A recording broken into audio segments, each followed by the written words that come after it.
It starts with this, a person that you miss. Mind draws a blank. I wanna go back to the early days when life was an escape. Now I just wait for better days. I lost myself in your reality. Lost myself. I lost myself in your reality. Lost myself. I feel that life, according to a friend, we're all shrink wrapped in families and making ends meet, stuck in jobs we'll never leave. I never wanna be like that, so I wanna go back to my reality. Wanna go back. I wanna go back to my reality. Wanna go back. Didn't mean to sound so concerning. Am I alone in the hurt? I never followed anyone. It's so absurd.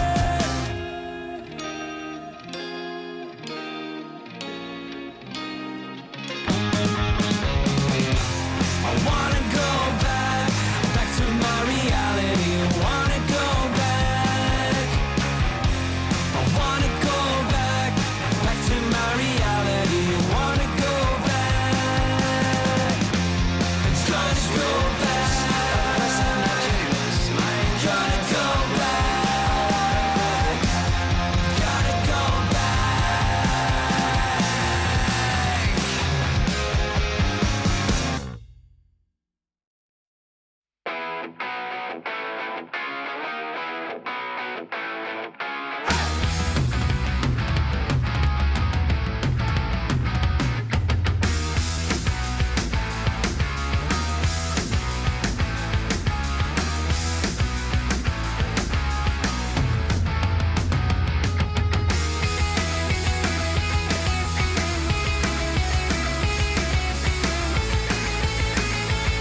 I'm a creature with no skeleton inside your hands.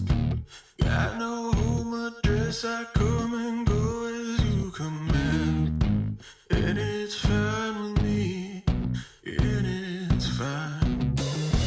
I'm a bandit that you use to keep from bleeding out. I'm the lover you don't love, but love to keep around. And it's fine with me, promise that it's fine. Maybe I'm a fool, it's not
Wear your passion. Share your passion. Wherever, whenever. Gaming is a lifestyle. Get your merch at shop.eslgaming.com.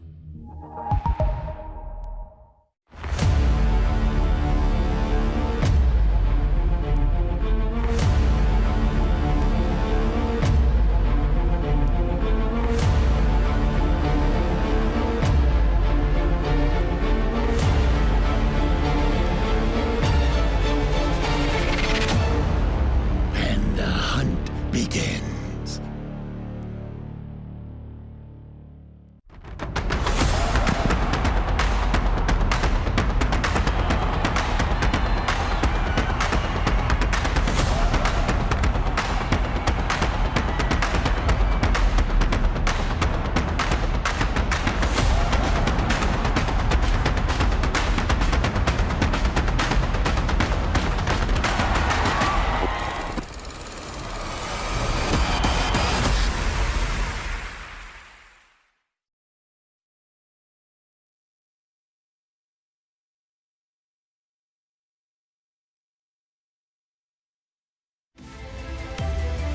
DreamLeague Season 19 is brought to you by Intel, Acer Predator, DHL, and Monster Energy.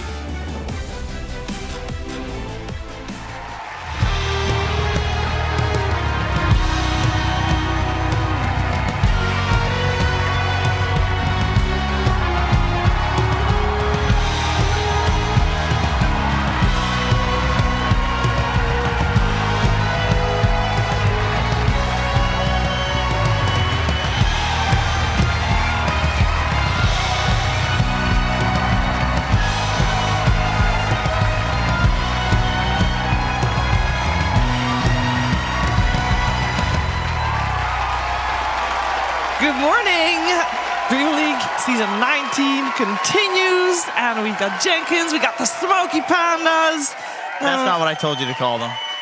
No, it's not, sorry. But I think they prefer to be called Smoky Pandas today. Oh, hello. Was that Hello. Was that the segue into saying hello to me? No, I already did. Well, I didn't actually. Good to see you. Good to see you too. Good to A long see you time again. no see. Yep. Yes. Great. Do you have muscle ache? Yes. Actually, Yes, I your do. arms. Thanks to you. You're welcome. Thanks to In you. your arms or in your calves? My calves are fine. It's the shoulders. Oh, my calves are dying. They don't tell you when you go to the gym. There's things you have to rest things on other things, and your body's not made for that. Oh, still from the calves. Yeah, Oh, that yes. still hurts. Yeah, good. Sore shoulders. But it's good. It's a good habit. It's a good habit. We like good habits. We have got good habits here too. One of the good habits is some of us have good habits. One of the good habits is being social and friendly with everybody that's on the couch. There's nobody on the couch yet, so another good habit is to introduce people on the couch. That's right. So let's bring forth one of the people that will sit on the couch. It's none other than Effie.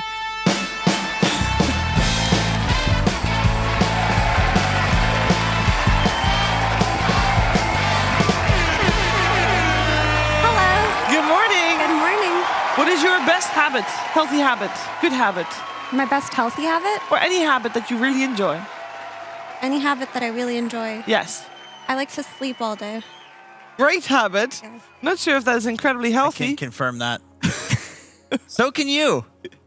She was asleep yesterday. I did fall asleep yesterday. Yes. But it worked out and you had a great time. I'm sure you guys had a better time at the gym without me. We had a great time, actually. It was so quiet. It was Shut up. You know who also didn't show up at the gym? It's none other than Purge!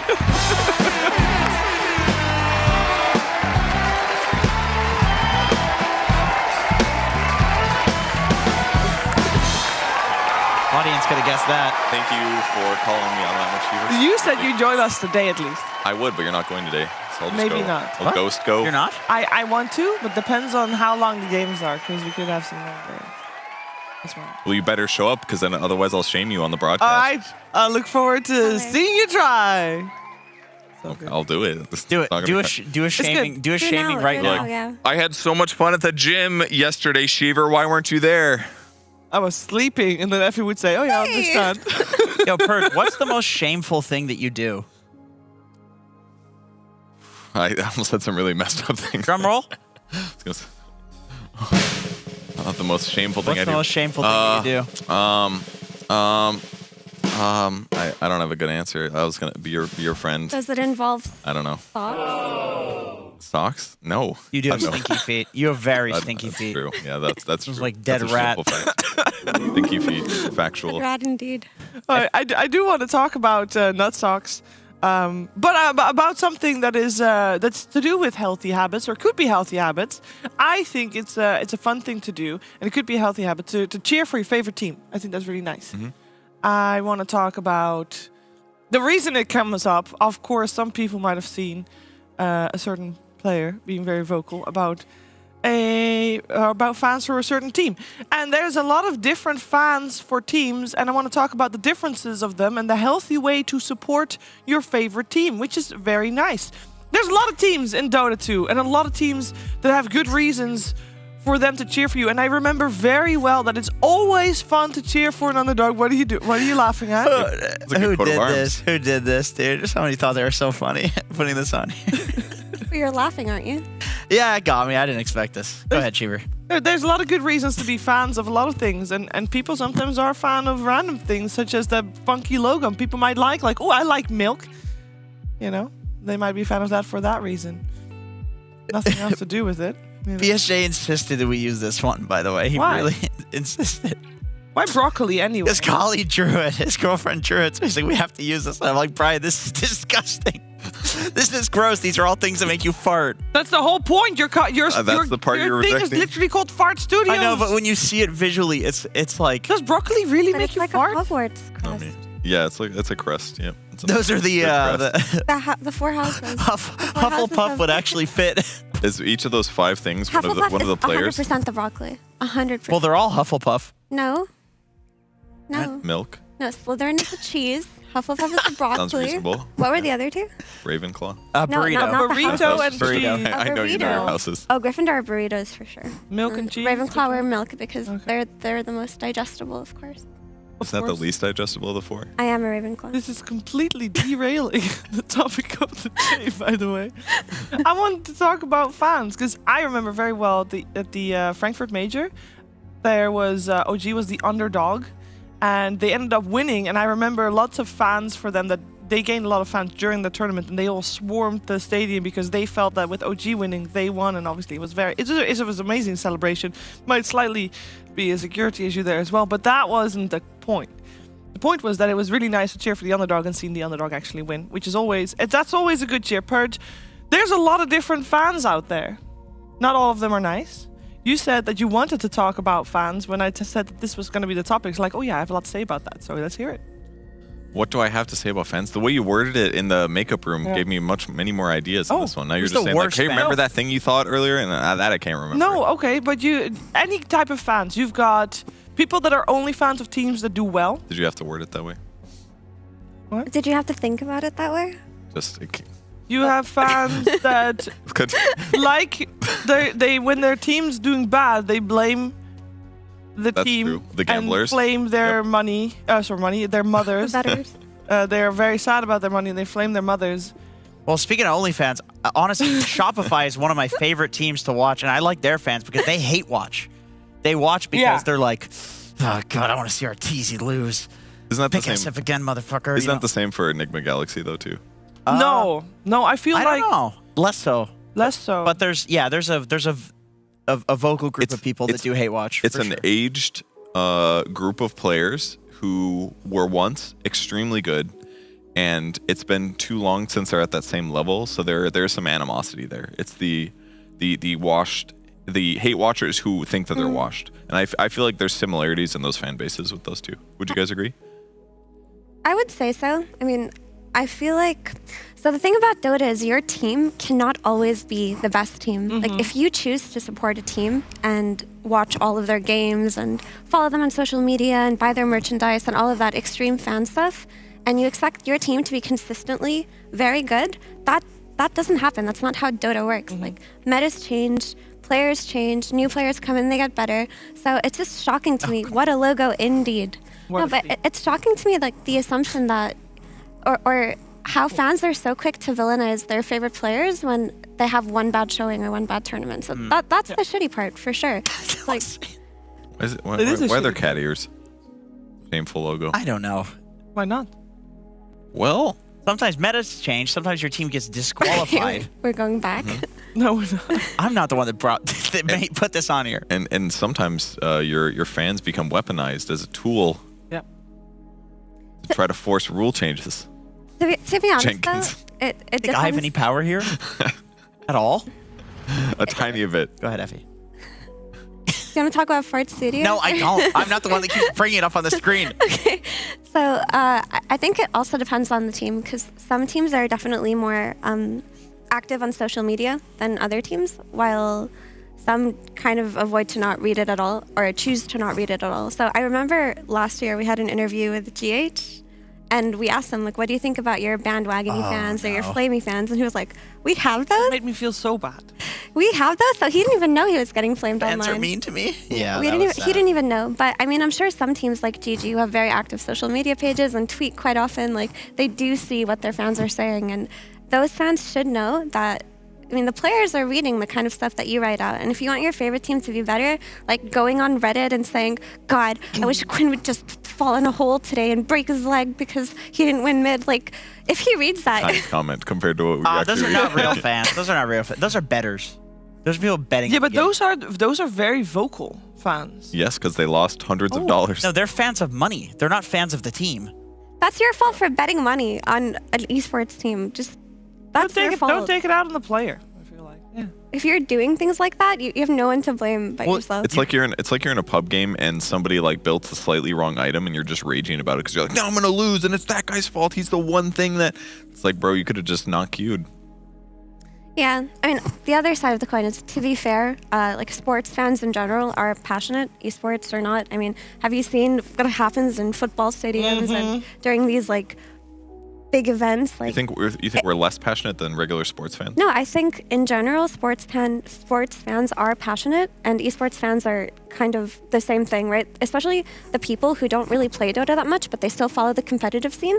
They get into it the same way they would following their favorite sports team, and there's a lot of flaming the players, and there's a lot of calling people out for being bad, even though the fan themselves, like, they know that they're not as good, or they'll never be as good as the person they're insulting. It's just part of the culture. So I guess that's the other side of the argument. But I agree would with say that it's side. just a lot more personal, esports. That's why it feels worse for the players. That is true. It's more personal because it's an online medium, right? Players stream. They use social media more often. You get to hear their thoughts. Whereas, and there's also less players per team in esports than in traditional sports, typically, excluding things like tennis, obviously. So to make people stand out, you have to be like, oh, that Blake Martinez guy, he's a real piece of shit. He opened up a shiny Charizard the other day and he ripped it in half. he does Pokemon card openings. Does he? Yeah, he does. I thought he played Dota.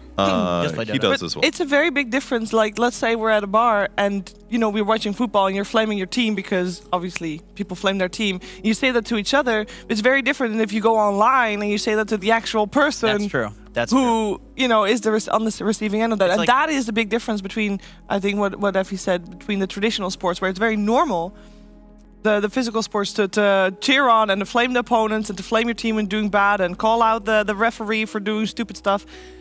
It's very normal there, but it can't really be normal in esports that much because everything is personable, because everything is actually said almost to the person rather than just, you know, in a group. I mean, I agree bar. with you, but I feel like that's more like a time, what time the sports became popular. You know, regular sports stuff, they didn't have to hear the broader news unless it was in the newspaper, I'm assuming. But in esports, it's intrinsically linked to an online community. So you're going to go there to be part of the community. So you're more likely to read things about yourself consistently from an average person. Dude, the bar thing really made me think, because if you're in a bar and there's one team versus another team, Fogged and I were in a bar here in Sweden, and there was there was like some like local Swedish league thing going on, I'm not going to say, how good apparently the teams are, because obviously if you're Swedish, you know that. If you're not Swedish, you probably don't give a shit. But the teams they were like, yeah, like, this guy sucks. And then the guy over there was like, no, like your guy sucks. And they were like, it was like they were yelling at each other. Yeah. Like they're fighting each other rather than like they're fighting against the team on the TV. Because you're screaming at the TV, and it doesn't mean the guy there. They can't hear it. The guy that let the 2 goals in is going to hear you. You know what I mean? But you can scream at the guy over there on the other side of the bar that's cheering for the other team. Then a big bar brawl happens. Fog starts getting involved. He doesn't even know the teams. Starts slamming people, and it's, geez, I got to get the hell out of here. Did you? No, I just grabbed a bag of popcorn. But generally, that's just the culture that accompanies any kind of competitive viewing experience. And it makes sense that it would trickle down to esports as well, just because that's just kind of how people are. Like we mentioned before, it's just a lot more personal. Like, these players do read Reddit. I mean, I don't think that Cristiano Ronaldo goes on Twitter and, like, cares about what fan number 60, 100,000 billion has to say about I think they how he should. sucked that Some day. of them do, for They sure. should. Some of them Some do. people can't. I mean, They like Ronaldo half. is actually fairly active on social media, I think, as far as players goes. Isn't that just someone he hires to do social media? No, but he does like the React videos. Does his I'm sure PR there's a whole- person say, okay, we're reacting to XYZ? I'm sure. There's a chance of that, obviously. I'm sure it's like a whole PR team behind that. Oh, guy's I have online no doubt. presence. But At that level, you have to. yeah, I told you I've been just 1v1ing people in Twitch chat now. I'll literally just call out like, oh, Bumhead69, like that's a terrible take. Like, come on Discord, we'll fight about it. You Like want literally to, right now. You want to open Twitch chat right now I don't have No. on my phone. and see in 5 5 minutes in the minutes? past. It's like, hey, I'm that down to person I'm wants down to duel. debate somebody, because you have to have people be scared. They have to be afraid in chat of like, oh, if I say something that's incredibly stupid, I'm gonna. There's no repercussions for saying There's something gonna be bad on, repercussions. Well, Yeah. it's usually just banning, but it's like pretty much nobody sees Well, I it. will also ban people for doing something. I'll say like niche, and they'll be like, it's niche, and they'll be like, ban that guy for correcting me. Very authoritarian of you. Yeah. Yeah, very good. but how do you deal with like general stupidity? I feel like 1v1ing people who you can't reach. There's no point to that, right? Yeah, there is. It feels good. I don't know. I feel like Boner Boy 55 on Reddit, who just goes on like a match thread and says, "God, these people don't know what they're talking about. Can someone with an actual brain explain this?" Like, how do you talk to that person? Because I click the little message button, and then I say, give me your address. I've heard Taking a flight right now. I've heard it's also helpful, especially on Reddit, because you can like look at their other comments and just like Yeah. read their other comments, and you get a bigger picture of what they're like instead of just it seeming like a normal person that's being toxic. It's like, oh, this person's toxic in all these different ways, That's and they're right. just a bad person. This Yeah. guy's on the dogs getting hurt subreddit. It's like, okay, well, I don't give a shit. I mean, irredeemable. that's a good 1v1 challenge there, because you know that either way you win, right? It's like if they beat your ass, it's like a bad guy that's beating your ass. He's if just you beat his practiced. ass, it's a guy that's on dogs getting hurt. so you're saying you only take battles that you can win? Yeah, I take winning battles, of course. I'm extremely cowardly. You're a dishonest you know fighter. who does that as well? A team that's not playing. Tundra, they're playing later today. That's right. We got some Dota coming your way today. Surprise! It's the Dota show. Who knew? No, we have, of course, like our 4 best of 3s coming your way. Yesterday was a little of a disappointing day, I must say. Our first 3 series were like, they were 2-0s, but they weren't even close 2-0s, Purge. They were just...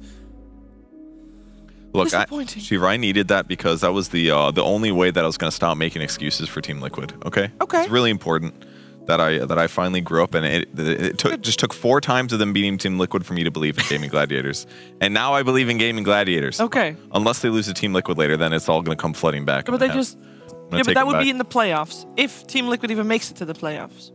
Yeah, of course. Game Gladiators is, of course, going to make it because they beat Team Liquid, which is apparently the best team here, so yeah. Yeah, of course. Yeah, of Fine. course. Yeah, they're going to beat everybody else. no Gaming problem. Gladiators is the best team here, Purge. Oh, all right. You know what also could give me an excuse is What? if they lose to Shopify Rebellion today after Shopify Rebellion's showing yesterday. That would also make me once again doubt Gaming Gladiators.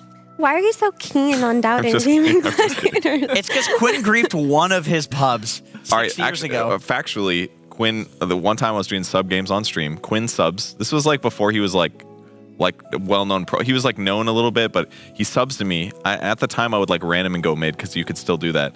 And I put my bottle down for my career to get it, and he fire remmed it in and stole it. He And I was on the just, I was opponent just team. like trying to have a good time playing Wyvern mid when nobody was doing it. And he's just like, I'm gonna pick Ember Spear and smash this guy. Which he did. And I was like friendly with him at the time, but ever since then, Quinn. But that was, sounds but like a but you on problem. hindsight, now It that we wasn't your talked problem. about fans and stuff, he just wanted to play against his idol, Purge gamers. That's a strong statement, but sure, I'll go with it. Dude, that reminds me of one time Matthew stole my Vanguard. I dropped my Vanguard to Wand, and he stunned me on Lion from the trees, and he walked up and took my Those Vanguard. are just like deep emotional What? wounds. They don't go away. That's true. That's Really? fair. Oh my goodness, time actually flew. We did. Okay, we're gonna watch Gaming Gladiators versus Shopify Rebellion. It's gonna be a great match. We're just gonna have to wait and see what comes up.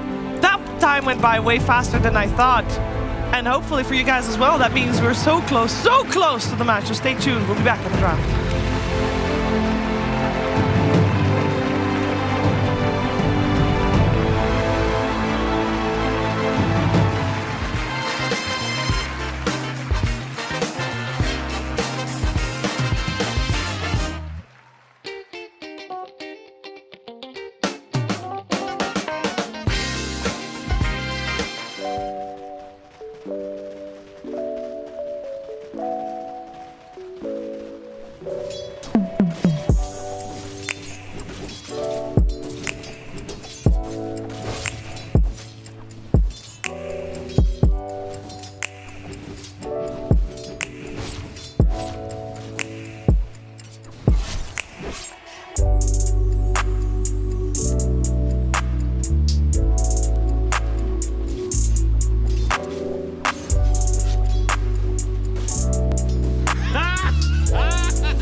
passion.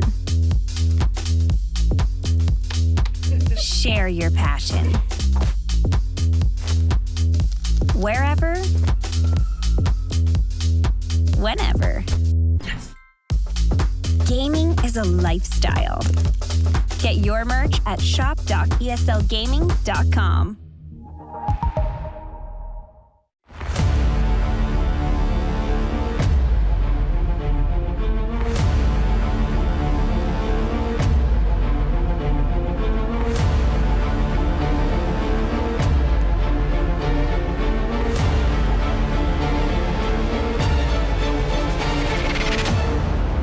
And the hunt begins.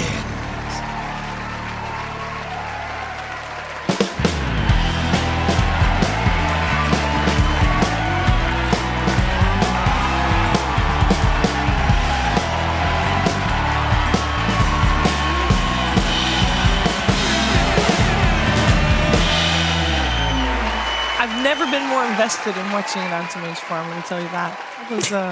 That was some true chill. You did a great job. Thank you. I did. I did. On hindsight, when I see myself missing last hits, I'm like, oh! I can totally relate to people in Twitch chat. Yes, lol. You took great farming patterns. I mean, Thank you. that was impeccable. Thank you. Well done, Chiefs. Easy to do when there's no enemy on the map. Spoilers. There was no enemy on the map. We don't know that. They just weren't on the camera. That's true. Your That's farming true. I patterns were was so dodging good. all the ganks. Right, that's why you missed those CS, because it's like, Are they so coming? you can get to the next camp quickly. Yeah. They're not going to gank you. Have you considered taking the mid tier 1 tower ever though? No, and also top tower, I just did, walk past it without hitting it. It's fine. Just, Because you hit it, that's when they kill you. Yeah, it takes too long for me to hit the tower, and then because then that just messes up my pattern, Purge, please. You true. need to optimize your gold Really income, do. and hitting towers takes way too long. You could just clear the whole jungle, Shiva. You did the right thing. Thank you. Let's find out who's going to do the right thing in the matches today, because we got Shopify Rebellion and Gaming Gladiators, and they will be playing. We'll have the draft up for you in a couple minutes. Before that, though, let's talk a little bit about what to expect, because yesterday, Gaming Gladiators, they very convincingly 2-0'd Team Liquid, whereas Shopify Rebellion very convincingly lost to OG 0-2. That was, both of them were kind of one-sided. And Purge, it makes me a little worried for the upcoming match. Now, we know that Abed is coming in later down the line in the group stage, but for now, today, Mikey is still playing with them. And obviously, that does hinder Shopify a little bit. But do you feel like that was... the drafting hindrance, that was the reason why they couldn't perform as well yesterday? I think it is holding them back a lot. It kind of reminds me of when Team Liquid played in Lima with their stand-in. It just really does change things a lot. It's like their top-level draft stuff that they get to perform on. It just gets taken away, and now you're like, okay, well, we have to pick Mikey Batrider, and they have tamed the Wild Horse a little bit. His build is like more traditional now. It's like, oh, I'm gonna get Boots of Travel BKB instead of Witchblade Shard. So his build is now adjusting to what they need to do as a team because it's hurt them too many times. But now that's like his good hero, and they tried pivoting a little bit yesterday, especially in game 2 when his Batrider got banned first phase, and then they picked a Necro. So it was like, the pivots are not quite working, and maybe it looked okay in groups against weaker teams, but now against the top 8 teams of the tournament, it's not looking fantastic. Well, they picked the Necro to counter the Ember, but the Ember came out so early. It was like 16 overall, and a lot of teams have just been flexing the Ember to safe lane now when it gets countered. So I feel like that's just a trap that they fell for, which they're probably going to be more cautious of today. I don't think we're going to see them try to go for these gotcha Necros early in the draft, right? Yeah, I agree. I also don't feel like we'll be seeing Sand King today either. I agree with that as well. I mean, the problem is like when you pick a Necrophos, not a great hero, not the greatest on this patch, and then the Ember still has like 40 minutes of farm at 15 minutes into the game. Like your Agu is like beyond godlike twice in that game. It's not good. Like you can't do that again unless you're absolutely confident that like, okay, we can pivot the Necro to the off lane and then it's going to beat the Ember in lane, but I don't think it works like that because then you have the pulls to work with, you have the supports to work with, you can run like a Lesh or a Bat mid that's going to like dumpster the Necrophos. Well, obviously you're not going to get the Bat in this particular game. They are playing against Mikey. It's going to be banned out. In their defense, though, they did have to play it with the Sand King. At least they had to play it against Enchantress. And just watching the replay of like the what's that pine cone creep? It just ran at them, and they couldn't do anything. They just had to leave. They're like, okay, back to the tower, I guess. Yeah. But if you don't have that solution against the creep, against an Enchantress, the game gets really, really hard. So maybe we will see a Sank. Yeah. Also, extra information for people at home. I know we don't always have that information ready, but now we do. We'll talk about Invoker Leshrac in a little bit. That's exciting. We have got Gaming Gladiators. They won the coin toss, so they chose second pick, and after that, Shopify chose Dire. Okay. And that kind of falls in line, Effie, with what you were saying, I believe, yesterday, where teams prefer second pick right now, and well, obviously they're still preferring Dire. Yeah, I mean, for the most part, second pick since the change has been the preferred choice for all teams up until Lima, where a lot of teams are opting for first pick just so they could snag the Furion or the Lina. Now it feels like there isn't a hero that's strong enough to solicit favoring first pick over Other second. than Brood.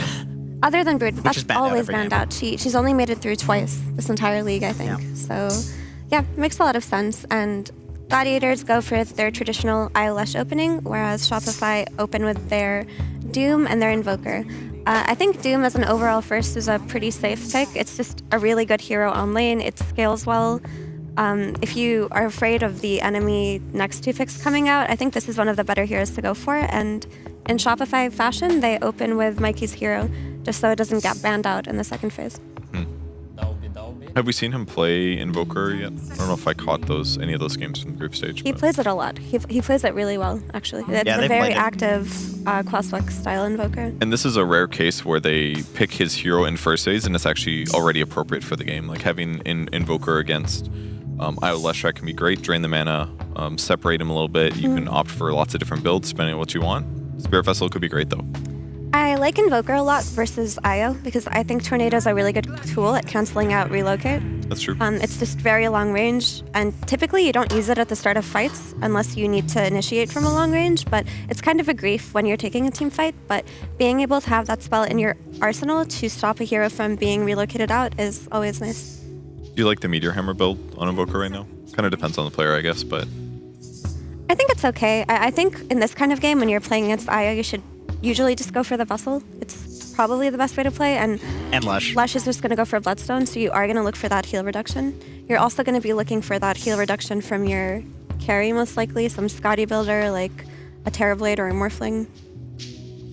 I would be surprised if TB doesn't Or a get Drow. banned out by game. And yeah, Drow does get banned out. That's like the #1 counter to any of these like Bloodstone heroes. do you guys think we'll see Quinn charade out a Split Earth at some point during the broadcast? I think so. I think that's really important for his mental wellness to get that out. But we would have to catch that on camera. We do cycle through a lot of different cameras. I enjoyed when he said you had a 2 out of 10 impersonation. Yeah, but he said it was a bogey later on. Also, dude, Double you did it bogey. with your hind. You were upside down. He was great on the chair. His chair one was great. I Yes. thought. His chair It's one like was excellent. better. That was like a 9. Yeah, but it's because the human body does not have 4 legs is the problem. That's why the chair was so good, because you get to use the chairs as the legs. He told me to get on the ground to do it, so I did it. Yeah, that was a bad recommendation. He set you up for failure. And Yeah, He's gave a bad guy. Gave My you a bad double guy bogey. radar goes off big time around Quinn. All right, so Shopify just cover their bases, right? They take out laners that Doom does not want to play against, like the Slark and the Ursa, and of course the Nature's Prophet, which you don't want to give to Ace under any circumstances. So that makes sense. Drow we already mentioned, but Ench is just a really solid laner and a really solid second phase if you're looking to secure lanes, because most likely Shopify are going to go for that RTZ hero, and you don't want to have something like an Enchantress or Undying enabling it on lane.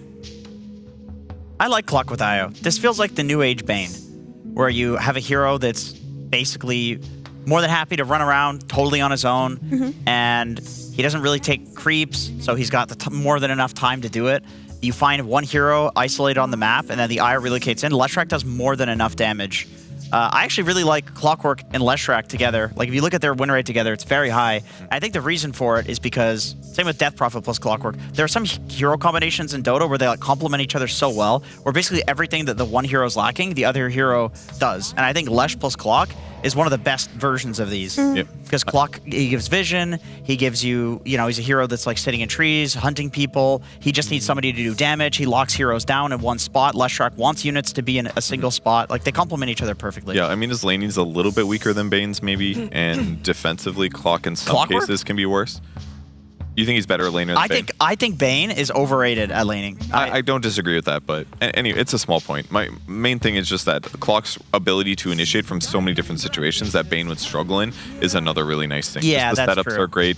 The cogs can defend Lesh in some scary situations against Yeah, you can carries. save him too. Yeah. Yeah, it's definitely a better combo. I really agree with that. I think the most important thing about this clock pick is to punish the invoker early on, right? So when you're playing Yeah. something like a Lush against an invoker, any kind of support rotation that can just go in and stun it for you is how you kill it, because it's really susceptible early game to early ganks. It's susceptible to dying, and later on when you get hookshot, like invoker, when he gets cogged, it doesn't feel good. He's not a natural force fire, and it takes him a while to get out of those cogs. So these early game Linas and invokers, when they get rattle traps, it really sucks for them. And I think Leshrac can't solo kill this invoker, but that's why they needed to go for something like a With the clock clock, instead yeah. of a typical tofu hero like Rubik or Hoodwink. It's definitely a lot more solid. Another point with the clock is, of course, he can set up across the map for the relocate in, which is, I think, also what they were looking for, because I don't necessarily think that they wanted to give that to their offlaner right now, because Nature's Prophet is what they do it with, and it's just not in the pool. Yeah, Clock covers a lot of bases for that as well. I feel like you can lane SD against Clock pretty successfully, though. If you ever get caught by Battery Assault, you just disrupt him or yourself, and you've got Illusions to tank it. That can be a decent trade. And then the synergy that they've got between Shadow Demon and Doom and Mirana and the Invoker setup is all really good right now. So I really like that. Yeah. The ultimate's fantastic against Leshrac as well. Just stop his mobility advantage. You can amplify the damage he takes. That's another counter to heals, is you just amplify whatever damage people already do to the guy. So that plus minus healing means they can actually kill the Leshrac pretty good. And the disseminate damage would splash to IO in a lot of cases too. So I like the SD. I'm starting to like SD more and more, also just as a save, like against an initiation. Like he can come in and kind of counter the clock initiation plus relocate, but also it's just a really solid stacking hero, and it just looks like they've been setting up for this like big Arteezy hard carry that's gonna come out, and Shadow Demon definitely excels at stacking the jungle. It's probably one of his best qualities as an early game support. Good point. Typically, the way teams play against SDs when they come out now are they pick these cores that aren't mobility dependent. Oh, wow. Oh, here we go. Oh, are they doing it? Offlane, I Witch take Doctor. credit for this, by the way. All right, tell the story. Tell the story, Jenkins, because no one will No, believe me why- if I say it. Tell them what CY, the coach of Gigi, what did he say to me? This is true. This is a true This story. is a true story. There's a lot. This story goes on a lot longer than when I'm going to cut it off. That we probably won't want to talk about on broadcast. Because there was some sort of peeping situation that we were doing with CY when he was getting onto the elevator. Okay, just tell Right, us. the story is, CY did tell us when we were hanging out with him that they saw Effie tweet about this, and they're like, oh, this seems like a cool meme. And then they did it, and they're like, holy shit, this is actually pretty good. The Witch Doctor IO, that's infinite healing strategy. And then they actually did it in competitive, and slowly but surely realized that it was good. Right, you do it as a meme, and you're like, "Oh, that's pretty good. Maybe we could beat some like crappy team with this." You beat the crappy team, you're like, "Maybe we could beat an actual team with this." And then they did. So you're welcome for the tweet, Ace.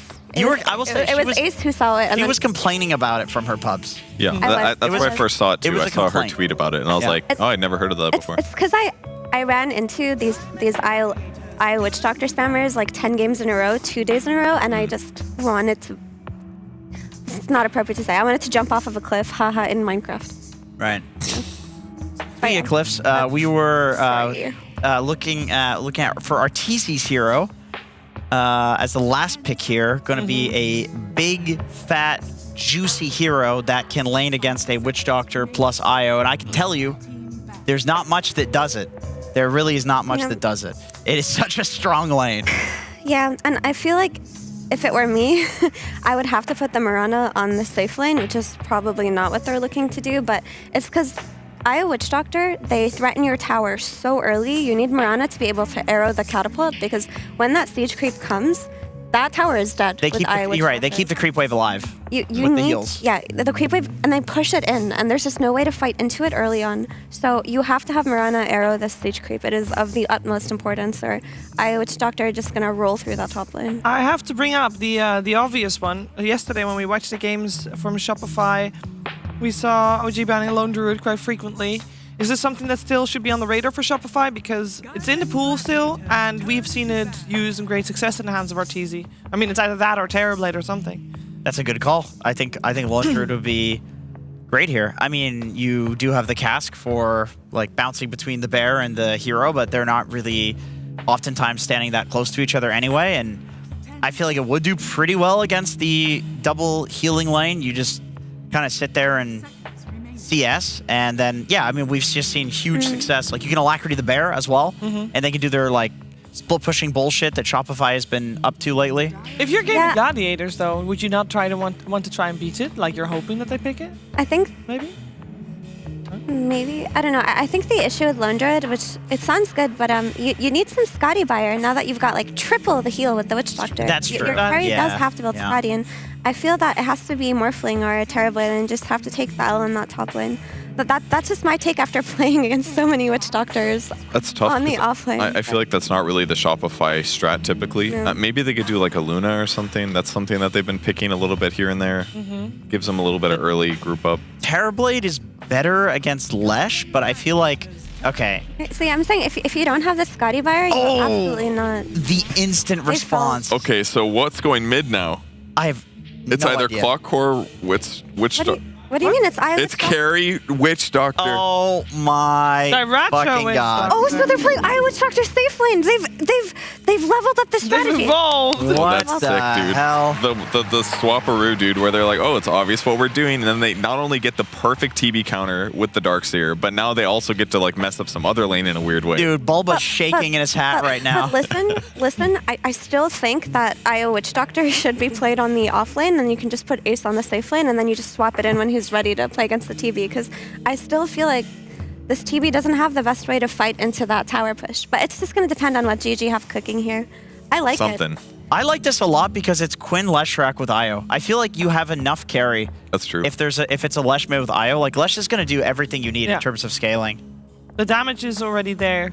And just Lesh. honestly, and Darkseer, like oftentimes when you see this Darkseer versus a TB matchup, the Darkseer has the highest hero damage in the game just because of stealing the Terrorblade illusion. It's stronger than Terrorblade himself. It's actually really ridiculous. And this is not a hero that often has like high hero damage stats. It's usually pretty low. Vacuum plus Witch Doctor core as well. It's gonna get that cask bounces really early this game. right. It's gonna put them all together and it's gonna do a huge amount of damage. It's a cool draft by the Gladiators. It is very cool. And so the thing about it is it's a very high tempo, early mid-game type of draft. So I Witch Doctor play on like Holy Locket and Greaves on the Witch Doctor, and also another Holy Locket on the Io. That's how they play. And if you get that Greaves timing early on Duraccio, you can honestly just run over Shopify. But Shopify do have a win condition in their late game. They definitely have the better scaling with the Doom. They have the better scaling with the TB. Once he hits that Scotty timing, they're going to have the TB illusions with Shadow Demon, and of course the Invoker Alacrity. So if they get to that late game stage, if GG make mistakes early on, Shopify can definitely take this. But of course, I'm going to go with my boys on GG playing the strat. Yeah. Let's see. In the safe lane, even probably, maybe we'll see if they still put it on the offlane. I'm very curious to see how they'll run this draft. I am a little worried for Shopify because it's kind of the same as what they've been doing. So this is something that Gaming Gladiators could have just predicted.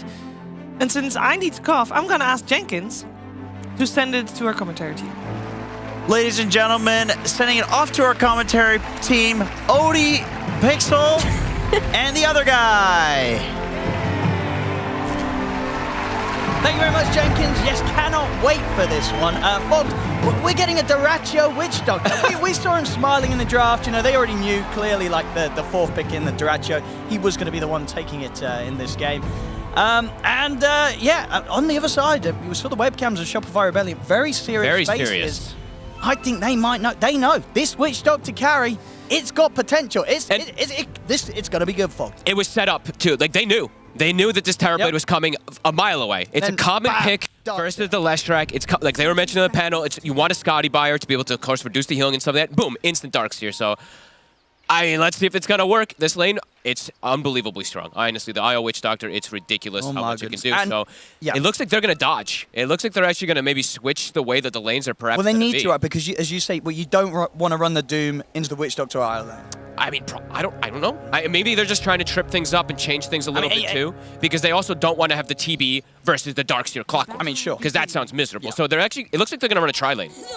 So an aggressive tri-lane coming out for Shopify to try to deal with this pesky IO Witch Doctor. I mean, I feel when Gaming Gladiators are doing something different against you like this, you've got to come in with a certain approach to it, otherwise you're going to struggle. Looks for now, Crit's going to head top. Okay. So they're just going to keep it 2v2. Okay. But ND just making the switch around. RTZ starting the farm. On the bottom lane is the Terrorblade.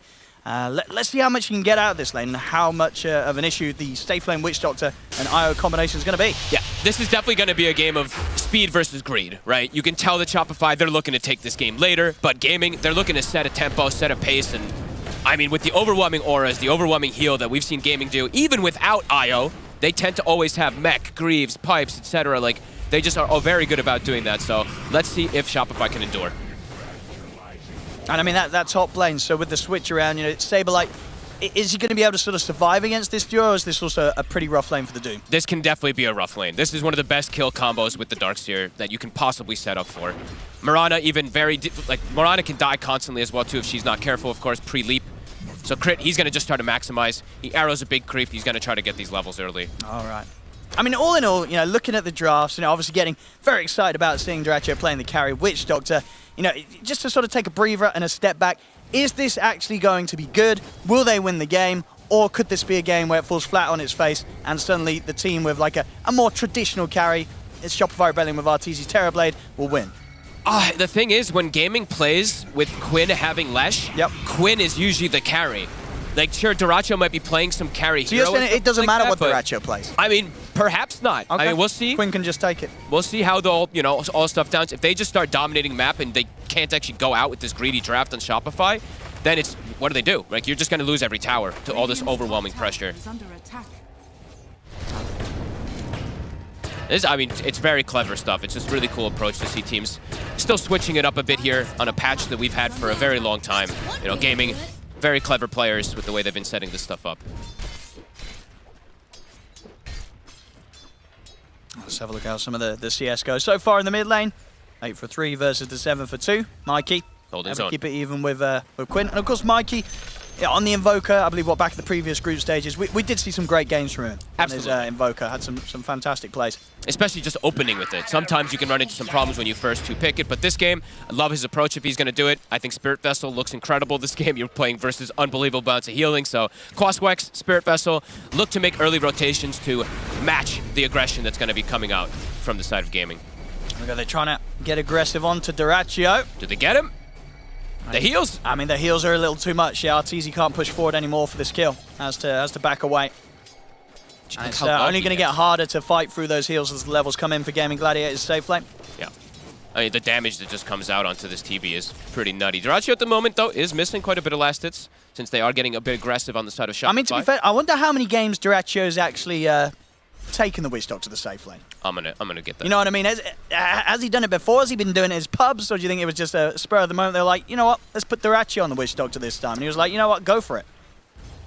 Is there any recorded performances from Duracho? He did it yesterday at a pub and lost. Oh, and he lost. Okay. I mean, he has tried it. He has done it. Yeah, so far, 15 for 3 for Arteezy down here. 11 for 3 on Duracho. They're starting to get the dive going top. Both level 3 now. Clockwork and Darkseer. This is the kill threat. Saberlight. They glyph the wave. See you later. I mean, there really is just only so much you can do as a Doom now, right, against these two. If Ace and Tofu see the chance, they're on top of you and not a whole lot that you can do to stay alive. Even Crit having to jump away, being kept very low by just the overwhelming damage of these two. A vacuum back as well. Ace is going to be able to keep the damage coming in onto Crit. He's got just enough movement speed to keep out to the side. Good stuff. Starting with boots on the Mirana, actually very effective versus this lane, so good little approach. But yeah, I mean, this is what's going to happen. This lane, as we said, it's one of the more aggressive lanes you can play, if not the most aggressive lane you can play with Darkseer. So it's a choice that they made. They'd rather have the Doom get slowed down a little bit. He's got easy recovery than have their TB get slowed down by any means. What are these items looking like down bottom? It's the really scary part is pretty much when Celery gets Soul Ring, and he's getting pretty close to it. Because then it's just, they have infinite mana to constantly just sit on top of you. Infinite sustain. Yeah. And they're going to run RTZ out the lane a little bit here, throw down the Maledict. Won't kill him, but definitely will keep him away from the creep wave for a little bit. Top lane.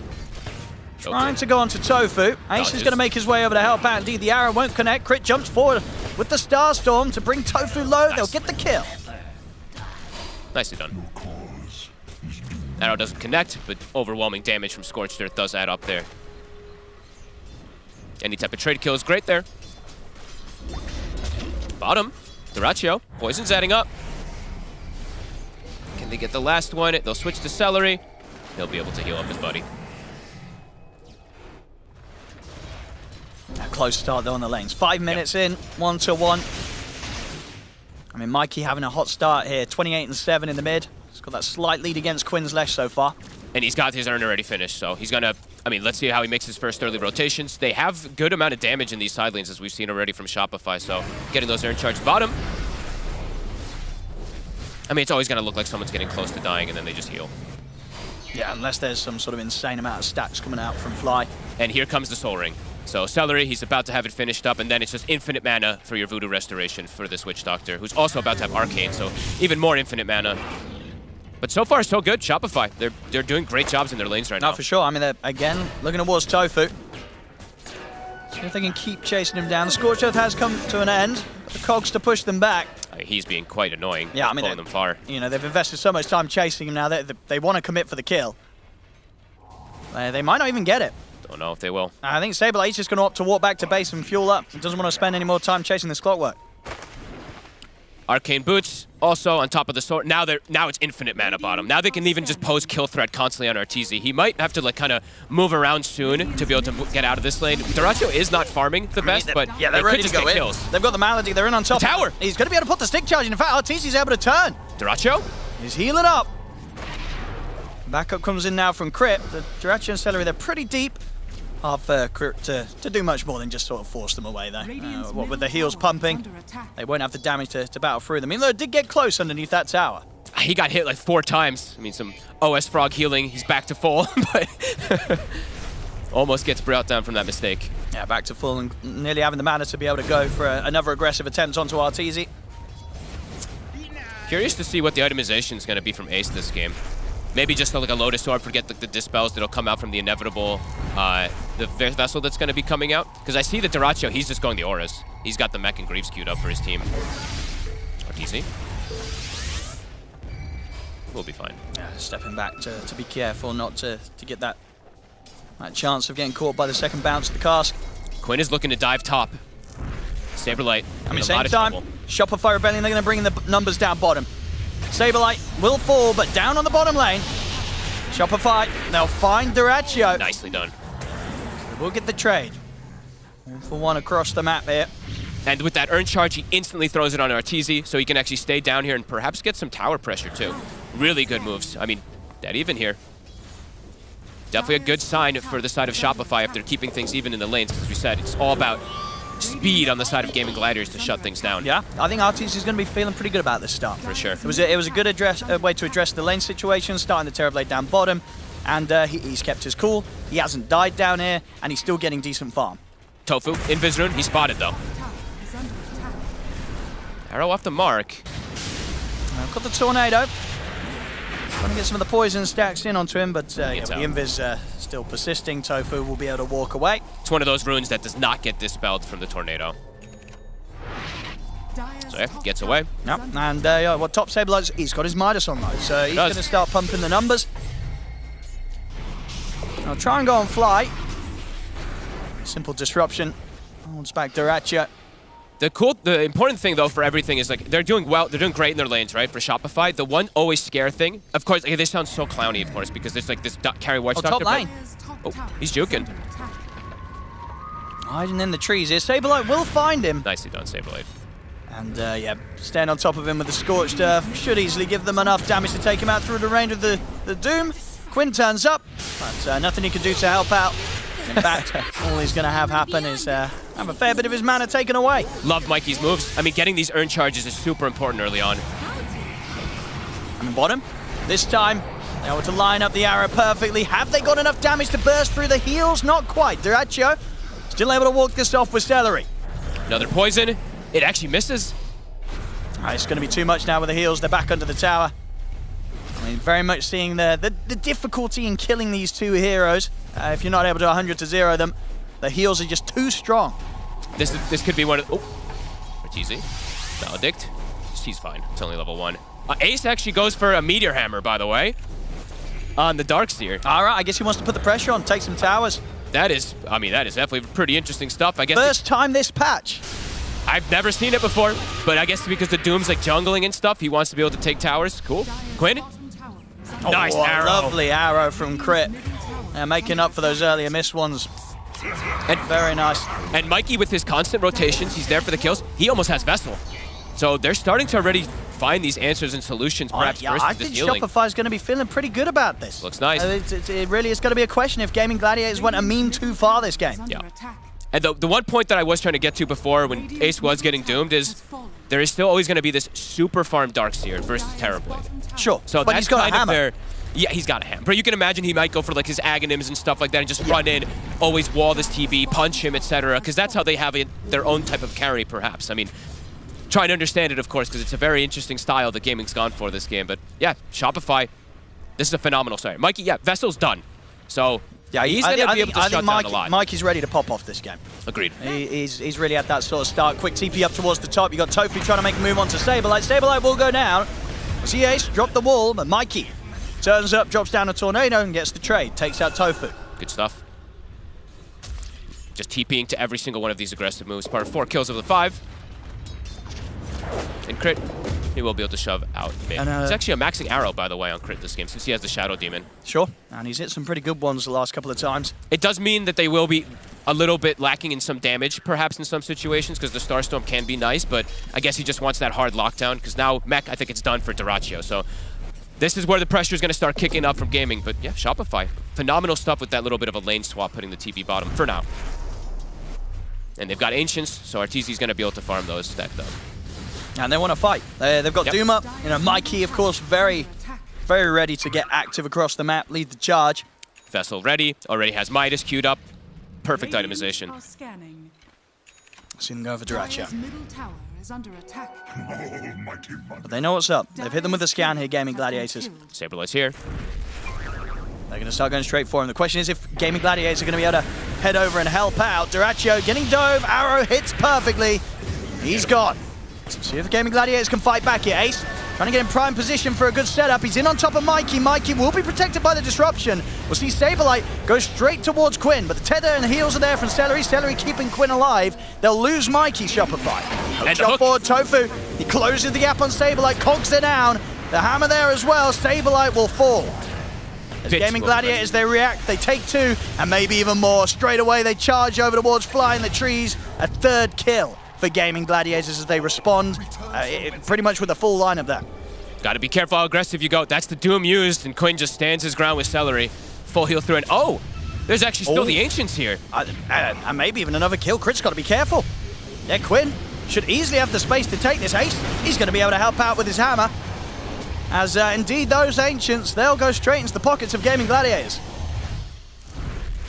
Timings are soon going to be hit together here. I believe the pipe is coming out soon for the Darkseer. Quinn on his way to Bloodstone. Kind of ramping things up. Dyrachyo, max heal and mech. They want more. He's just going to start running at them. Look at the dust down to Saberlight. The Death Ward's there. Fly, he'll try and buy some time for Saberlight with the disruption, but only means that he gets destroyed by the Death Ward, and indeed with the Maledict on Saberlight. He's also going to fall incredibly low. Hookshot fraud from Tofu, trapping Saberlight in the cog. Saberlight goes down, Quinn steps in. They're closing the gap on Crit and Mikey. They've got to run Shopify. But Mikey, he cannot escape the Leshrac. Another kill for Quinn. 3 dead once again on Shopify. Gaming Gladiators, they only lose Tofu. They get the 3 of them. They're also going to be able to take this mid tower. Oh God, Owen, it's starting to get too much. The heals, the pressure. Mikey comes in. Back-to-back deaths now for the Invoker after having a perfect start. I mean, Gaming, they know how to play with this type of Witch Doctor. Doesn't matter if it's on the carry roll, he's still playing it as this like kind of off-laner. Greaves are about to be finished, so they'll have a Dispel now for that Vessel too, at least on him. I mean, they just group up and fight like this. It's insane. It's just impossible for Shopify to find the damage to bite into them. And of course, in the midst of it, just having a hero like Quinn, Leshrac, being played by Quinn, you can't kill this man. No. He's going to be pumping out so much damage whilst he's been pumped up with so much heals. Crit. Oh, he knows. He knew. That stun would have indeed hit, so crit, his only option out of there was to cancel the TP and keep running. But Dyrachyo, Cask and a Maledict, crit's gone. Oh my god. Yeah, 14-minute Greaves online. I mean, Gaming Gladiators, they're absolutely, from this point onwards, they're just going to keep running at them. Absolutely. I mean, they can force Roshan, they can force every battle. Shopify, I mean, Mikey cannot stop moving around. Maybe, honestly, maybe he might not be able to go for the minus. It might be necessary, but relocate. I mean, they're trying to go for Tofu. Get him. They will get him. Disruption holds back Quinn. Should give them a bit of space here to back up. And indeed, Shopify Rebellion, they'll get the kill and get out. This time, Gaming Gladiators not able to chase them down. They see Arteezy. Oh. They're pinging him out immediately. They are running right at him. Oh, he's in trouble. He missed the Maledict. He did. Did he make it out? I think he actually will. I think he will. I mean, I think it's what? Oh, no, I mean, yeah, he probably would have been fine anyway. It's I think he would, yeah. Well, yeah, level 3 Maledict. It would have been close. He would have maybe taken to the last tick of the fountain, and then the fountain heals might have been enough. Yeah, I think, yeah, you're right. He probably would have survived even if the Maledict hit with the TP back to base that he was going for. Shopify have to be, when you're playing versus IO, the game is very different because there's always going to be extra overwhelming pressure, extra numbers that come. Shopify have to be very decisive with how they move around and with how they set up for a lot of these fights. Like, they have to bring numbers in so many different occasions because this game is all about buying time for TB to get his Scotty, get his items online. But at the same time, like I said, the Darkseer will be able to scale versus that as well, as big as the TB gets. Ace. We'll find him here. It's relatively tanky with a completed pipe. We'll get the wall down, but it won't survive. Ace taken out. Crit. Tofu's got the hook shot up. See what he wants to go for here. He's going to go for crit. Crit still has a leap available. Back over in the mid. Mikey's holding them away. They get the tornado. Harrow not going to quite connect. Doom's going to get laid down, but there's a lot of sustainer from Celery, so he's able to walk away. He baited it. Did you see Quinn's movement? He walked back in like saying, please Doom me right here. I'm fine with eating this. Oh boy. No Doom now. Not the most important spell in this game. I mean, it really isn't, right? It feels like every time that the Doom's used, it's like, well, whatever, because they're going to heal up for it. Very, very, very tough for Saberlight to find situations where the ult's going to be of use. But they'll punish it either way. Roshan, next on the menu. They're going to just sit at full HP while doing it. Siege Creep is going to scout it, but I don't know how Shopify tries to contest this. They're going to have to go first heal. Yeah. They'll scout things out with the Sunstrike. There's a full mech done on Crit. We might see Crit go for some sort of leap in. I think you do. You might as well. They're going to try to look for it. We'll see if he's able to time it. They're trying to disrupt it the best they can with the tornado. Back to full health. Let's see. Will he get it? Does Crit want to try? He certainly does. Another Sunstrike. They know how low it's getting. See if Crit can time it. Arrow, he's in. He jumps, but he doesn't get it. Doesn't get it. And they're after the kill goes for Gaming Gladiators, and Quinn gets the Aegis. The Death Doors drop down the mech. We'll save Crit. Okay. It was a good attempt. It was a close one as well. He nearly had it there, Crit. Tofu setting up on Arteezy. The relocate. Here it comes. Let's see if Fly can help out. There's only so much he can do to hold them back. Good disruption. He's going to buy him a little extra time. We'll be able to get the Thunder off Arteezy. And we'll manage to turn, actually, take down Celery. In fact, he's able to TP out as well. I know he wants to stick around. He's got the backup of Mikey. They could try and go for a third one here. They're looking towards Quinn. Arteezy's in onto Quinn. The Tornado's there, but Ace comes in with a vacuum wall. Quinn still alive in the midst of it all as Arteezy falls. Ace, he's ready for the cleanup himself. Chases down Fly. Mikey will manage to TP out.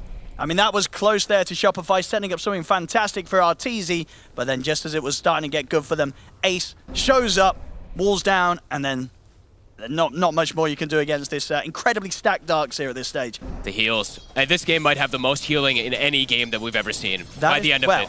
Depends how long the game is. Depends how long the game goes, of course. I mean, but with the Bloodstone, with the Mechs, with the Witch Doctor, Io, etc., that was a pipe, right? I think Ace comes in, pipes, he gets a little bit extra healing on the Lesh and is able to turn things there. Close, though. I mean, Shopify, they're still playing really nicely around the map because while that whole Roche was happening, the gold lead actually shifted like 3,000. This is a good move from Saberlight. The heals already on. The heals are already there. Let's see if the rest of Shopify can connect in time. They can't. It doesn't end up working out. Looked to be maybe an opportunity to get away with something with the Doom, with Dracho on his own. But indeed, look at them run at them. The 5-man here at Gaming Gladiator is going straight over towards Mikey and Saberlight. As Mikey caught in the cogs. Quinn perfect with the timing. Relentless aggression. I mean, that's every Doom so far, I'm pretty sure, has just been them running right through and not caring about it whatsoever. A great game so far. 20 minutes in, 13-11. Pretty much dead even on the gold. Oh, your pubs are going to get so ruined from this, everybody. Carry Witch Doctor coming to a game near you. At least, Gaming Gladiators, they've picked it with respect to the fact that, we're nearing the end of this patch, Exactly, that is true. They're like, you know what, guys, should we bring it out? We know how it's going to sort of change what's going on in Dota 2 games around the world. They're like, well, seeing as we're coming to the end, we can show the world the power of the safe lane Witch Doctor. Arteezy does have the first big item that he needs in this game. The Ayascati, it is finished up. So Vessel, Ayascati. Imagine that Saberlight's also going to go Shivas. I think he does have Blink. Yeah, he's queuing up Shivas. So all this heal reduction, this is how they have to play versus this pesky draft of Gaming Gladiators. But still, the same thing continues. Can they endure long enough? And is it even going to matter when there's this Darkseer that's going to constantly throw a wall on top of this TB? The prize is mine. Dire's middle tower has fallen. But still, I mean, they're still doing a great job, though. I mean, Arteezy only has died once so far this game. And they're just feeding him tomes, trying to get him as online as possible. How close is he to his next time? We're trying to get the Hurricane Pike online. He just finished the Scotty, so he's quite far. He finds a pretty good item, though. He gets the neutral item, the Nether Shawl. It's probably one of the best ones you can get this game. Yeah, fantastic. Yep. Absorb all that magic damage. Gaming, looking to continue dictating pace. Nice leap.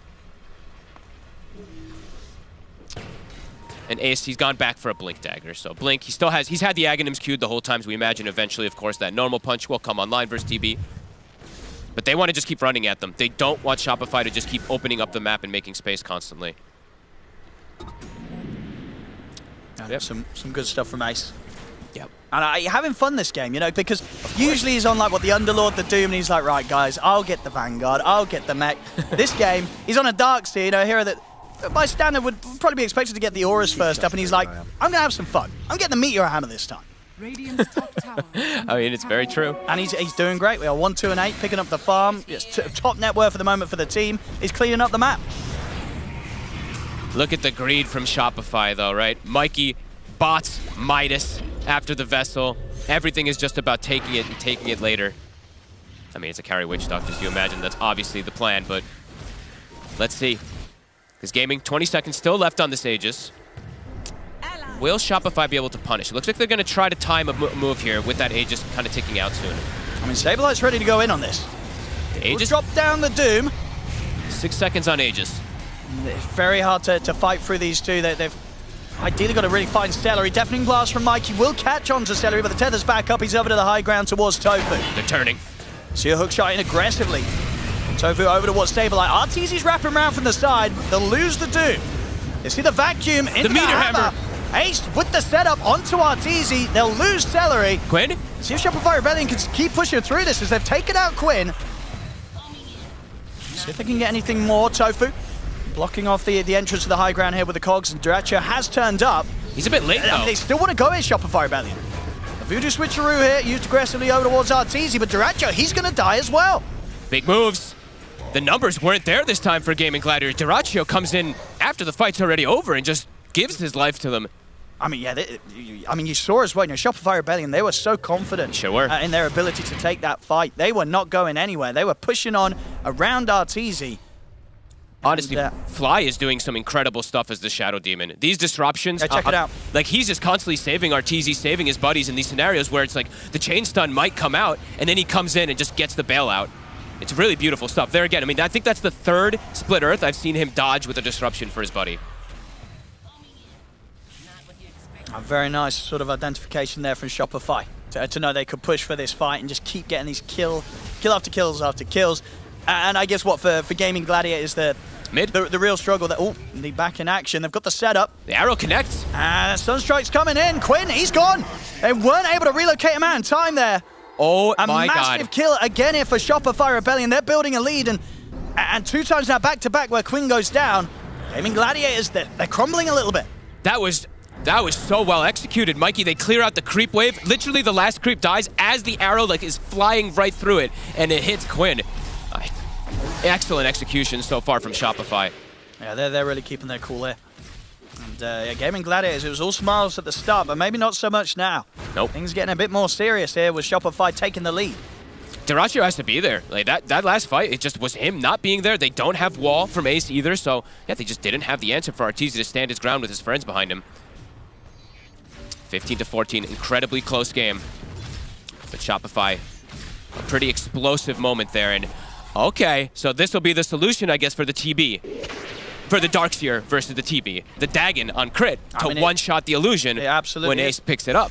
Okay. Huge value pickup for crit if he can get that. Some big brain stuff going on here. I love it. Yeah. An item that is totally dead besides just for killing illusions. So it seems like they're absolutely talking about it. Theory crafting all the answers in order to deal with this Gaming Gladiators kind of cheese-style draft. So far, definitely working for Shopify.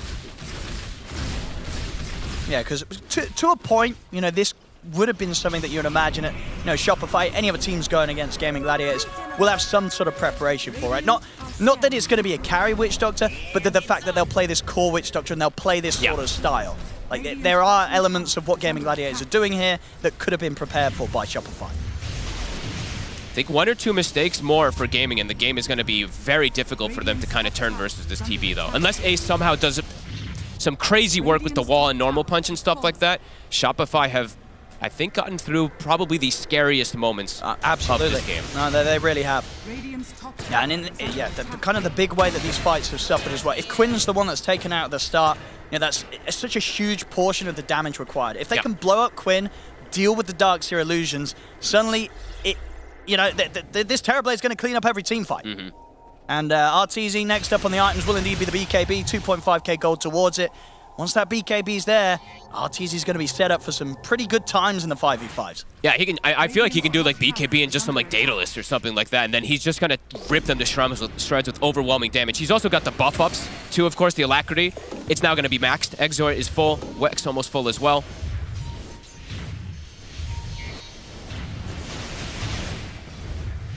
Gaming feels like they need to get this next Roshan, but they don't really take it that fast with their draft at this point. And Shopify, you can see everyone just farming. It's just like, guys, they missed their timing. We're just going to farm it up, make them come to us, and then take the fights that way with numbers. And look at this. It's literally everybody split up in a different position of the lanes in the map, just looking for that farm.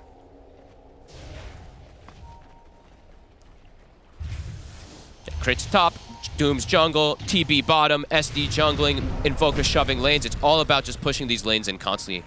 And Gaming, it's up to them to find these kills to bring themselves into an advantageous position now.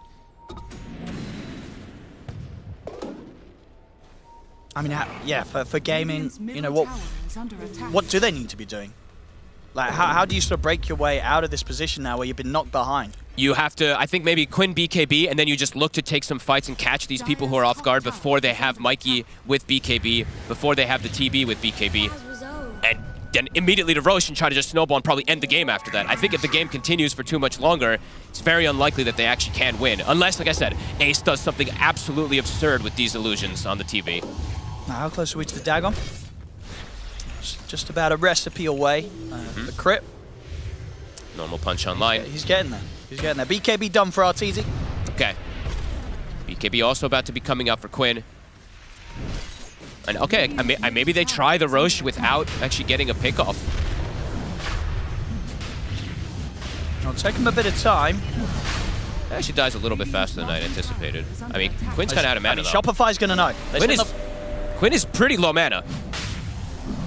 Shopify's absolutely going to try and mess around with this. At least Crit's going to throw out an arrow. Actually, I said it looks like Shopify, they're smoked up with the 3 of them, but they're not really heading towards the pit. I think they're maybe just seeing if they could maybe find some sort of catch elsewhere on the map. I think Saberlight and Arteezy can go, and then Mikey can TP in, but it is They've got to dropping. go soon if they want to do something, and yeah, they're not going to be able to interrupt this. So Gaming Gladiators, they get the space to get that Aegis secure on Quinn. Shopify looks pretty keen to fight anyway, though.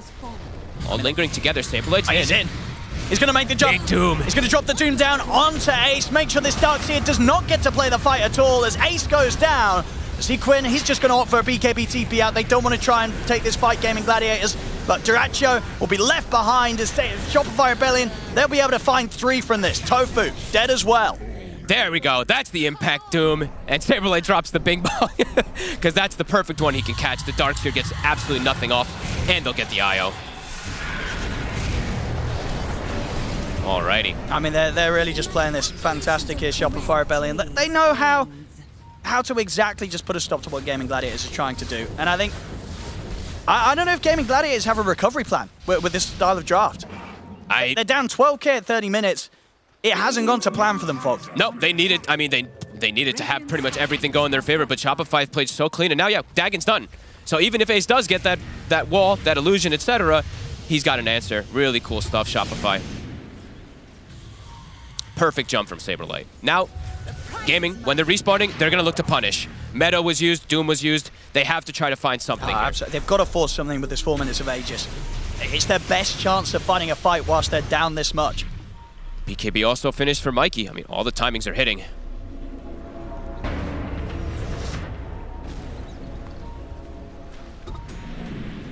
Duracho completely now is just, I mean, it's been for a while now, he's just a support. All the pressure in the world on Ace, as well as Quinn. And yeah, there's just answers. Shopify. God, like just great itemization. Vessel, Shiva's, Scotty, deal with the healing. Dagon to clear the illusion. And then I'm seeing, yeah, Fly, he's going to be going for an Aghanim's as well, too. So even more ways to just control the mobility that's going to come out from Lash, Darkseer, etc.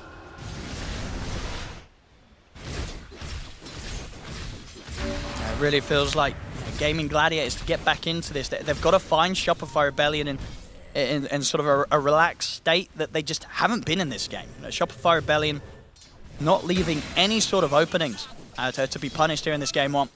They're just shoving lanes. I mean, like Arteezy, 5-1 and 5. Oh, look, bottom wave is coming in. I'm going to push it in. Top, Mikey shoves the wave. Just continuously get that farm going. I mean, you can see the way the Gaming's like running. They're like, we need to do something. Gotta do something. Can't just sit back because Doom, it's back online now. Everything's pretty much back online for Shopify. So Shopify, honestly, they can fight right back. Yeah. I mean, and as you say, you know, it's kind of looking towards either Quinn or Ace to make the big impact plays in the fight. Highly likely one of those will be doomed. So whilst they might not die, it's still going to be very hard for them to be fully effective in the team fights. Mikey, he's out. Fancy plays. I'm pretty sure he got the whole creep wave with that too, so he's kind of just baiting them, and now they're making the move, Shopify. Coming in with the Moonlight Shadow and Saberlight. Another Doom. Straight away. Locks it down onto Ace. Make sure that there's going to be space for them to try and make some sort of play happen without the threat of the Darks here. And indeed, they'll be able to take out Tofu. Won't get anything more. The rest of Gaming Gladiators are able to survive off to the side. Setting up for the relocate. Saberlight teasing with the idea of going in for more Mikey. Cask will bounce out between them. They're able to split. I mean, you see Gaming Gladiators, they're really kind of umming and ahhing about getting in on this, but 4 versus 5, even with the Aegis on Quinn, it's just too much of a risk to take, even though they need to be taking some sort of risk. Saberlight just keeps finding the ideal target. They don't get the kill that time, but they're able to kind of like reset and stuff. The thing is, though, now, 12 seconds for clock coming up. Like, you got to just push. You got to do something big on Gaming. Meta's used, Doom's down. You have to force the issue here. See if they can.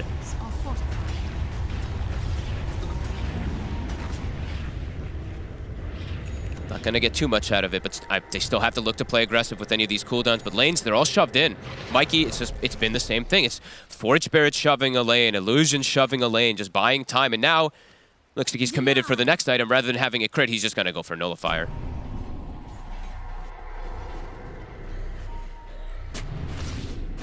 And that is going to be the Aegis getting reclaimed in 20 seconds. Quinn, very close at least to his next item. Do you think Indeed will go all in for the Hex as the best thing in this sort of situation? It feels like buyback isn't going to really matter too much somehow, so I feel like, yeah, he just has to. And yeah, he's bought it.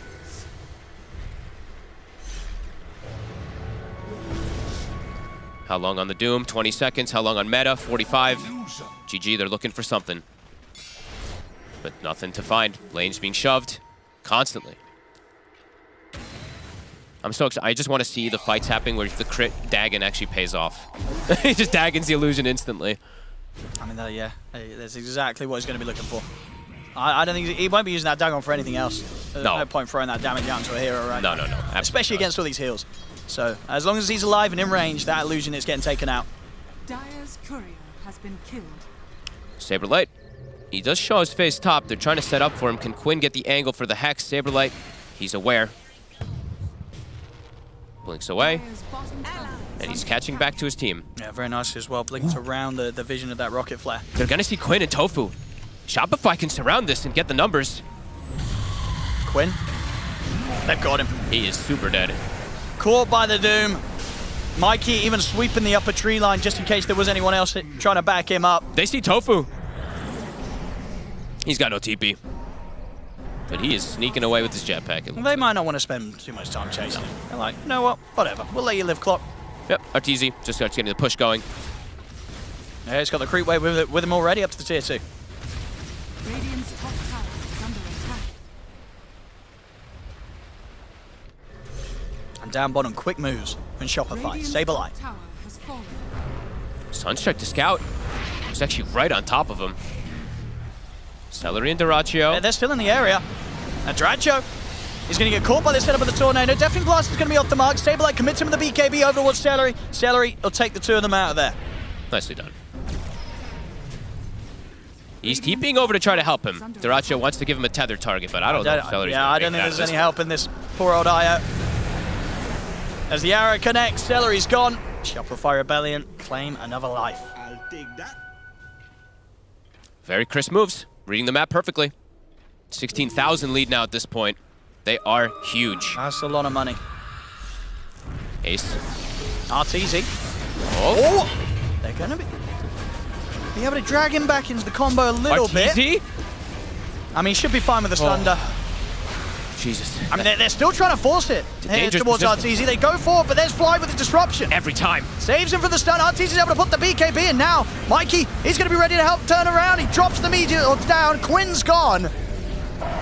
They pushed too hard there for a bit of an aggressive play. Gaming Gladiators, they couldn't quite kill Arteezy. They'll drop the Voodoo switcheroo, but back him as well. Arteezy's getting low.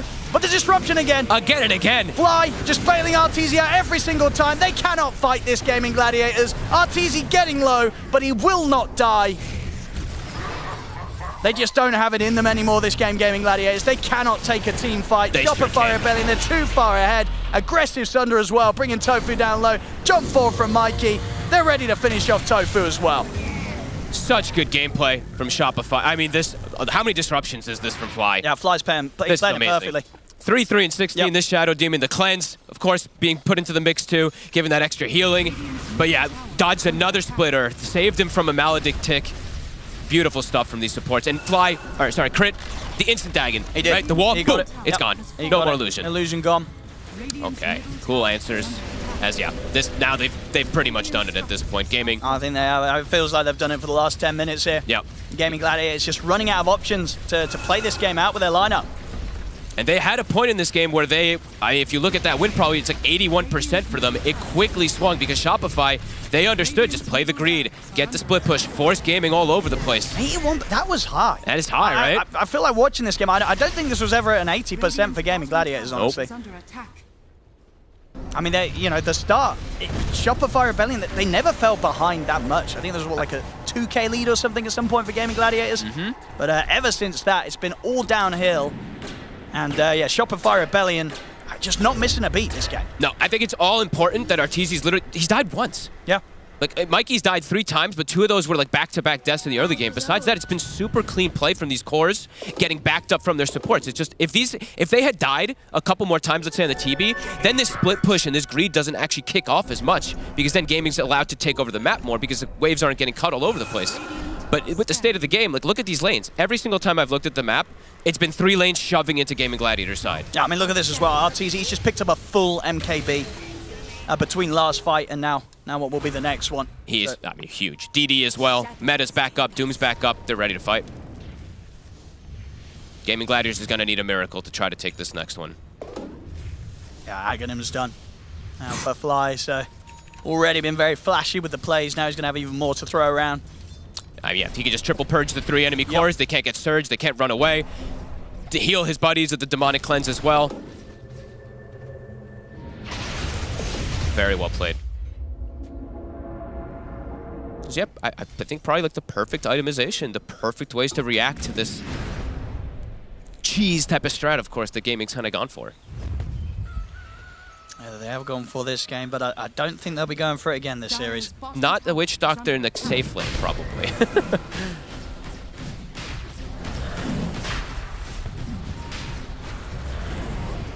And now it's Shopify Rebellion's turn to head towards the Roche Pit. Could be that final fight. Gaming. I mean, they'll try and get her in time, but Mikey, he knows he's already able to hold them back with the Tornado. They're still trying to close in on this. And Quinn, he's just in. He's going to go in with the BKB. He's just dying, but I mean, RTZ just does so much damage. I don't know if they can keep Quinn alive. They can't. Quinn's gone. As RTZ is too big right now. They cannot fight this Terrorblade. Celery will be able to snatch the Aegis. It's cute, but it ain't going to turn this game around. As the Dooms drop down onto Ace, the Darkseer's out. Duracho also not a chance in this fight. Triple kill for RTZ. I mean, this game's over, This Fog. game is over. Probably just discussing a couple things here, last moments there on Gaming Gladiators, but that is totally it. Ultra kill for RTZ. 12, 1 and 10. What a team performance. Just phenomenal stuff, really. And yeah, time to end it. Saberlight, the first, I mean, a bunch of these Dooms, they were just everybody running away, but the last 3 or 4, perfect. Literally just gets on Ace. He doesn't get a single spell off. And they even have the answer, of course, with the Dagon and itemization. Just, yeah, really cool identification this time around from Shopify. It looks like they want to give it one more chance here, Gaming Gladiators. One more fight. But very hard to sort of see it ending in any other way than them all dying and nobody dying on Shopify. And Lincoln's on Mikey. The final effort, Duracho. Farewell. Goodbye. Deleted. Well, that's the carry.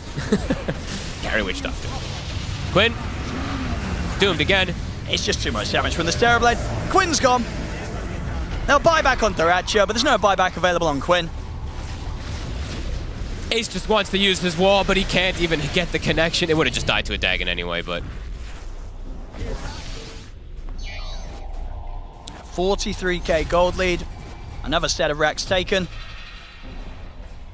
Gaming still not GGing out of this one, though. I mean, maybe just taking the time, as you say, to discuss next game. More than likely, yeah. DD for RTZ, why not? And Here we go. Full refresher, too. Aghanims on Saberlight. Almighty money.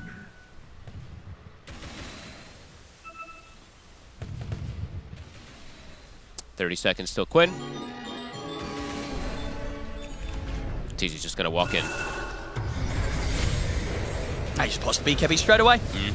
They threw the Lincolns on him also, I believe, to block the cast. Terror Wave to zone them. Ace. He's going to get in with the punch. Dagon. And Duracho, he's trying to step in with the BKB. He'll put the Voodoo switcheroo, but unfortunately that doesn't switch the hero he's playing. As the Witch Doctor carry goes down. And I'm sure we'll see the G soon. Yeah, there we go. GG, it's called Shopify Rebellion. Take this game 1. I mean, Gaming Gladiators, we all love to see it. We're all excited to see it. Some carry Witch Doctor.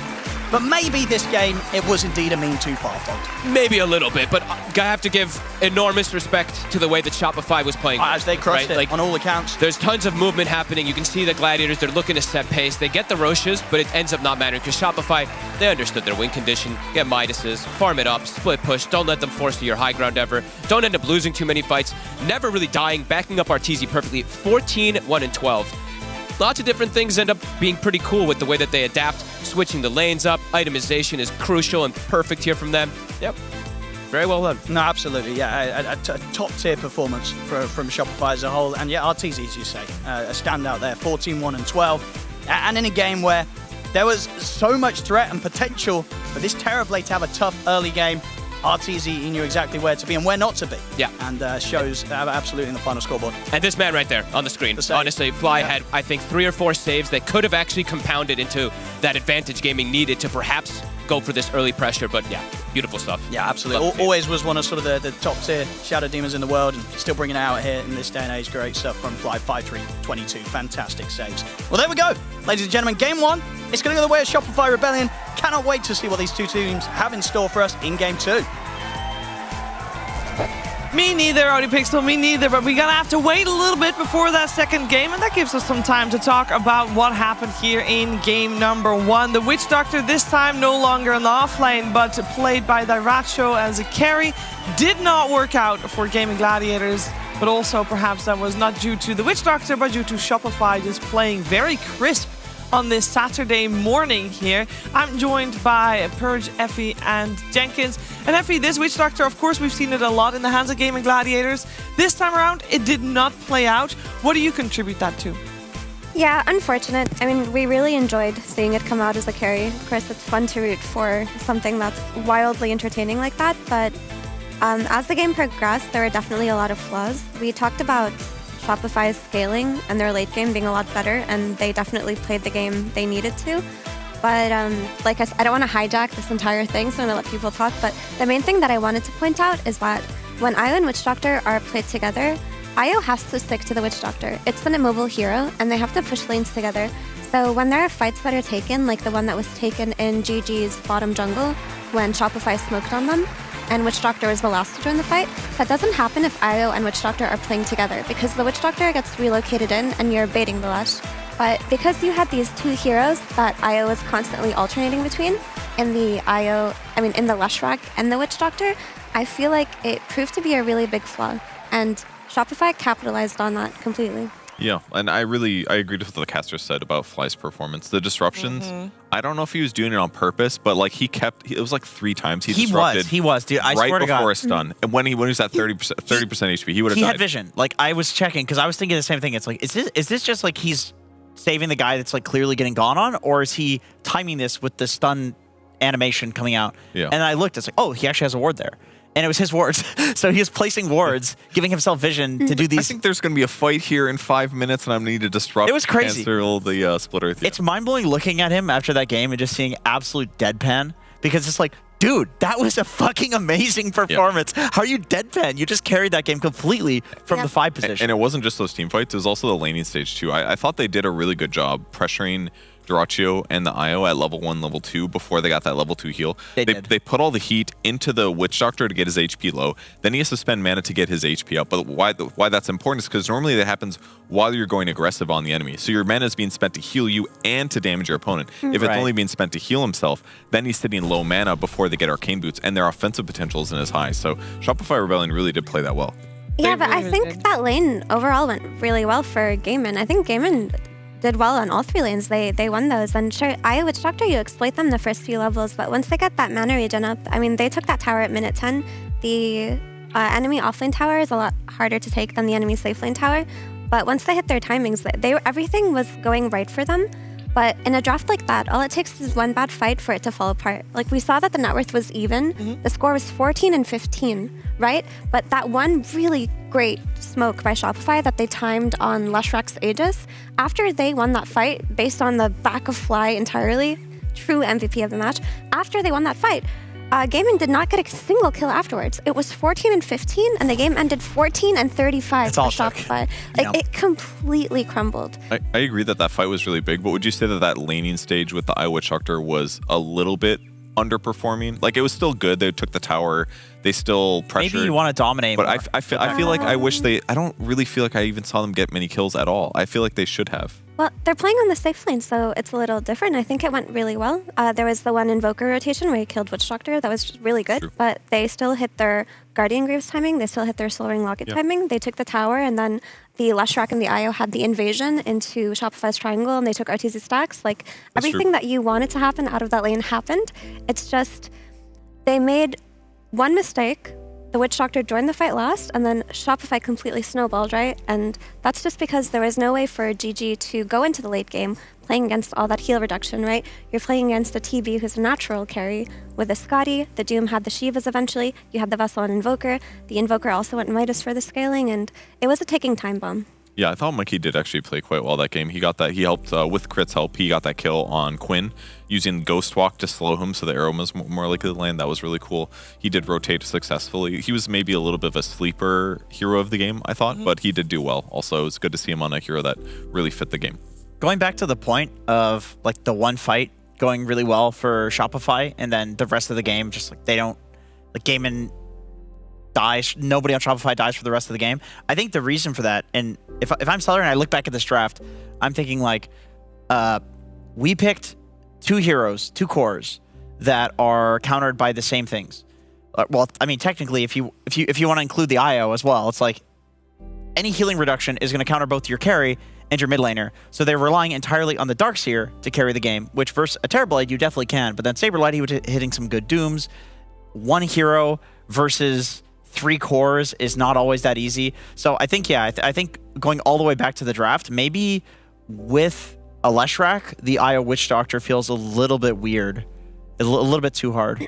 Yeah, especially with the way GG... So GG are so comfortable on their IO Lesh that it just felt natural for Celery to pair up with Quinn. But Yeah. IO Witch Doctor does not work that way. Like, you're supposed to be Siamese twins. You're supposed to be attached at the hip. That's how you get your slow-moving Witch Doctor into these fights when he needs to be there. So we liked it conceptually. It was a lot of fun. It's something that they clearly talked about because they were laughing on the screen. They're like, yeah, it's time for a they had carry Witch fun. Doctor. But I think back to the drawing board, because they could have called GG, but they didn't, right? They just let Shopify win the game organically. So they're breaking it down, That yeah. means they were talking. They were using that time Yeah. to talk about what went wrong and what they're going to do next. Well, we're going to find out what they're going to do next because game 2 of this series coming your way after a break.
it, you wear it.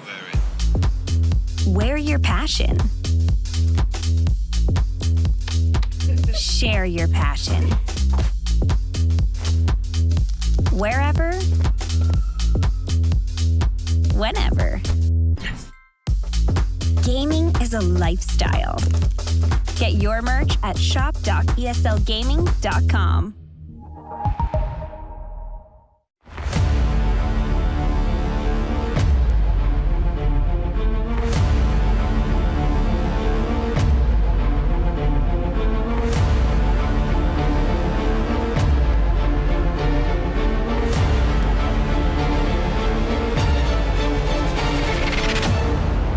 And the hunt begins.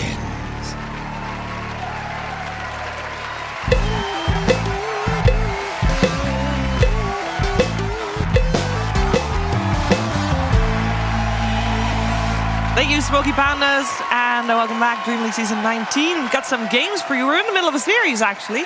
First game was taken by Shopify Rebellion against Gaming Gladiators, and we're going to find out if Gaming Gladiators can push it back, and we can have a third game to this one, as we're going to find out. This time around, Shopify Rebellion had priority in the draft. They chose first pick, which is a little uncommon, Effie, right? Yeah, it's a bit unusual. So that means there's one hero that they value very strongly versus GG, and they want to just pick it first. So I think the Doom worked out really nicely for them. I thought it might be that, but GG take it out. They just don't want to play against it again.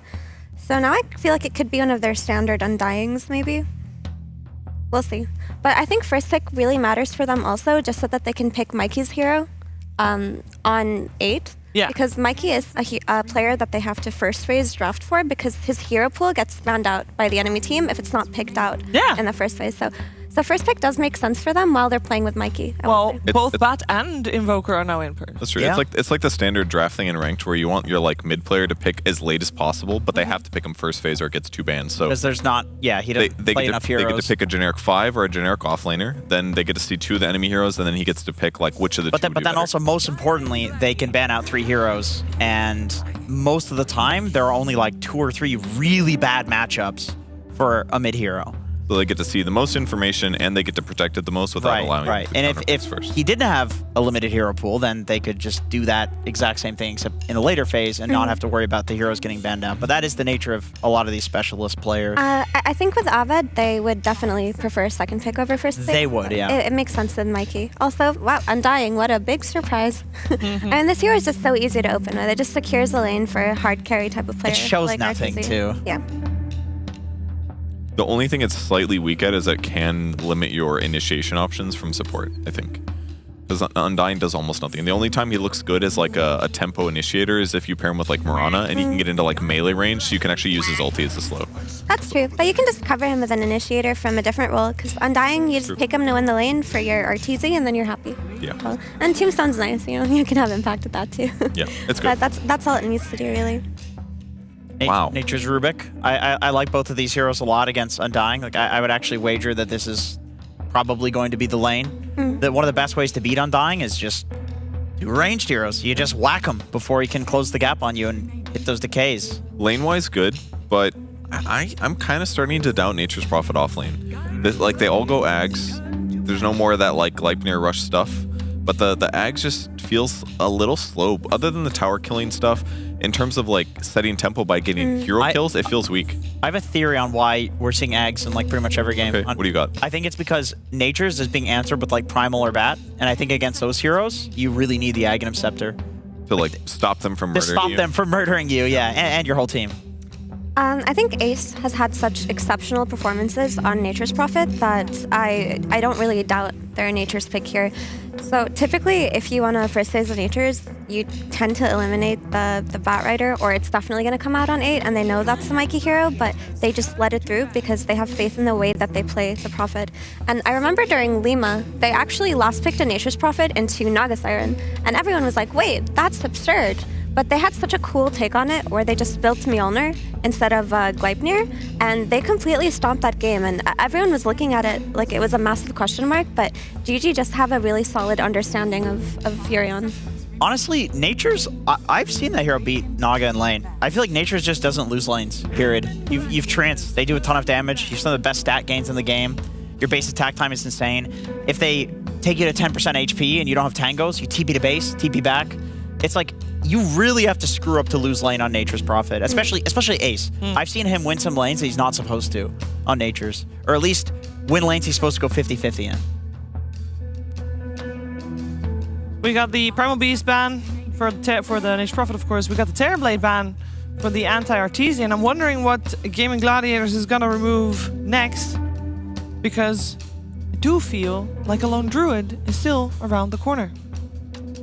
It's possible. Drow also not banned so far for the first time in the second phase. I feel like it's like definitely one of the most consistent, generically good carries right now. Nature's kind of owns Drow though. It's one of the highest win rate heroes versus Drow. Yeah. The Ant-Man makes sense. She comes out in second phase so often because it's just so easy to build on her here, and she's another strong laner that would have secured Shopify. They just need to think about the ranged carries that are going to come out with this Undying. It's usually how you pair it. Like, very, very little time teams tend to pair Undying with something like an anti-mage, but for the most part, it's just a solid draft. And because Shopify have first pick, I wouldn't be surprised if their SF came out at some point either. SF is one of the better carries when you can't counter on the last two picks, because it just has such strong laning overall, and it's easy for it to come out. And yeah, it complements the Undying. That's a Snapfire. And an instant Lycan Nyx Assassin. No time wasted to go for that. Or are they going to pick the summon counter, the Night Stalker, the something else? Although Fog did show me this morning that if you get Ags on Snapfire, you can kill the neutral with that. Oh. But it only denies it, so you don't get the gold. It's not as cool. And then you have to buy an Axe on Snapfire. And then you have to go in melee range. If they get in him, there's a lot of downsides. it's closer than melee range, bro. It's so small. That does not sound ideal. The more you talk about this. The dragon has to be towering over you for you to gobble it. That's the only way. No. I'm a little surprised that. Look at this little guy. Why is he so tiny? I'm surprised they picked this little guy because it's. Which of the two? The Nyx Assassin. Okay. So, obviously it's one of the hardest counters to Snapfire in the game. You just walk into the Mortimer's Kisses with Carapace on, and it's going to cancel 100% of the time.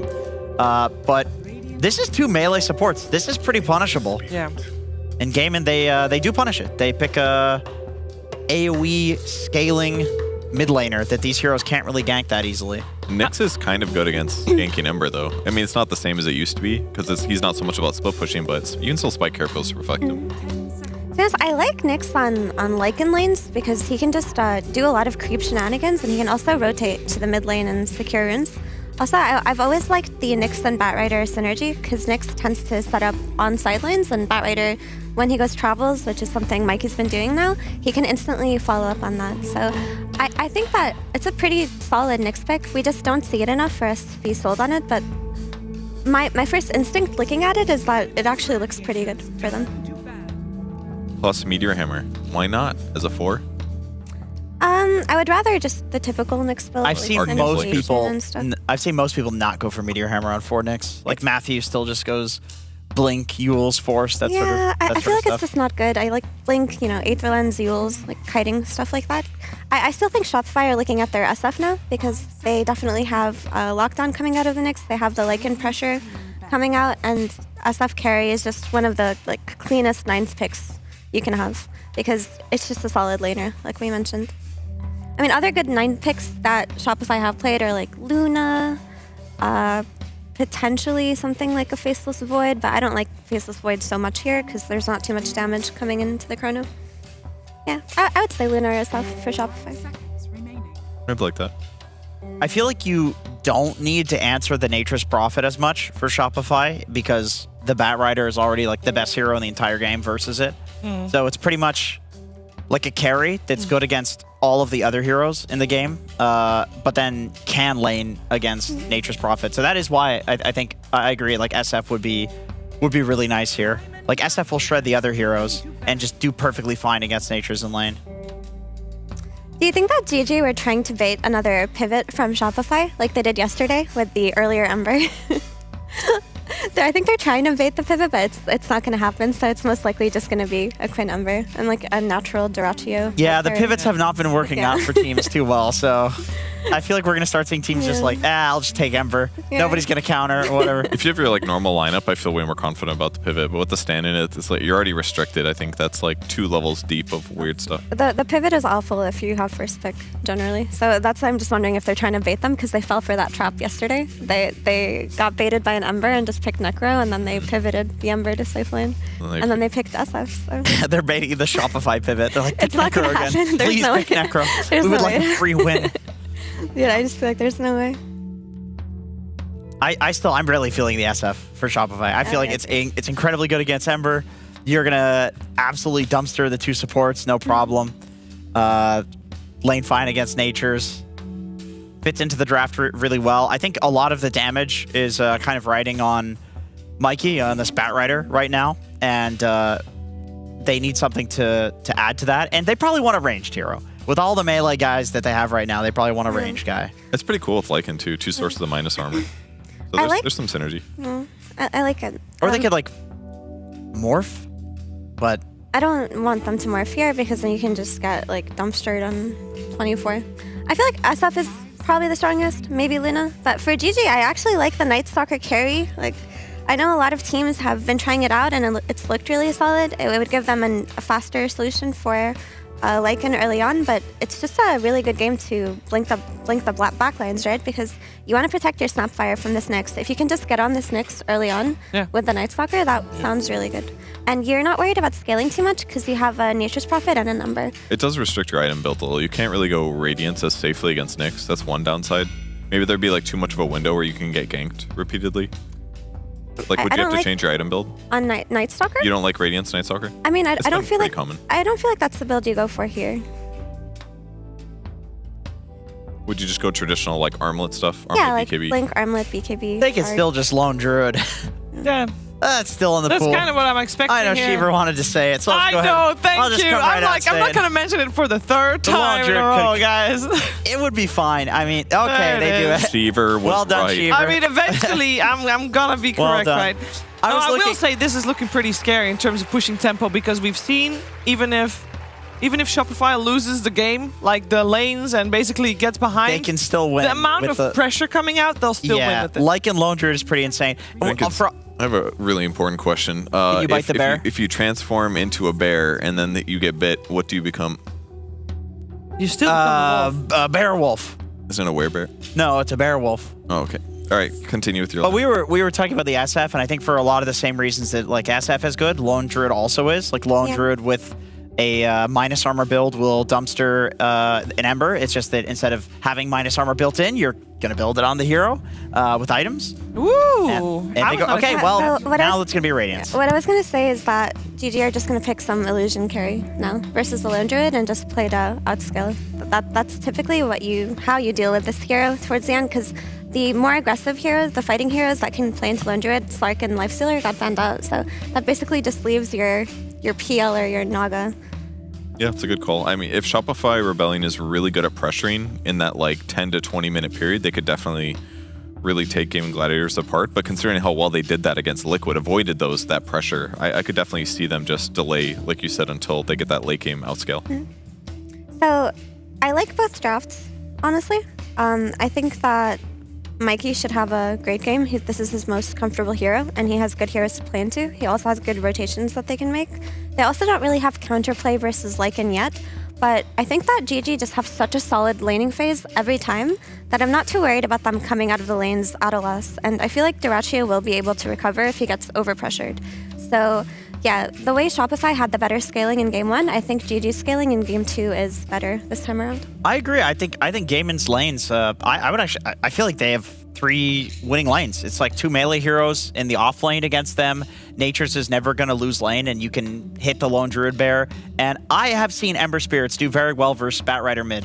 I guarantee you when Quinn asks for this hero, it's because he knows how to beat it. He's one of these new age Embers that does the right build. And I still remember Mikoto solo killing Nisha mid on the Ember Spirit versus Spat Rider matchup. You go max chains, right? People go, well, max light, obviously, but people go like a couple points in chains early, and you play to just like kite the Bat Rider. You bait them under a tower, like that's how Mikoto got the solo. I just remember it so well because It was so clean. I've but seen you literally just get the chains under tower. You bait him to chase you a little bit. You get a TP in. Boom. I've seen 4-4-0. I've actually seen that. I'm not entirely sure because sometimes I know Embers still like to farm a bit, which of course you need the Flame Guard to do that to a degree.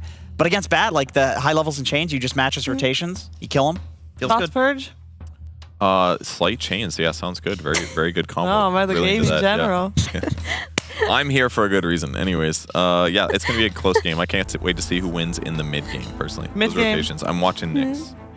You're watching the mid-game rotations. We're all watching the mid-game rotations and the early-game rotations and the late-game rotations. If it gets to that point, we're finding out what's going to happen in this second game of the series. We're heading over to OD Pixel and Fog.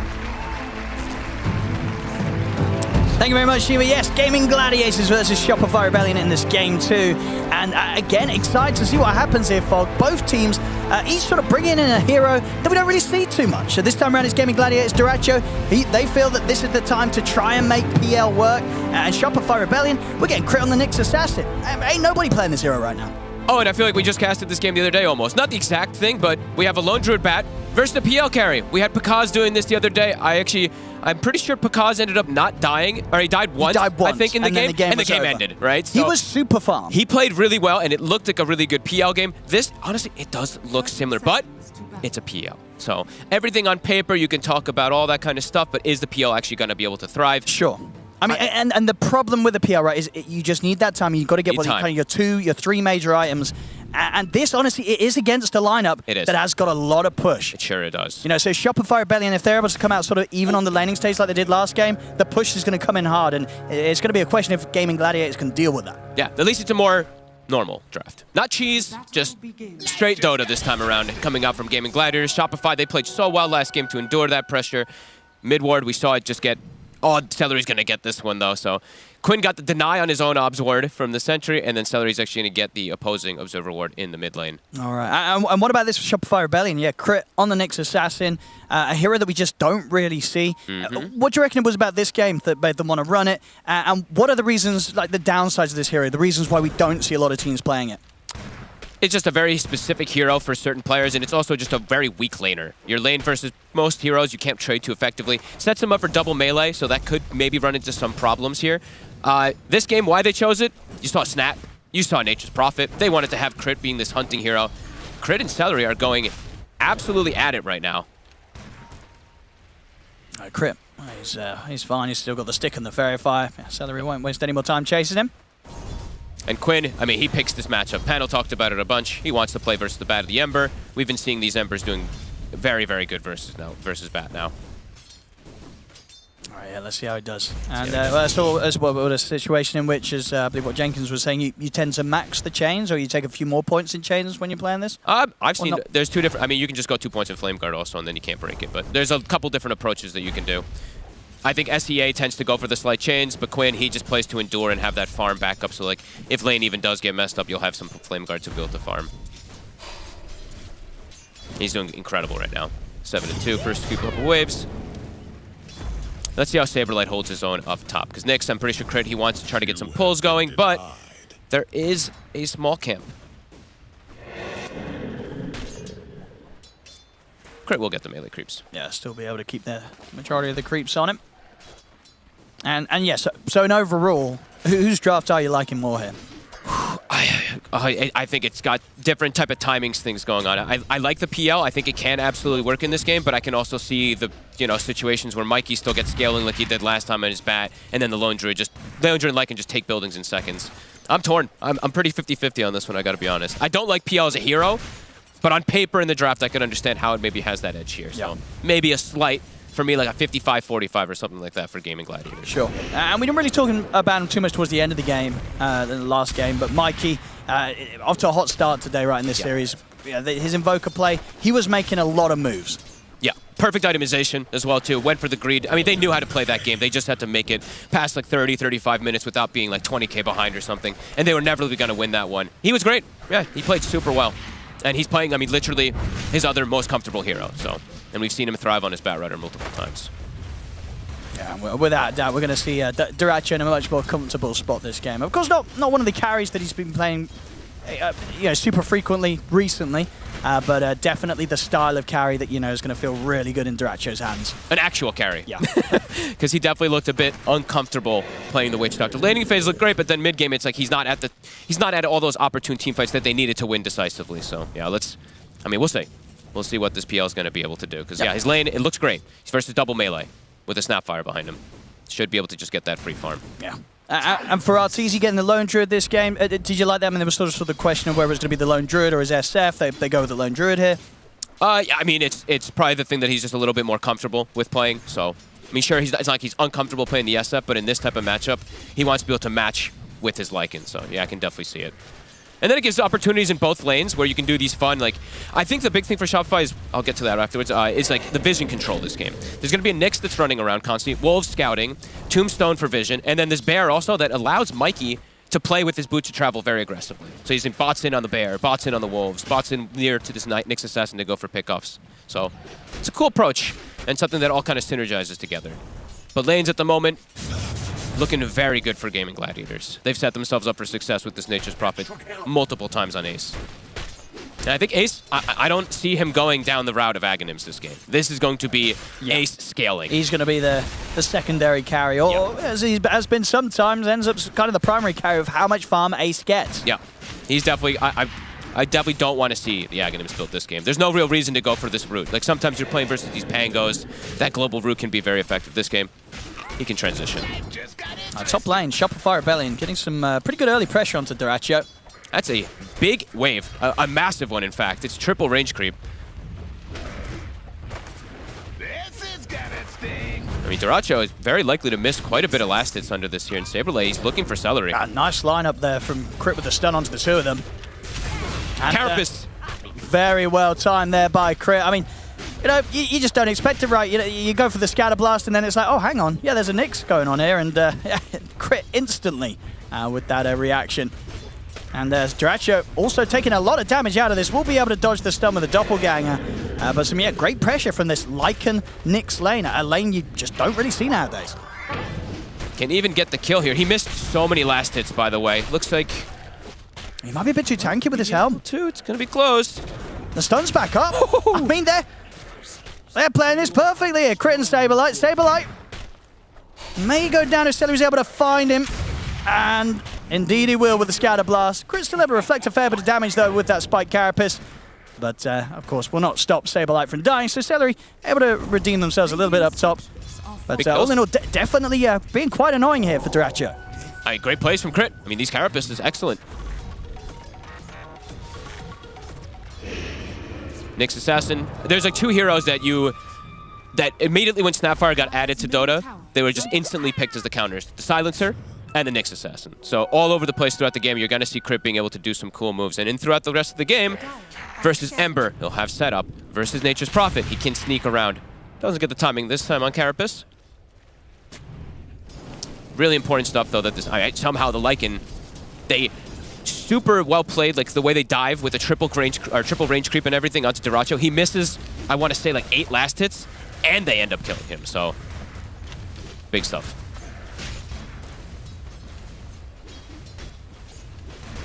Crit, maybe seeing if he could get another round of the spells off during this arcane. He's really trying to just bait something. Yeah, definitely having to be a little careful though. Huh? Scatter Blast and Cookie could have killed him, and he knows it. He'll step back a bit. Crit.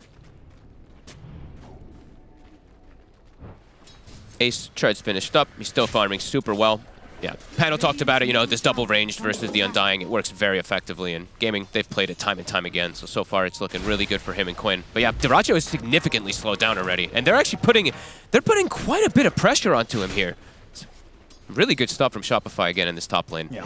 Similar sort of slow start for Arteezy down bottom. Sure. Both carries at the moment on 28 CS. We're seeing Ace, of course, full control, 38 and 24, getting a heavy amount of denies. Of course, some of them being treants, but still very much worth being noted there.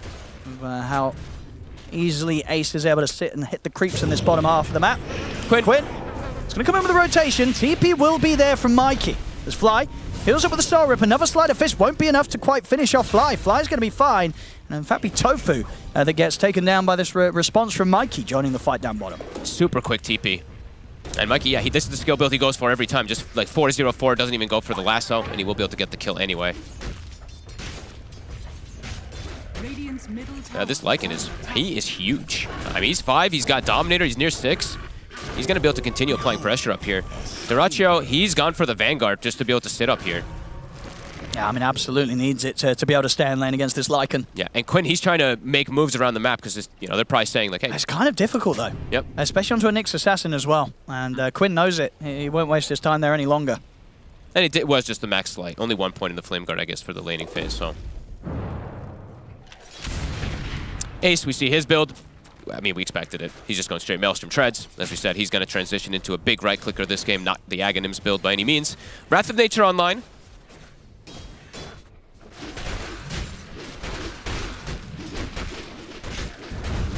I mean, they're just hitting Dyrachyo, though.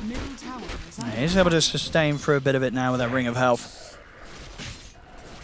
And catching back up on the CS 41 last hits now. Doing just a bit better than Arteezy's at the moment.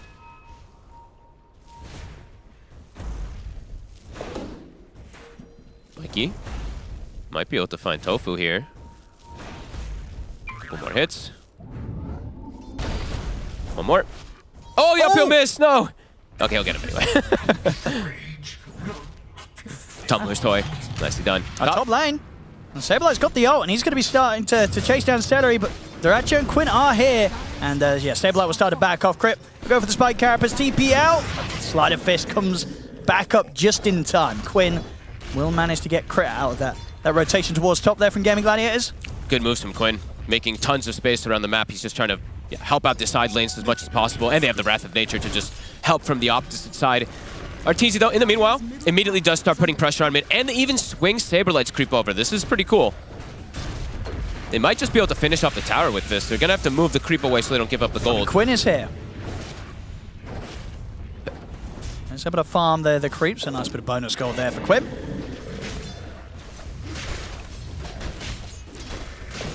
And even Dyrachyo himself getting some pressure onto the tier 1 on this top lane.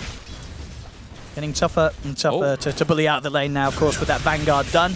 He has a Midas Q. That's the correct build. He knows. Vanguard into Midas. Get the first item to survive, that second item to pick up the farm, pick up the levels, pick up the gold. That's a bit of a curious one for sure. They say attack speed. I guess just they are looking at going for triple scaling then, right? That's super late game kind of scaling for himself as he thinks it's, you know, it's, as we look at it on paper, it's a good PL game. So, okay. Yeah, I mean, that's the way you're going to win a PL game, right? Yeah, you're going to win it by scaling, and you're going to win it by hitting that sort of 3 major item timing. Bottom, Quinn. We'll be able to force a TP from Mikey. Quinn. Ooh.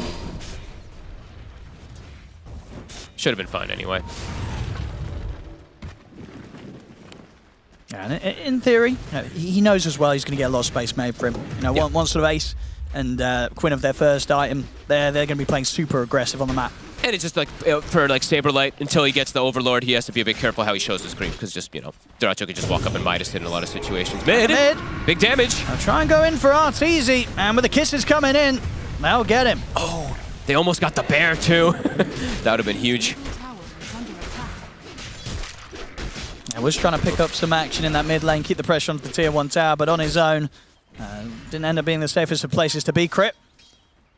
Can you get Quinn? Oh, nope. Tries to get the extra, the damage in before just going for the blind stun from the invis, so Quinn gets a chance to react. Power Rune will spawn bottom, Tofu. Gonna be able to take down away from Mikey. Mid tower though, very soon. Crit is going in. He's just going in. I mean, he wants them to go on him because they've got Mikey by their side. Shopify Rebellion, they want to play very aggressively here. They'll catch Celery. I love it. I mean, this is the way they're going to play. Charging in there saying, hey, we want to fight. Let's go. They're definitely like seeing, they're probably going to see Dyrachyo's itemization. Are they going to get the courier? The Midas? It's flying right over them. They don't kill it though. Oh. They want Ace? I mean, TPs are coming in. They should. I mean, Ace is going to stick down pretty low into the flame break. He's going to try and TP out. And he makes it away. Mikey, he'll TP out in return. Indeed, yeah, that was close to the Midas. Not quite getting there, but it does. Dyrachyo's picked it up and has been able to use it straight away. He TP'd to it. He's like, my Midas! Oh no! We'll be able to use it immediately. Oh my, that was scary for a second there. I mean, that would have been pretty brutal. Delaying it even for like that, almost 2 minutes or so, it does hurt. Yep. It's all about playing for greed here this time around for Gaming Gladiators in comparison to Shopify, who definitely it feels like they want to be playing the ones who are dictating the pace. It's kind of like a role reversal. Not to say that Shopify can't scale. No, because I mean, Arteezy, he's still going to go probably for just the same build that we saw him do the other day, right, against the PL. Yep, Radiance, for sure. Looks very good. And Mikey, he is going to do his build, that we saw the other day also. He's got the Witchblade already queued up. Already 2 components purchased of it as well. He's playing versus some significant physical damage as the game progresses, so even the armor is going to be beneficial. Radiant are scanning. Saberlight close to Helm of the Overlord. They're going to be able to force quite a bit there with that. They know that the PL is not going to really be able to fight for quite some time if he's going to be going for the Midas. Tofu tries to poke a bit at Crit there, but Crit, he's got backup. Both Fly and Mikey were ready to help out. Bottom lane. They're on Arteezy again. Arteezy a little bit on his own here. Oh, push back Ace with the fear, but no way out of that spot of the map there. Immediately they're looking to punish top Mikey. He has lasso. Let's see if Dyrachyo can play his way out of this one. They're in on top of him. He's got the doppelganger, and he has backup as Celery. Ace already as well ready to jump over with the TP if required. Mikey wants blood. He's going straight for him. Into the trees, he looks for Dyrachyo. We'll find him with the lasso. Ace TP's in to try and help out. We'll see them bring down Celery. Dyrachyo still alive for now. Mikey trying to stay on top of him here, building the sticky napalm stacks up. Dyrachyo is able to phantom rush over towards the creeps, but he still goes down. Mikey gets the kill. Might be able to get more. Ace is incredibly low here. The stun from Crit will catch him. It's 3 dead on Gaming Gladiators. Mikey will die for his efforts. It's a 3 for 2. See if they can make it a 3 for 3. Look for Crit. Spike happens it up. In fact, Crit, he's got the stick charges. He can look to turn Crit. He's going to make it a 4 for 2. What a play. Can Quinn finish him? I mean, Crit's probably going to have his spells back up in a second, isn't he? 5 seconds on 5 Vendetta. seconds on Vendetta. There's a chance he can sneak out of this. He just needs a little bit longer. Gets the stun off. See you later. And he's away. He is away there. Crit, he'll survive. 2, 1, and 5. Having a fantastic start so far on this Nyx Assassin. In fact, they want to go back. Oh. They mango him up. I mean, just in case maybe someone was sticking around here. Dyrachyo, he's the one in the neighborhood. It's tough for them to really commit onto Dyrachyo Quinn without is last. relatively low on mana. And they have a +1. I mean, if they get one. It's hard number Celery around. And they've got a sentry down. Crit, he's not going to be able to catch Quinn by surprise. They're trying their best to make as much space as possible because Arteezy's struggling, right? So they're trying to really force the issue here. As Arteezy, by the way, he did go back for it. He went for a Midas. So he's also looking to match. As we said, I feel like both lineups have their potential of these kind of scale that is going to be going on. Really, just continuing to pile on the pressure on this top lane. Trying to make Dyrachyo not feel safe in this area that he wants to try and farm in around this top tower. We'll see again some great moves from Crit, where Quinn just wasn't quite able to find him in time. Even the Wolf micro, constantly being annoying here. Saberlight doing an excellent job here as he now has Helm of Overlord finished. So Shopify definitely have a window here where they can start pressuring and perhaps make space for Arteezy. But Arteezy has to be more careful. He's deep again. He's in the same spot again. I'll have the fear to push back Quinn for now. They want the bear. Yeah, they'll go for the big money instead. He's out of the sprout, though. There's a way. Would have been fine. Mikey setting up with Crit again. Can they get Quinn? They might be able to this time. And lasso into the damage of the Firefly. It's enough. Same time up top, Saberlight and Fly. They're looking to chase down Tofu. I see Dyrachyo turn up and try and help out. Tofu able to turn with a Fade Bolt, but the summons finish him off. See if Dyrachyo can do anything in return, but at this moment he can't quite, right? He's got the Midas and the Vanguard. He's hard to kill, and he's making money, but he's not really got any damage or any offensive potential. I feel like he needs to just not show up to fights on this PL. I think him showing up is actually really hurting the side of Gaming Gladiators because he tickles. He doesn't really do much of anything when you have Tread's Midas. You need Diffusal first before you want to be showing up. And honestly, Shopify, they're absolutely killing this early game. Crit already has Blink Dagger. So he's going to be able to make these moves consistently, find Quinn. This is looking really good for them right now. Okay, 12-7. PL on paper, as we keep saying, can look good in the game, but Shopify, they have the concept and they have a way to scale, a way to pressure as well, too. This is looking, honestly, very good, because soon, a couple more mistakes, one more team fight or something, they can just get a Roche. They have Undying and Lycan. Oh, Crit It's going to be off the mark this time. Not quite able to find the opening stun on the Celery. Saberlight still wants to charge in on this. Commits him with the ultimate. I'll back up, get healed up by the Soul Rip. Celery. See if the summons can finish him off. Final Wolf, not quite got enough bite in him to take Celery down. Bottom lane, Arteezy getting a bit of space to put the pressure onto this tier 2 tower, but Ace will TP over, and Ace, of course, very much having to be feared. He is the top net worth right now. This Nature's Prophet, a pretty terrifying looking hero at this point of the game. It feels like he's got a lot of work to do, though, to be able to make sure that his PL can get space to farm. And it's not the easiest game. There's a Batrider and a Nyx that's going to be prowling for this NP all the time. Over in the mid. They'll get another catch here, Shopify. Find Tofu. TP's coming in. Duracho, he's trying to run in at them, but as you said, at this point, he just doesn't do the damage. Arteezy able to TP out in time. Nothing to catch him. That was close. The chains were used, but didn't quite catch him. Shopify, I feel like they're probably feeling like they're in a very good state of the game at the moment. They probably keep clicking on Duracho, and they're just like, okay, well, he can't show up. And when he does show up, there's going to be a Radiant spare. So they're actually going to have a pretty good answer for that PL, even when he does have Diffusal, if Arteezy, which I imagine is going to start showing up. And Shopify can force fights constantly because soon, as I was mentioning, Rosh is going to be on the menu. When you have Undying, Lycan, Lone Druid, you can easily take that Rosh and sneak it at pretty much any moment. Oh, that's true, and I guess Gaming Gladiators, on the other hand, they don't really take Rosh. Nope. They need a lot more items to be able to do so. I think they might just go for it here on Shopify. I think so. I don't think they need a kill go, by any go means. Into the pit. Yep. And see what Gaming Gladiators do about it, because as you say for Gaming Gladiators, it already feels kind of rough getting the PL involved right now. So with this going on, you don't want to bring the PL over, right? You've got to let Duracho farm. I mean, Duracho needs to farm, like, he needs to get this item and the next one, and even when he shows up, as I said, there's an answer. There's going to be the Radiance pretty much done on Arteezy, so I'm concerned really for Gladiators. Unless Ace and Quinn can really pull some magic up with the supports, this PL might just not be able to do anything in the game, might not be able to get online, and even if he does get online, there's going to be more and more answers. Yeah. I imagine they'll itemize for him. I mean, it's just going to be interesting to see just how much kind of adding the Midas into your build as a PL affects kind of the timings that you want to be hitting when you pick this hero. Yeah. I mean, nobody really picks it. It's very rare to still see this. We've seen it now twice or 3 times, if I'm not mistaken, maybe twice. And it hasn't really been working out. And this one, on paper, looked good, but so far, game stage, Shopify is doing a great job of just not letting it really get online.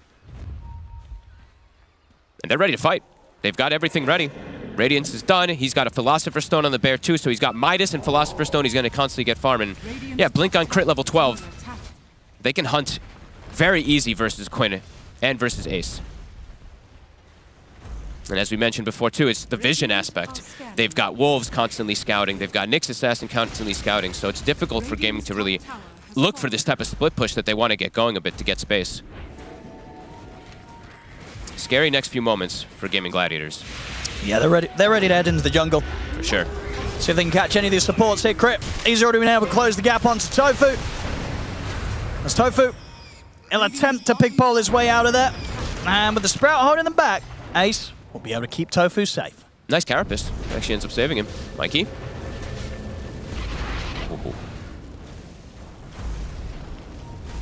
Duracho pushing the limits.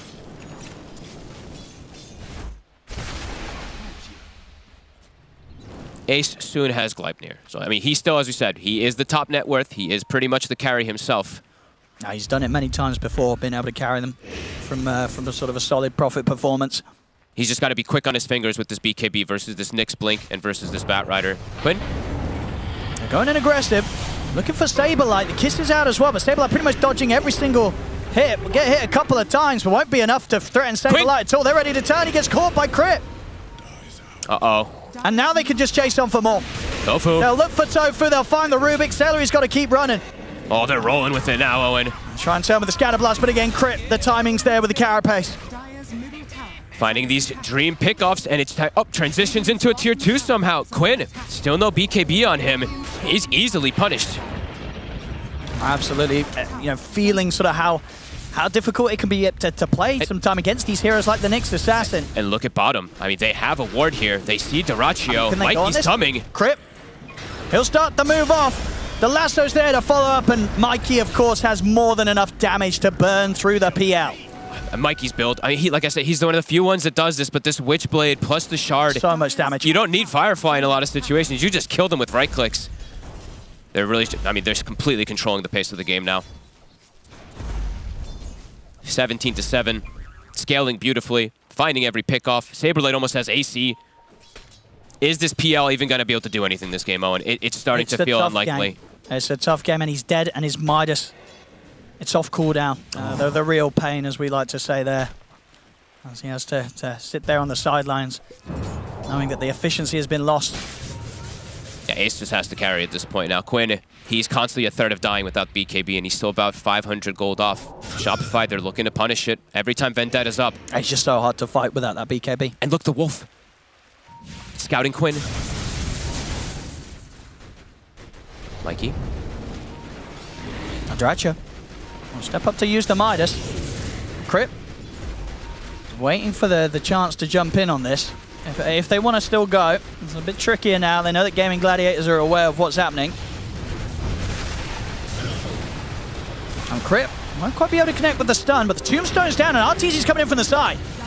He's able to connect onto Duracho with a fear and into the root. Duracho, he's just going to die to RTZ. He's gone. Ace has to BKB TP out. Quinn's got to run. We'll turn towards Mikey in the mid, but that's the Aegis. Mikey's going to be back. Crit jumps forward with a stun, catches Tofu. Quinn, he's just going to head back to the safety of his base. There's no fight to be had here anymore for Gaming Gladiators. They're losing full. I mean, look at bottom too. They take the tower and also top. Celery. I mean, Quinn, he's trying to get back in on this. Maybe they can get some of the support. So get Fly. Arteezy's taking tier 3. Quinn very low on mana, so won't have the tools to be able to chase down Crit. And it's just going to be a support kill at the end of it all that Gaming Gladiators pick up, but indeed so much to be found here by Shopify. And Mikey, he's able to catch Ace. Heads back in with the lasso. Ace, nothing to protect himself at this point with the BKB on cooldown, and even if it was, probably would have still died. Just too much damage coming in too fast here from Mikey. Mikey is owning. 9-1-4. He is literally just ripping them to shreds. There's no space at this moment for Gaming Gladiators. He's ready to go for more. Sure is. Mikey, and okay. He's running into 4 of them. BKB. See if he can get out of it. And we'll chase him. He's going to go for the TP out. If they got anything to come in at the end of the BKB, he's actually away from it. Oh, he gets out. I mean, that's got to hurt there. Mikey with the taunt, he just jumps into 4 heroes and he says, you can't kill me, bye. Oh my, oh, and the last pick, the PL, it's 0-4. This Midas is most definitely not paying off at the moment by any means. Yeah, it's been tough. It really has been tough. And Shopify, look at this Quinn. He's got BKB now, so a bit safer. Okay. Yeah, look at the gold here this game. RTZ. Oh, Quinn, he doesn't get it off. He's dead. Oh my God, Crit and Mikey, honestly playing so well. Last game it was Fly, but these two now, they're just doing everything. I mean, yeah, Mikey, of course, impressive as always, turning up this tournament as a stand-in and giving us performances like this. And then for Crit, doing it on a Nyx Assassin. This is not sort of the hero you expect to see, but as you said, there were reasons why it could be good this game. Crit, he's making it look more than good. He's making it look straight broken. They're fighting mid and Arteezy's taking bottom. There's no glyph. What do you do to deal with this sort of pressure as Gaming Gladiators? I mean, the Rax starting to get threatened to Arteezy. I mean, Duracho's turned up, but... Duracho? Oh, that's game. He died even quicker than when he was on the Witch Doctor.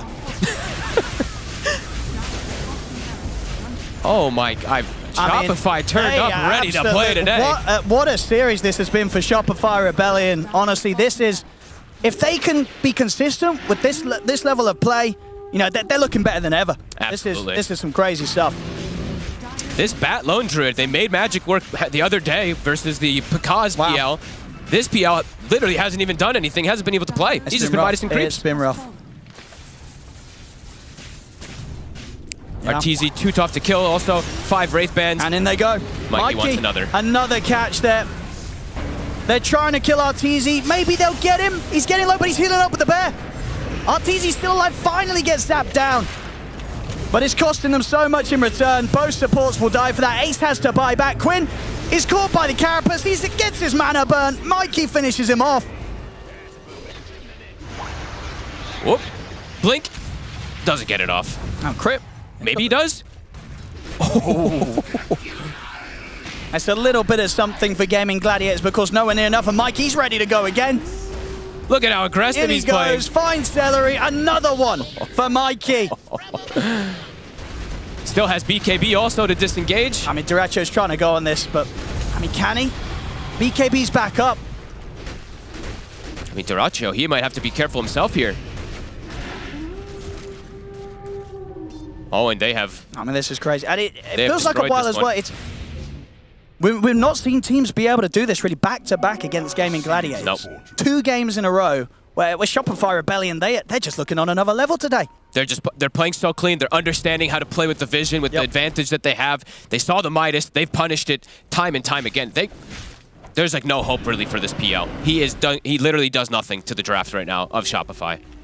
And Mikey just, what a performance. I mean, yeah. Not holding anything back here today, Mikey. 12-1 and 6. Yeah, honestly, his Invoker plays and Bat plays, they're absolutely up there. Yeah, totally We've next seen level. it through the previous group stage as well. These 2 heroes, I think they're kind of would you say the best 2 that we've seen them on? What else have we seen Mikey on that you've liked? These are the best 2. These are the best 2. Yep. The Bat and Invoker. Yep. And that's the thing as well, they'll pick it early. Yep. They pick it early, they say good luck to the enemy, and the enemy normally needs it, because Mikey, he has some incredible performances. As I say, emphasizing on the fact that his heroes, they'll be picked early. Enemy teams, they're not really able to do much against it. And the timings are just, they're so slow for Dyrachyo. The 29 minutes, you usually want to have like your heart, your Manta, your Diffusal. Yep. He only has the Diffusal and Manta and this Midas. So the answers are there. The Bear is constantly cutting waves and split pushing. I mean, they're trying to look for a fight. Gaming Gladiators, they're out with the smoke. Head-on fight looks very difficult at this point. Nearly impossible. Trying to go on the Bear. It's too tanky. They're even buffing it up now. Fly's got a medallion.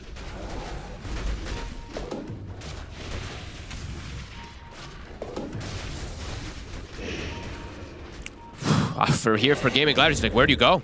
What do you do? Dyrachyo is just so weak. Your NP is farmed and stuff like that, but there's the natural counters of the Bat Nyx. Quinn always under pressure. They've got eyes on him. Like, he knows they've got eyes on him, and he's got his sentry down. Doesn't matter, though. I mean, he still gets caught. He knew that they could see him, but not able to react quick enough. Mikey, he gets the last one of Dyrachyo. At Dyrachyo, he'll be able to jump out with a doppelganger, but he's so low, and Mikey's still on top of him. Dyrachyo goes down. They will be able to kill the Bat, but they're losing heroes left, right, and center. Quinn just die back. It's over, folks. It is totally. It's been over.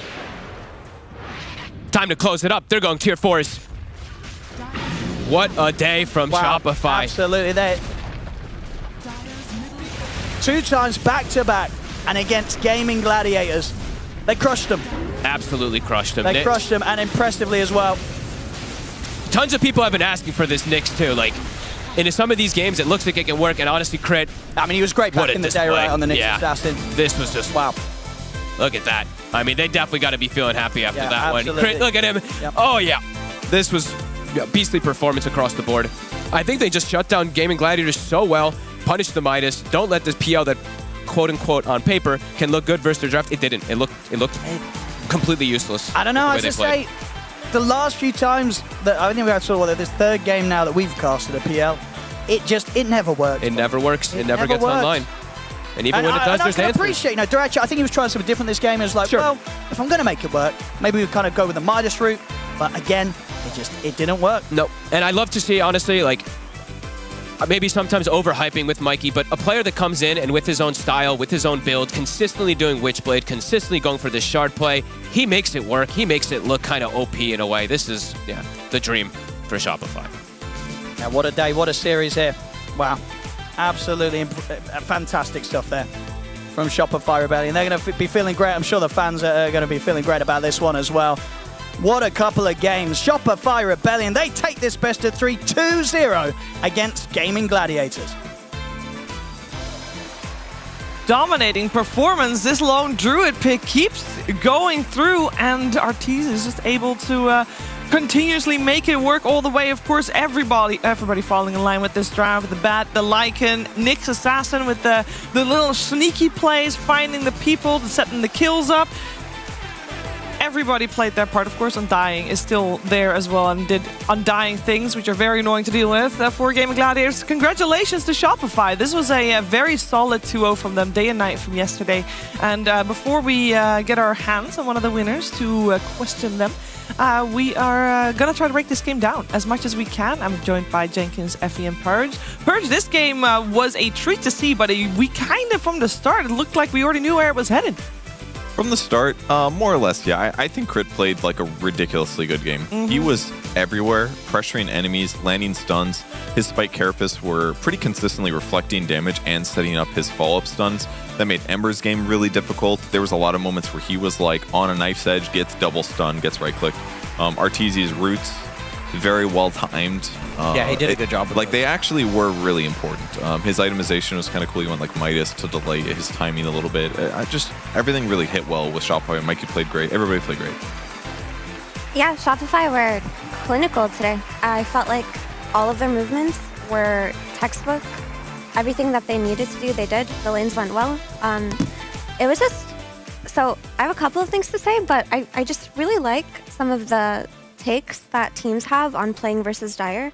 And I think when you pick Lycan's versus Dire lineups, and any kind of Zoo really, but mostly Lycan, it feels like he excels best at it, you kind of force the enemy to play in their own jungle because Lycan's constantly trying to take it over and kick them out of it. So you overtake that side of the jungle, and GG felt the pressure to fight back, but they often couldn't do it. They were playing near that top lane, near that Lycan lane, and they had the lone druid pushing bottom, so they also had to alternate between going bottom. And because of this, actually, Radiant had Roche advantage, not Dire, because of the way they were scrambling around the map because of this Radiant Lycan. So I thought that was a really, really cool thing that they did.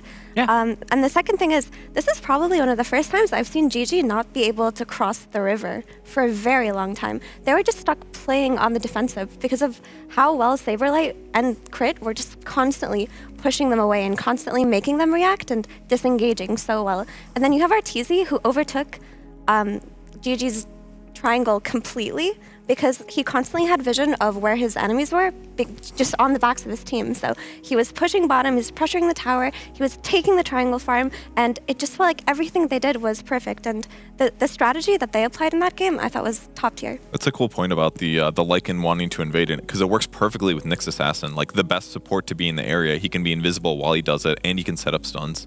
Like, they were successful punishing Arteezy a couple times. There's a lot of, like, he transforms while Murderous Kisses blow him up, but, like, it wasn't enough. They eventually stabilized where, like, that playstyle did really work well. And the thing is, on Radiant Zoo heroes, if you do succeed in forcing Dire to react to you or move around the map, if you manage to kick them out of the jungle, then they don't have any means to defend Roche, especially if they're forced to defend a bottom tier 2 so early on. At that point, maybe they should have just sacked it and focused on like controlling their jungle for longer, just so they didn't lose that first Aegis. I think maybe that's something that they can look at when they watch the replay. But overall, I mean, Shopify today have really impressed me. It was so good. I agree. I think teams watching this are definitely going to consider banning the Lone Druid. We've seen him play it against Storm Spirit. We've seen him play it against Batrider. He's playing it against Illusion heroes. It's like people have tried to counterpick it, and it seems like either just going for Radiance or Mask of Madness Deso. Like, there's some build in some way that Shopify can play around it where it just works. Yeah. Even when they're behind, they find a way to win the game just with the split pushing and the ratting. So it's one of those things where, like, if this team goes really far into this tournament, I could see Lone Druid making its way into the first phase. Maybe on that 8th pick where you've like the 3... And also with Abed coming back, especially, because then they can late pick his hero. You can 8th pick the Lone Druid and then ban out 3 heroes that they think are the worst counters to it and just destroy games that way. This is like a crazy thought, but like now I'm thinking, like, do you swap out Mikey? Like, before it was like, okay, definitely swap him out. Abed's amazing. But like, imagine like the tempo changing and how that would affect your morale as a team. Like, swap Abed and all of a sudden you lose the tournament, or vice versa. Swap Abed in for Arteezy, depending on the draft. Let's just do 6-player teams. Surely you can't. I think you should be able to. I think Mikey had an incredible showing this DreamLeague, but I feel like Abed is just such a versatile, flexible, and consistently high-skill player that we shouldn't be like, oh, Mikey's doing great. It should more so be that Shopify learned how to play with different heroes on the mid lane. It's impressive. Because of their... there's a call? There is a call. It is not... Hey, OTZ, how you doing? Hello? Hello? Oh, hello. Yeah, we're here. Yeah, You're here hello. too. It's all good. Yep. Enjoying your post-game banana. Congratulations. It was such a clean series for you guys. I have to ask, yesterday it did not look so clean. So what's the biggest change you've made from yesterday to today? Biggest change. I think we just played better today. I feel perhaps we underestimated OG, and we had a weird expectation coming into this tournament. Before like the group started, we thought we were gonna lose. Like we thought it was gonna be pretty hard, because we're all kind of coming off a break and we have a stand-in. So we didn't really expect to do that well in the group stage. So then we did well in the group stage, and suddenly our expectations kind of rised up a little bit. So then I guess we got cocky against OG. We thought OG would be easier to play against than other teams. We still did the proper prep and all those things, but it just, I guess in the game, we just played really bad. Like, I played pretty bad yesterday. Yeah. Well, everything seemed flawless today. This was a very convincing 2-0 from you guys. And you mentioning, of course, you're playing with Mikey here for this DreamLeague so far.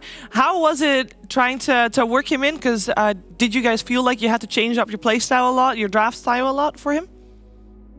Oh yeah, for sure. We had to do a lot of kind of work. We had to figure out a lot of things we could do to make him more comfortable. So we didn't really scrim at all. So it was kind of like every game we played was an attempt to try to figure out, what we could do better in the draft, or like how he plays. He plays really well when he's comfortable, so we just try to make it so like he can play his own game, and the us four can kind of like work around it. So that's why some games look like really, really random for us. It's kind of like we don't know what to expect either sometimes. So just working on that. But it seems to go fine, especially when you get your hands on your lone druid. And I am curious, for that last game, did you expect that they would let it through? Because it seemed like a fairly good lone druid game for you. Well, honestly, it was a pretty like bad lane for me. Okay. I think Furin is like pretty good against lone druid, I would say. But I'm confident that I can play that side of the matchup, so I decided to ask for it. That's probably why I didn't ban it. So they expected to kind of snowball off that lane. I was just mode damage control. I was just trying my best to make Ace work for every CS as well. We're like turbo nerds trying to get every last hit with our summons. So I mean, it was pretty fun that lane. It looked a little bit more fun for you than for Ace on the hindsight for sure. I'm here with Purge, Effie, and Jenkins. They'd also like to ask you. Jenkins wants to go first. For the first time, I'm actually going to go first for the question, because I have a follow-up question to the turbo nerding in lane. Do you use right-click deny? Like when No, I don't use it. You don't use that? Is there? No. Have you tried using it before? No, I've never tried to use it before. I've tried to use some like new things like hold to stop TP or something. Yeah. Hold stop to. I tried using that. I just can't do it. Okay. Some things it's hard for me to change to, but like some stuff like the damage number pop up, like that was really easy and very nice for me to switch to. But I haven't felt the need to switch to right click deny. Okay, I would recommend against it, because against summons, it's harder to click on them. The range is smaller, so you'll click treants more if you do that. Anyway, you guys can answer your question. When I watched you at Lima Major, I felt like you guys were picking a bigger variety of heroes for yourself. Is that true? And does that combat with what it's like to fit a stand-in? Because then his priorities are kind of higher than yours in some ways, because he's more restrictive and a new player. I think most of our strategies are less reliant on my opening, like my hero. So it naturally, that means that I'm able to play a lot more heroes. Since like I'm like last pick or whatever, late pick. I just pick whatever I think looks good in the situation, and sometimes it does not work. Like I remember sometime I asked for Marcy at Lima, and they just picked Timbersaw, and then it was just a rough game. I remember that game. That was a tough one. Yeah, it was a rough game. I just have a lot more space to pick my hero because of our strategies as well.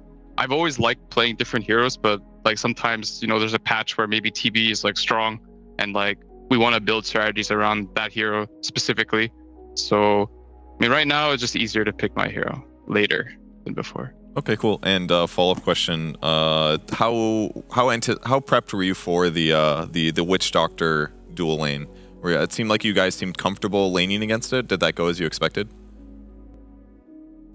I've only had the experience of playing against Witch Doctor a single time. It was Moo in like a pub. Oh yeah, he does that. It was pretty miserable. I hated playing against the hero, but I mean honestly that game helped me a lot. I learned a lot from that matchup, and I mean I don't know exactly how to lane against the guy against Witch Doctor yet, so I just kind of expected to go even. I don't know how the lane went. It felt like we were winning, but I don't know. Cool.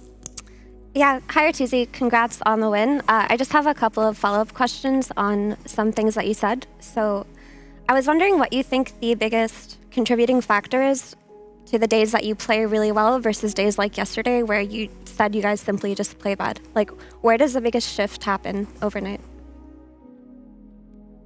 Yeah, that's a good question. I wish I could find that out myself, because like I never know. Like some days I feel like it's just something random, like we enter the series and maybe we have some kind of subconscious like expectation that this opponent is easier, so we can like be a bit more calm or a bit more chill, and perhaps that has like the opposite effect. Like against GG, and I guess it'll be against Liquid our next match, I think. But against those teams, we really respect them. We respect all their players, and they're like major winners. So we put in a lot of work individually to be ready for that match, and also we like did a lot of work as a team. So I think maybe it's just our own personal problems of like, if we respect the team a lot, we'll put a lot more work into like preparing to like fight out a war or something like that, like to fight for every piece of the map, you know, in the documentaries or whatever. I feel like perhaps it's mental. That makes sense. I guess it looked like you guys were more experimental yesterday too. Is it the same kind of logic where you respect a team more, you're willing to be more stable with your drafting, and if you feel like it's going to be an easier matchup, you're willing to maybe play the Necros and play the PAs and such? Yeah, I think we just had a bad read yesterday on like I had a bad read of my pick. I wasn't happy with how it went. So I mean, sometimes it happens because you kind of just like take a guess at how something's gonna go, and then you just execute it, and then it doesn't execute how you think, and then suddenly it just looks like garbage. So I think today we had a way better understanding of what we're gonna do. At least what I was gonna do personally as well, like my job in the game. Yeah. Okay, I think it's still important to be able to learn from situations like that. So don't be despaired. Yeah, I mean, it's all a learning process. You know, sometimes when we have like a Dawnbreaker mid, you know, it's a learning process. It's fine. For sure. But speaking of the learning process, my last question is actually about Mikey. So you guys learned how to adjust your drafting and your play to kind of make him more comfortable and cater to him. But what I'm curious about is if you guys actually learned anything new about how you can play and win by playing with Mikey. Like, did you guys try something that maybe you thought wouldn't work that you're gonna later apply to when Ovid is back? Oh yeah, absolutely. Like that's the biggest takeaway for this tournament for us. Like we learned a lot about how to play different heroes, play around different mid heroes, kind of like play accordingly to like different styles, or like when we play against XYZ, now we have a better understanding. I feel like this was a giant win for us, regardless of how we do, honestly, having a stand-in like Mikey, because it's a very kind of different view of mid. So yeah, I feel it was very helpful for us, and it's going to help us a lot for the, for the major. Well, that's good to hear. It was a blessing in disguise then. Thank you for your answers. And one final question, because we're not entirely sure, and hopefully you can help us out, because we heard that Abed will come back during DreamLeague. And I don't know if he's going to play with you while you're still playing DreamLeague, or is Mikey going to finish the tournament with you guys, or is there going to be a swap? Honestly, I'm not even sure. I think originally the plan was to have him here in a couple of days, like in the middle of the second stage. Yeah. But there's been, there might be a delay in things. So now we're just trying to get him to come to our bootcamp at least. Okay. So we might not have him for the rest of the tournament. Okay. Well, so far it's looking still pretty good. Of course, today's results very, very strong 2-0 for this day. Looking forward to seeing what you got in store for us tomorrow. Congratulations on the win for you and your team, and looking forward to watching you play again. Thank you. Bye-bye. Thank you. Bye. That was actually a really cool interview. Yeah, that was good. Those are good I- answers. I was wondering because it felt like they looked like a different team this tournament, right, than how they typically play. And Even on their other roles. And Yeah. the biggest hope that I had for Shopify, because they're a team that has always had so much potential, but they felt a little bit inflexible, was that by playing with somebody new, they would just start to play differently and learn that it works, because it feels like they were stuck in their ways for a very long time. And to hear Arteezy say that this was such a big learning experience from them, playing with Mikey is actually makes me very hopeful. Yeah, for same here. Berlin. That's So, cool. big news for Shopify fans. And it's actually. totally understandable too, because Abed is so good, but he is the same player, and he's been, and the core roster of the team has been so similar for so long. Right, you need a different take, which is what people were expecting for Saberlight, which I think they did get a boost from him, but they needed another boost, and they're getting it right here. Yeah, this is great news for the North American region. This is great. rejoice, fans, Yeah. rejoice. Thank God, finally. Another salvation from outside the region God. that will revitalize them. Yeah. Very, very promising going into, perhaps later stages of DreamLeague, but perhaps major ifs when we see Abed back in action. I'm curious to see how they, if we can recognize when they incorporate those ideas that they've learned. I think we will. So far. I think we will. I had a meme question for him, by the way. I didn't want to ask. Ask it. I didn't want to ask because he was spilling the beans on everything. So I was like, this is like, we're getting juicy. You can't mess up the bean tidbits. spillage. Yeah, I don't want to. You're trying to like pull blood out of him. Instead, he was just giving you what you Right. I don't feel like he revealed any crucial information, No, but but he was honest with It his was really answers, good. which It was is really good nice. answers. I wanted to ask him because I've every single time he dodges interviews that I'm on, so I thought maybe he hates me. No, well, maybe. I wanted to ask him how he feels about everybody copying his mannerisms in NA. It's like, I swear to God, every other game, it's like, oh, another Arteezy clone. My God. Imagine being the guy that's the original clone and then hearing people do that in your Do you pub. mean in terms of how they play or what they They say? go like, dude, what's this guy doing here? And stuff like that. Isn't that just typical American? No, that's Arteezy. Oh. That's Arteezy. You think it's typical American because Dota players sound like Arteezy, but everyone in NA sounds like Arteezy. You know how it is. She knows how it is too. He's got some like not intentional but voice lines that you can say, and you're like, oh, that's Arteezy. Yeah. Yeah, for sure. Yeah. And there's going to be people that want to like attach themselves to his brand like thing. I mean, it happens, right? People don't even do it on purpose. You imitate people that you like. Yeah. People are going to like Arteezy. It's just a natural thing. And if you want to be good at him, as Get me good at out. Dota, Get Me Out. That's a classic. There's so much. Playing is garbage. This game is garbage. I think it's just a byproduct of being incredibly popular. And like 6 years ago, we had the #1 Dota stream, and that's where all these Arteezy mannerisms come from. But I'm for curious the how most he part, feels about it. I feel like they've just integrated into NA Dota culture They have now, at this yeah. point. Yeah. So I don't even feel. I feel like he doesn't think about it too much anymore. Maybe you could have asked him this 5 years ago. Does he didn't ask experience them though? Because those people that worship him or some other word, they're not going to do it while he's in the game with them. They will. unlikely. They do, man. You are so? vastly overestimating North American Dota players. And the thing is, Arteezy doesn't do those mannerisms anymore because those are from like that's old Arteezy, but there's still remnants. They are. Of old Arteezy out there. There's all of these clones, but it's like Arteezy like 2016, like pre-COVID Arteezy clones, and he's just a different kind of person. Also, his streams are so rare that people just go back on any kind of video platform and just rewatch the streams he did. So those voice lines will keep living forever. Those mannerisms will always be remembered. True. Was there a post TI11 stream for Arteezy? Because normally he does one, right? I think he streamed in the last year. He did. He did. I don't know. Yearly Arteezy stream. Maybe But- not 11. I don't know. I mean, whenever it does happen, did it happen? I don't know. Whenever it does happen, we will all know. That's for sure. I just watched one of those old Arteezy. Did you videos. actually? Yeah, I did. See, that's how it works. I got recommended. It was a game where there was a tiny that you could like bind /laugh to one of your keys. Yeah. Like you bind it to like your S key or your like movement key. Yeah. And then you're just like playing the game, and every like 2 seconds you're every single time And Arteezy. you hear it on both teams too. Is that why Hoodwink's always laughing at me? No, that would be because you're playing Hoodwink. But I know that No, when a character laughs, like on the enemy team, like after they gank you, their laugh does initiate if you type LOL Yes, or something. it does. You So can type sometimes when it LOL, happens, you I'm hear like, it. shit, they're talking they about fixed me. it. You can't Oh, really? do the /laughing thing anymore. No, it's No, but you can type just enter LOL and your character will laugh. Right? I think it might only be to you. It might only be to you because they fixed it. No, but I'm with Purge. I feel like sometimes people are laughing at me once like right after I die or something. Yeah, if you die in like a stupid way and their character in-game laughs. Yeah, it'll automatically laugh. I don't know. But it was like in this game, it was like legitimately driving Arteezy insane. Like it was making him make these just horrific plays because he's like, dude, I can't stand this guy. He won't stop laughing at me.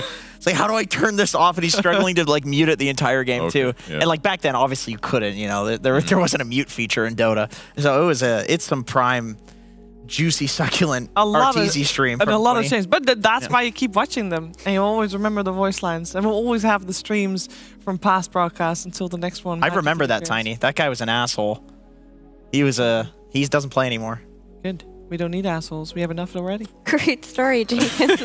Jesus. All right. Jesus.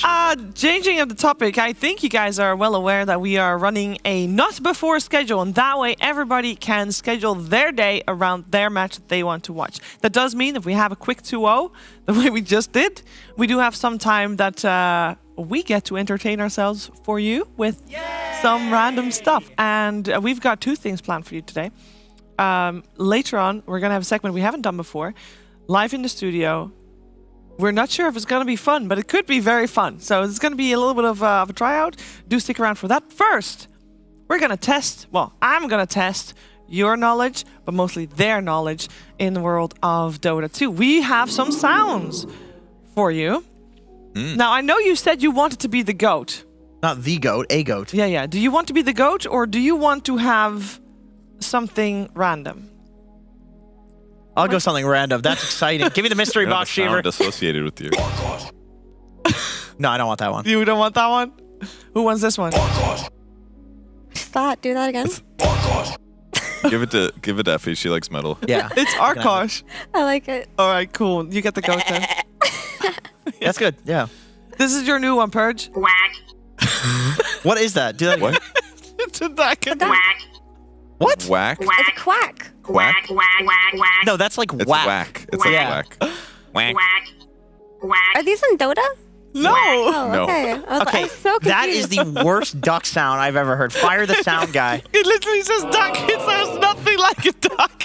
That is the worst duck sound. What sort of ducks are you listening to? I feel like he recorded it himself. Well, I have once In that again. case, it's pretty good, actually. Wait, I'm gonna write it down. Like a teenager saying whack, and then they put some filters on it. Quack. Whack. Okay. Whack. I didn't press it. Yeah, you did. No, I didn't press it. See? Stop touching the buttons. Do it. You did it with your mind? That's Oh my- crazy, dude. I didn't know I had telepathy. Okay. I have when you raise your hand. If he wasn't here yesterday, so when you raise your hand, I will press your button, and that means you can go first. It's a quiz. But whoever goes first, whoever raises their hand first, gets to answer first. You do have a timer in which you have to give your answer, as was discovered yesterday. So you God. can't just wait forever. I lost my tiebreaker yesterday. They put this new rule in. My tiebreaker. There's an Arteezy I mannerism. almost won. You did almost win, to be I honest. guessed the value of Dagon 5. I just guessed it in my mind. I will I say- did math first. God, but- I hate. Is that what we're doing? I hate these. I don't even read spells. I just know them by It's pressing not them. it's not just timings. It's fine. I'll win then. Maybe. This is one that you might know. Oh. I had no idea, but I know that Purge has no idea either because he struggled to find it earlier as well. This is very recent, very relevant. Question number 1. What is the official name of the 2 creeps that are a part of the most recently added large neutral camps? Windpine Raiders? Oh. Warpine Raiders. Warpine. Yeah, Purge Damn it. is first. Thanks, bro. Damn it. Oh, what is a Can I get a point? Windpine? Can I get a 0.5 for that? You guys I wasn't actually- asking you, sound guy. No. Well, after that quack, you don't get an you opinion. dare, Seaver. I won't give It's it. way too early to give free points. You guys actually read things? I just call them pineapples or acorns or. That's one way to live life, yeah. They yeah, look- no, they it's like the tomato's the tomato, the potato's the potato. They're look, the like- little Death Prophet I mean, looking creep. That's the Scotty creep. I don't know what looked it's down there called. for like armor and stats, and They look sometimes like I pylons. accidentally read their names. Yeah. Pylons. Yeah. I wouldn't know Ooh, I know either. what you I mean. just know the pine cones, not Yeah. pineapples. But Okay. Whatever. Let's go to that Same one. thing. Same thing. In a way. if you Question number blink. 2. Question number 2. The Harpy Scout used to have an overpowered day and night vision range of 1800. What was this recently nerfed to? 1200. day and... What? 800, 800. No, 1200, 800. it's 1200, 800. I don't think he can get that point because as your per your rules yesterday, I didn't know if you're asking me the day already- vision or the night vision. No, it was used to be day and night don't like of 1800. What is it recently lifted to 1200 day and 800 night? It used to be all 1800. That's true. But is this a new rule that he I can, will like, give you update? both 0.5 because you both guess half. Sick. That was way better than I thought it deserved. Okay, I'll take a 0.5 actually. I'm quite pathetic. I'll take I what can't what believe you get. guys actually read numbers and spells. My And job. Well, he's a robot. That's why he does it. I am very sorry. Why do you do it? You do videos. I don't know. Effie, this is going to be another DHL number videos. question. I am so sorry. Count me out. This is one that nobody will probably guess correctly, so you have to be closest. So if you go last, you get to decide, you know. What is the maximum number of individual neutral creep that could spawn on the map in one spawn cycle? Oh, jeez. Individual neutral creeps. Yep, what's the maximum number of individual neutral Okay, creeps I'm- that could Pen and spawn on the paper. I'm gonna map take a in wild one guess. spawn cycle? I'm going to take a wild guess. and say- One spawn cycle? One spawn cycle. Okay, the guy that looked this up probably assumed that multiple Seder camps could spawn, but I think there's a limitation. There's probably a limitation on the number of Seder camps. There's probably some pseudo-random element there. But isn't it based on each camp individually can't spawn the same thing repeatedly? Actually, I don't- sorry, I don't there's not think it's global. pseudo-random. There's literally, I think there's probably a limitation. Wait, does it count like when you stack the camps also? No. Spawn. Like on a What is- spawn cycle, just let's spawn. say you stacked. Yeah, on but the let's spawn say it's cycle. the first spawn. The first spawn. Like it can't be, you don't count stacks. Because when it stacks, it Okay. doesn't spawn. Oh, this is easy. This is easy. Yeah, you haven't raised your hand yet, so apparently it's I'm not doing that math. easy. I'm doing math. Can we have some waiting music or something? Yeah, that's... calculations happening. Imagine the calculations above... Yay! Okay. 18? Wait, that's only one jungle. Wait, 56. from both jungles? 56. And the triangle, never mind, hang on. I said 56. One sec. I'm It not is done. Wait, I'm not done either. 56, exactly. Dude, I was at 56. I swear to God, I was going to say the same I number was as you. so sad when she raised I her arm added before all me, of them so I was up. like, No, oh, dude, I just counted one jungle. I didn't think we were doing You the gotta whole du- entire you gotta, map. Yeah, the you gotta whole thing. add in the triangle and then Yeah, duplicate so it. 18, 18, 36, and then the triangle could Wait be a Wait a minute. No. 3 and 3. 57. Why? Roshan is a neutral creep. Doesn't spawn. I don't At think the he minute. counts- I don't know. I Oh, don't great think- point. 58. He could spawn at the... That's not counted by my person that made the quiz. What Jenkins. about a kobold from a trusty shovel? Doesn't count. That isn't. What about that, Effie? Can I get 2 points because they're so wrong? Isn't it 58? Because you can You get cannot get 2 points. Can't you get 3 Stop and trying 3 on to the cheat. You already triangle? got the point. 3 and 3 on the triangle. And then Yeah. you can get 18, 18 on the jungle. 5 kobolds. It should be 5 kobolds. 5 Oh, kobolds that's on true. one camp. Yeah. You're forgetting the damn kobolds, Effie. That's true. Hey, you want to have another numbers question? No, stop it, Cheever. Yeah, go ahead. bring them back. Why do you What like is the chance of count? digging up a kobold foreman with a brand new trusty shovel? What's the question? I missed it. What's the question? Repeat the question. What is the chance of digging Do I up have a tranquil kobold boots or do I not have foreman? tranquil boots? Is the question. Doesn't matter. With tranquil boots, it's 100%. Why? Because it breaks my freaking tranquil boots. Wrong. 28%. It is 28%. It is? Wrong. Yes? How did you know that number, Effie? Did Because you read it somewhere? We played it last year during the DPC. And then she asked the same question, and then I said 100%. I made the same joke Jenkins did. It's a good joke. We I'll had do this. She asked me this Hey. question in a year. Okay. I'll do Who the wants same. to have another numbers question? Me. What is the cooldown of the Pig's Pole's Pig Out ability? Wow, that was the same Just time. give it to him. He can. 20 seconds? Wrong. It's 30? 30 seconds? No, Goat was first. it's 18. 30 seconds? You guys got to do again because it's in the middle. You guys both get half a point. 25. 25? It was 25 seconds. I'm giving you a half. This is gonna get really. Can you give me a pie amount of points? No, Okay. you didn't get it right. It Thanks was for your just half very point. low. Dude, I'm getting so many half points. Hey, it's not a numbers question. You actually read patch notes, okay? I just play Dota. It's a mistake the Yeah, first Purge. He plays ranked. Yeah, Purge, when was the last time we played a ranked game? day. The same answer as last time. What was it? It was like a month ago. He plays one ranked game a month. To be honest, at this point, I feel like mine was a month ago as well because I feel like I've been here forever. And You've not snuck in a game? I've not been able to sneak in a game. I've snuck in a couple of games here or there. Just getting up late at night. Yeah, no. Digging into some Dota. Screen protector action. Ask a non-number question. It's a non-number question. Of the 3 questions remaining, there's only 1 number question left. Oh, no. Right. These are numbers. These are not numbers. I don't want to hear these. Not numbers. Can we do question D? Can we do letters now? A, B, C, D, E, F. This is question F. Better. Question F. There are I will mention 2 numbers, but it doesn't have a number answer, and you'll know it. What is the name of the now removed Tier 2 neutral item that granted Aghanim's blessing to a hero who consumed it for 3 minutes? Aghanim's tome? I don't know. Sound effect. Tome of Aghanim. Thanks, Purge. That's the most You obvious idiot. answer. I couldn't remember. Aghanim's tome. Doesn't sound good, huh? No, it doesn't. Sorry. Actually, I wasn't playing Dota when that item was released. I was taking a Dota break, and I came back when they deleted a lot of Removed it. the You did not bad miss much. things. You did not miss much. It was definitely an OP The gem item. thing was kind of. But I did make it in time for the bringing back the Iron Talon. That wasn't fun. Okay. Yeah. What is the name of the neutral creep that silences its targets for one target for 3 seconds? Ghost. Really? I actually know what it is. It's an ancient creep, right? No, it's not. I don't. It's the ghost. If you can It's name the ghost, you win. It is the ghost. I know the name. That's Prophet Scotty Creep.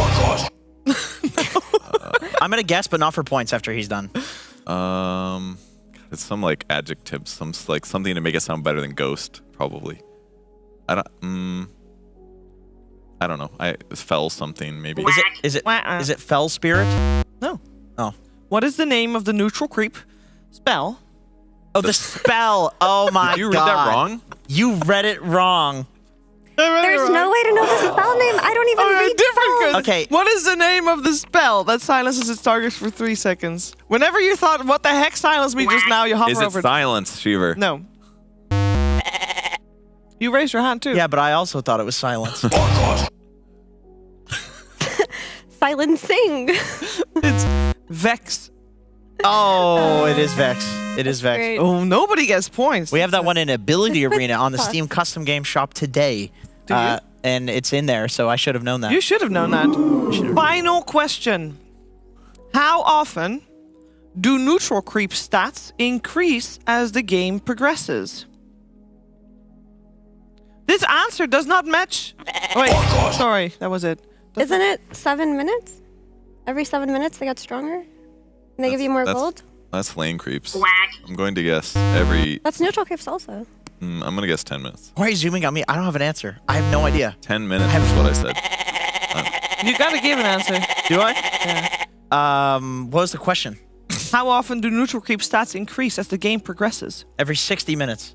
No, Effie was closest. She gets a point. It was 7.5 minutes. Okay. I remember the patch, right? It was when people were overstacking.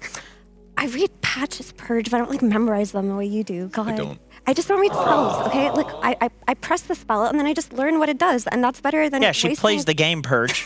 Yeah, plays. Purge. I do play the No, game. I but- just don't play rank. But I do remember a patch where people were overstacking the jungle early on, so they had to make the initial stacks a lot weaker, like 3-7 minutes, so that people would lane more. So they just made that change, and then a lot of the jungle strats. That's why I remember it, because I had so many LC junglers in my games, and then it fixed that. So thank you, Ice Frog, for that patch. Very good. Shout out to Ice Frog, everyone. Shout out to Ice Frog. Good one, Ice. And that means that on the bottom, it is Jenkins with 1.5 points. That's it. Yeah, literally, Jenkins That's is not 1.5 bad. points. That rounds up. Does it? Do the half points round up? Yes, they do, Shiver. Okay, great. Then we have a tie. Oh, here we go. Tie for second place, baby. Yeah, because Purge has 3 points, but Effie got 2.5, but they were rounding it up, so she got 3 points too. So wait, I could still think- tie for first. I don't think she's allowed to round up if she doesn't like math, though. That should be illegal. Nobody asked you. No, I just You have asked to have my a good co-host. relationship with math to round. I just I asked my don't co-host. like math. I just don't like reading in Dota, okay? I'm a Dota player. I can't read. Jenkins, I will have you do the honor of coming up with a quiz for tiebreaker rules. Yeah, Jenkins, do you know any random information that almost nobody knows that you could quiz us on? Oh no. What is the infinite sum of all natural numbers add up to? Whack. 1. Wrong. Is that me? Yeah, you're the only one remaining. The infinite sum of all natural I know the numbers add answer up now. to isn't just infinity. That's right, Effie. No, is it? There were two answers. Isn't it -1? There was 2 answers. It was Negative? infinity or -1/17. Oh, I think it's 17. Maybe I think it's 17 because of going 1 and 17. So I won? Yeah, you won. Hey! Congratulations! How could an infinite sum add up to 1? Yeah, what is that? I don't know. I remember this was your thing that you used to ask people at events like years ago, and I knew it was something simple. I mean, it sounded pretty obvious, but then he said 1, and I got really confused. And then- like, does Purge know something? And that then I the don't? next part of his sentence, he's like, "Isn't that insane? That like the sum of all natural numbers can add up to a negative number? That just like it just blows your mind." It is true. There's many different like fields of mathematics where they've proven this separately. So it's like unique proofs that the sum of all natural numbers. I don't think it's negative. Maybe it's -1/12. I think it was an even number. I don't remember the thing on the bottom, but it's negative. So if we get that number up on the screen right here, we'll put it right here. What the actual number is? It will appear there in post edits. Don't Our worry, cost. we'll edit it in later on. They're not doing it. So did I actually win? Yeah, you won. did. You won. He said 1. That's incredibly dumb. I feel So dumb. we have 2 days in a row where What are Purge you is doing here? getting shimmied out of. I've actually been robbed twice now for the right. Like actually robbed twice. I should have won both days. But you didn't. I'm actually mad. How were you robbed? You're the one who wanted to round All right, I up. had more points factually. But then you if we ignore failed. Rodney. You were talking about how much you like math. And but then- yesterday, I guessed the price of Dagon 5 correctly. It was just too late. It was too late after both of the other people guessed wrong. You can't deal with the timings. You know, the other people had to answer fast. You had to answer fast. I'm sorry, but Just stop the count. I just beat you. It is what it is. You lose sometimes. It's life. Yeah. You lose. It happens. Yeah. I lose Don't get all the time. mad. It's -1/12. I just want to quickly clarify for Oh, all the thank math God. for all the mathematicians in Twitch chat saying it's not negative or 1/17. They were very Are, upset. I are forgot they the in there number. right What? now? Are they in there? There, yeah. There's a few mathematicians in there. Shout out to you guys. Thank you for correcting Jenkins. Yes, very good. Always keep doing that. What you should also keep doing is keep watching. You guys get a break, but when we return, and I'll once again say our next match won't start for a little bit longer, so we have some time to experiment with a new segment. It could be great. It could be very cringe. And it could be both, and which would be obviously the best of both worlds. But we're going to find out, so stick around. We're going to take a bit of a 10-minute break. And then when we're back, we have something in store for you. So see you back for DreamLeague Season 19 in a little bit.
future with no skeleton inside your hands. Got no home address, I come and go as you command. And it's fine with me, and it's fine. I'm a bandit that you use to keep from bleeding out. I'm the lover you don't love, but love to keep around. And it's fine with me, promise that it's fine. Maybe I'm a fool, it's not like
hate it when something just doesn't work.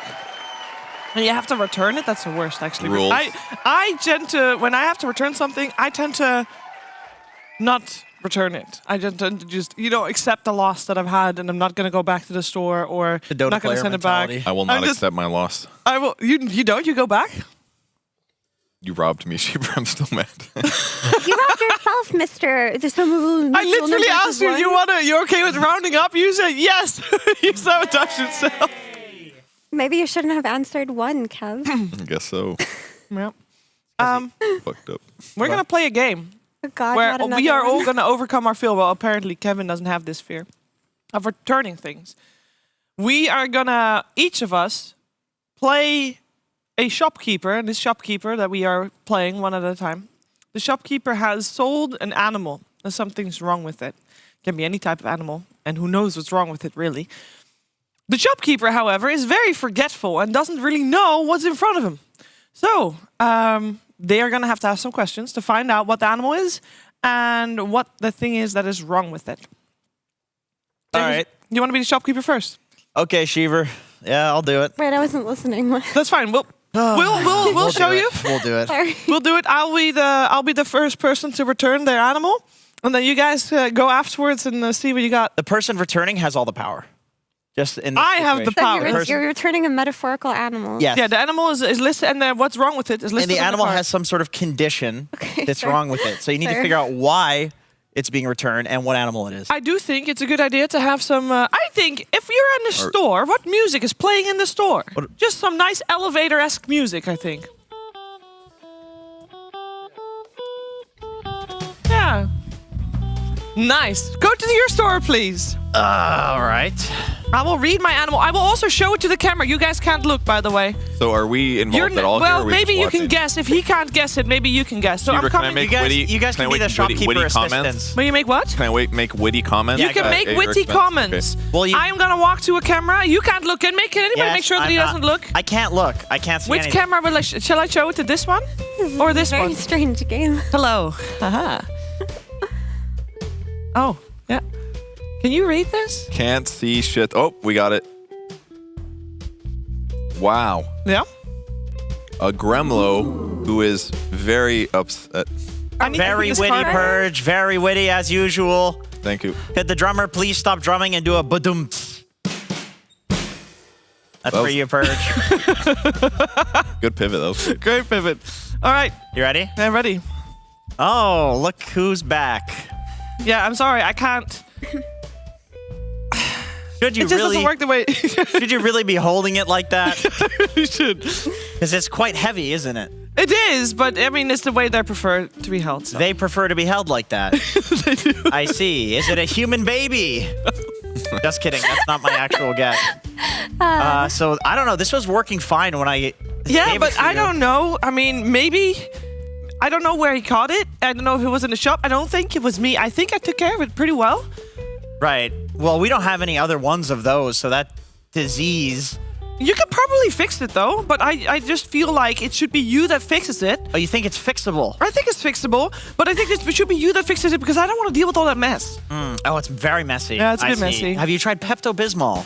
I don't know what that is. Oh, no. It's for diarrhea. You know, but that would also be too messy. But no, that would not solve the problem. Okay, solve the That problem. goes the wrong way around. I don't know what you he's almost thinking. you almost dropped it. No, there. no, I have it, and also it's Yeah, holding careful- on to. It's holding on to me as well. Look, I Careful can. not- Look. Oof. Oh, and it's holding on to you. It's holding I on to see. me. I Yeah. see. Okay. Yeah. Oh, man. They really behave a lot like humans, don't they? They behave quite a bit like humans, I would say. More like cuddly toddlers. Like a cuddly toddler. Yeah. Okay. Can I give him a hint? Oh, shopkeeper's assistant. This creature has chlamydia. That's the biggest hint you could give. There's literally only one creature in the whole world that is known for this. Come on. Jenkins. Humans. You're carrying a small human. I don't know how a baby got that. That's kind of morbid. No. Oh, no. I mean, I also like cuddling it. It's not that heavy. It's Chlamydia? I don't even know what that is. Wow, I'm surprised he doesn't know this fact. Yeah, but that's not what's wrong with it. That's not what's I wrong mean, with it Very probably common has Reddit chlamydia. I knew that when I was going to buy it. That's kind of known about the have species. Have you tried shampoo for its fur? No, I don't think it wouldn't work. There, come on. It wouldn't work? No. I mean, you can have this problem as well. Have you ever tried to fix it with shampoo? That does literally nothing for it. She's not talking about the chlamydia there. For the no, record. he's not. No, what Shiva just said isn't in relation to the chlamydia. No, it runs into exclamation of what's wrong with So it. you guys are not. You guys are the worst shopkeeper helpers. Because we saw the animal. We can't tell you. Bro, she just told us how to restock. That's all. We cleaned the poop. Yeah. I We gave you the restocked. biggest hint in the world. Her hint was very. So you're telling me you brought this thing home. It was working fine. Do you have a napkin, by the way? I mean, I can't just sit Is around it- with this. I need a Is it napkin. it's leaking? It's leaking. It's leaking? Yeah. From which orifice? Come on, can you not see? It's the nose, of course. It's hard to tell because they look the same both ways, right? So. They don't. Come on, it's cute. So it's leaking from the nose. Yeah. But, yeah. He's figured out it has a nose. Good step. Is it a snake with chlamydia? What makes you think that this I is have a no snake? idea. Does your back hurt? Because it's No, I mean, it's heavy, but I like holding it. That's why I bought it. It's cuddly all the time. It's very fluffy. It's got cute ears. Oh, ow. Like a nice button nose. Nice little button nose. Yeah, it really does. Of course, I sold it to you, so I already know what it is. You do. And it has chlamydia, but they all do. Come on, we're going to make an excuse for Okay, that. all It's right, fine. okay. It is a koala bear with a cold. I'll count that right. A koala bear with a block nose. All right. You want to hold it? Wow. Yeah, I'll take it. Yeah. Did it. Oh, it's leaking out of other orifices too. That was a hoop joke. That was pretty good, right? To be clear. Yeah. No? Yeah, it was. It was. Was it hard to guess? I've never done this before. Don't ask. I looked at what it get was. chlamydia? We saw it. All you did koalas see have it. chlamydia. Was it obvious? They just naturally. For us, knowing the answer, yes. I mean, Are you it's ready? Typical stream thing. Are you ready to do who wants to be the shopkeeper and who wants to be the person returning the Do you envelope? have a preference? I don't really care. Okay. I will say, whoever has the bigger ego, be the friggin' shopkeeper. I Because would that's a love way to be the harder job. Yeah, the shopkeeper is the hardest job. He wants a W. Let him have it. Yeah, give me a good W. So you I'll want be me the shopkeeper. I'll be the person with the animal, right? You Oh, be wait, the no, other person- way. You think it's the other way? You want me to be the shopkeeper? Can I just look at Tundra Oh, I don't Draft? need a W. Tundra Draft? Is this game? Can I look at that while you guys play the game? No. Nope. No, you're This is in. your job. No. This is the All right. card you're going This is a for. part of your job. Come on, let's go play. Who's the person returning the animal? You want to return the animal, I don't or care if Kev you pick. I will return the animal. Okay, Sounds enthusiastic. Mira, don't look at the Monitors. preview screen and stand at your shopkeeping things. Great. Hi, it's me, the shopkeeper. I sell And animals. this one was made for. Don't look. Don't look, Mira. Don't look, Mira. Oh my God, was she looking? Wait. Oh, okay. I see. Yeah. I see. Yeah. No, Oh, Mira, did you didn't see it? I didn't Okay. see it. I just thought Okay, it the was card's over. gone. Just put it on the floor. The sound effects went ooh. Yeah. So I thought. All right, I'm thought it gonna was use over. my. Just walk in with Why did you sell me this thing? Why did you want it? Because it's special. In what way? I mean, I've never had a pet like this before. But why? What drew you to that pet in particular? It's size mostly. I mean, I just wanted the biggest thing. My neighbor got this like Great Dane, Stop and I was looking at like, us. We're not gonna help you. I want something even bigger. Is this a domestic animal? I mean, I thought it was, but it has some problems because you sold me a bad one. But it's normally domesticated. Like it is a common pet. I mean, I've never heard of somebody having one of these before. So it's not a domestic animal. Why did you sell it if it's not domestic? Why did you buy it? Because it was so cheap. You sold it for me for $20. How could I pass up sold that an deal? animal of that size for $20? Yeah, I mean, I spent $20 feeding it every day. That was a ripoff. You really got me here. It's good to be over here, I gotta say. What's wrong with it? Well, you're gonna see. Not very long. It's gonna take 20 minutes max, and there's gonna be. You're gonna have to mop. Do you have anybody that works here? Is it a horse? No, it's not. Do you have anybody that works here that can like mop well? Because you're gonna need Sure, it. but what is wrong with it? Does it have diarrhea? Why do you need to mop all the time? Well, I'm just gonna. Does it have somebody's gotta diarrhea? mop. Thank you. Please take It's care a of that. diuretic animal? Yeah. I'm mopping. No, it's more like this. Thank you. So it's got issues with its bowel movements? Yes, we've clarified that. And you wanted this to be in your home? Can or you out- please just out- give me my money back? Sure, but this animal did you keep it inside your home or outside your home? I tried, but then it made a mess of her. Yes, It fit inside your home. It was a struggle, but it's in my garage. It's in my It garage. fit in your garage. Yeah. It's racist. You're looking at me, by the way, all the time. You're not looking at her. Does this four-legged being have a horn on its head? Depends on the year. Time of the year, yeah. Depends on the ear. Depends on the time of the year, yeah. A horn on its head depending on the time of the Yeah, year? actually. Is it a rhinoceros? No, God, I wish. Do you have one? Effie, he I'll keeps buy looking it. at me for help, just to give you a hint. I'll buy Looking at you for help. Yes. What are you? You're a person. From where?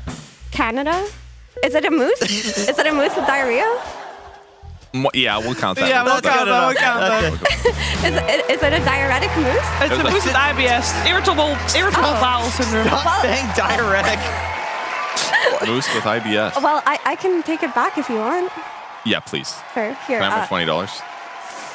I want to do Okay, another so one, but they told us that's Do you have it. Canadian dollars? Our return policy is if you spend some time with it, you get half price back. So I have $10 for you if that's okay. That's still worth it. You Yeah. want to do a quick one? There you go. Thank you. There you go. I'll do. Let me be the guy that's coming in with the animal. Okay. All right. You gotta do the thing.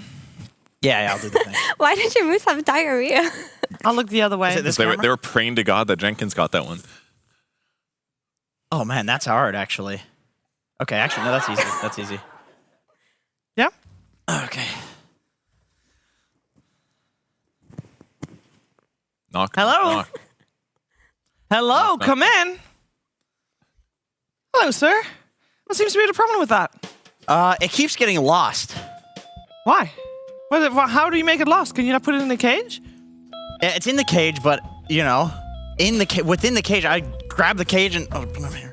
Grab the cage. And, where is he in there? And then I see him. And the problem is I can't find him. I got to put this ointment on. Did you like spray it with like some some glitter dust so it like shines up all the time? That's a good idea. Do you sell that here? Yeah, I do. You sell glitter dust? Yeah, Okay, yeah. actually, I'll just buy some glitter dust. Is it? And I'll just get out of here. I don't think a customer would stand like that. Is this comfortable for you to hold it like that? For the animal to hold it like that? Yeah, it's fine. Are you sure? I mean, oh shit, you're right. Where did it go? Oh, there he is. Does it The climb problem there? is it blends in and then it spreads and then I get it. I've been getting it all over my body. It's pretty good. and you know, it's for me it's red. For him it's whatever color he turns into. Okay. Is it bleeding? Huh? Is it bleeding? Well, I am, but it's not. I don't think so. Oh, he's Wait, are you bleeding, sir? It's always bleeding. Is he bleeding? Are you bleeding? No, Are no. you okay? No, I'm not okay. You're not okay. Like emotionally? Yeah. Absolutely not. Why do you think I would buy this fucking stupid animal? This is not something normal people.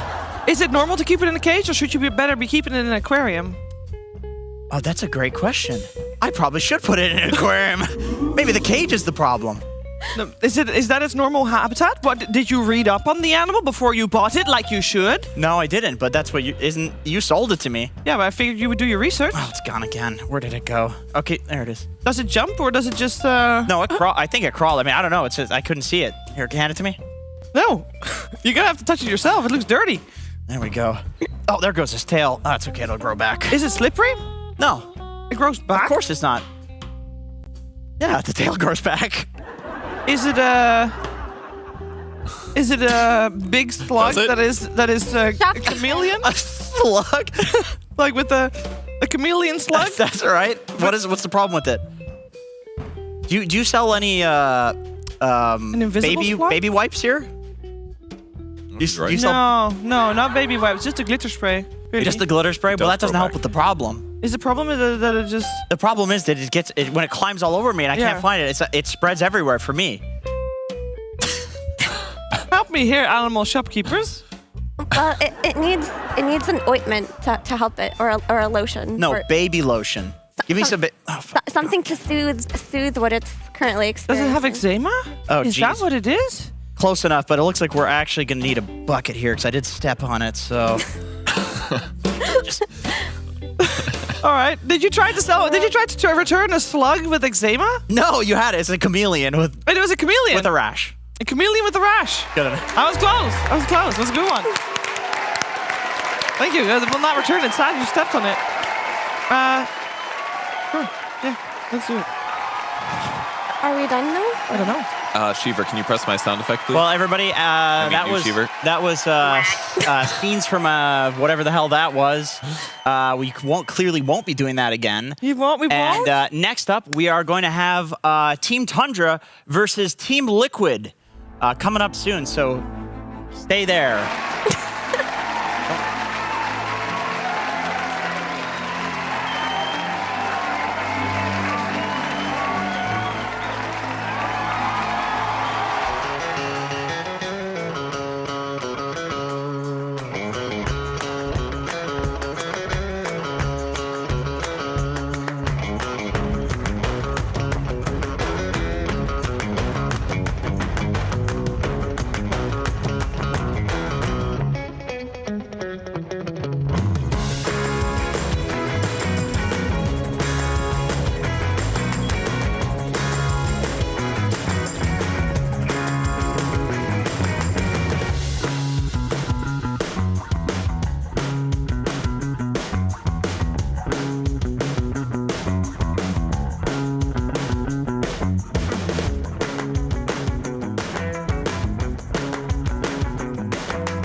It starts with this, a person that you miss. Mine draws a blank.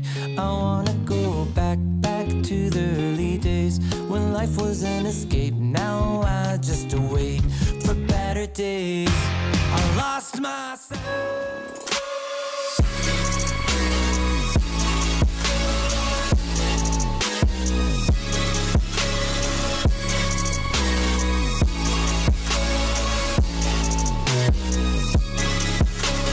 You love it, you wear it. What's your style? Get your merch at shop.eslgaming.com.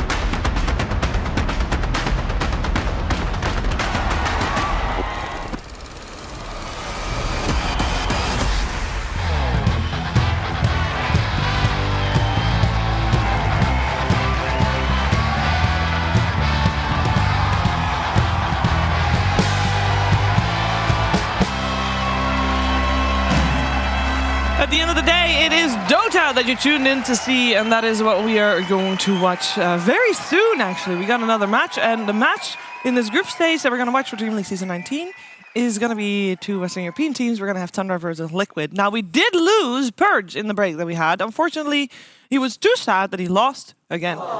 And I decided to just go home. He didn't want to be here anymore. But that's okay. We got so many people here that can fill the couch. Don't be sad, because it's time to bring a couple of smiles to your faces from none other than Brian. BSJ.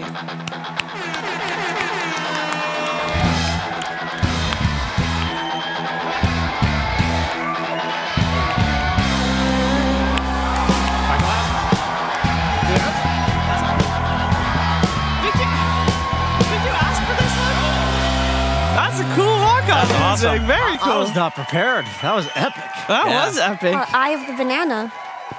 Eye of the banana for sure. All right, we're going to dive straight into it. I dig it. Because there's a lot to talk about when talking about these two teams. And one thing that I want to start by highlighting is Tundra, and in particular, Tundra efficiencies. Brian, Tundra has a lot of these efficiencies. We used to see them with like dragging waves around with their courier, but they do like all the little things right?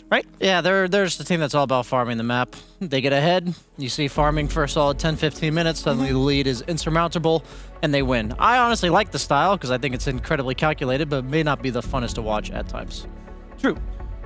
Yeah, I mean, I agree. Like, I think they kind of min-max every single little thing, you know, picking up boots, like running to place wards at the start of the game, like every single tread swap that is possible. They'll do these sorts of things to win the game. And I was actually kind of thinking, like, for the people in chat, because obviously you're an educational content creator, Brian, could you explain why tread swapping works for the layman? Sure. So when you have like not full mana, if you use mana, you change the amount of mana you have, so you go from like strength to int, it keeps the percentage. So say I had 90% mana, it'll keep it the same. Here, 1 second. Actually, I was thinking you could do it in a different way. Oh, there you go. Oh, that's perfect. Visual aids. Yeah, visual aids. No, you're not done yet. Hey, grab that as well. What is this for? What is this one? Yeah, go ahead and grab that there, Brian. Oh, okay. Cool. So most people will farm with Lift. Take the sock off the. Okay. No brown boots. Come on. No, just keep it on. Just. Okay, so most people farm with agi. We gotta zoom in. Gotta figure this out. So most people farm with agi treads on, which gives them the 10 attack speed and 10 damage on most agility carries. But when you swap to the int treads, Lift it up.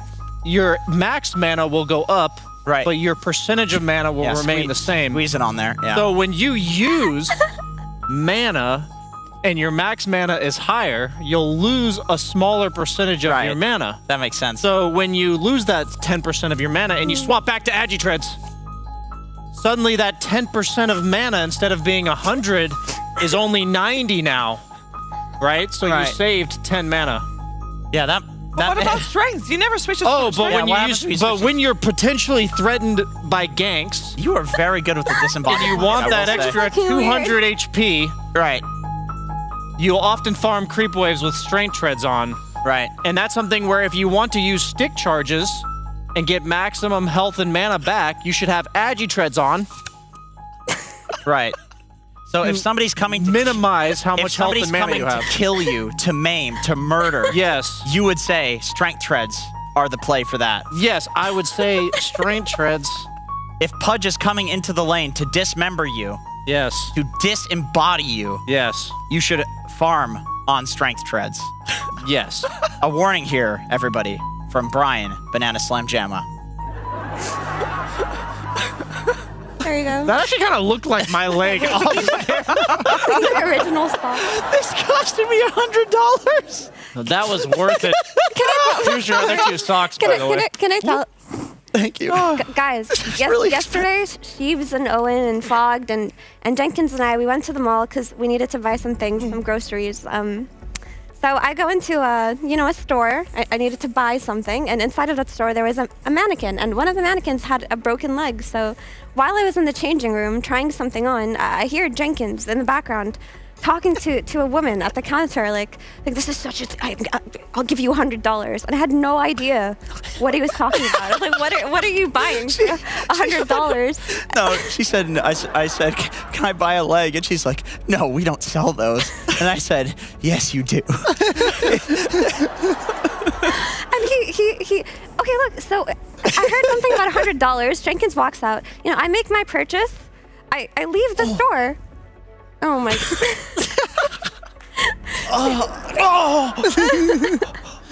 You broke your leg. I leave the store. As I'm leaving, like the woman is smiling so big. I had no idea why she's so happy.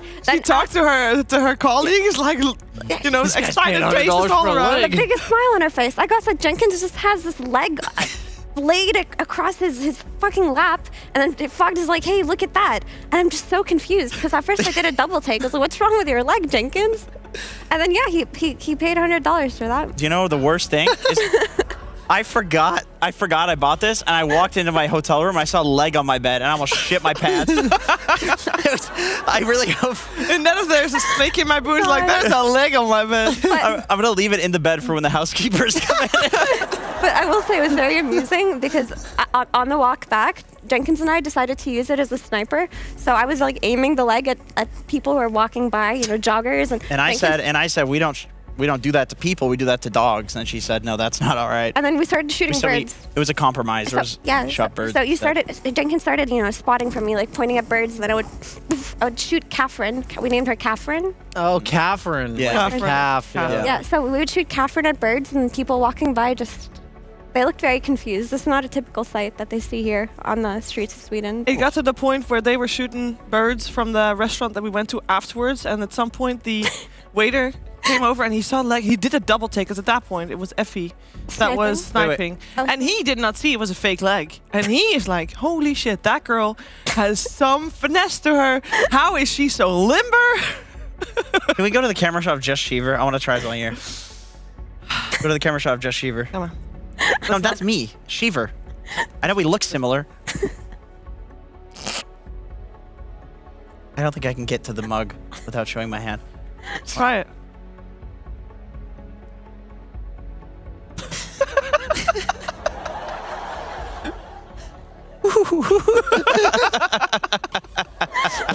God. It's a good thing that I know that those Wait, do it one more time. I just want to see how this looks. Stop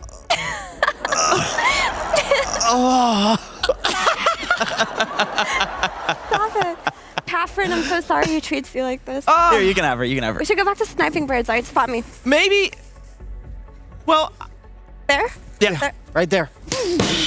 Whoa. I was not expecting that. I'm ready. You hit the drummer, Effie. You hit the drummer. I hit the cameraman. This is like down the down the scope. Yeah. Right Jesus, there. you're a natural at this, Brian. Right there. Oh, nice. Nice. I think we finished it off. The 1-2 punch. You can just join the panel. Or You kick. blew its head off, Brian. Yeah, the 1-2 kick. You can't eat it if you blew the head off. There's still bones in there. Okay, so you know what we're gonna do? We are gonna talk about Dota, but we are gonna catch our breath while we watch Insania talk about himself and Dota.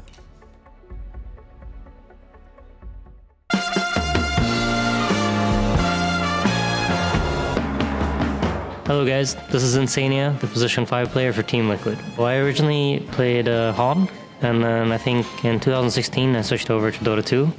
But prior to that I also did play a little bit of Dota 1 as a kid. So many years. Just on the wall, what do you do? When Han was dying, I had to make a decision whether I wanted to continue doing esports. You know, for me Dota was the clear path forward. I never really considered any other game an option, so it was mainly the competition, knowing that a lot of the best players in the world in esports were just Dota players. I wanted to prove that I could compete with them. I just didn't want to give competition up. It's something that I find very exciting, and you know, it's the thrill of life. I think it's something that's hard to find in anything else that you do. The peaks of competition are hard to beat, so I don't know, just the emotion of winning, I guess, when the stakes are high.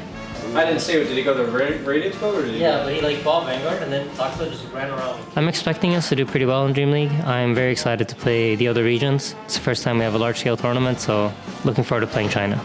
I think the key point where most teams falter is when you're playing a global-scale online event, you have to be ready for many different styles of Dota.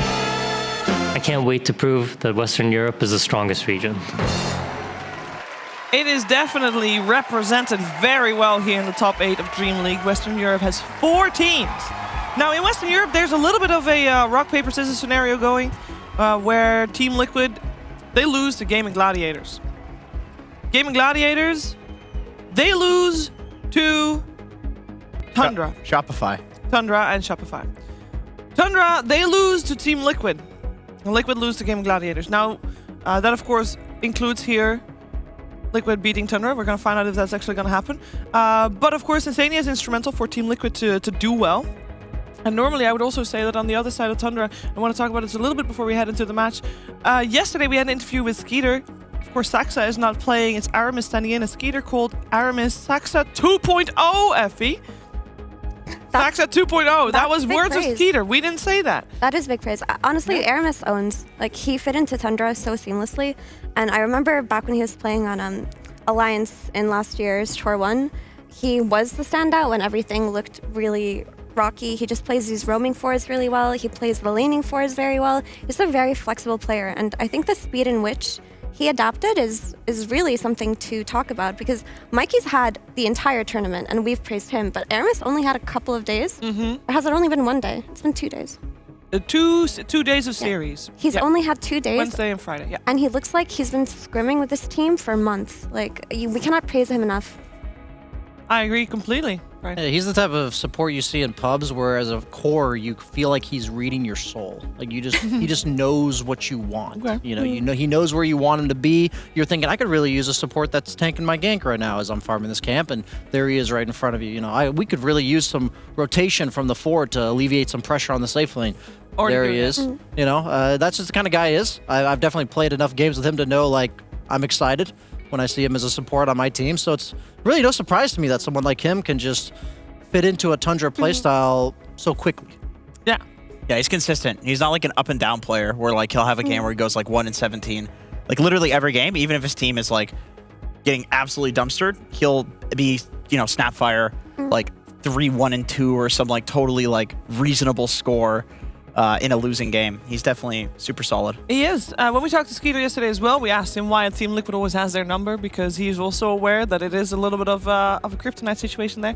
And he said it differs. He said sometimes they beat us in the early game, sometimes they beat us in the mid game, sometimes they beat us in the late game. But I'm looking forward to hearing from all three of you what you think Team Liquid has over Tundra that makes them win, Effie. So I think, to simplify it, Liquid just have a very aggressive, very dominant playstyle. They win their lanes and then they cross the river very early. They make aggressive smoke plays. They never try to reclaim their own jungle or anything like that. And they're always pushing the enemy out and making their map smaller and smaller. And there are windows in Tundra's play, even though their laning is solid, that Liquid exploit very well as an aggressive team. Well, it's about to start, so it is about I guess I'll stop it there. Yeah, we're going to find out if Liquid can continue that trend of dominating Tundra, or if Tundra is going to get a leg up here in this best of 3 series. We're heading into a break, but when we're back, it's draft time.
begins.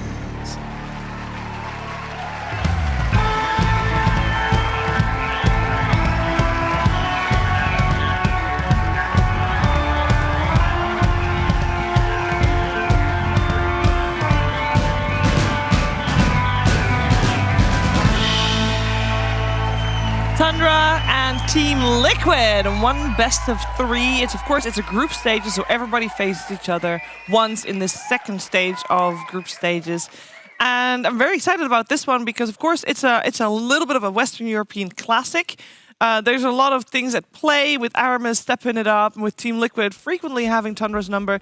I am wondering, though, what they have in store for each other in the draft. We'll have that up for you momentarily. But Brian, what do you think is most important for us to look out for in this matchup? I think it's the 2 supports plus Nisha on Liquid, because it's, I think, a part of why their matchup is not so great on the side of Tundra is they like slowing the pace of the game down. They like farming the map in different places. And I think Liquid really likes that style of having either Zai on like a Coddle or a Nature's Prophet, some guy that's like going to be able to play the map globally and connect, while Mickey can also be on the Nature's Prophet or a Morphling, these independent guys. And then they have this Hunt Squad, these 3 that run around punishing Tundra for being so split up. And that's interesting, because when we asked Quinn why he thinks they beat Liquid all the time, it's kind of for similar reasons, that they have the same read on that team and how they play the map and how aggressively they play. But he said that their laning is too solid for them to start that snowball. Whereas Tundra are still good laners, but they don't hold the lanes as well as GG would against Liquid, and then their slow style, which takes way too long to come on lane. Yeah, we saw GG actually struggled against Shopify's more farm-oriented, like, split-up playstyle, so it's kind of interesting how this rock, paper, scissors plays out. I just think the fact that Tundra, like, doesn't like necessarily bringing numbers until they have those aura items up. I feel like the 3-man that Liquid tends to do, maybe with one of the other 2 cores connecting if it's near a tower, is sufficient against Tundra, but maybe not GG. Do you know who won the coin toss, Hughes? I was about to look that up, but I am not there yet. Please hold. Well, I have a very important point to make then. Tundra won the I believe you. Okay, I don't need to make it because she... Effie, coin toss, Tundra won? Okay, no, I was just curious. And they chose second pick, and then Liquid chose Dire. Okay, I can go back to my really important point. Yeah, very important. Liquid is not playing the first series of the day. That's true. And they notoriously have bad boys on their team. They wake up 5 minutes before. Did you see the Insania spotlight we just had, the video? Yes. What did you notice about Insania? He looked really tired. He was really tired. There is a segment that was recorded that same day where he was asked his opinion about third-party Dota. And obviously, he likes third-party Dota. We all know Insania. He loves third-party Dota. He did not seem like he enjoyed it at all. Yes, I really enjoy ESL. It's like a great that product. time of day, it just doesn't work for him. And a couple of us, it just doesn't work for them. So this might be a big difference for them. Yeah, they're not morning people, and that's okay. That's okay. But Gaming Gladiators does constantly have their number, so I don't think, early mornings. They played at 11, by the way, so it wasn't that early. Well, for gamers, I mean, you only get like a percentage excuse there. It's never like 100%. You can't get your ass beat like that and be like, oh, it was early. That was too big of a. So, like, hypothetically speaking, if we had like a game at 3 p.m. and if you and I had a game, no, just a team. Sorry. Okay, because we don't have a team anymore. Yeah. So if you have teammates that you're concerned if they'll wake up in time for the 3 p.m. match, yes, is that something that as a team you'd want to fix, or do you just kind of like accept that over the course of 3 years? I could go. It's genetics.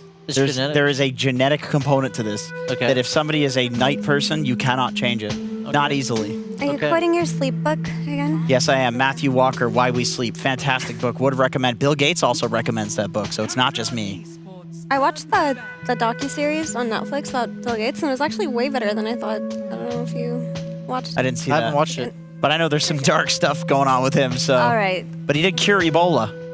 So good for him. It was actually polio that he was fighting. Good for him. He didn't eradicate it completely, but they got it pretty low. Anyway, back to the draft. First round anti-mage. Yeah, so, but when anti-mage comes out like this, I really quite like it, right? You see an offlaner, you see a support that doesn't have a stun, and by offlaner I mean an offlaner that you can exploit as an AM, and you have an aggressive support like a disruptor. So you actually can first phase your carry this early and get away with it. And this is actually Liquid taking a page out of Team Spirit's book, because Team Spirit, they love to just first phase their anti-mage and their drows when they have overall 8, and it works out for them really well if they're confident on their players.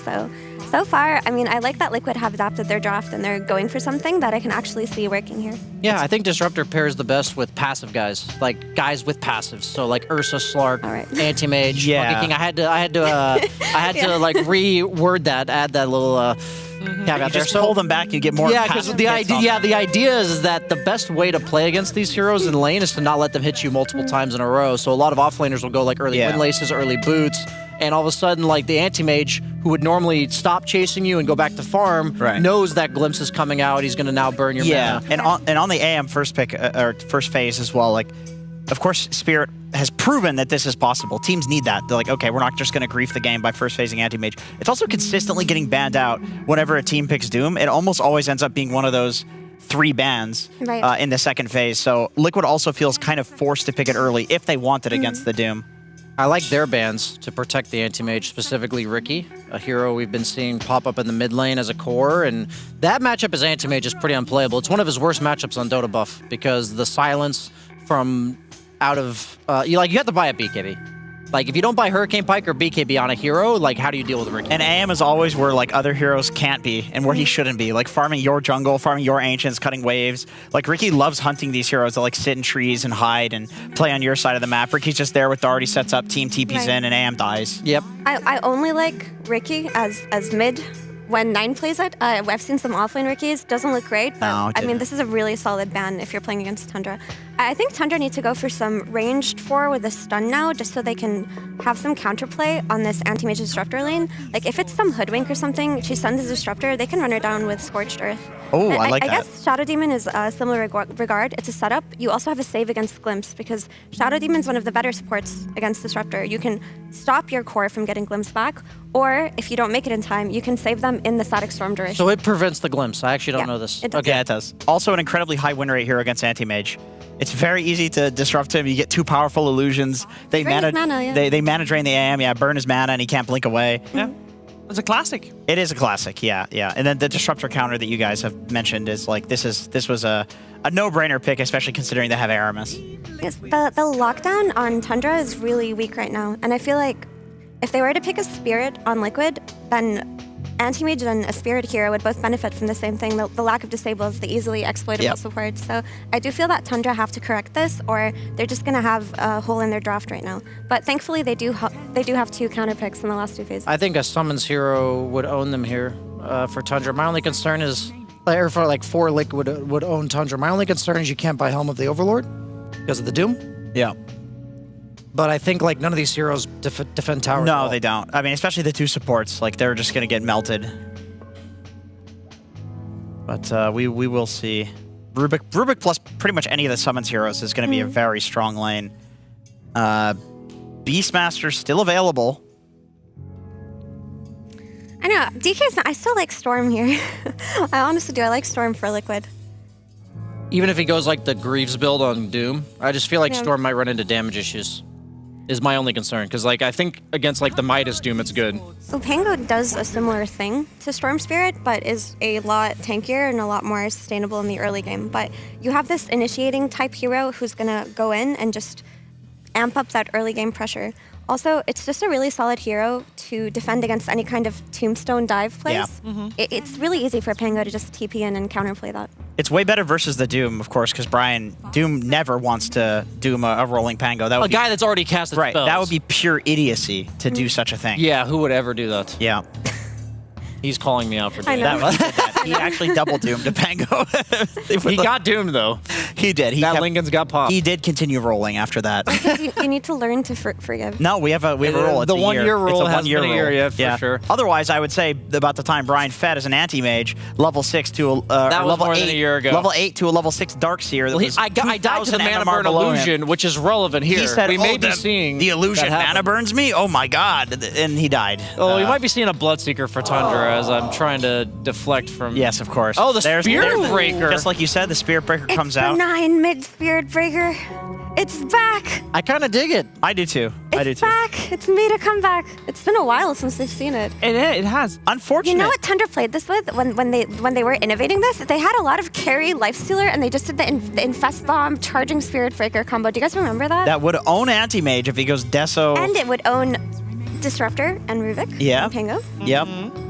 Now the question is how much do people value the Deso build? Because I know everybody and their mothers are going Radiance.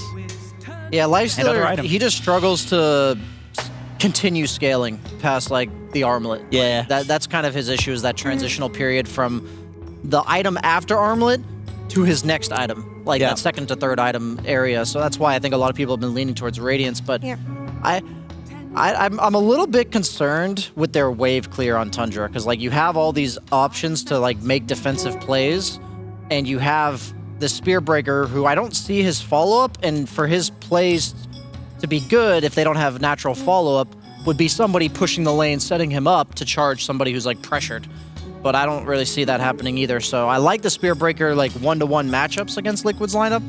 I'm just a little concerned about like how the map play is going to enable it to do the charge on who he sees play. How do you feel about something like a carry Luna for Tundra then? To pair up the Shadow Demon, strong lane with Undying, and then maybe you can kind of push Liquid out of their comfort zone by playing on tempo and... Yeah, like it's a map sweeper too, right? I like that because it gives the rest of his team tempo, but it's also going to consume the lanes and all the jungle, because they have like no jungle hitters, no lane hitters.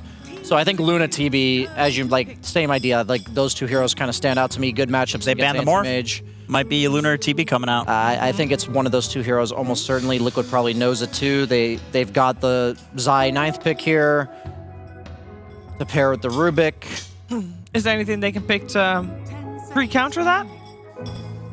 Like a lot of the heroes I'm thinking that are good against those are strength offlaners, and they have Undying. Centaur. That's Centaur that's Rubik, exactly baby. what I'm thinking. But then it's like you have Centaur Against against Undying. You have Undying. Yeah. Yeah. Maybe Primal Beast, one of the few strength heroes that doesn't really mind laning against that. Could they I think he rotate the gets too Pango hard offlane countered and pick something else by for Shadow Nisha? Demon? Wait, sorry. Excuse me, Shiver? Could they rotate the Pango offlane and pick something else for Nisha? I think Nisha should be super happy laning at Spearbreaker. Okay. Like that's a lane that's not going to pressure him very hard. Oh, okay, no, so there's they go the Underlord. Underlord. Thank Okay. you. I feel like that is preemptively countering TB specifically, so maybe Luna's a bit better now, because she does have the plus damage from her aura that does not get reduced. It has to be a hero that flash farms, because otherwise I don't know how they like do the Tundra thing. I'm feeling the Luna or the Lifestealer still. The issue is the lack of stuns on Tundra. Like if they don't accomplish what they want in their early game Undying Spirit Breaker pressure, then Anti-Mage is just gonna go ham in the late game. Unless they get some great charge setups on him and then they get the Doom, the AoE Doom, and grab him, it might be really difficult for them. I'm going to throw my frog in the old Witch's Cauldron here, Effie. I'm going to say this is a Sven pickup coming out from Tundra. I think it's going to be the first Sven of the tournament. Throw that into the Cauldron. I think you're Do nuts. you Why? like that? It kind of sucks here.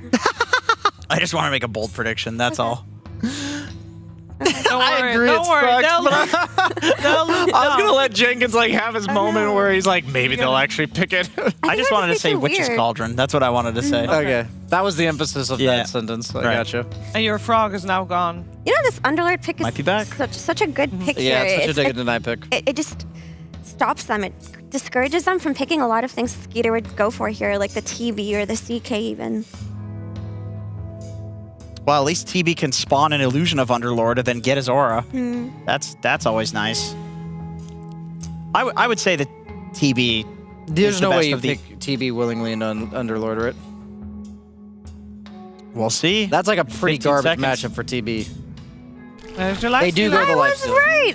They played this before. It looks really funny when it succeeds. Like it's actually hilarious because once if Spearbreaker's scaling with levels and gets a Midas or something and he gets the charge move speed talent, Yeah. they're just like all over the place and they're like two-shotting the supports. It looks really funny. The one issue is that very exploitable early game by Liquid because there's just a lack of disables. Like people can just run away or Disruptor can glimpse people away. But I mean, I like it. This is a Tundra specialty. Yeah, the thing is that charge is flat movement speed bonus, while infest is percentage-based movement speed bonus. So if you are infested while charging, you are the definition of a race car, maybe even faster than like Bloodseeker with 5 low heroes on the enemy team. But my issue still stands with Tundra's lineup that they lack wave clear until like Spearbreaker gets like Kaya Yasha or Ags or something like that, just one-shots the waves. Shadow Blade at least. Yeah, Shadow Blade at least. And I feel like Mickey is not going to be forced to respond to anything. He might not even have to show in lanes once he gets that Battle Fury, which makes him not vulnerable to the Spearbreaker Lifestealer. So they also have like Pango and Underlord are insanely good at pushing lanes. I just feel like if all the lanes are into your towers, it doesn't matter if you have kill threat. I'm also looking at the 9 Spirit Breaker, so you have to consider the side lanes and who you're going to be able to charge, because you're not going to solo kill this Pango mid, and your supports aren't going to come rotate and help you kill a Pango either. So you're going to be focused on the anti-mage disruptor lane most likely, because you're not going to kill this Underlord either. And if those rotations go pretty well and they can just kick anti-mage out and maybe get a few kills on disruptor, then maybe they'll just open up the top side of the map for themselves and find their farm there. That could happen. That's true. Yeah, absolutely. That definitely sounds like their win condition. It could happen. Jenkins, do you have anything else to say? Because I heard you talk about a frog and Cauldron. To be honest, jokes aside, no witches cauldrons. I really do like Tundra's draft. I feel like there's a golden nugget there that is this really interesting combo between the Lifestealer and the Charging Man. I think that's really interesting, and I feel like the Liquid side is a little bit more standard. I also think Tundra, if they go late game, when you start getting into the Yasha and Kaya timing and the Silver Edge on the Spirit Breaker, they have a legit late game, dude. I don't know if you guys have seen like 25 Spirit Breaker with full items. It is one of the most oppressive things to play against in Dota. If they get there, somebody on Liquid will die in like 1 second. Yeah. The period before TI-10, I think a lot of people remember ZOW8 mid Spirit Breaker. It crashed for a little while. Yeah, it's Will legit. it continue here? Will Tundra have success with it once more? We're finding out who gets the upper hand here in this first game of this best of 3. We're heading over to OD Pixel and Fog. Thank you very much, Shiva. Yes, ready to go here with Liquid versus Tundra. And yeah, folks, there's some crazy stuff happening in the draft. We're seeing Liquid go down the route of wanting to slam out an anti-mage pick nice and early, comes in second pick this game.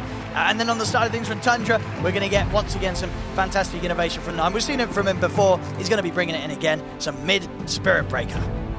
This is a very interesting draft. It's very Tundra style. Little concerned because of the lack of control and lockdown, perhaps, versus an AM and a Pango. But, I mean, if they can get the ball rolling, if they can get themselves to these later stages of the game, I'm just looking forward to people getting one-shotted from some infested in charge. It really gets ridiculous. If you get this talent at 22 with the infest movement speed, it's pretty hype. I'm just looking forward to see what's going to happen and how the battles are going to kick off. But I'm a little worried just because of lack of catch. And perhaps this AM is just going to be able to do AM things. And I think Liquid may have learned a good amount from the yesterday with this Underlord. Yes, the Lifestealer is very good in game and throughout the lanes and stuff, and throughout the lane, of course, versus Underlord. But Underlord has a lot of tricky stuff he can do, where, you know, AM gets doomed, you put like the Fiend's Gate down, and he just dips out or something like that, or you jump in and you help him out and give him some type of heals and sustain. I'm a bit torn. I'm not too sure. I think I'm liking what Liquid's got, but it's also an AM versus like 0 int heroes that he's like really gonna thrive against. But then it's an AM versus like no stun, so yeah, we'll see how it ends up going down. Let's see how the mid matchup goes on. You know, Nisha on the Pango against 9 Spirit Breaker. We've seen, you know, time and time again, Pango's just having insane games. Is Spirit Breaker a potential answer to this hero? I mean, the lane probably is going to look pretty decent. I don't see how you bully a Spirit Breaker as a Pango. You can just constantly charge for CS. He's got good regen, got good armor. So, I mean, for the Spirit Breaker, should be a good lane overall. The Pit is going to be very annoying in mid game.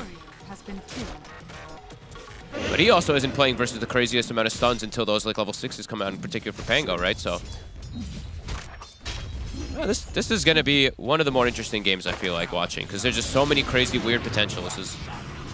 Even the Shadow Demon is very pesky for something like the AM, especially at the start of the game. I mean, you just keep getting your mana burnt right. Yeah. He's going to make the illusions, send them on you. This is cool. Doom already off to a fantastic start. 6 denies, 33. Getting almost every single last hit. So up top, Doom doing well at the start here. Again, AM getting put under, going to burn pretty much the rest of his mana. So it's in an annoying lane. Yeah. I mean, maybe the lane setups are just going to be too much for Liquid's draft to get online with, because all 3 lanes look incredible. Okay, it's a Lifestealer with an Undying versus an Underlord. It's a Spirit Breaker mid versus a Pango. And it's this Doom plus, well, it's mostly the Shadow Demon that just shuts down the AM early. This is a very interesting approach. And in terms of drafts and talking about the AM, why is it that we're seeing some teams show this hero early? It seems like it's kind of started happening a bit out of the blue. What sort of strength do you have by going for an early anti-mage in your draft? I guess just wanting to be able to have this successful lane. I mean, Mickey could be in some trouble. They actually have to glimpse away. I think just trying to set up for this lane. They see, Effie talked about, they see a Doom and an Undying, so they're like, okay, they're going to probably be limited in disables. But it's a different approach that Tundra's taken. Instead of caring about disables, it's more just dominate lanes and steamroll the game and then just get that huge advantage. So I'm not too sure about this AM. Even though it's into so little stunts. I can't believe I'm saying this. He's got 3 CS at the moment. He can't get anything. You know, he wants free farm, not 3 farm. Yeah, 33 is getting like every last hit. Just keeps getting all his mana burned. This is cool stuff. I mean, yeah, all 3 cores from Tundra. They're having a lovely time. Zai has 3 last hits. AM has 5 last hits. These are low numbers. Okay. Yeah, these lanes are super strong. Yeah, and Aramis, he's going to be happy on this Shadow Demon, right? We saw a pretty good game from him on this the other day when he was standing in. He owned. He played super well. I think I was really liking Shadow Demon even in the last patch when we saw it versus the Train Protector counter with the cleanse and stuff like that. So I'm glad to see this hero rising even more. Yeah, look at Mickey. Even Insania, he's just like, oh my god, we actually just can't kill these illusions. Yeah. Holy moly. 18 and 10 so far from 33 on that offlane. And Snaking's bullying both heroes bottom as this Undying. So Skater, he has a free lane, and he's into an Underlord, so he just hits him. Zai still yet to break past that 3rd CS this game. Very, very tough lane for him.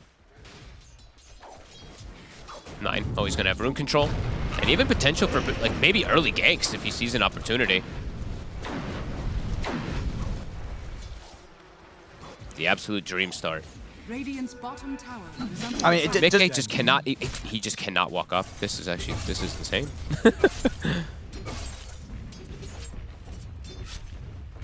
Of course, does have that full stick, so at least we'll be able to make sure he has mana ready for any sort of emergency blink out if he starts getting dove, which could begin to happen soon. And once the levels start coming in for Tundra's offlane duo, they could get even more aggressive against the anti-mage and disruptor. Hey, look at 33's got the mana burn creep, so he's giving mana to his Shadow Demon as well too to keep the spam going, and he's also burning mana from the AM too.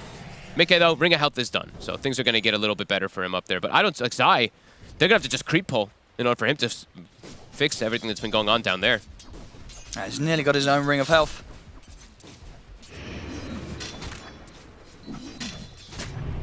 Aramis even getting a side pull off up top, so they're going to deny an entire wave from this AM too, and putting him under. Aramis honestly fitting right in. And just these illusions come running at them, they just have to spend time running away from them. So he doesn't even want to look insane. He's like, I don't even know what to skill. You see, he's just holding the skill point. He's got Glimpse too, but he doesn't know if he wants to have Thunderstrike or Kinetic Field in this lane. Both. He doesn't have the mana for him, so.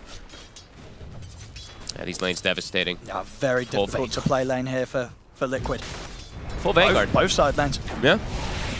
The 33, if he's able to get these early auras and stuff too, they're just going to be able to tank through. The only damage that's going to come out is Nisha. And if they're able to just like build a couple of these auras, they probably would just withstand all the damage. I mean, Nisha, he really has his work cut out for him after the way these lanes are going already. Precious bounty. And how does sort of the head-to-head go between the 2 carries when you've got a game like this where the Lifestealer's having free farm and the anti-mage having there's a sort of slower entry into the match?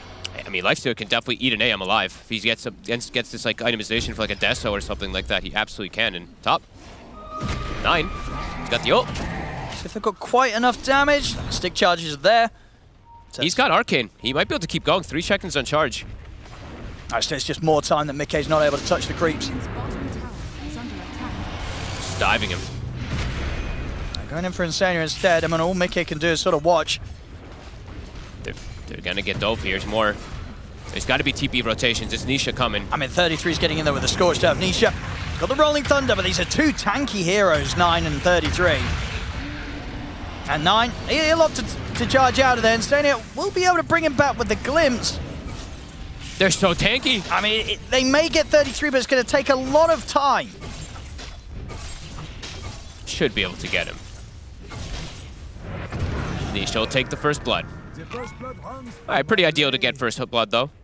Since he has so much that he's going to have to do around the map to fix all of this, maybe he just goes really active around and they give Zai mid lane. That's what it looks like is going to be the approach, to try to catch this Underlord back up, because he's got nothing bottom. I mean, they could go on Zai. They're going to have ult up again in second on 9 if they want to. They are scared of the rotation. Yeah, they see Nisha swinging back over. They're still thinking about it, though. 9 teasing with the ultimate. They're missing. Yeah, nice blocks there for Nisha. Accepts death. Nisha making sure he gets that last hit. Okay, things are getting fixed very quickly here. But as you said, pretty much all on Nisha to sort of solve this bit of the game. Nisha's gonna have to make just crazier reactions and movements all over the place. Zai, he can just jungle, I guess, on this Underlord. He does not want to play versus Lifestealer. Nisha sees another chance to get involved for a bit of a kill. He's looking at Snaking. Blocking him off, gives time for Instania to get in with the glimpse. Drag Snaking back. 9 will be able to take out Boxy, but the Rolling Thunder's up. And Nisha, he's on his way to chase down the Spirit Breaker, pick up another. Nisha doing everything to keep this opening stable for Liquid. Reestablishing things quickly. Aramis will take the rune away, but a very good start there for Nisha, and a very ideal one to get it to. Very early defusal timing could be massive for them to be able to make space. And Zai, he is recovering a little bit here. It's going to be a slow recovery, but does get a little bit of those camps cleared out. Still very good. I mean, such good lane setups as we saw from Tundra there. And yeah, we'll see what Skeeter does. I think this is pretty standard, though, what he should do this game. Corrosion, Armlet, and I think Deso and stuff like that looks very good versus AM. Mickey now getting breathing room, but immediately loses all his mana on the one initial disruption.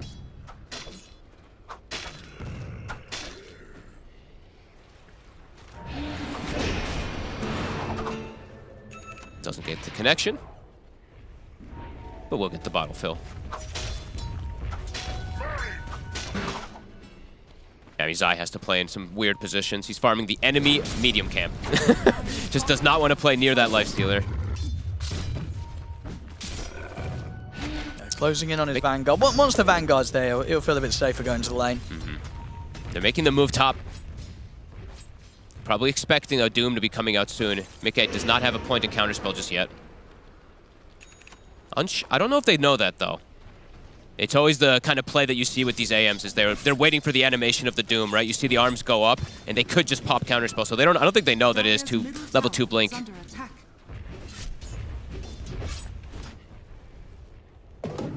And 9, just waiting for the 10-minute power runes. See if they're able to control them. And he's got both supports, Aramis and Snaking, ready to hold this area. Was wondering what itemization he was going to go for. I've seen a couple Meteor Hammer Spirit Breakers. He's going to do the more sensible route. He's going to go for this just Shadow Blade to be very active around the map himself too. DD Rune is a nice one here. I mean, who do you think right now 9 wants to be punishing the most from Liquid?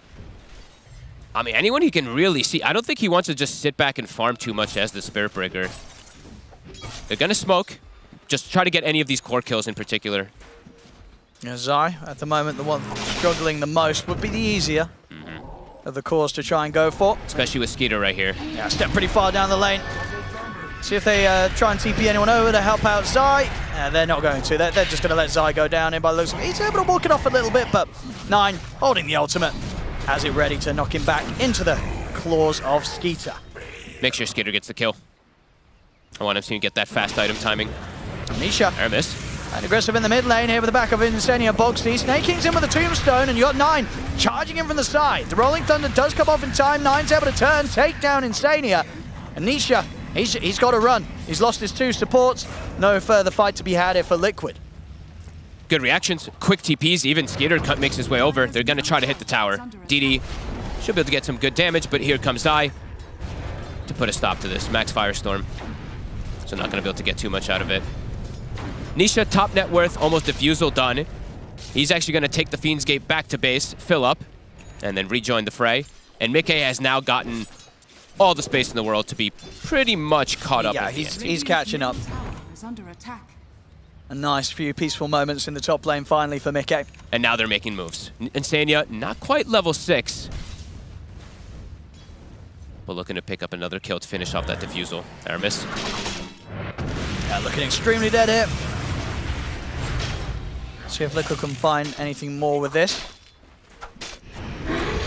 Down bottom lane, it's actually going to be Zai that gets set up on a pawn again. And indeed, nothing to put a stop to that. Nearly having enough damage though.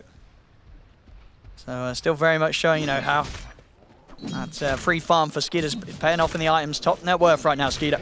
And it will be standard items. Yeah, Armlet's done. Queuing up the Deso. Wants to just be able to do that immense physical damage versus an anti-mage versus a Pango. But for Nisha, I mean, he's got his Diffu done. He is very potent right now in the game. 9 could even be in trouble if he gets glimpsed there. They lost vision.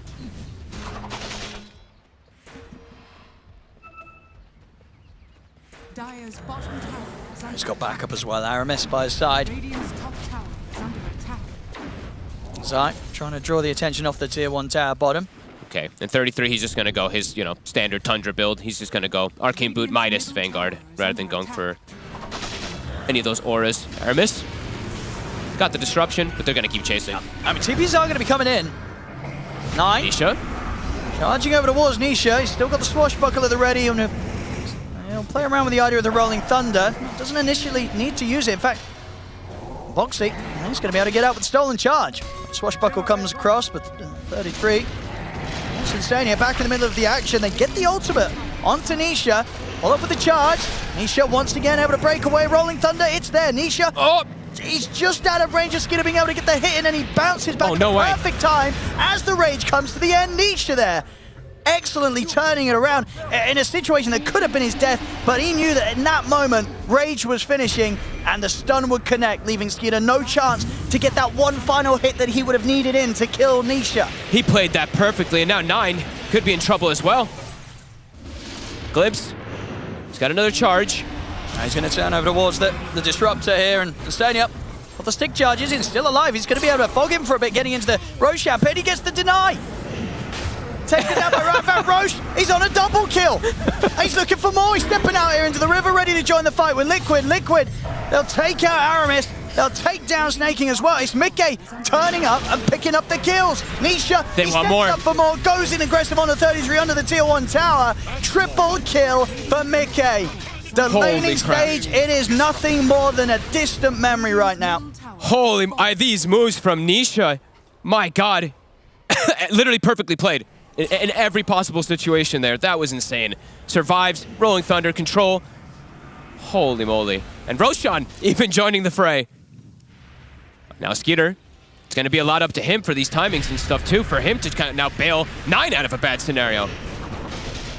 The Spirit Breaker has fallen quickly behind. I mean, Skeeter, he's going to be able to push on and take down Zai. And charge, heading over the way of Nisha. Skeeter goes over towards Stania. They'll see if they can get Nisha as well here. They'll drop down the Doom. Okay. This time, it's Tundra's carry's turn to get the triple kill. Skeeter with the cleanup. Beautiful. Back and forth we go. Is under attack. Pretty worthwhile. I mean, the Doom, it looks funny, but honestly pretty worthwhile. Get Nisha out of there. Yeah, you've got to kill Nisha. Throw everything in that Pango. You need to. But Mickey, I mean, his timing is looking really good. After, like, one of the hardest lanes I feel like we've seen for an anti-mage in some time, he's got Tread's Battle Fear and a Vitality Booster. So he is definitely set up for success. A huge recovery. And they're actually making the move onto 9. Ooh, nice use of the Mana Void there to stop 9 from being able to sneak away in the portal that Zai laid down. Might even be able to get tower here. Yeah, more money for Mickey. I think they have to give Skeeter almost every single kill to be able to set up for this. After such a good laning phase, like you said, it's a distant memory. And now, I mean, look at this. Beautiful stacks. They're setting up Tundra's Triangle to farm for themselves. Oh my goodness. A couple of triple stacks, I think, at least here for Mickey to clean up with the help of Zai. Mickey's like, alrighty, maybe I'll just go back for my Vanguard if I want to. Oh, that is beautiful. Yeah, why not? He wants to fight. He feels strong. The limited amount of catch, it's definitely going to start. You're definitely going to start feeling it. And wow, I mean, Nisha, he needed to kind of do this after these other 2 lanes going a bit rough and absolutely delivering 5-1-6. Really, this is yeah, some top Nisha Pango. Excellent opening to the game. after indeed both side lanes were struggling. But if you're tuning in now, there's not really much remnants of that. I guess, sure, Zai's still behind, but you look at the state of some of the other core matchups. I mean, 9 very much falling far, far behind this game. Very difficult for him to keep up on a Spirit Breaker once he starts falling behind with this hero. He has to just kind of maybe finish the Shadow Blade, but mostly I think it's just go and infest bomb constantly. Use this Lifestealer with this early Deso to find these kills to bring him back into the game. Try to set up for Zai. He's a bit tanky, though. I look at the immediate TPs. They cannot commit for this kill on Zai that close to the tower. They've got to run. Immediate infest, though. I think you got to keep going as 9. I don't think you can slow down. You have to get these kills, because otherwise AM's just going to do anti-mage things. We'll see Snaking and 9 go for the smoke up. Good damage come out from Skeeter, of course, if 9 is able to deliver him mid to lane. the front lines. I mean, Liquid, they're going to start going on Tundra first as they get the catch onto 33 and Snaking. Static Storm laid down by Insania, and the Rolling Thunder's coming through for Nisha. A moment of time being bought here with the disruptions to try and keep 33 safe. 33 tries to turn, will drop the Doom onto Mickey, but Mickey doesn't care. It's 2 dead on Tundra. Once again, Liquid just outnumbering and forcing Tundra to have to run. Can 9 get away? He will. Okay, he's almost got glimpsed. Has to get his buddy out. They brought the numbers. I mean, the Fiendscape, they have infinitely more catch. All the catch on Tundra is completely reliant on 9. And we saw there, he charges, just hits into a pit. He can't move.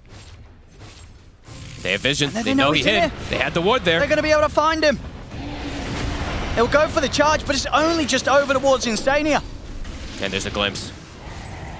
He's got the ult, but gets interrupted by the Mana Voider. Mickey, Boxy on a killing spree. And on it, yeah, Boxy, he's 1 kill away from taking over the net worth of 9 this game. They found the answers. All right, who cares lanes? Nisha leading the charge, the numbers, just Liquid outnumbering over and over and over again.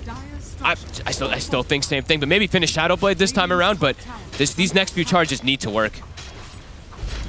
Oh, a full pipe on Zai. So now you're just going to be throwing yourself headfirst into a fight where Liquid's got the greater auras. They're going to be keeping everyone alive. And they're quick. They're quick and decisive with their movements. Very early aggressive wards. And they're the ones just constantly hunting.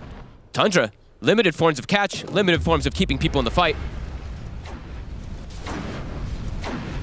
These 3 wards doing work. Not the most ideal tier 2 to get. I don't think we almost ever see that tier 2 top taken before the bottom one.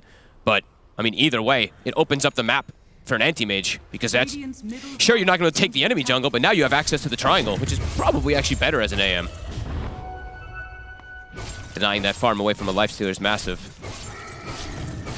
Charging it up. Get on top of Nisha. There we go. Lost some money, a decent amount of money for Skeeter. As you say, they need to get this Lifestealer as many kills as they can. They've got to keep this Lifestealer ahead of the anti-mage. 9 for, honestly, for quite a bit now in this mid game. I think he's going to have to be slightly kind of relegated almost as like a support. He's just going to be a delivery vehicle for Skitter to get these kills. I don't want to see him farm at all on the Spirit Breaker. Can he get some bashes?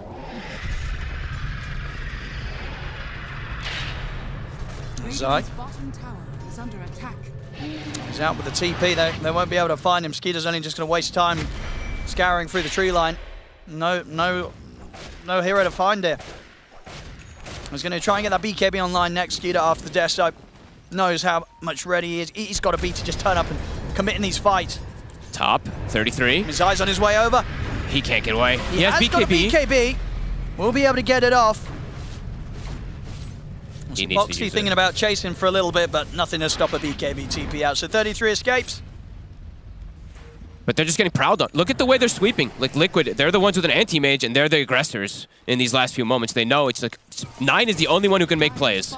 And 9, he's going to try again. He's looking for Nisha.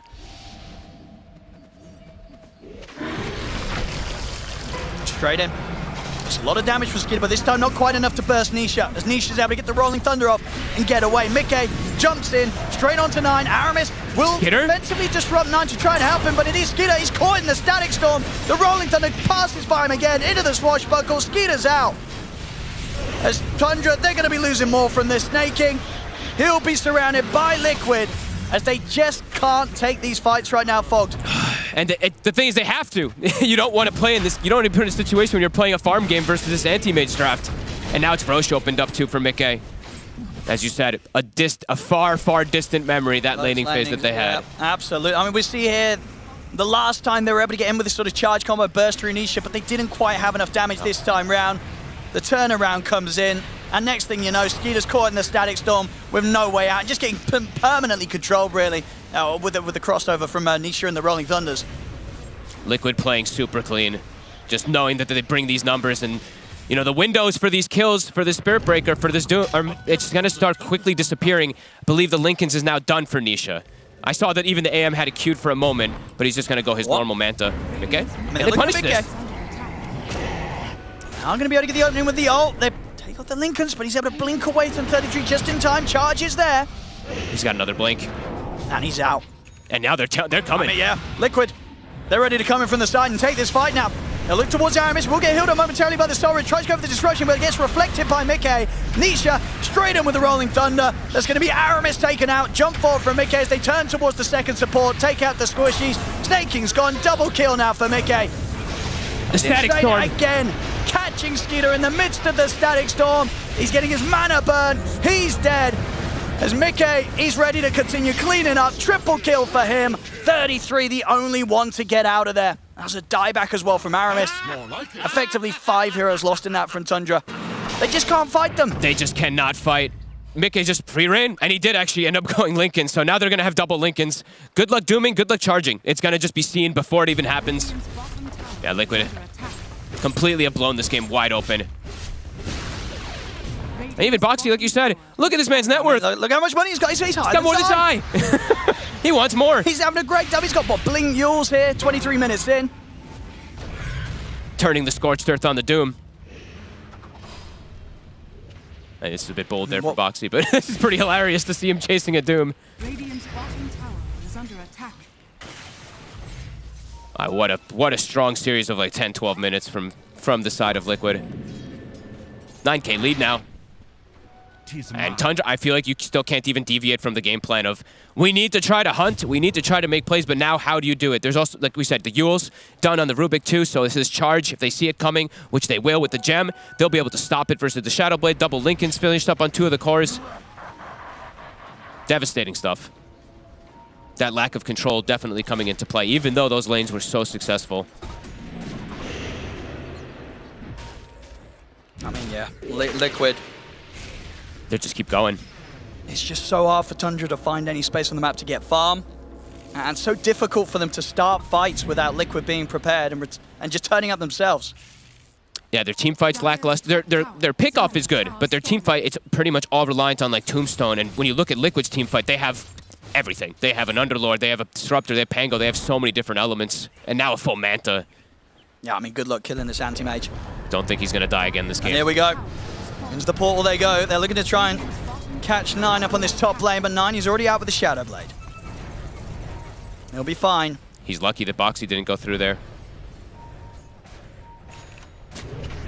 That Blink Dagger on Nisha as well, so even easier for him to set up and jump in after the Rolling Thunder, leaving Tundra very little chances to do anything about him. And we already saw it in play, how difficult it is for Tundra to get a kill off the back of that initial charge and jump out of the Lifestealer. They just can't delete a hero at the start of the fight. It's so difficult right now for them. Yeah, 33, I mean, of course, he has his blink and everything too, so he's going to try to look for some more setup because the Spirit Breaker can't charge people with these Lincolns, so... I mean, it's similar, though, for 33. He can't doom people, but maybe just in the War Stomp duration, he can try to bring people down with this Lifestealer, who has to go BKB this game, and he did. He just got it. Okay. So it does have at least one form of protection, but it's a 10K lead versus an anti-mage. You almost need that +1 more item on Skitter the Basher in order to have extra control, extra damage to be able to deal with this man who's, 2100 HP, 22 armor. Radiant's bottom tower has fallen.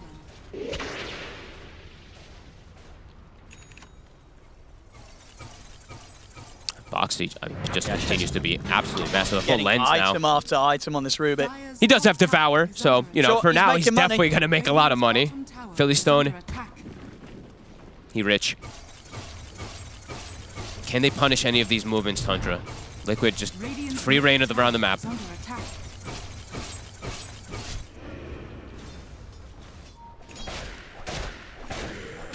It's tough, because if you're... Difficult situation is too, is like if you're able, let's say, to get like a Linken's break and go for a charge, Zai, he's always ready with these Fiend's Gates. You know, all these auras coming into play. And Liquid, they're always paired up. I'm seeing like the two supports just running around with Nisha. They're ready to battle at any given moment. Modus. Fiend's Gate. They see snaking. Yeah, making the moves even for the smaller kills now. They know that even just taking away one member of Tundra kind of leaves them in a position where Tundra, they can barely find a move when there's 5 of them. If they don't have the full team in the game, very unlikely Tundra's going to be able to catch Liquid by surprise. 33. Just settle for any kill they can get. Yep. If they get the gem. And we're going to see Nisha get in with the Rolling Thunder on the 33. So a Rage TP from Skeeter and a BKB TP from 33. They get out. Okay, pretty good. I mean, they get the gem recovered. That's a big pickup. Gem taken away. Some good items for 33. Snaking's going to take the gem. Need to find the bigger kills, though, but they'll take anything they can get at this moment. It's a Deso stack, right? So, does help a little bit there. 9, okay, almost has BKB. But the same issue, the big issue is just going to be the Linken's. Like, how did they actually set up for some of these big kills? The kills on the 2 heroes that really do matter. That Pango, that Anti-Mage.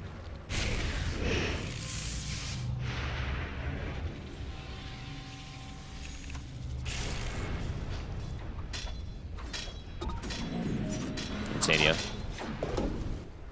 Playing inside the pit, I mean, a little early.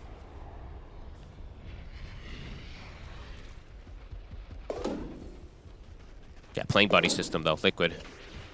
Always having multiple people around each other. Nisha very focused.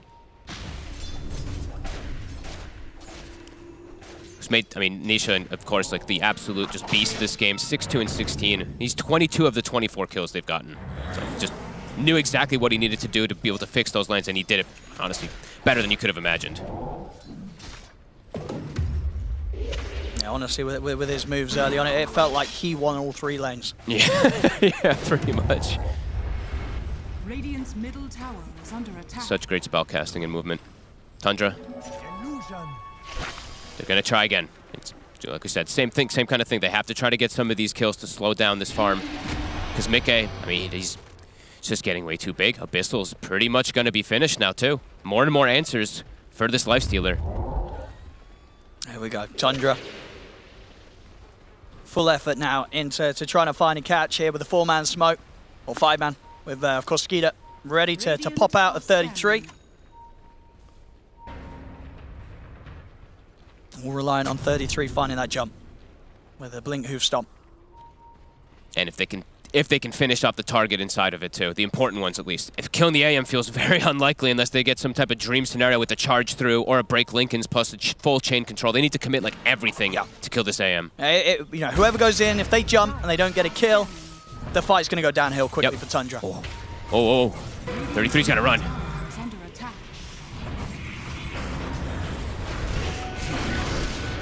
Mini glimpse. And Mickey is considering going in. He's going to make the jump. Skeeter will jump out and return. Turns over towards Mickey, but Mickey able to just walk to the side. Nisha comes in with a Rolling Thunder, gets the angle off onto pretty much the 3 of them there. Back over he goes again. Onto 33, onto Skeeter. The Mana Void from Mickey takes out the 2 of them. They drag back Snaking. Triple kill for Mickey. Aramis, he'll buy some time here with the disruption, but Mickey stepping over to pick up the Ultra. What a play. They want more. They want this rampage. They want to try and see if they can get 9. Mickey. Ooh. He was under the sentry, but he's a little too speedy, and Mickey on his own. He seems to know. Okay, he's just going to go farm. 9, able to duke it out. He'll live. But I mean, these fights, they're just, it seems impossible for Tundra. It really Mickey does. at this point, he's too big. And when he's landing Mana Voids like that clean up 2 of your cores, what are you going to do? Oh, they've actually found 9. So Nisha with perfect control, they met them, they burn all the mana of 33. He can't beat KB. Neither of them really can as they get controlled, and yeah, they'll find 9. I'm back in action. It was, Insania. Whatever. It's It anyway, but whatever. If he did get that one, we would have given him an honorary rampage. Yeah. But Insania says no. Honestly, yeah, these two really deserve it. Mick is 12-0 and 8. Remember when he had like 8 last hits at the like 7-minute mark or 6-minute mark or something? I mean, that's when you see a team do this with the anti-mage, it's like, well, it makes perfect sense why they pick us early in the draft. They're like, we don't care what you're going to do. We don't care what the lane ends up like. We're going to have a good game with it. And it's definitely been the case here for Mickey. Fantastic stuff indeed. Just a complete polar opposite to what we were seeing him suffer through in the first, 5 minutes of this game. And honestly, it's probably the most, of course, has to be given to Nisha. Even though that scoreline for Mika is so ridiculous, Nisha, it's just what his hero also complements with the AM. The Diffusal, you're just burning people's mana, allows him to set up for mana voids, fixing all 3 lanes, like you said. Now they've got multiple bashers, and Tundra, it feels like this could be one of their final moves to try to fix something. But they have to. They have to do this. They've got to smoke. They've got to try and fight. Nisha. He's out with a blink. Can they catch him? I mean, he's going to roll up. And the glimpse on 33 means that won't get the chance to try for any sort of Doom play. And Roche is spotted. Insania's pinging it. He's like, team, get over here. They can't fight us in this area. A head-on 5v5 fight? No way. Yeah, Tundra, they just can't catch Liquid by surprise. No. I mean, this item it's the double Lincolns to deal with Spirit Breaker. They got it at such good timings after consecutive kills. 9 just has had nowhere to go.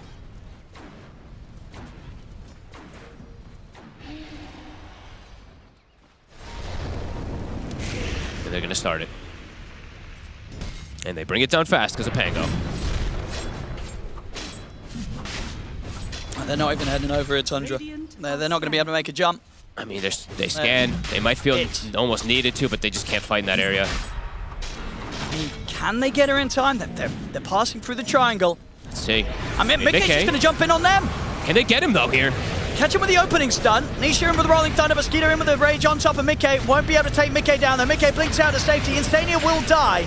Pretty much gives up his life to get in and drop the Static Storm down. Got Mickey back in, blinks forward, Mana Void finishes off 33. Skeeter will put the BKB, but he's so low. Mickey's able to walk up, come in with the bashes. They'll heal up Skeeter a little bit with the Story, but it will not save him. Skeeter goes down, 9 pots the BKB and the Shadow Blade. He'll live a little bit longer, but everybody else is dead.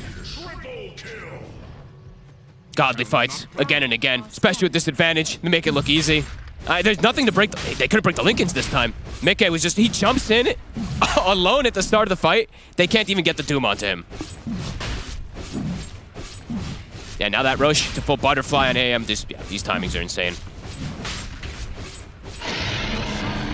24,000 lead. Oh my goodness. Multiple Roshans, full map control.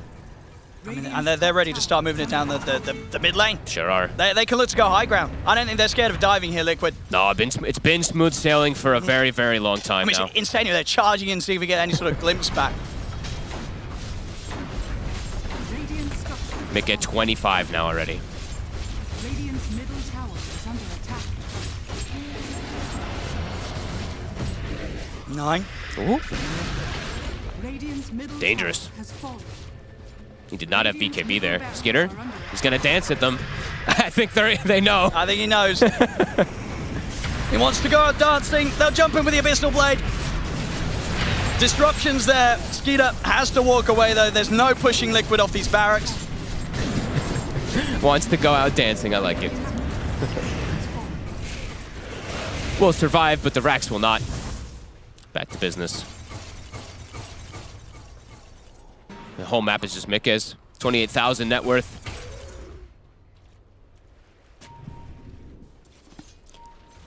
Tundra.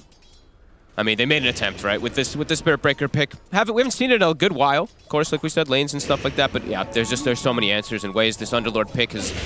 Even though everyone struggled so much, another Lincoln's is picked up. They know how to itemize and answer it. I mean, they're just ready to jump this Liquid. Yep, Skeeter. You step too far outside the base, Mickey's going to be instantly on top of you with the Abyssal Blade. Rolling Thunder in 15. Nisha, he looks like he's trying to bait his illusion. And Mickey's just into the high ground. Immediately sort of burns through the mana 33. 33's got just enough to get the BKB off, but Mickey's still in on top of him. 33 will be able to back off momentarily, but Mickey's ready to go in. Jumps forward with the Mana Void, finishes off 33. They're ready to dive here, up to the tier 4s, Liquid. Tundra, what have they got left to fight with? It looks like completely nothing. Double kill for Mickey. 9. He'll get in with the BKB, but the sentry's down. The BKB comes to an end. 9 stuck in the root. It's GG. over. GG is called. Liquid 36 minutes in, 31k lead. What a game. Beautiful stuff. Nisha, absolute MVP. Of course, they did do really good team movements around the board. After those first 12 minutes on Liquid, they never let go of this game. Nisha completely blew open the game. That little play there that he did on in the jungle when he lives for a second with his swashbuckle, gets the Rolling Thunder control and Skitter. So much base, a triple kill for Mickey early. Things recovered so quickly. 17-0-10 on Mickey. Yeah. What an anti-mage game considering the lane he had, and these smiles from Nisha. Absolutely putting in the work to make sure that Liquid, after what was a kind of one of the rougher side lanes, the fact both side lanes as rough as they were going for Liquid, but a complete comeback. And then from sort of what, that 50-minute point onwards, they just completely crushed them. Tundra, it really felt that they were just banging their heads against the wall. There was no fighting Liquid. They never won a team fight, really. I mean, no stunts. It's just a Spirit Breaker who has to do literally everything, and they answered the poor man. Wow. Well, what a game one, ladies and gentlemen. Liquid will take this victory. We'll see if they can keep it up coming into game 2, or Tundra come back with something completely different. We'll see indeed what they come up with, because this was answered. Team Liquid was able to have a very strong showing here in game 1 of this best of 3 against Tundra, joined by BSJ, Effie, and Jenkins. We're going to break it all down as far as the commentators haven't already, because they did talk about a lot already. But BSJ, what crucial point do you feel like our commentary team has missed? I did kind of hit the nail on the head with a lot of stuff. I'll just say that the Lifestealer pick, you feel like a god for the first 10 minutes. You see why they picked it. Zai had literally 3 CS at 4 minutes. His lane was absolutely atrocious. But the one thing I don't want to do as Lifestealer is feel like there's me farming and the opponent carry farming, and there's not much I can do about it. You saw how much pressure they felt even when the game was pretty even. They were constantly infesting the Spear Breaker, trying to make things happen. And that's just the worst feeling in the world to have as a carry that doesn't flash farm. And on that Lifestealer note, I mean, so there was this one fight Liquid took where they kind of walked their heroes one by one into the Lifestealer. He just killed Zai, walked back, killed Disruptor. Yeah, the bottom fight. Yeah, and then Liquid just identified, maybe let's just not walk into the Lifestealer when he's farming, and let's just play somewhere else. And they picked their fights better, and Tundra didn't really have a counterplay to that because they just couldn't get lockdown on any hero. And earlier we talked about how important it was for Spirit Breaker to successfully rotate to the top lane and shut down the anti-mage and maybe get a kill or 2 on the Disruptor, but that rotation failed completely. They tried. They tried, but it failed. Nisha got the first blood.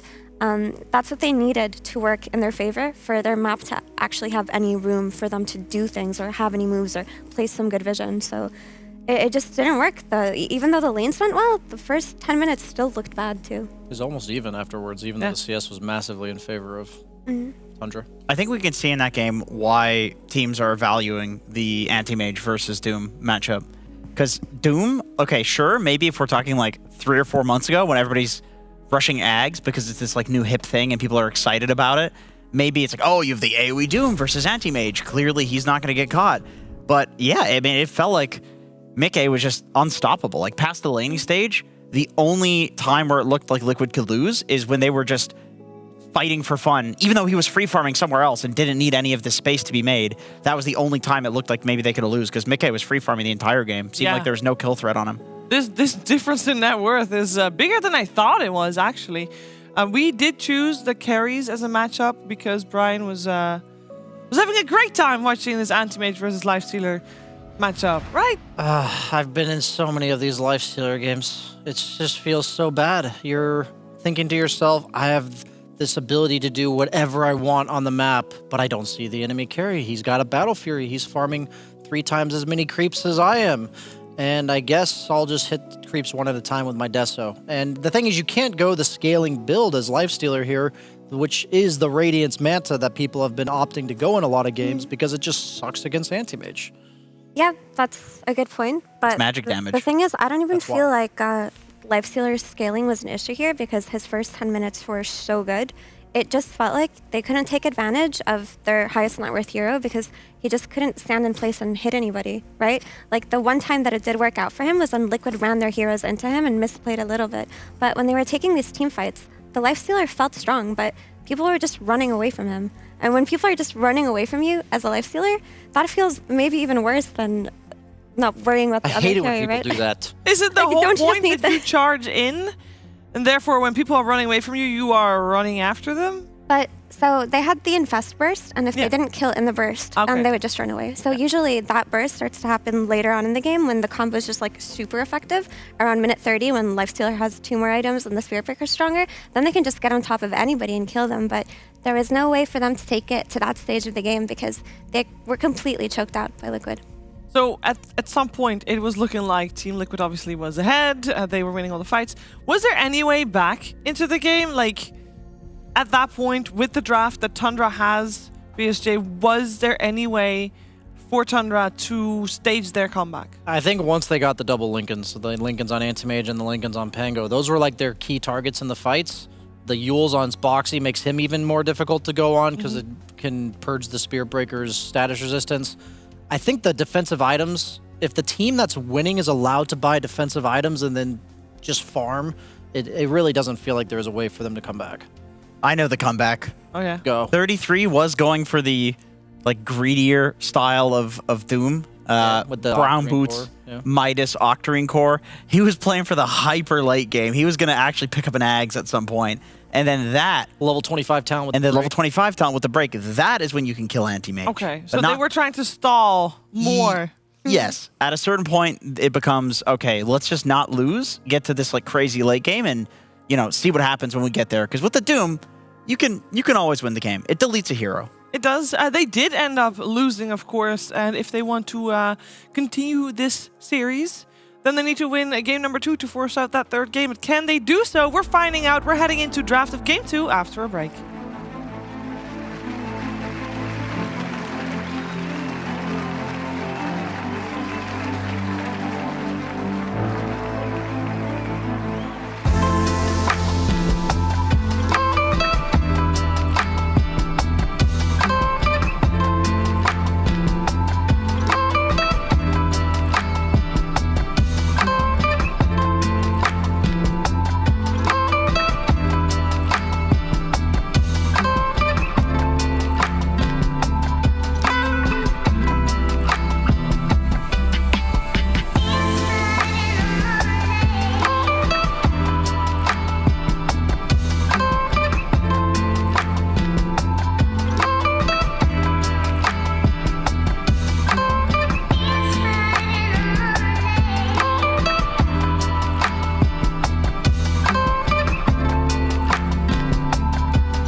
Wear your passion.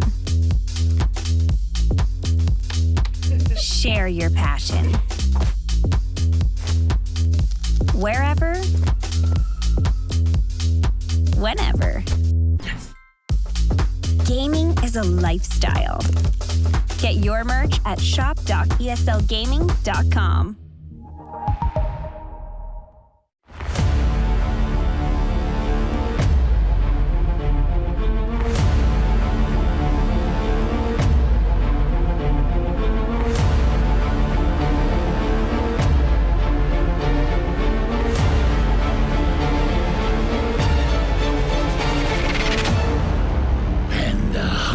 Begins.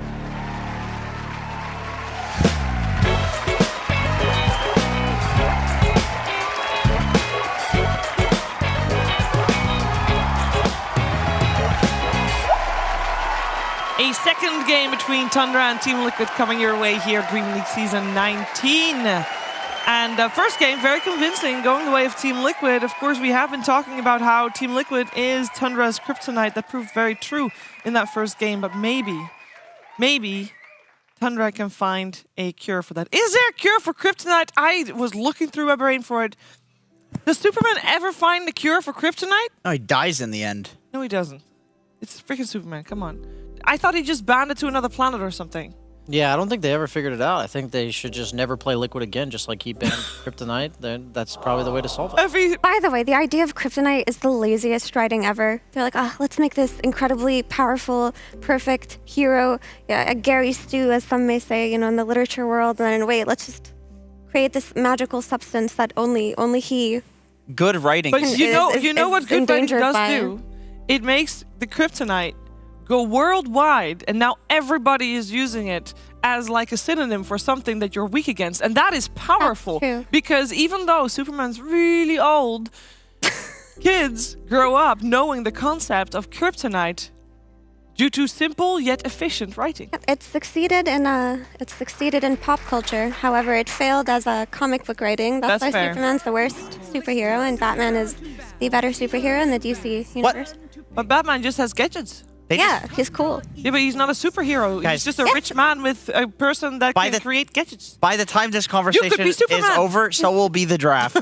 They have drafted 5 heroes. The band doesn't even know how to start because it's been so quick. The draft has started, and we're going to find out what's going to happen. Now, Team Liquid, unusual, they had priority in this draft, and they chose Dire. Afterwards, Tundra chose second pick. So that's why we see this combination, even though normally you would also see this combination because people generally pick second pick first with Dire after. So they want to first phase another core. They want to do something similar to what they did last game. Okay. It could be either their mid hero or their carry, but it feels like that's what they're setting up for here, the 3 protection bands. Because they know the Doom's coming out, right? They let it through.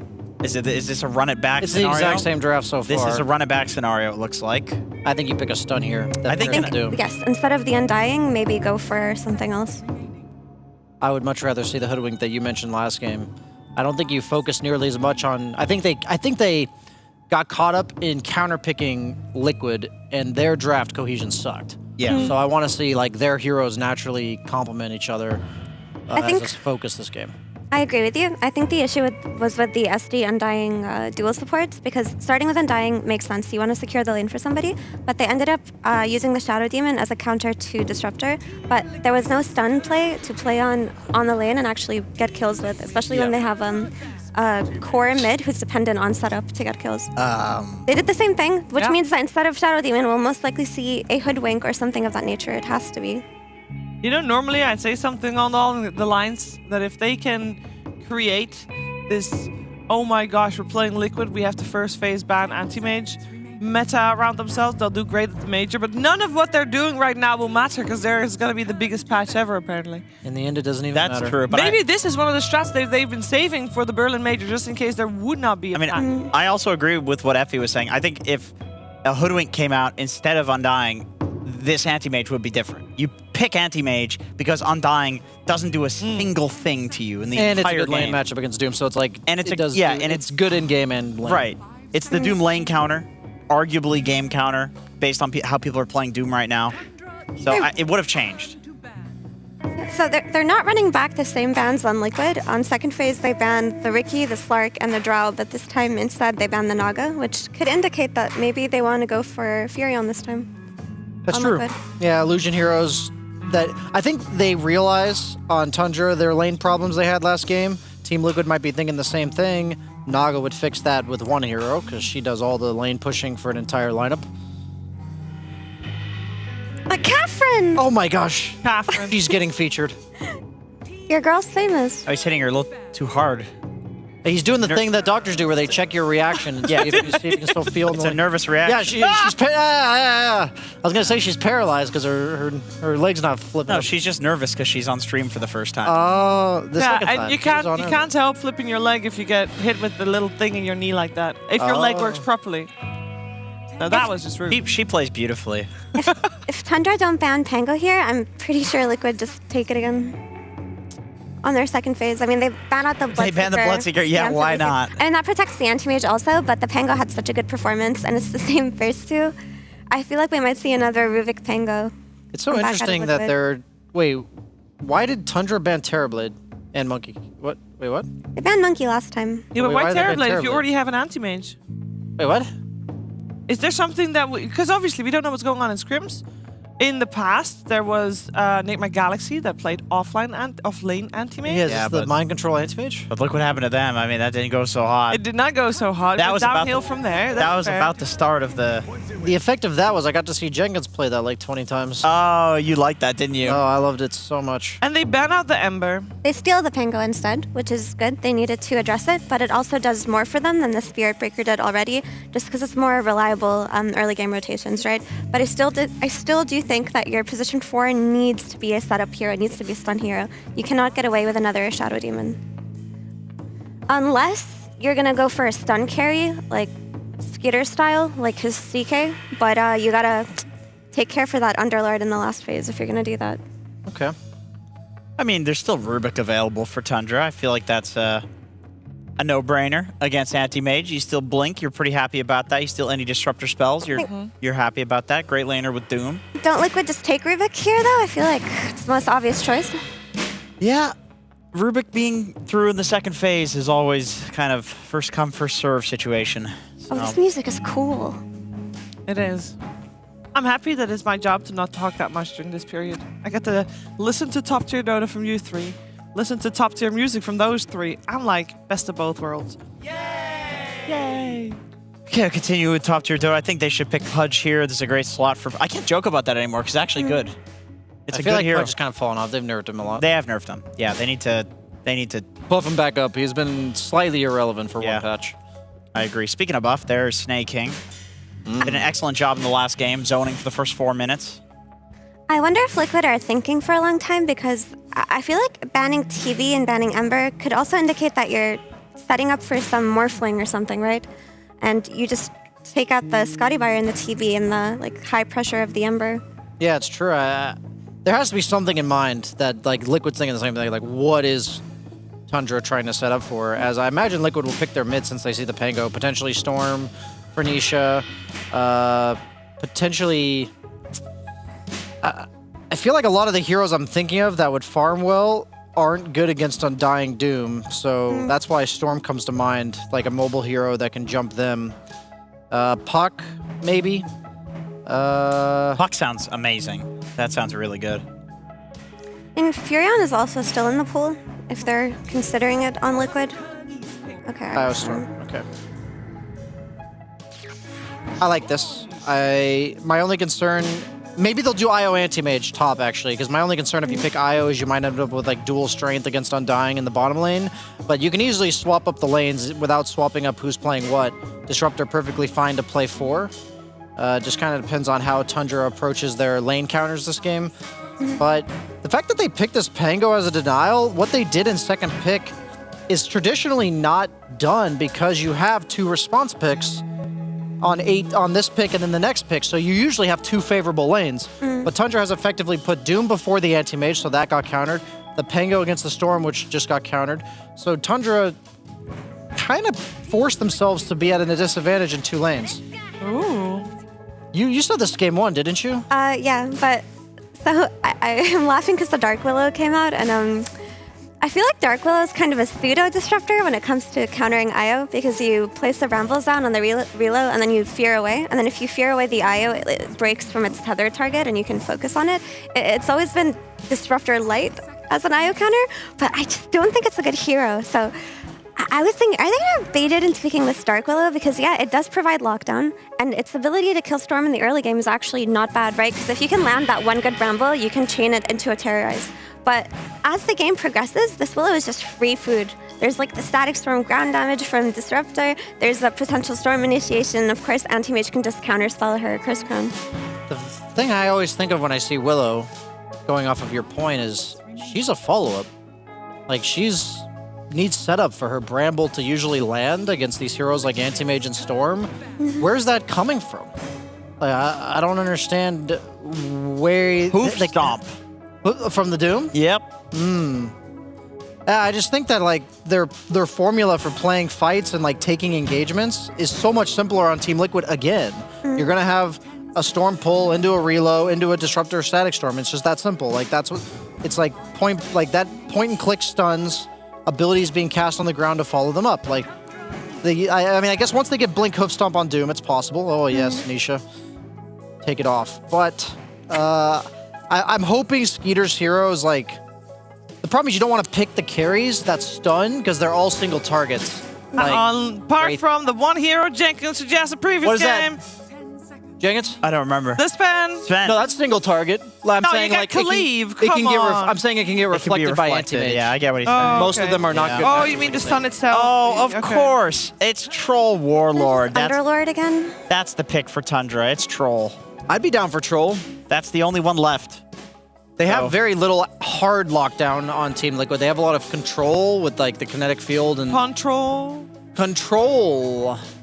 So that's why Tundra needs to pick the Troll, so that way they have more. Yes. Control. They would. Very good.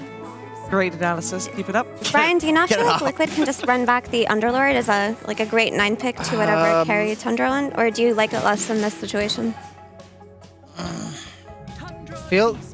I don't think Underlord was as good this game because I think Tundra's last pick is more open. They needed a lane clear last game, which was all these agility stat-based heroes.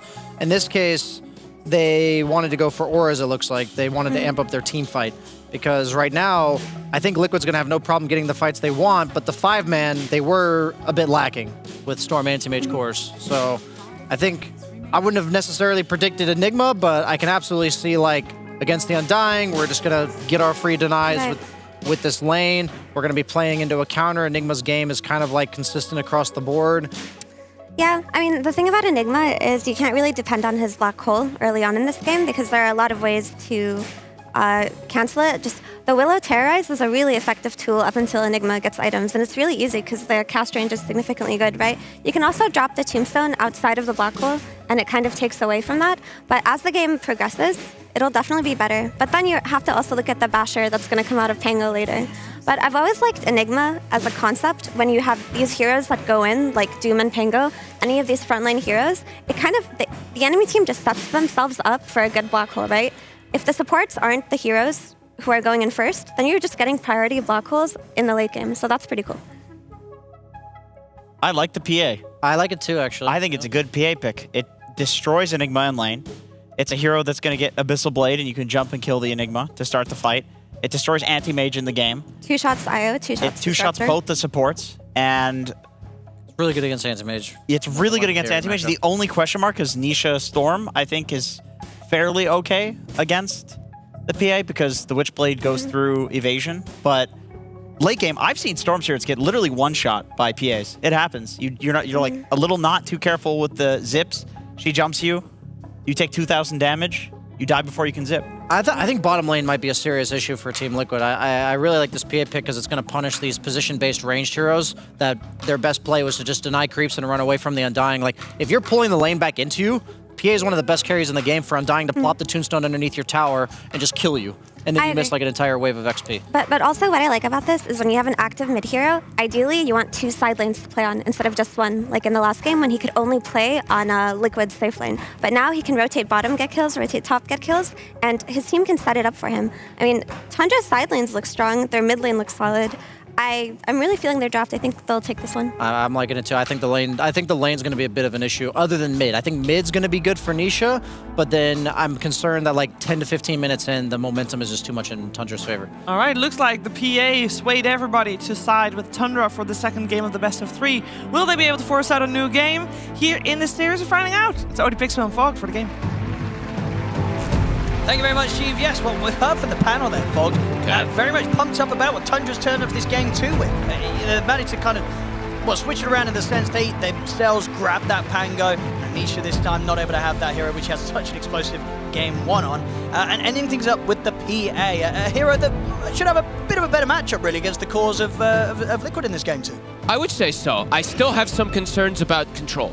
There's 2 heroes that are very mobile, and there's really not that much CC. The initiation has to come from the Pango to let the Willow get the follow-up. And I don't know. I'm just a bit worried, especially after the way that last game. Like I like the panel was talking about the PA. This PA looks hot. This PA looks great. But I'm worried that Nine's not going to have too much of a game. Like this matchup versus Storm, it's not easy. Like Storm just absolutely free farms in this one, and he's going to be boosted up from an IO, from early auras and stuff like that. Liquid lanes didn't matter last time. They were just able to decimate stuff, even though the lanes went literally disastrous. So I don't know. I'm a bit worried for Tundra. I got to be real. See if he can walk away from this. He's going down. First blood for Zai. Oof. Other cool thing to point out, Liquid has had Tundra's number in their last... Yeah, how many games? I mean, if you wanted just a straight stat, the last 4 series, it was a 2-0. 2 from Liquid. The next one, 2-0 from Liquid. The one before that, a 2-0 from Liquid. The one before that, a 2-1 from Liquid. Another one, a 2-1 from Liquid. And about a year ago was when Tundra was finally able to break away and get a win versus Liquid. So that's crazy. I mean, what do you think it is about Liquid's style that Tundra struggled with? I mean, this is a bit of a different Liquid, of course, too. This is with Nisha. Yeah, so in some of those times, lineups, it was different. But I think they just, they must just have this clear understanding of how to play versus these guys. Like, Tundra can be a bit of a slower team to get off the ball, and Liquid is one of the faster-paced teams of applying pressure and dominating map. So, yeah, they just always seem to have this very good matchup versus them. So, sure, let's see. And what do you make of this, Aramis? One of the heroes we know that he loves to play, getting the Dark Willow this game. Where is this hero right now? Because, again, it's another one of these heroes that not a lot of people want to play right now. It's literally only Taiga, right? I think he's the actual only player that is playing it at the moment. It's good in a way versus the IO and stuff like that, like Effie was mentioning, in order to counter these relocates and stuff like that. However, when it's your main source of control, it can be a bit problematic. You need someone else who wants to ideally set you up for a Bramble, and he doesn't really have the best hero to do it. The Pango is going to be the one to do it, but this Pango is going to have a very rough lane. I'm going to be looking mostly at Skitter to be the X factor in this game for Tundra. He's going to have a remarkable game, for me at least, to be able to make sure that they can keep control of this game. Yeah. And what do you make sort of the decision to go with Zai on the Enigma? Kind of had his options open with the last pick. Selling for this hero. Skitter is going to take a lot of damage with this Glimpse Pack and all these Eidolons upon him. And he will live, but huge amounts of harassment here from Liquid in the lane. I think it just is it's just going to be able to get all these auras online very quickly and just deny that carry away. Because I think they're like, okay, we solved the other lanes. Mid, it's a great lane for Storm Spirit. Top, AM is going to be able to do pretty fine versus the Doom. So they're just like, okay, let's slow down their carry, build auras, and then we should just be able to win in the later stages of the game. So, yeah, I mean, that's the thing as well. Would you imagine Mickey happier this game to go against a Doom and a Willow rather than the SD that was thrown into the combo last time? I mean, he kind of griefed himself a little bit last game, taking mana break level 1. But yeah, I mean, much happier. He's able to get actual last hits up here this time around. Willow can't actually touch AM in the early game by any means. But we'll see. Let's see if what ends up going down here.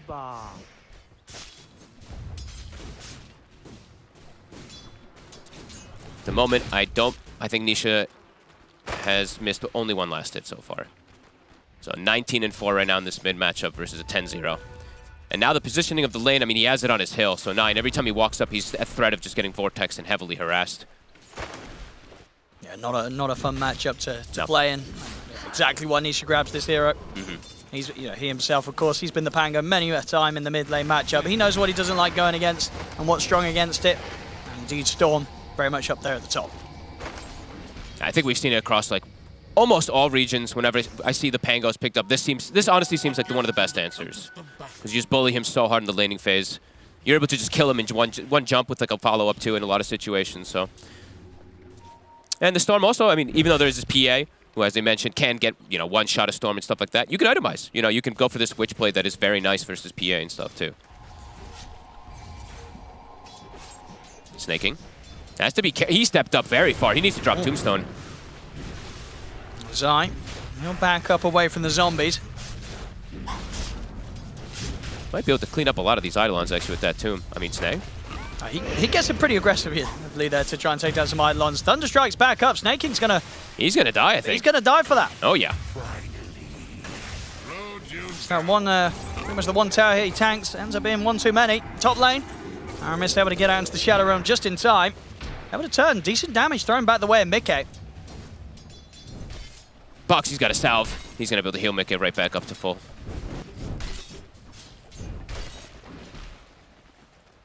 Successful lanes at the moment for Liquid. AM is getting slowed down a bit though. Not as much as last time, of course, but seeing 33 is being a bit annoying there with these mana burns and stuff like that. Sure. Well, he's got a lot of creeps coming in though, so he's gonna get, what, 5 more last hits here in a second and be caught right back up. That'll pretty much give him the Ring of Health. Yep. And between that and the fact that he's got an Iron Lane, very difficult to bully Mickey out of it from that point onwards. And Insania, he had to reset back to base. He'll actually just fill up the bottle of Nisha, set him up to just continue dominating this mid matchup extremely. 33-6 to 21-1. Level 6 is going to be hit very early from Nisha. I'll try and go for Boxy here. Attempting with the Brambles to sort of put them between Boxy and Mickey, so he would have got caught in a tether, but he still was able to maneuver his way around them. They're turning on 33 a bit here. Aramis is getting good trades. Can he finish up Boxy? Doesn't have vision. And he's got stick anyway. 9 gets forced back to base. The pressure that they've applied, the bottle fill, Nisha. Oh, that's a good courier snipe though. We'll take Mickey's Ring of Health out of the game for a little bit there. Aramis able to catch that on its way over. Oh, that's very good. That is very much so the dream. Can they actually apply pressure onto him though? He has the IO, so it's not as painful as sometimes it can be in 9. They're setting up for him. Insania's already playing around mid. I think he tried to glimpse him back to base. But Catapult Wave, they're going to continue looking to apply pressure here. They need to rotate over to help for Power Rune. Snaking is here. Oh, Snaking. Can he sort of dead. get away with this? He is super dead. And not a chance for surviving there, especially with Nisha getting the back away from Boxy, getting some of that mana up. Aramis will be able to step over, take a couple of bounties at least. Okay, I mean, that's nice. At least Aramis gets bounties and they prevent the Storm from getting a regen. So he goes bottom for the kill, but doesn't get the rune top. 9's actually the one able to get in. I mean, honestly, a regen rune on a Storm is probably more valuable than killing an Undying. But still free farming across the board, all 3 lanes. Skeeter is getting slowed down, and they're even pressuring him. Snay just has to continuously drop Tombstone to deal with these annoying Eidolons. Insania will go down.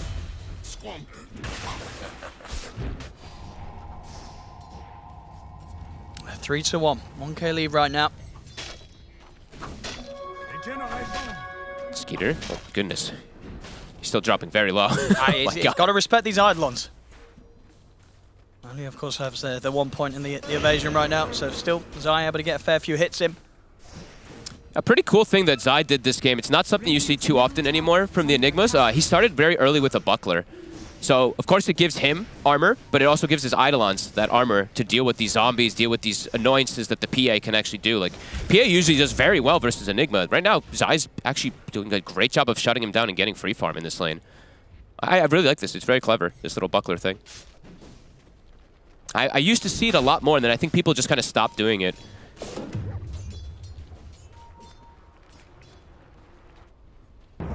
Nine.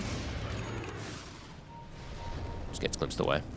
Yeah, good instant glimpse to sort of just interrupt the roll up of the Thunder. Nice. Skeeter. Nisha's walking over. I mean, we'll be able to jump up to the high ground, but Nisha, he's got enough mana to follow.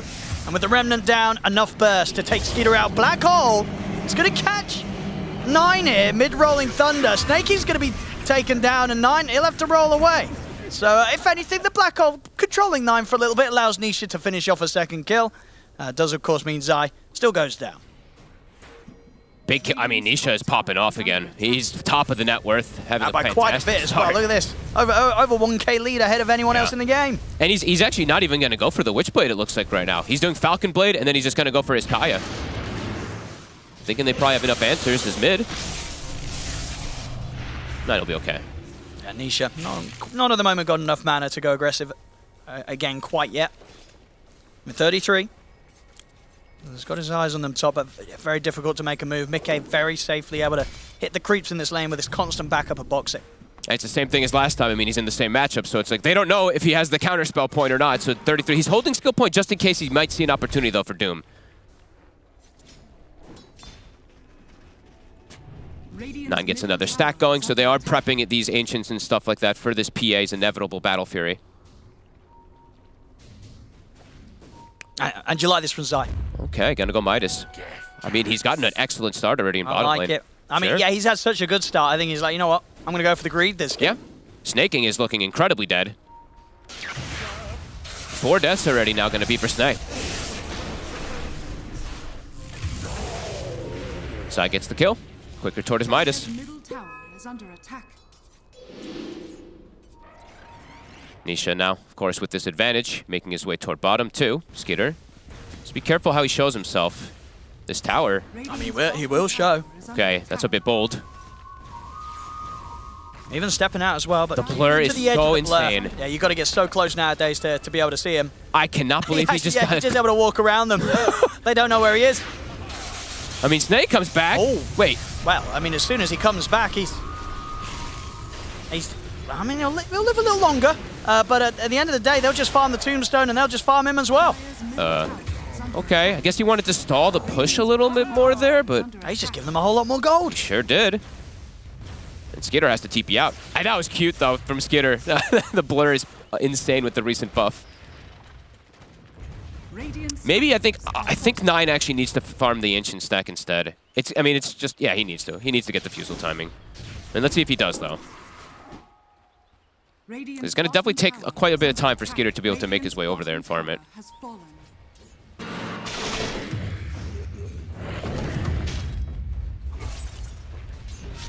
Top 3 net worth right now, Liquid. I mean, they're bringing the numbers top to maybe see if they can go for Mickey. Can they get the Doom from the sidelines? It needs to be from tree line. I mean, Mickey seems pretty aware as well.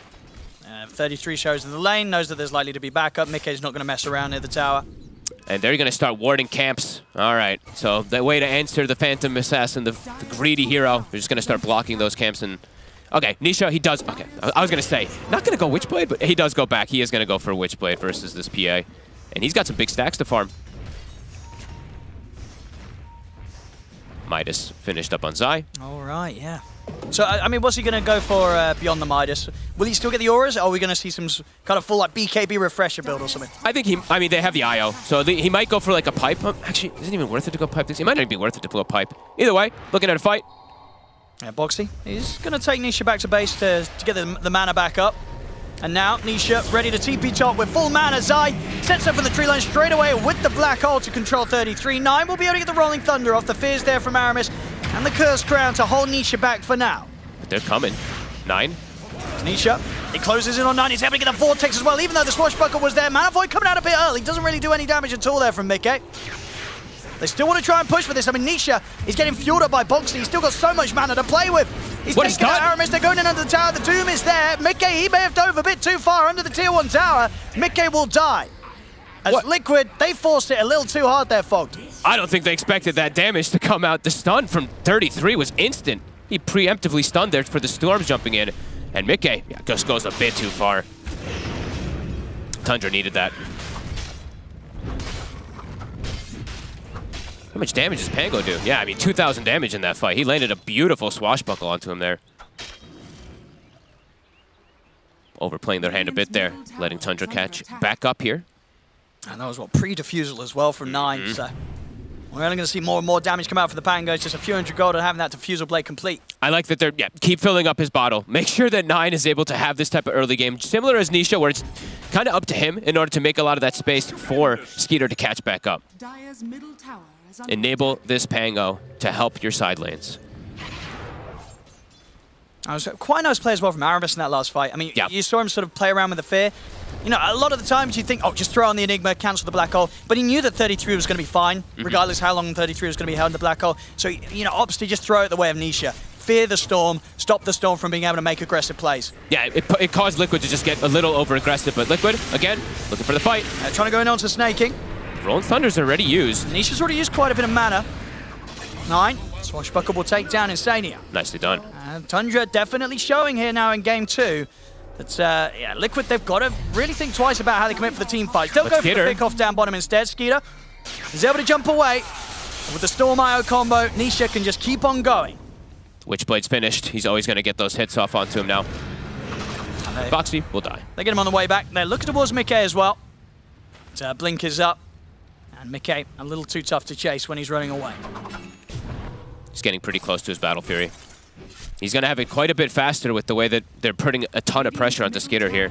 I mean, Zai is just continuing to be bottom. Okay, and he's going Vlads. Okay, I thought he might go for more greedy route, but looks like they are still looking for some type of aggressive timing here on Liquid. If they want to keep the ball rolling. Even though they have AM, they want to play aggressive to shut down this PA so he can't recover. Boxy, this time around, I mean, he did the same thing last time when he had the Storm, but this time I think I don't think he got an Arcane Ring last time. Arcane Ring is these little things are a big deal when you're playing with the Storm. Look at this for Nisha. 9. He's going to be able to walk up with the Invis. They found him. Straight in on top of the Pango. 9 was not expecting that to happen at all. And Nisha is going to look over towards Snaking. Closes the gap, gets the vision for the glimpse back from Insania. Quick couple of kills picked up in the mid as Liquid catch them by surprise. All right, Nisha turned up today. He's saying, I want blood. Last game played an impeccable game to bring things back for in this one. Top of net worth by significant margin still. The Doom is behind the Storm and everyone else is way behind. They're really setting up Nisha for absolute success. He's almost level 12. All 3 of the cheap little items he's going to have finished and that's pre-20 minutes. Yeah. They have to control this. The Storm in the fight somehow. And who's that? Was it pretty much down to... And the reload. Top. Whoop. 33 shows. And they're going to find him in the trees. He'll turn, he'll get the Doom off. But Mickey, he'll be here to offer up the damage if even needed. I mean, at the moment, it's just kind of the two of them. He throws out a Mana Void. The Mana Void really doesn't do much at all. It wasn't necessary anyway. Nisha takes out another. Mickey jumped in to try to get the last hit there, but Nisha gets it anyway. It's Kaya, Witchblade, Falcon Blade, already finished up. And he, of course, got Parry's Trinket earlier. Snay. Get Insania. Radiant's top tower is under attack. Liquid's kind of cruising. And once again, getting this lead. As we say, you know, Skeeter being on the PA, there's definitely potential for him, but needs that time, needs that space. If this game starts to speed up at the same rate that game 1 did, Skeeter's going to struggle to find the time to get online. Long step. Nisha, he has a regen running. And he's straight in onto 9. Able to pull him back, put a stop to the Rolling Thunder. Zai, he'll just drop the black hole down onto Aramis. Beyond godlike already. And he kept the regen. He kept the regen, Owen. I mean, you said it yourself. He had a tough series yesterday, Nisha, but absolutely making up for it here today. 2 games back-to-back, and he's just completely taken over. They set him up for success. There's just limited stuns, and he's looking for more. And he'll probably get it. Sure will. Another one.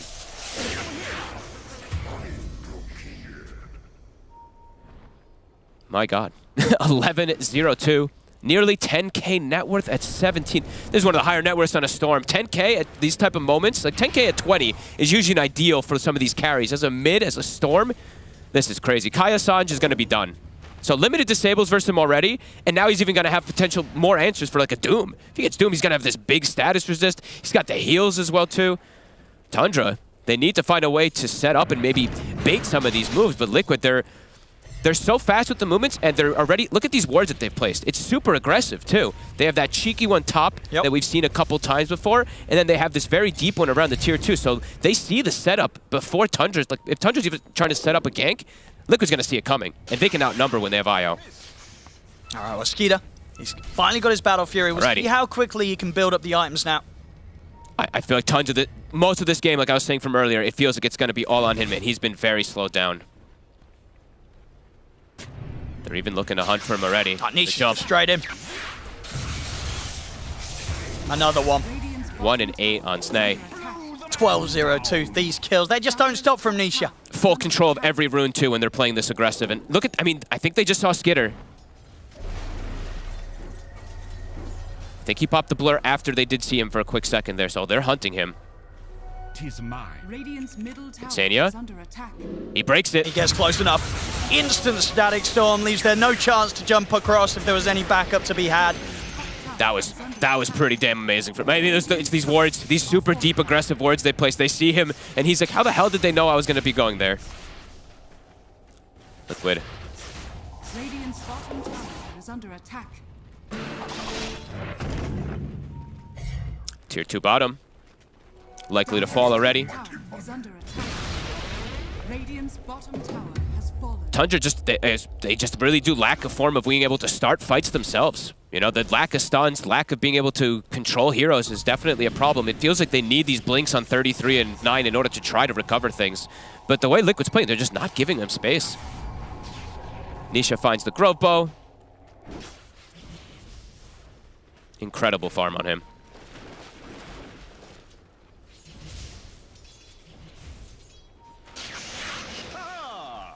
Snaking.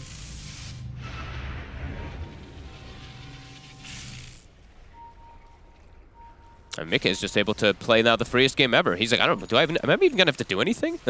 Nisha's just doing everything for me. I mean, they know that they're up here. 9.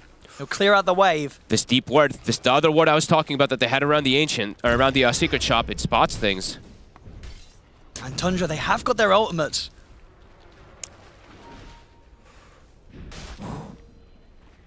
Liquid. They see Skitter again. They want the PA instead. I mean, Skitter's just having a hide in the high ground. He's stuck in his base. This ward is breaking him. Middle tower is under attack. They're just jumping in the base.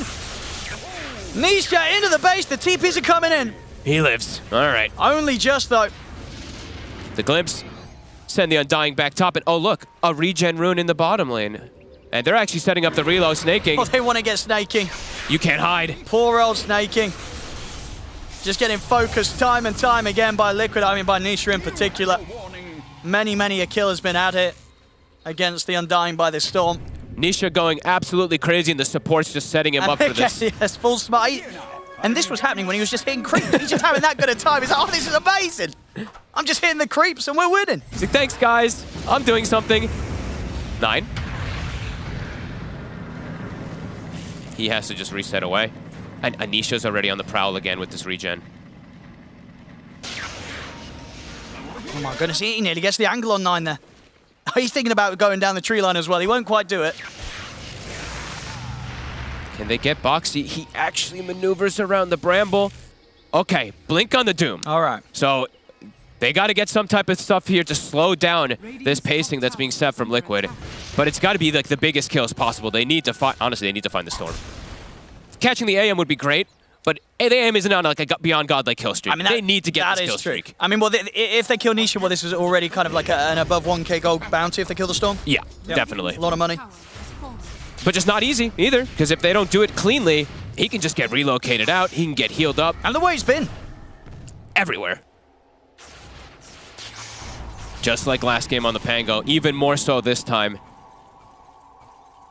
Honestly, even for the PA now at this point, because of how slowed down Skitter is, it's like, even when he gets online, they're gonna have answers. You know, AM, when he starts being able to get this type of farm and stuff, he's gonna be able to itemize, you know, his Manta, his MKB and stuff like that. They are just cruising. They're trying for the setup. And they get Boxy. Now jump the Aya, but the static storm's down. Boxy will die. Almost got the Doom, but Insania gets that instant silence, protects Nisha. That could have been the moment there. But prevented again.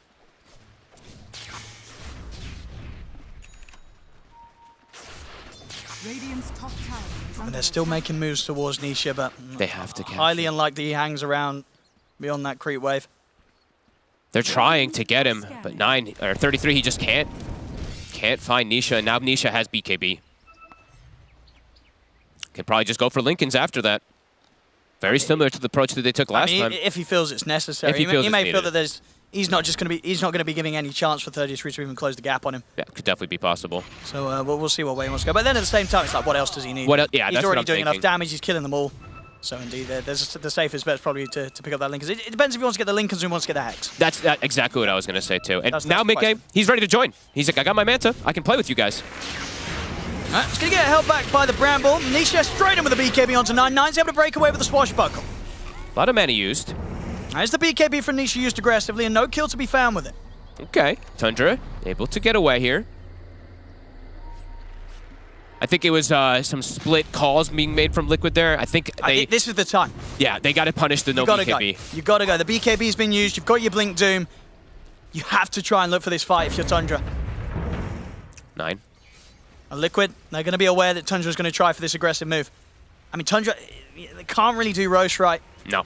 The only thing they can hope for is to look for kills. I mean, it would just be a bold decision for them to just go into the Roche. They can kill it, though. Tania will go down. Snaking does use the Tombstone, so maybe not the option to be able to go for that Roche now. They need Tomb, they need the Tomb and they need Flesh Golem for the most part to do it. Otherwise, it could just be a little bit of a risk. Pretty big of one.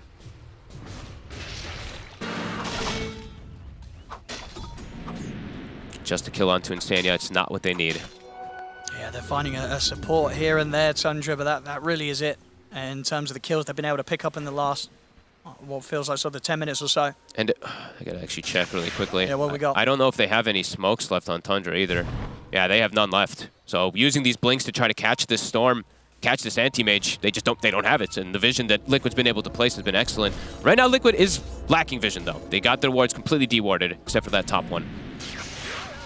And just in terms of kills, again, to reiterate, it's one of those games where, you know, out of the eight kills, 6 of them, they've just been the supports. Yeah. Outside of that, just the 2, one on each of the cores, I believe, one on Zai and one on Mickey.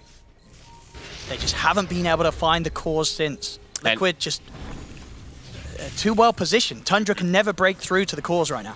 No, absolutely not. Liquid soon can potentially just start threatening Roshan themselves, too. With the build that Zai's gone for here.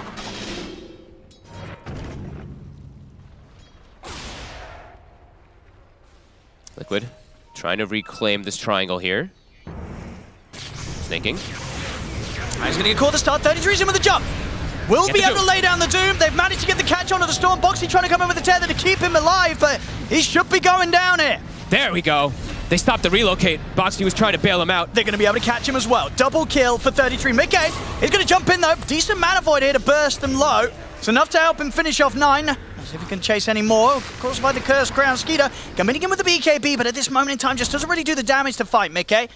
33's trying to chase out Zai. Skeeter jumps in, but the Black Hole's up! Zai turns, but a quick decay for Snaking will finish him off. Mickey pots the Manta to dodge the fear. He's ready to push on for more. Nisha with the tip there over to Mickey. An excellent dodge. As Mickey is able to keep fighting on, Aramis will be able to Shadow Realm TP out. They get something there, Tundra. They get the 3 of them, and of course they get the big one. They take down Nisha, but the problem is at the end of the day, it's still Mickey picking up the kills at the end of it all. I think I'm pretty sure they get the cancel from like the shield crash or something from the Rolling Thunder into the backline. I mean, look they at that stop man the to relocate. dodge. And then, yeah, Mickey, he goes, Nisha, thank you for the space. It's my turn now. How much money did they get for killing Nisha? It was the supports who got the kill on him, right? It was 33 who got it. It was 900. 33, so it's a lot of money for the Doom. Sure. That's going to help what 33 get towards. He's trying to get the bots online next. Okay. So, it's something. It's something. You know, which is everything really in a game. I mean, in a series where both times Tundra, they've really struggled to get any sort of trade in these moments of the action. Can they get Nisha again? Oh, he zips away. And yeah, he's queuing up the Lincolns. With Roche, it's gonna fall. And yeah, Mickey, now that he's been given all the space, he is that real carry, obviously. Level 20 on the anti-mage. He is very farmed. Nisha's only 16, to put in perspective. Nisha, who has 14 kills, is 4 levels behind that anti-mage. Being set up for success. How close is Skeeter to his next item? We're going for the Shard next? Yeah. Shard Basher. Right. It's got to be the next 2 items.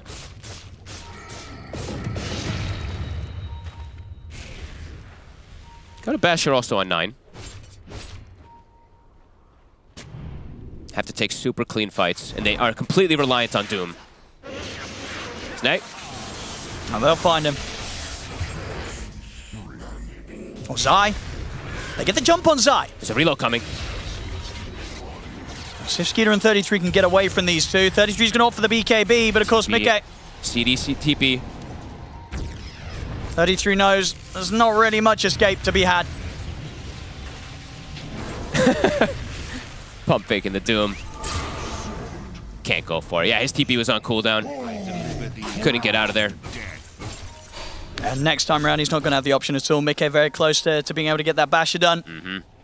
And the window, while the Doom is dead, it's 40 seconds. It's going to give... I mean, Nisha's not going to be able to finish Linken's, but they're going to be able to progress closer and closer, and finds himself... I mean, he's getting blessed. Another regen. Regeneration. Did they see 9 there? I think they may have seen 9 up top. With this ward that they have. They've just pinged it out. They know there's a charge 9's going to try and clear this next wave. He shows. He's able to roll up into the Rolling Thunder. And yeah, with the TP out, he'll make it. Good escape from 9. Well played. A gift from the tempest of battle. Gem now from Insania, getting grabbed. Wants to get rid of any of this vision at the moment that Tundra does have. Keep looking to control the map. Basher on Mickey, finished. Can they catch Nisha here? He's got an Aegis though. He's going to catch them. Jump forward for 33. He's able to lay down the Doom. Once again, getting the Doom down onto Nisha. I mean, that'll do it. There's nothing else really to help him out. Mickey can just watch from the side. That's the Aegis gone. Can they bring him down though? I mean, Mickey, he's already ready to jump in over to 33. Forces the BKB out for 33. Skeeter jumps in aggressively on towards the anti-mage. When he's up to the high ground. More buyback. His distance. Skeeter with the remainder of his BKBs. Got to be careful. Jumps back in for Insania. But the BKB comes to an end. And he's caught in the static storm. Swashbuckle will disarm Nisha for now. But Mickey still able to hit. Throws out a Mana Void onto Skeeter. Malefish from the side. Zai's wrapping round. They get in on top of Skeeter with a fear. Aramis. He's able to push back both Mickey and Zai. An excellent fear from Aramis. Beautiful buyback. They might get more. They've got the Swashbuckle. Skeeter's doing it. And they've taken down Zai. They're turning this around, Tundra. They absolutely are. They've got a chance in this one, no doubt about it. Oh, Skeeter with some big crits. Those matter. These levels that he gets from these type of kills on these over-leveled heroes. The AM, level 22, he gets the kill. That's massive. Desto soon on the horizon. Does switch it up. I thought he might go for the Basher, but he just wants straight raw damage. I like it. We've got a game on our hands He's just now. got to pop BKB, get in and kill him. I mean, as was said at the start around the panel and such, it's a good PA game. And all been Skeeter's up to getting him. to the territory where he could carry this, despite the fact that Liquid's had this lead. Skeeter, Nisha's on him, but the Doom's coming in with Butcher Travel. Nisha. He's got to be a bit careful. I mean, Skeeter can definitely take this fight. 33's going to be able to jump in. Nisha's in trouble. He's going down. And Boxy comes in too. I mean, it could be a potentially level 1. He's going to be able to buy some time. The Glimmer Cave tethers over the creep wave. Oh, that Skeeter's in on top of him. Oh, it's PA time. Oh, Skeeter. He's been patient. He's been calm. They find the Doom. 33 has Octary now with Quickening Charm. Storm's going to respawn. AM's going to respawn. Doom's pretty much back up. Oh, Snake King's going to die. Sure will. Massive opening now for Tundra. So can Skeeter do it? I mean, at the same time, I guess this game is going to... Oh, they might be able to get Mickey. They have Doom coming in. I mean, it's a good opening for 9. And indeed, 33 heads over. But what got doomed? Am I blind? I'm not sure. Wait, what? Did he doom a creep while he was dying? I think he might have doomed a creep. Oh, no. Something tanked the Doom. Oh, no. And we'll see if we get another replay. Anyway, back in action. Skeeter's able to jump over, take out Zai. Skeeter might still be able to fight this. Mickey blinks, keeps the distance before the Curse Ground kicks in. I mean, we'll have to see. Wait, what? It must have been a creep. It must have been. Skeeter now. Creep. They got Aramis. He's got the fear, but Nisha's able to dodge it. Nice fear. He gets the chance to get the BKB off. Indeed, Mickey's been caught, and the damage is out for Skeeter. Aramis. He's got a full basher now, Skeeter. He's getting these items. Nisha is going to try and get back in on towards them, but he's got enough to take out Skeeter. Now Skeeter's able to turn. It's another one for Skeeter, and it's going to be another one. He's doing it. Oh my goodness, this PA getting out of control. Skeeter nearly level 24. Basher wasn't even on him for all of that. They didn't even have the Doom. I mean, these fears, these plays. There you go, check it out. Let's see. I mean, it had to have been a creep, right? Like, there's nothing really else. I just thought the creeps died. Was it inside of him? Oh, it was literally like on top of him. Well, I mean, didn't matter, I guess. It didn't matter. Kills. Oh, my lord. It was just a bonus. Sometimes you want to doom the center. I mean, but yeah, that was a pretty hard one for 33 to click. It was right on top of him. And Skitter. Very difficult. He's godlike, right? I mean, he is. He was 0-4. He's 9-4 now. They got to kill this PA. If they don't kill this PA, Skeeter's literally just going to kill every single one of them. 1,500 damage. Crit's coming out now for Skeeter. He's nearly level 25. What a unbelievable recovery from this man. We said he needed to do the heavy lifting, the big work. Somehow he's doing it. And not only just him, have to give credit to Aramis. These two fears back to back. Honestly, yeah, it's on a hero that we just don't see that much, but yeah. Beautiful. Fantastic terrorizes from Aramis each and every time. Just clipping one of the cores, sometimes two of the cores, it does enough. It's just enough to disrupt the aggressive play that the Mickey and Nisha have been trying to get away with. And they're feeling confident now after these last few fights. Doom, always going to be available. Hopefully not for creeps. And the Lincolns, I mean, Nisha, it felt like he was near Lincoln's, what, 6-7 minutes ago. It's been completely delayed. He does have it finished now, but with the kills now that the Doom's been able to get, with the space he's getting close to Aghanims. So he's going to have answers as well. Tundra. Yeah, even if it was just the two further deaths he's had, having those back-to-back, it slowed him down. Sure did. Yeah, Skeeter taking the top spot. Mickey has to come in clutch now to pretty much bring the game back for them. I mean, what do you do in this matchup against the PA? Do you just have to get MKB next to the anti-mage? What do you do? I thought he would. After this Abyssal, it feels like he probably just needs to. But this PA, I mean, 25 has now been achieved here from Skitter, and yeah, that's his Aghanims also finished too. Takes the damage talent. He just takes the 7%. Yeah, talking about Aghanims, 33's nearly got his done as well. Yep. He'll have the answer for those Lincolns soon. Yeah. 400 gold short of he's popped the Midas now. Yeah, he's going to have it. Next fight, Aghanims is going to be online for Doom. Liquid trying to go with a bit of a timing here themselves still. They have that Lincoln's finished. Mickey, I believe Abyssal. They've committed their gold. This is an ever-important fight for them in Tundra. They're ready to fight. Aghanims is done now for Doom. I mean, they are, yeah. Skeeter's so strong. As long as Skeeter doesn't get caught pretty much in the black hole, yeah, he's going to clean up every single fight. Tense of course, moments. I mean, and that's the thing as well, right? At this point, Zai with his build, he doesn't have a BKB. Nope. So they've got many ways to stop it. I mean, they had the Basher right on 9 and stuff too, True, anyway. But even yeah, then, of course. That's true. And the Doom now with the Aghanim. I mean, they just have a lot of answers. That's why he went for these type of, boots of the bearing and Vlads and stuff like that. Bottom tower is under attack. Tundra with the clear advantage now.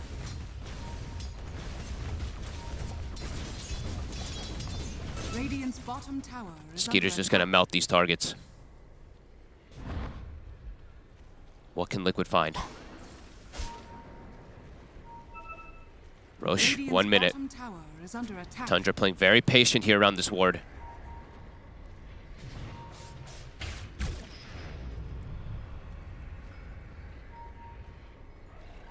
Very much turned into a situation where it's going to be difficult for Liquid to sort of enter into a fight.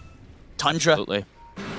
They're hitting their timings, and the PA is only going to feel ever more so in their element as the minutes pass now with how much Skid has been able to pick up off the back of those last few fights.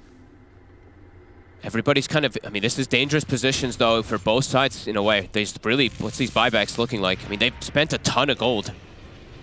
Most of the cores do not have buyback. AM is about to. Under attack. Radiant's top tower Super tense, Tundra. They're just waiting and waiting. 30 seconds until Roche.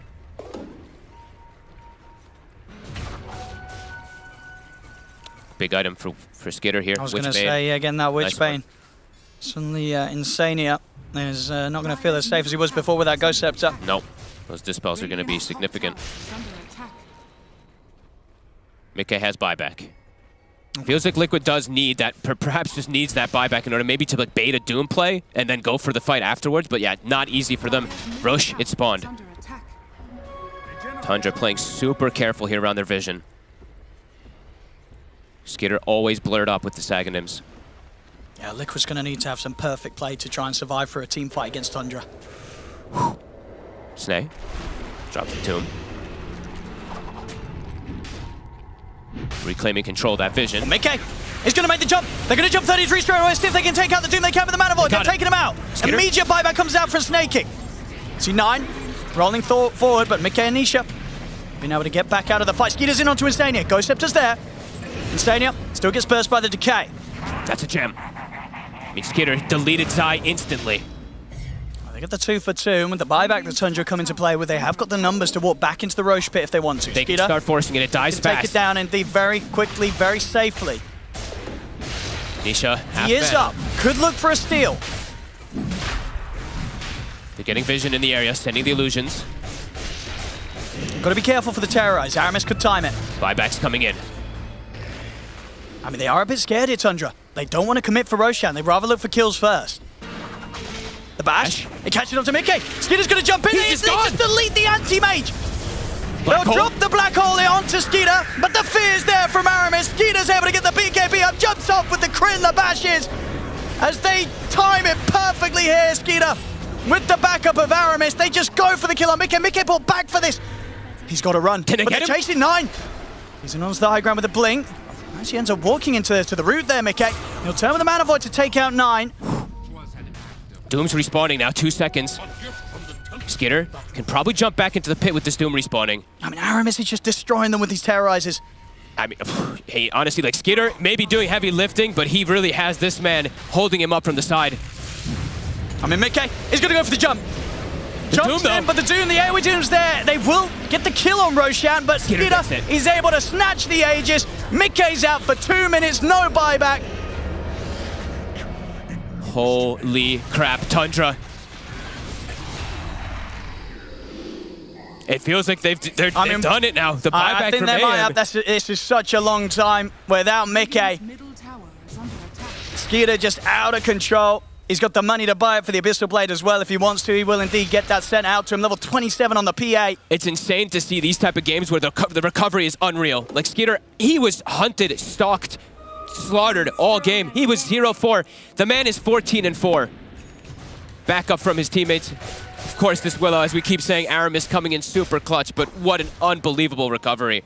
80 seconds, no AM. They've got full reign, full control. Full Abyssal now. He didn't even need it to two-shot the AM before. This PA is too much right now. It's far too much. Tundra, yeah, just sort of one more fight away from stealing this game, it feels like. Yep.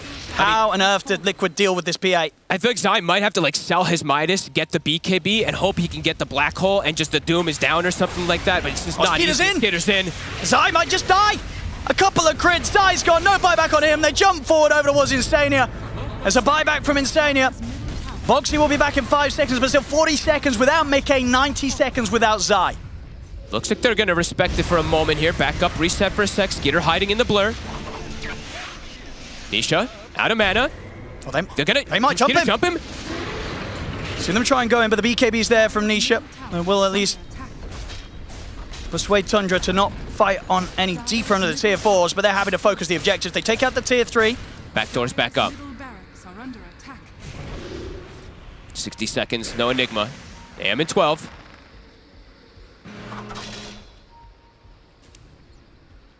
What an unreal one. It has to be one of the more incredible recoveries we've seen from a carry player. And now Liquid, where do they go from here? Anti-Mage, Mick is feeling forced to go like an AC or something like that. He's no longer able to really bring down any targets and focus them. Nisha, who was an absolute monster, has died now 4 times in a row. Yeah, I think he pretty much was like, what, 14-2? Yep. And then those 2 deaths. This is remarkable stuff. Picking and choosing their battles perfectly, Tundra. 33 now, yeah, absolute monster with the farm too. He can just bots 2 onto his teammates. Skeeter's already picked up 5k gold on top of the completed Abyss, so he's got his options open. Of course, can get the Ag's Blessing, open up another slot.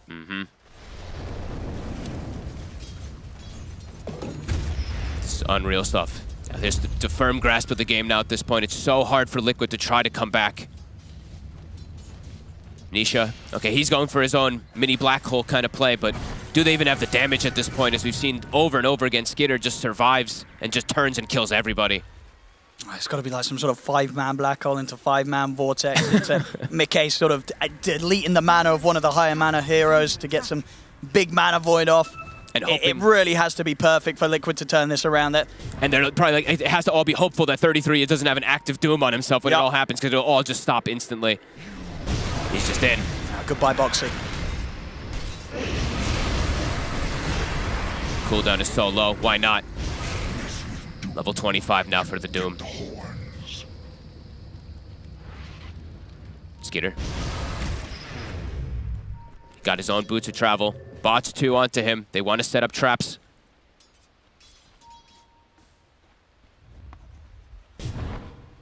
Mickey.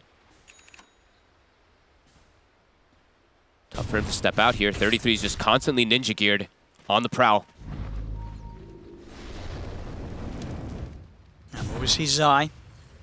He's got the BKB done, but as you say, very much Tundra still having ways to deal with that BKB black hole. So many ways. Yep.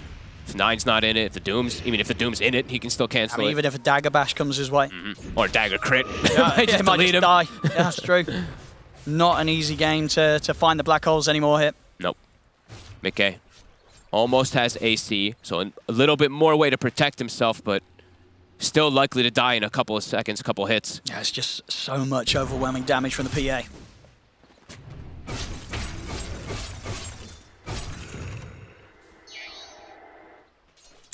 He's feeling like they don't. He just feels like they need damage. He's going to be queuing up the Revenant's Brooch. Maybe feels like he needs that first 9. He's going to set up on this. Reload. Boxy, he's just going to look to take Mickey out. Okay, close. Tundra, or 9 almost got the cancel on it. I mean, Nisha's hanging around. Can Liquid take this fight? I mean, Nisha. He's just going to get caught by the Doom, but he is able to keep his distance. Will allow him to put the BKB, but Skeeter jumps in onto him. The big crit at 1700 takes him down. He's going to buy back. Liquid, they want to try and keep this fight going. See the Doom now closing the gap in on towards Zai. Zai trying to get away desperately. The Terrorize catches Nisha as well as the Abyssal Blade. Skeeter takes him down. Zai, he'll use the Black Hole, trying to give some sort of opportunity for Mickey to pick up kills. They will get 2 of them, but Skeeter is cleaning up. Triple kill for him. Ultra kill for him. All right, Liquid, they picked that fight. Quickly get disintegrated. Nisha doesn't get anything out of it. Dies. Skeeter, he wants the Rampage. He won't get it, Mickey. Not allowing Skeeter to at least get the big team wipe up at the top. But 4 heroes dead. Onto the high ground they go. Do they want to buy back to look to end this with the Doom? Who's going to be about 10 seconds and Boxy's up. It's just going to be him and Mickey. They can go tier 4s. Skeeter, he's going to do it. I mean, can these two do anything to slow this down? They can just die. They're going to try. They're going to jump in. So they're going to at least burn the mana. And they can. Decent damage with the mana void, but not quite enough. Skeeter's ready to turn. Jumps straight back in on towards the anti-mage. Mickey's out of the game. No buyback, of course, on him as well. Boxy tries to sneak away with the Glimmer Cape. And they will buy back on. I mean, it's time to end it. Yeah, they want to close it up. It's over. Wow. I mean, Tundra, patience. That was the name of the game. Skitter shut down literally the whole game on a 21 kill streak now. And there it is. There it is. GG is called. Ladies and gentlemen, Tundra turning around and taking this game 2 against Liquid. 33 smiling. There we go. I was waiting for some emotion. They were just stone cold killers there. Snay as well. That was amazing. Truly a unbelievable display. Aramis making a name for himself. Fantastic stuff on this Dark Willer. He has been absolutely shining. You know, turning up here to even the previous series, right? Just his performances are standing so far with Tundra. It kind of feels like this is the best we've ever seen from Aramis. Yeah, and we're blessed, honestly. We're really blessed with the game 3 because this one, Liquid dominating the whole laning phase. Last one, Liquid, they had that amazing game, but look at the recovery. What was that? Like, it was at like a 90-something% win rate. It was up there. I think about so that 25-minute mark, it looked like this was going to be kind of a repeat of game 1. But Skeeter says no. 21-4-12. He ends this one on a fantastic turnaround here from the carry. 60k damage done by this PA. No one even close on the side of Team Liquid. What a game 2. And as you said, with that, can't wait to see what this is going to lead into in the deciding game 3 that's going to be coming up around the corner. As for now, 1-1 between Tundra and Liquid. Yeah, and we want to talk a lot about the guy that you just saw on your screens right there because, boy, did he have an amazing game. We don't see Dark Willow pop up that often, but this Aramis Dark Willow, Effie, this was an absolute standout. That was one of the best Willow performances I've seen in a long time, and it wasn't flashy in the way we're used to watching Willow, where she's getting solo kills and running around the map, but he was the secret carry of this game. Even in the early game, when Liquid were running them over, there was this really well-placed Bramble that stopped the anti-mage from blinking in on the Black Hole Doom, and then the Terrorize on the Storm, which bought them some time on the top lane. And the whole game was full of plays like that. Well-placed Brambles, excellent Terrorizes. I mean, the game really turned because of his control. And we were thinking to ourselves, can Willow be enough control? But he proved that he was. And don't get me started on that Terrorize save when Zai got that 3-man Black Hole. If he hadn't gotten that Terrorize off, then the game would have been different for Tundra. I mean, honestly, Aramis, he deserves a tier 1 team. I mean, what we saw with his performance with Alliance is not at all indicative of what he can do as a player. His ceiling is so high. And he enjoys Willow so much, he's actually Shadow Realms on the picture as well. Wow. Role-playing even. I'll just say, I don't know what game you guys are watching, but I just saw Skeeter getting all the kills, so I feel like... Yeah, carry player will really say that. Wow. Yeah, I mean, he was pushing W, occasionally some Qs, maybe E if every 40 seconds or so. I was pretty impressed. He did press those buttons. Honestly, dude, come on. No, he did great. He did great. That is actually Skeeter's playstyle. Like, I've heard a lot of people be like, dude, Skeeter plays such brainless heroes. It's like Lifestealer, CK, PA, like these heroes that you get like 2 or 3 kills in one fight, and then you just pop off. And like the less you think about it, the better you are. That man is pure instinct. I mean, even if it's a brainless hero, I don't think he played it in a brainless way at all. He really abused the blur and the range on the blur and was doing some like sneaky maroon. That one time bottom. Yeah, that was wild. I mean, Snaking had to give his life for him. He had to TP in and die so he could get out. But still, stuff like that is really cool. And I think Skeeter's target priority was on point. He knew when to go on the anti-mage. He knew when to burst the supports. There was this one fight near Tundra's Triangle where he actually burst the Enigma as Mike burst the Undying. So they actually got the priority kill. So even though Skeeter may be pressing Q and W and whatever, he's doing a good job at picking who to press it on. It's and that's very impressive true. as well. There's like less decisions for him to make, but the ones that he does make are very important. Like if you don't burst the Enigma at the start of the fight and he gets a black hole on you, then that game goes entirely different, completely different. It's like PA snowballing, whatever. You black hole this hero, like she's gonna die no matter what. We do have to talk about the start of this game as well, though, because yes, Tundra's play was amazing before minute 25.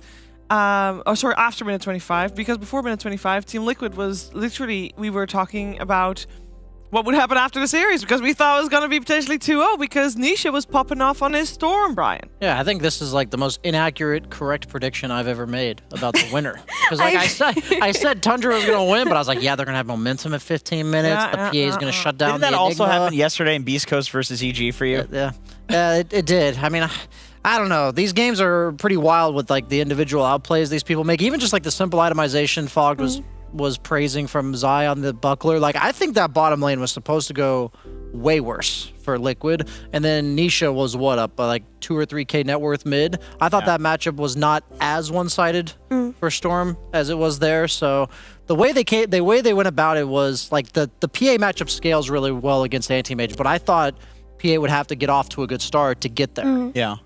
I think Nisha just popped off today. Like today, his mid performances were incredible. Like one of the best days he's had in this tournament. So we didn't account for the Nisha factor from the mid lane and what it did for the game.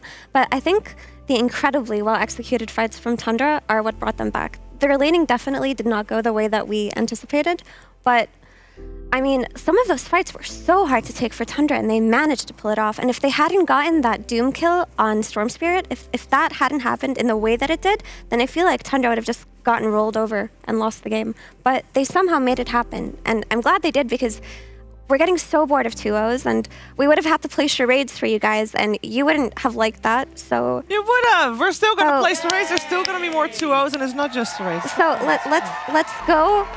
Game 3. Game three. Yeah. It's already happening. It is already happening. Don't worry. You don't willed it into existence. I actually manifested it. It is happening, but it will take a little bit. It will be happening after this break, actually.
You love it, you wear it.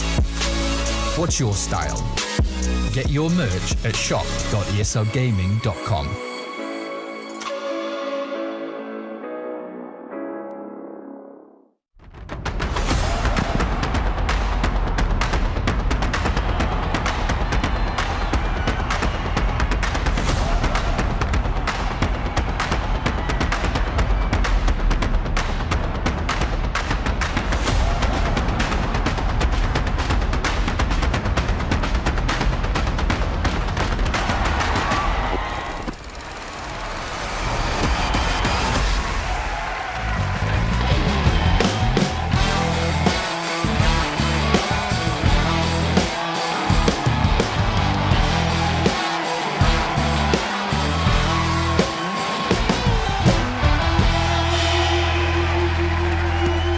Did you like that one?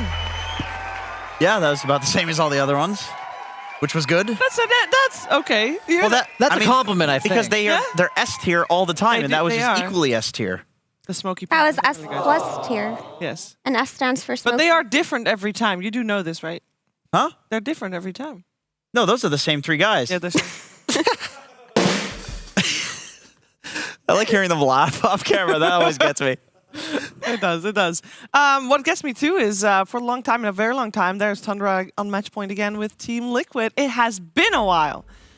And to be honest, the ending of Game 2 might have done some emotional damage. Do we feel like Team Liquid would be, you know, having those things get to their head for Game 3, Brian? I think they're one of the better teams at mentally recovering from that situation. I think Nisha and Zai specifically are very what can you do kind of guys. I guess they're both from Team Secret. Yeah, it's kind of like, that Hey. sucks. Like, we kind of trucked that one with like 1 or 2 bad moves. And they also have to like tip their hats off to Tundra. I think we were talking about it off panel. Like, they just had to play perfectly in those engagements to make that work. And sometimes it just, the enemy steps it up, you know? And I don't think that that's something they're going to be like ashamed of or worried about going into Game 3. Yeah, there's no shame in getting outplayed. And I feel like after the year that Liquid had last year and their journey to TI, they definitely have to be good at resetting because they had an abysmal performance up until they got 3rd place TI. So I feel like mental damage is something that they're definitely used to bouncing back from. We're going to see it in the draft as we should be ready for it. Here we go. For this game, I'm going to have to look up who has priority, but we do see Team Liquid Dire again. I mean, it's going to end up, regardless of who has priority, this is how it's going to end up. Because one team prioritizes second pick, the other team prioritizes Dire, and whoever has priority, they'll choose that, the other choose the other. Yeah. It's like is this a match made in heaven? Yeah. Both teams like this. And now the other question is, will this end up with another run it back sort of scenario that we saw in the first phase of the last game? I don't know. I feel like if you're Liquid, you might want to take out the Doom instead of the DK this time around, but the DK is pretty scary against when you're playing They against took out the Undying. Okay. I mean, yeah, they already swapped up them. Like, the first 2 games, the DK was the first ban, so they were kind of like alluding to And the second ban being different. Otherwise, it's just a random. Yeah, otherwise, random just choice. mix them up, throw a curveball. Yeah. We did see the Enchantress banned out by Tundra previous game and the game before that as well, so we'll see if they still want to do that. But at least there is some change, and that's good news. Is it still...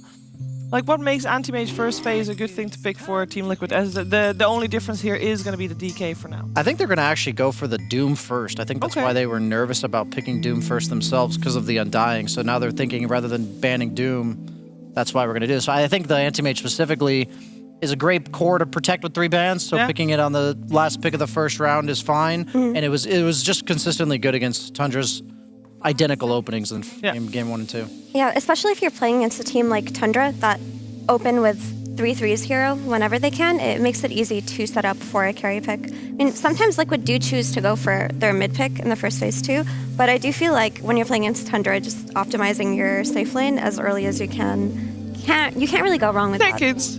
What did he just put inside? It's rice. Catherine. It's rice. Wait, what? There's rice inside. Oh my Catherine. God! No, They're it's not shaking. rice. It's not. It is rice. It is rice. They're rice. doing it like one of those rain sticks. Oh, good. Hey, be careful. That's Jenkins' girlfriend. This is the best $100 I've ever spent. I don't think you have to pay your girlfriend usually, though. Something else. Okay, so Liquid steal the Doom instead. This take could also work, but now Tundra could just choose to counterplay this Doom's lane also. They got their I can't focus. I'm like, I hear you, but I can't listen because Oh, man. Do you think at any point Jens was like, you know what? Jens is our drummer. What have I done with my life? Well, that one. At this moment, I think he might be thinking that. How did I get here? I'm sorry, so Mira, what were you saying about Tundra's response here? That they could just choose to counterplay the Doom or either just pick a hero of their own and they just snag their DK. They're super comfortable with it. It's a flex between three of their players. Okay. And also they like to pair it up with something like Snap, which is also an Aramis specialty hero. So you've got the easy stun into burst magical damage, but you also have kind of an anti-Nisha pick because when you have a DK, you're not so much worried about storms or embers or pucks. Yeah, I think that's why DK's gone up in popularity, is he's just the best point-click stun in the game. And unlike a Sand King, for instance, that we saw from Shopify, I'm sure, he's heard the end of this, or hasn't heard the end of this for Saberlight. DK doesn't have to hard commit. Yeah. He can stun from like 400 or 500 range away, and if it doesn't work out, and you just back even off. if he does have to hard commit, he's a lot more tanky than a Sand King. Sand King's pretty squishy. He doesn't have that dragon blood, unfortunately. True. He's got scorpion blood. He's got Ice Frog needing to buff him blood, whatever that is. This is true. Just take all of the talents and put it into the hero as a base. All of the talents. All of them. Everyone. Yes. Yeah. Even the blind? Yeah. The Sandstorm blind and slow? Yeah, I mean, if they have some audio way of playing the game, then sure. Oh. Why is Sand King not blinded himself by the Sandstorm? He's got special abilities. Also, he has the isn't it the things that he has on his nose blocking him from, he can see still? No, lobsters just don't have eyes. That's not a lobster, that's a scorpion. Huh? It's a scorpion. And they can sense movement in the sand. I think this is news to Jenkins. I redact my case. Wait, did you actually think he was a lobster? Like a yellow lobster? Why is he brown? Guess some lobsters get that way.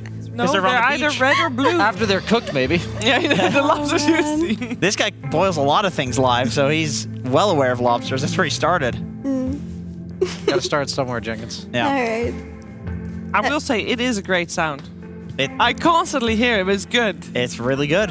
It's really great acoustics. Great acoustics in Catherine. Yeah. Yeah.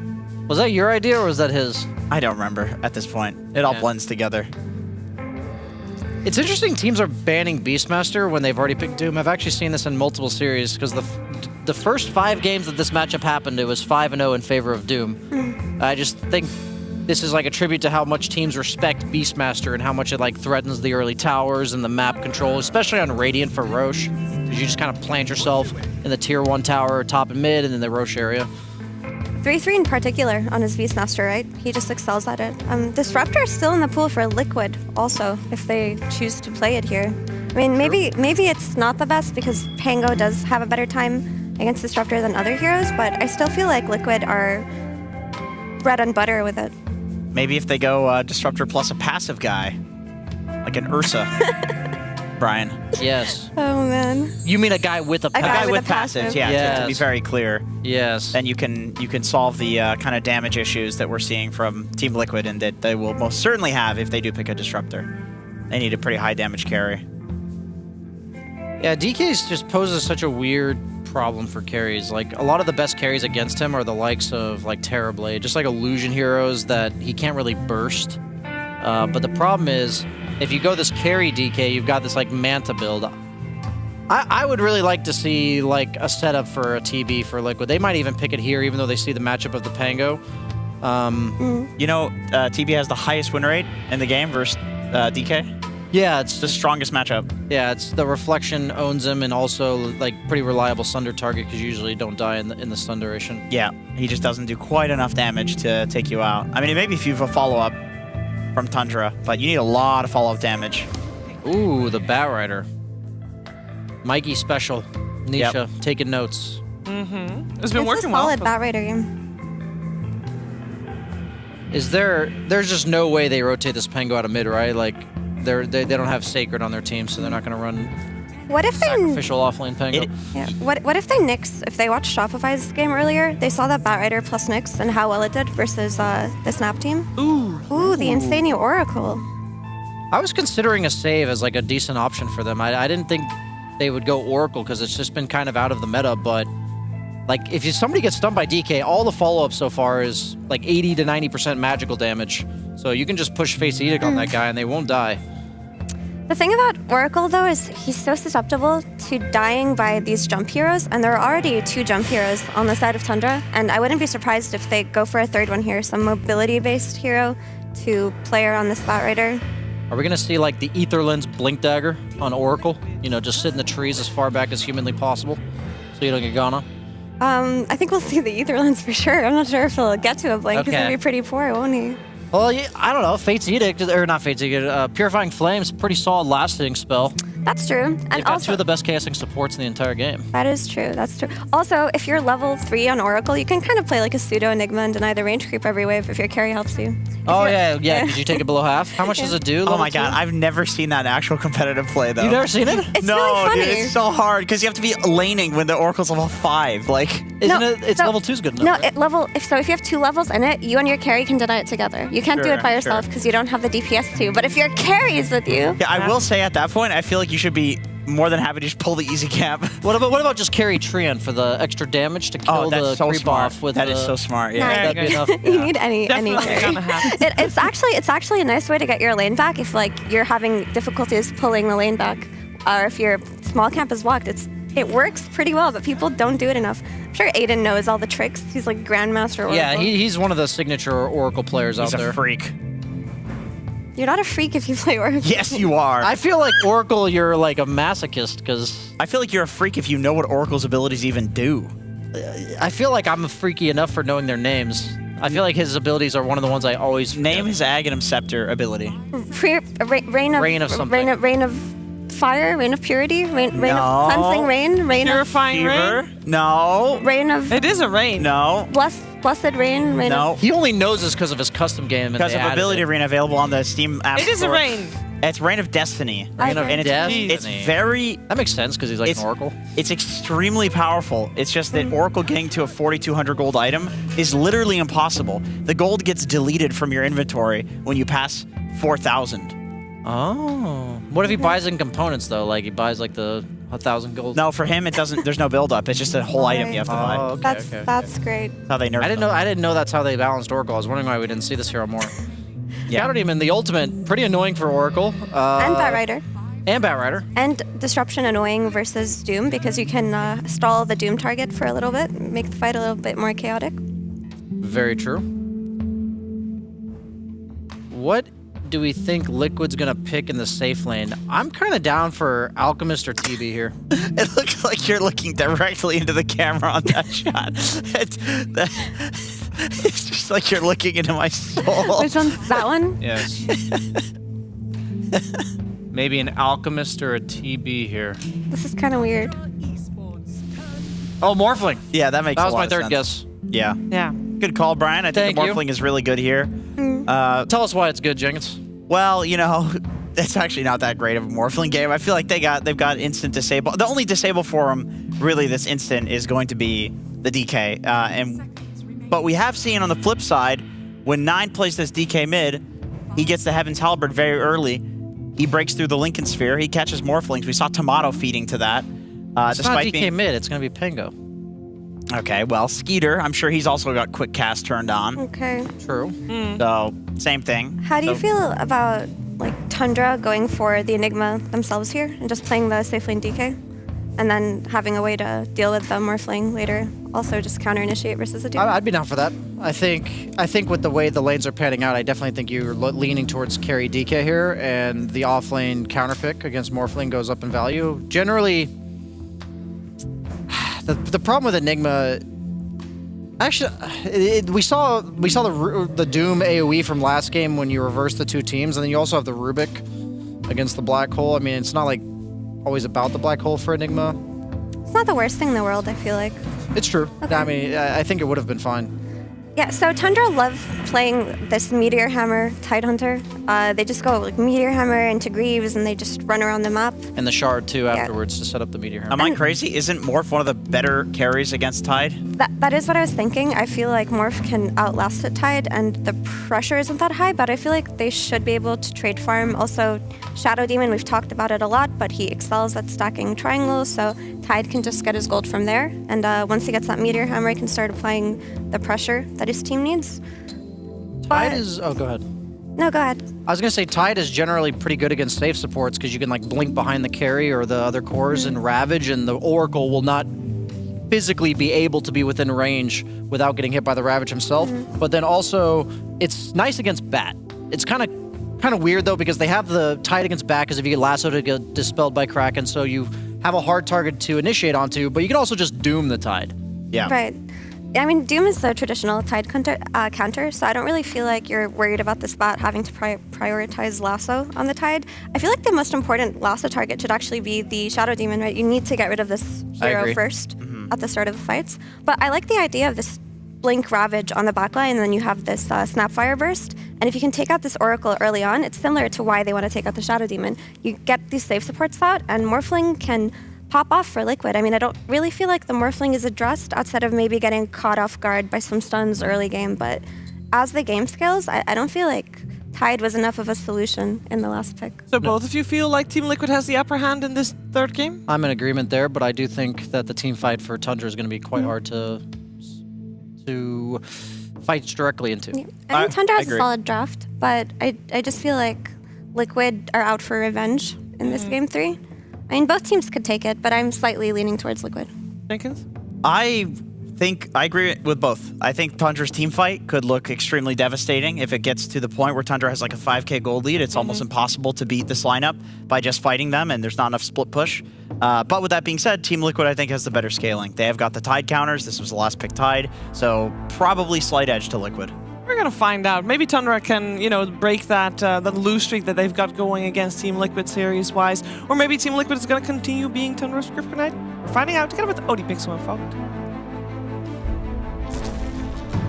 Thank you very much, Shiva. Yes, the deciding game 3 now between Tundra and Liquid. Fogged, from what we've seen so far and what we're seeing now with this draft, who's gonna take it? I don't know. They're neck and neck right now. This is some incredible stuff. I mean, Tundra, they may have done some mental damage in the ending of that last game. Like Liquid, they're probably like, oh, we're cruising. We already know we've got like a 90%. Well, I mean, they don't know exactly the 90% win rate, obviously, but they're probably feeling that they had this immense advantage, and Tundra turns the game massively. So could be enough for Tundra to just take it away with this one. I think this Morphling is definitely set up for success, but definitely a bit of a riskier draft that comes out from Liquid with very limited team fight. Tundra has like 5 different layers of team fight being built in here too, so let's see how it's going to go down. They also have this Shadow Demon, who I really like versus Oracle. The ult just it removes all the healing. It pulls off the Fate's Edict, it pulls off any of the Purifying Flames, it just keeps purging constantly to be able to address that, so eyes on how Snaking is going to be able to be there to address it, and all the massive team fight. Yeah, I mean, well, once again, sort of a game where we're getting one of these heroes that we just don't see a lot of being played, but as you say, definite difficulties for Insania to get the job done this game. We'll see what he can do. We'll see how the lanes end up going down in particular here. Because top lane, this Morph, he could just absolutely, I mean, he's very likely to just absolutely free farm up here versus this Tide and Snapfire. And oh my god, they're gonna actually, they're looking for what, like an instant first blood onto 33. Let's get a good anchor smash onto Mickey. They're body block. I mean, they're going to get him, right? I would think so. I don't think there's any way for it to maneuver his way. Yeah, he should go out of this. Shut him down even more. It's already like a very good lane for the Morph, and you give him the first blood. All right, well, Mickey is going to be very happy with that. And as you say, on top of being in a lane situation that looks pretty good for the Morph, unless you kind of get caught by surprise with some sort of scatterblast combo across the trees, Mickey, he's going to free farm up it. He definitely should. So it looks like that mental damage, it's not quite there, Liquid. They are definitely ready to play this one, even though they did make a couple mistakes that one, and Tundra just capitalized heavily with their big plays. And Nisha, I mean, this should be a pretty good lane for him. Yes, the Pango. Oh, careful with those tanking tower hits. Yes, the Pango, we've seen them do better and better, actually, but... Oh, I mean, he's got a fair few stacks on him, 9. He's got Swash. All right. Should be fine. But he's bullied off of those 2 or 3 last hits. Maybe even 4 or 5. So we've seen the Pango doing a bit better overall. I've been hearing more and more from the players too. They feel it is that more even matchup. Maybe the back comes out slightly ahead, but Pango, he can hold his own if he's careful. Bottom Skitter, he should free farm. So free farm DK, a free farm Morphling. See which one's going to reign supreme, since this is a Tundra specialty. And how does sort of these two carries scale up against each other? I mean, Morph is, for the most part, a just overall better one versus him, because if he does get to that timing with Link and Scotty, etc., he's able to run down and do consistent damage versus DK. But DK has his merits, because he's just different as Snake can get the block. I mean, that was a decent amount of block indeed off the back of the disruption with the illusions out. Boxy, you're able to get the Fade Bolt off, Snaking himself getting low, but it will be Boxy the first to fall. Skeeter takes the kill. The Morph is more pesky in like a 1v1, but the DK, he is so annoying versus everyone else. That's the big power of him. Just pops Manta Aghanims and just hits people and they can't move. Zai, I mean, Snaking, he might die. Oh. Incredibly annoying there. Was able to sort of step around Zai on very low HP, knowing that he could get the stacks on him, and Zai just didn't have the tools to kill him. Zai. He'll be fine. Snaking has to go for suicide. He used his entire mana pool. Goodbye, Snaking. Farewell, my friend. Goodbye. So, yeah, I mean, DK free farm. He's going to have even more free farm than the Morphling, perhaps. Mickey might get slowed down a little bit, just because, like you said, it has to be the slight caution versus just that big burst damage. If he's not paying attention, just gets cookied, blasted. And there's a bit of annoyance, of course, from Anchor Smash that can make you miss some last hits with damage reduction. So that, I mean, looking at that too, that is something that can also affect a Morphling a lot. We saw the other day from TSM, they had the Rubik and the Lycan for damage reduction. This time there's a Tide and there's a DK. So Tide Anchor Smash, DK Breathe Fire. You know, there could perhaps be some good solutions that could catch this Morph off guard. See bottom again, trying to get the setup on Boxy. It's a bit tougher now. He's got the telekinesis, will be able to hold them back. Unless they do get some sort of crazy amount of stacks with the poison. It's kind of difficult for Tundra to get kills down here. Now the levels are in for Liquid. At 3, when the Shadow Demon has 3, that's when those odd numbers, 3-5, that's when the damage really does kick up, but definitely difficult if they are playing careful. Nisha right now pulling a little bit ahead, but 9 doing pretty decent himself.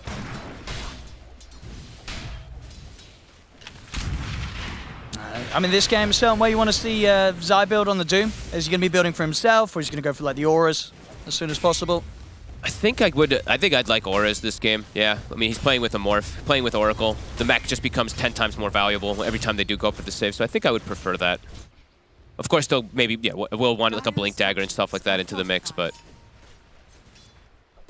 maybe just Arcane Boot Midas into auras, something like that, if he wants to go a little greedier, since they can go greedy with a Morphling.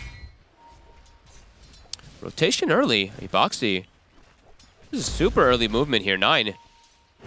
Might get caught off guard. Not bad with the Flame Break into the Firefly and the zap of Boxy. That's 9 gone. Clever rotation. Zai feeling pretty safe down bottom. Like you said, it's very difficult for them to get all those poison stacks, so Boxy makes the quick heads-up move. Cool stuff. He's trying to protect the bounty rune. Snaking. He might even pay with his life. I don't think there's any way out of this one. He's got a disruption to offer up, but only going to be able to hold back the one of them. This feels like... Oh, and they're actually going to use the Arcane Boots from Zai to give Nisha the mana. He runs over and gives it to him since that bounty rune was taken... Well, his ally had to take it, so Snake didn't deny it. Nice little mini rotation coming out. Rune in about 15 seconds. So both the supports will rotate over. Nisha is 6 already, though, so 9 does have to be a bit careful. There is a lasso coming into play. Whoop. He'll get them. Okay, he gets the illusion. Maybe he can turn it himself now. He's got the backup of Aramis. They hit the Scatter Blast with the Cookie combo. Nisha's just in. He'll knock him back a little bit with a Flame Break. Get a bit of damage done with the Firefly. TP over from Insania. Insania's going to be ready to help out. As 9 He's dying in the Firefly. The final swashbuckle will allow him to get the kill. Insania will clean him up in return. And they actually do get side bottom. Okay, I mean, poison stacks must have added up there from Sneh. Yeah, he got 4 of them onto him, so 472 damage from Sneh. Enough time to chase him out. Nisha trying to dance, play around that swashbuckle. It does get picked off.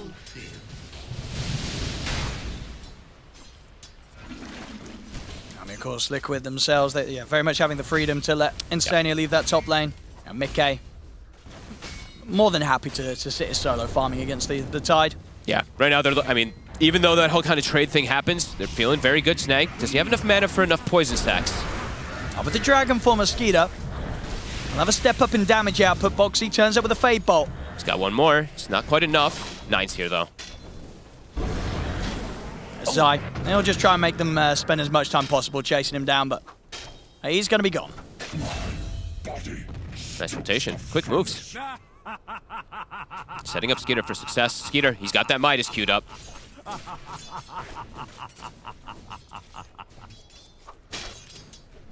Yeah, looking like Nisha did go to jungle for a second there, giving Insania a little bit XP. But yeah, like you said, Mickey, he's left alone up top, so Liquid gonna look to punish things around the map with their support rotations early. They're even getting a lot of stacks prepped. Seeing Boxy, I think it's gonna be a quad Ancient stack and a quad Hard Camp stack already out.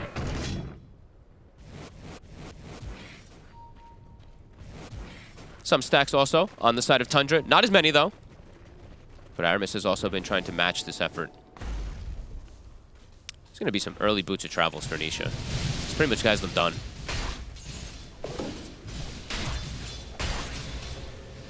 See top lane.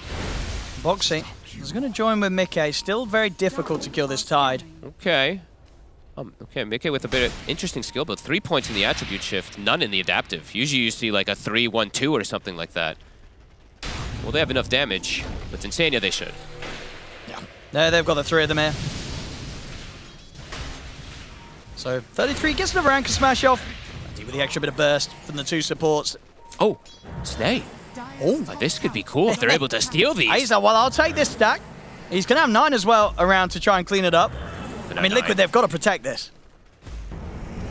He's got Lasso. We'll catch on to him, but 9 should still have the chance to get a Rolling Thunder off if necessary. Just away to the side. Skeeter's in with a stun. They'll jump forward with a cookie. Onto Zai. Zai's gone.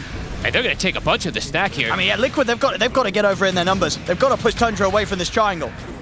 Not easy versus this Dragon and this Another swashbuckle. I mean, Insania. He's getting very low. Starts to back off. Turns with another round of spells over to Skeeter. He gets knocked back by the Flame Break. Defensive disruption, buying some time here for Snake King. I mean, 9. He's picked up another kill. They can look over to Boxy as well. They're going to get a 3rd. And 33's here to clear the stack. Nisha also might go down. Cookie forward. They'll prop the Ravage for this. Take him out of the game. I mean, take the stack. This is massive. Tundra. A fantastic fight here in Liquid's triangle, and they're absolutely getting the entirety of this stack as well. Oh, baby. And they have their own... Oh, actually, they cleared some of their stacks, but they have stacks to go back to as well. Snake King giving the information for his team. They bring literally everybody to contest this. I mean, and they needed to. That was absolutely awesome. Doing the right thing there. Tundra turning up in full force to take away that area of the map. Even like this, I mean, the little plays, the spellcasting was Boxy? excellent there from Tundra. Boxy. Well, he's going to show in the mid. They'll run straight towards him. Nisha's back in action. Boxy, they'll start to back off. The kisses are online. Nisha, he's got to be careful, trying to do his best to dodge them. Insania will give him some protection against the magical damage of the kisses. Allows them to take down 9, and Nisha will try and chase down 33 as well. But the cookie's back up from Aramis. He's able to get 33 bounce back to safety. Mickey's here. What? 33 will get the anchor smash off. Mickey's going to continue to want to chase this. Aramis surrounded by the rest of Liquid. Can't finish him. 33, he's actually able to survive there. Thought Mickey had him for sure. Yeah, I think just so limiting the damage with the anchor smash was enough. 33 able to keep him range. Bottom lane. It's just full-on aggression here, already reaching up to 18 kills in 10 minutes in. TP down to the bottom lane for Nisha. Zai will be able to live. Nisha, he's on to Skeeter. Lasso in 1. It's up in 1 second. Oh, it's back up just in time. Oh, and this is some of the most like tier 1 Dota at its finest. 19 kills in 11 minutes. Everyone just running at each other. Liquid got their stack stolen, but they'll strike back. Radiant's bottom tower is under attack. Super good responses, Nisha. I mean, literally perfect timing for his lasso to come back Look up at this in there. mid as well. In mid, 9. They're gonna find 9. Mickey and Boxy swinging over. I mean, I don't think he expected Mickey to still be here. I don't think he expected the burst that came out from Boxy, too. And bottom lane, Aramis. Wait, what? Wait, hold up. Wait, that was He just got a solo kill on Zai. He didn't even need to use the ult. All right. This game's getting crazy. Boxy with the breathe fire plus swashbuckle. I think 9 did not expect that burst damage, playing very aggressively mid. 9 to 12. Aramis, again having another great performance. Dire's top tower. I mean, we saw it the other day on the snap fire right. Sure did. Greed versus Greed. 33. He's not going to go down his greedy route this game. He's feeling like he's got to beat more of those auras. Doesn't go for this meteor hammer, it looks like. Dire's top tower is under attack. And Zai, he might even be setting up for this. He's got Doom available. They're looking to punish 33. Tumbler toy over. Hello. Oh, they're really going for him. Dropping down the Doom, bringing in 4 heroes. They want this tide dead. Can they get Mickey out of this? Bottom rotation is here from Tundra. They know he's on his own. There's the setup. Disruption into the Rolling Thunder. Kiss is coming in as well. It's a good angle around the cliff, but Mickey manages to waveform up there. They'll continue to chase. You know, they're not stopping for this one.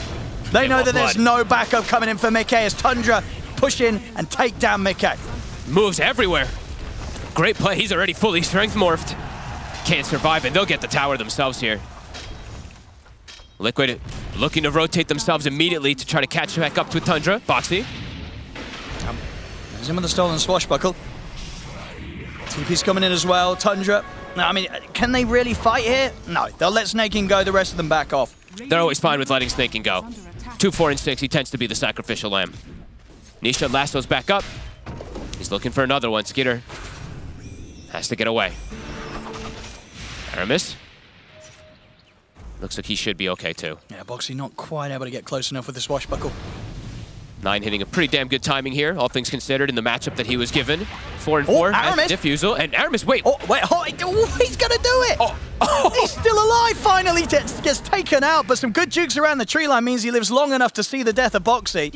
You sass me. These moves, this is crazy. So far, we're seeing Liquid with a bit of the edge, though.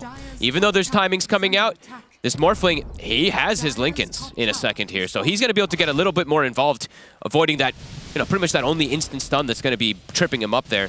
Bit difficult for them to break it early on, too. Oh, we've got the power ins. It's going to be down bottom. Okay. Invis for Nisha. And Nisha, he's got the, I mean, it's the BZM and the Mikey build, I call it, right? The Witchblade queued up next afterwards. The solo kill potential from it is ridiculous. Definitely seems the way to go nowadays on bat, especially if you're having a decent start, and certainly the case for Nisha. Second highest net worth right now. It keeps you scaling. That's the biggest thing for me. It's like, yeah, the BKB blink sometimes is very necessary in some games, but you want to be able to scale a lot too on this bat. Mid. Snay boldly pushing the tower. Nisha does spot 33 also. Can they stop this Liquid? Poison versus poison. Or do you just let this guy? I mean, it's hard, right? Fighting into the Ravage at 33 here.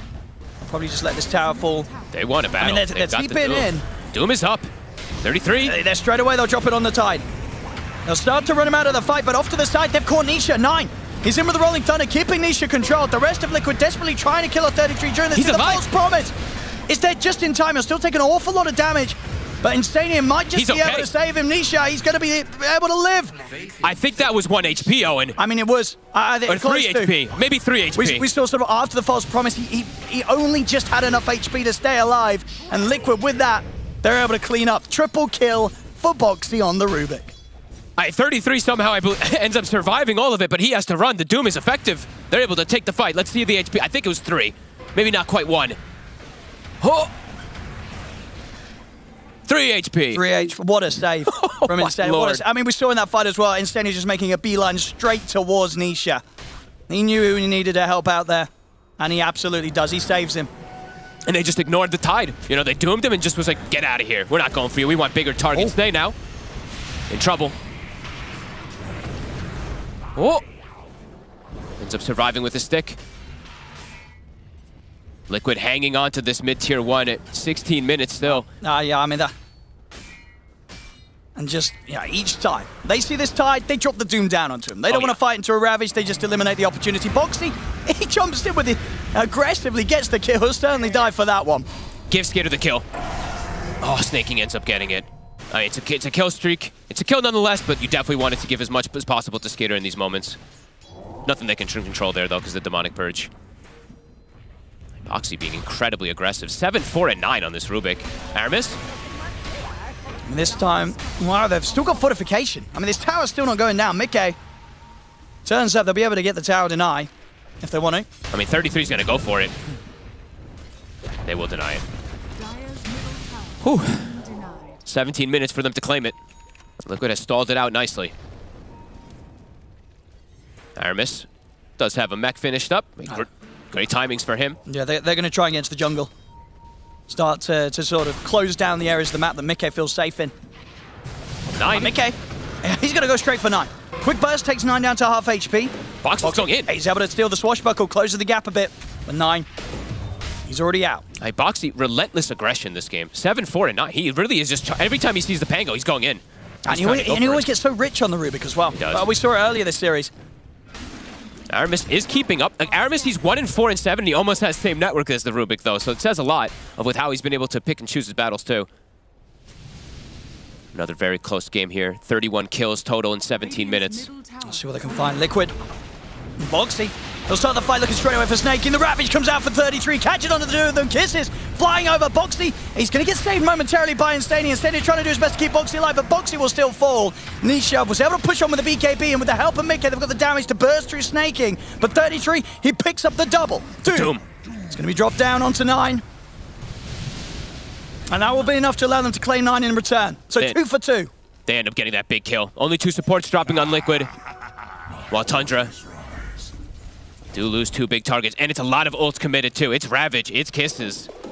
I think Liquid's pretty happy with that. Skeeter probably still pretty happy though, on the flip side, on the other side of the map, just farming. He needs to wait for timings as this DK more than anything. BKB is finished. But as we've seen, 2 more items and levels that are required for him to feel strong. Mickey? I mean... He just walks out and takes the bounty right in front of him. All right. Easy. Thank you. Easy money. Boxy to join him. Yeah, full BKB on Skeeter. See what they want to fight next, Tundra. They don't have their ults for right for that's now. true. I guess with Elder Dragon Form coming to an end. Yeah, they got to be a little bit careful how they play on the map now for these next few moments. Zai, of course, doesn't have Doom, but for Tundra, it's a bit more important that they do have them. Nisha gonna reset. He has his lasso available, and I believe he almost has the Witchblade finished if he wants to commit for it. Might go for the blink this game to get to the back line, though. They'll try for the setup on Zai. But underneath the tier 2, they don't want to push too much, and TPs are coming in. Here comes Nisha. And Boxy.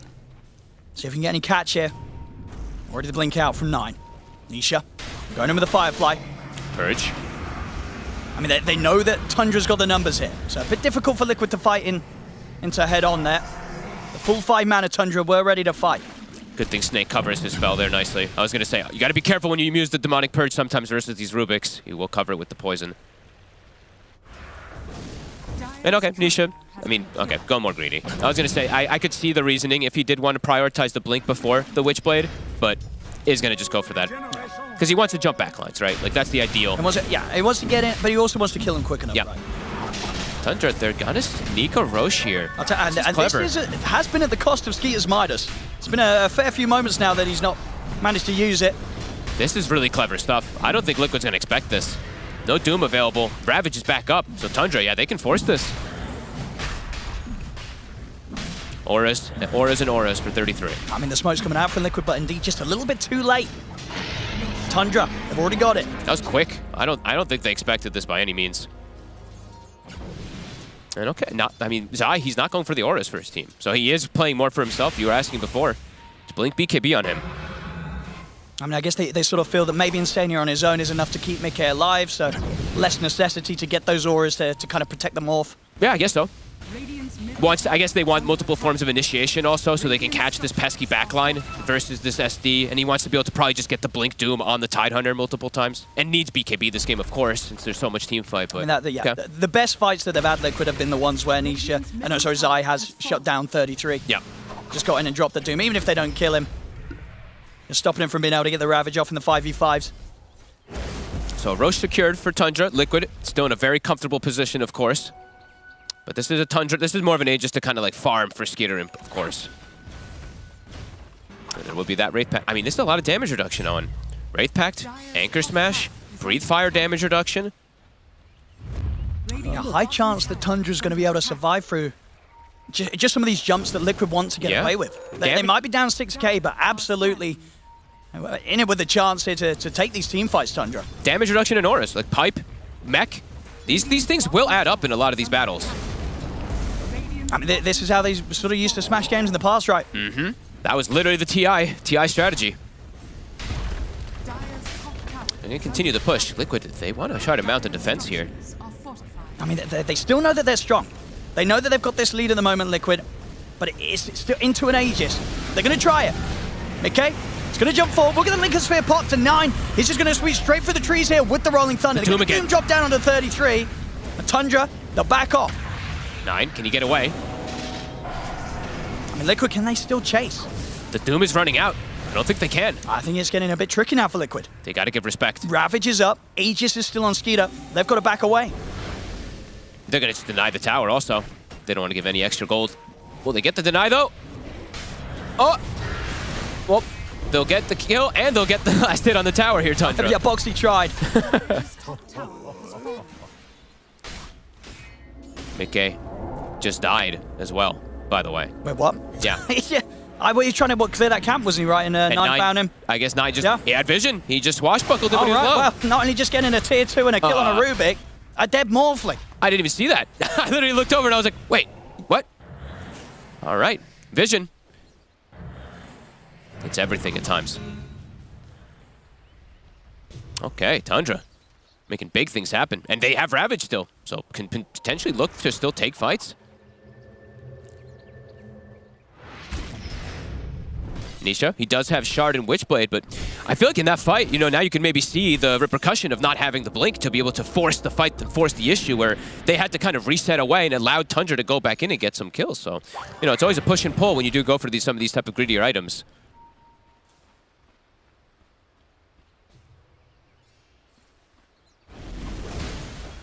Big stuff from Tundra. 4K lead for Liquid, but Tundra feeling like they're a bit more in the driver's seat of how they're able to take and execute these fights. I mean, it really is sort of just around getting that sneaky Roshan. It's sort of put the game in a bit of an awkward spot for Liquid. You know, that getting that Rosh, getting that Aegis was absolutely part of their game plan to keep growing the lead, but Tundra, they take that away from them. And it's giving, like, it's just giving Skeeter this safety to be able to finish up these huge items, you know, his Manta, his Aghanims and stuff like that. Eventually, it gives him a good window to be able to scale towards it. Liquid, they want to stop that, though. 15 seconds for Doom. Nisha. And Aramis has got a lot of backup. Nisha dropping the lasso for this, but the disruption comes out from Snake King. They can be able to buy him a bit of extra time to live. 33 pops the Ravage. They just blow up Zai. Aramis is alive. I mean, Mickey, he's trying to finish him off, but a cookie to the low ground. Aramis is going to live. They lose Insania as well. They finally get something out of this. They take down Snake King, but they lose 2 for that. And yeah, against all the aggression, Aramis is able to get away, and in the tree, Skeeter. He finds Nisha on the escape. Aramis comes back in. The tips are thrown out, and it's another fight for Tundra. Oh my, I mean, Aramis, he gets initiated on, I mean, I'll give the credit to Snake King. This time, though, the Demonic Cleanse dispels everything. All the sticky stacks immediately just get removed. He's able to survive because of it. Look at this, like, Demonic Cleanse, no damage coming out from the Bat Rider without those sticky stacks, and he's able to disengage. Oh, Tundra, these big team fights continue going in their favor. The auras, I mean, it really is all these auras, all this damage reduction, the team fight, it's really, really adding up for Liquid. Yeah, and it hurts big time if Zai's the one that gets taken out at the start of the fight. Oh, yeah. That's a huge amount of their gold, their net worth that's just not getting put into play. That's beautiful stuff. I love, this is one of the other reasons why we've seen the SD so much. Sure, it's like you're going to use the offensive Demonic Purge in a lot of ways, but the Cleanse, especially versus Bat Rider, super effective. Liquid, looking to strike back here 9. Boxy's got a Dragon Tail. Can they punish? See if this is enough. Should be. Yeah. Dragon Tail into lasso. Nisha's got the damage. They might lose something out of it. See what they can find in return. He gets the dragon tail off there in the last moments of the dragon form. The dream. Literal last second of dragon form. And downtime, it's like this. Downtime, yep. Ravage is going to be back up in 40 seconds when the Rubik respawns. So Tundra still able to take these effective fights. And Skater again. He is 18. 18 in Manta. He is keeping neck and neck with this Morphling. I mean, they're losing the lead here, Liquid. And sort of why we're in that 4K, 5K lead. It's down to a 2K lead. I mean, sure, Mickey, he's still at the top, but Tundra, they're so close behind him. Does he have, what's he gonna be? I mean, he probably just has to go Scotty next. You have to imagine that for Mickey. Still a bit away. Big deal that the DK is able to keep up with him, though. And you have Ravage back on cooldown. Game very neck and neck. It really is. Yeah, it's been a fantastic series so far. And yeah, this game, it could be anybody's. Yep, 20-23 also. This is a more exciting one. We've got a crap ton of kills in 27 minutes. Zai does commit for the Aghanims this game early. Much earlier than we usually see.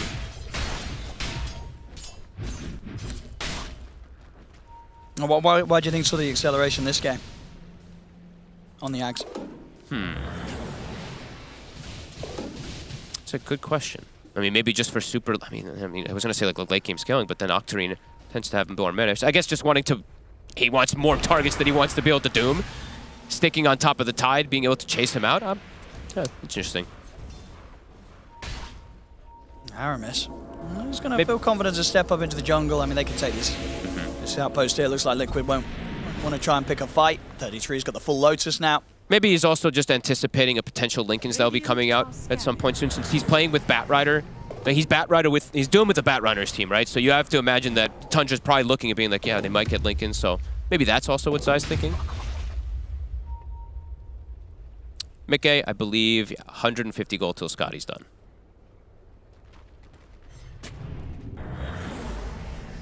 I'll see if Tundra can try and force a fight before that next pickup's there from Mickey for Liquid. He's got it done.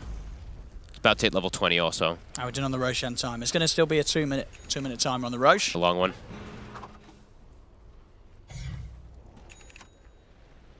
Okay.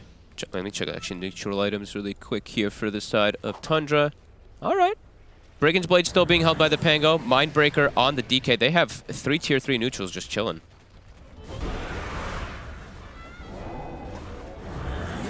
I mean, Mindbreaker is one of the more broken items. If you just get lucky, you just get these silences, you can get so much connection and so much out of it.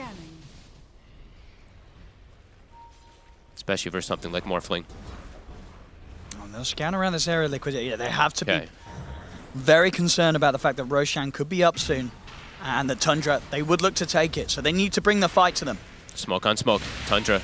I mean, both teams very keen to fight right now. I got Blink Dagger on Boxy. Another way of initiation, but already in the mid lane. They get the quick jump onto Boxy. He wasn't prepared for that at all. We'll see them going with the Doom. Zai. He's in on top of Snaking. Already the BKB's out from Skidder. Skidder just trying to punch back at Zai. He's trying to delete the 2 supports. He'll chase down Aramis, and he'll get the kill. As they've taken out the 2 of them, the buyback was there straight away from Snaking for this fight. The Ravage is up. They'll get the stun opening onto Zai. Zai goes down. Snake dies twice, though. He diebacks instantly.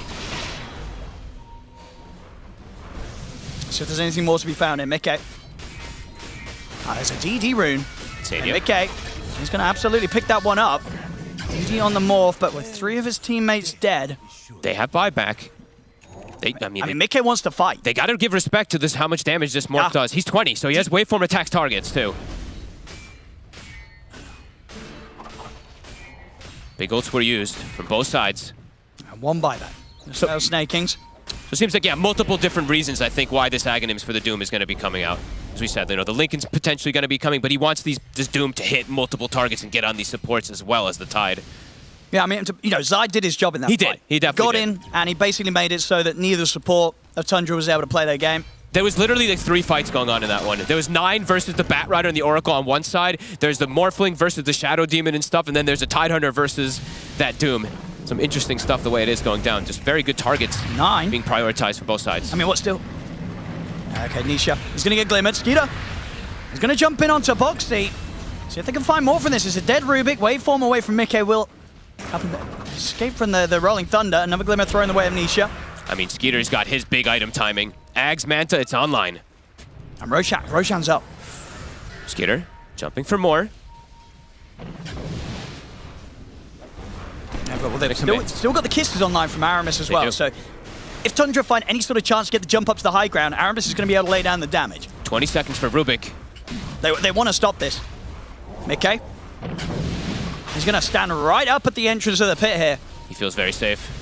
Already able to take down 33 to half health. He's going to jump in aggressively, but Aramis is able to get 33 back up to the high ground with the cookie. 33 stuck. He's stuck. He's having a TP out of this. He's in the spot, the dreaded spot. He'll TP over to tier 2. He'll be able to walk back over. Mickey getting slowed down. He's going to get back up. They need to provide some sort of help. I mean, Insania's trying to get over towards him. Mickey, he'll be able to waveform back in time, and Insania's in with the heals. Just sends one of those illusions onto the supports, and they just literally cannot catch up to their buddy. Doom is back up. Ravage on cooldown, 10 seconds. Tense moments. I mean, can either of these teams get straight back into Roche? It's not that low. It takes some time. Even if they have a good amount of minus armor here on the side of Tundra, they're straight raw physical damage. It's a bit slower than the side of Liquid with this DK. Oh, 9. He also got himself stuck in some trees there. Whoopsie. I can't believe that spot still exists right there. Like, 33 just got stuck, and he's like, oh my god, I got a TP. They're going to start it. DK4 is back up.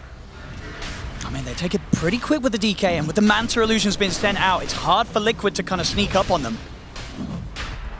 Liquid's got everything ready. Can they get in? I mean, they really need to. They can't let Tundra take this. Nisha scouts it. He's starting to get low.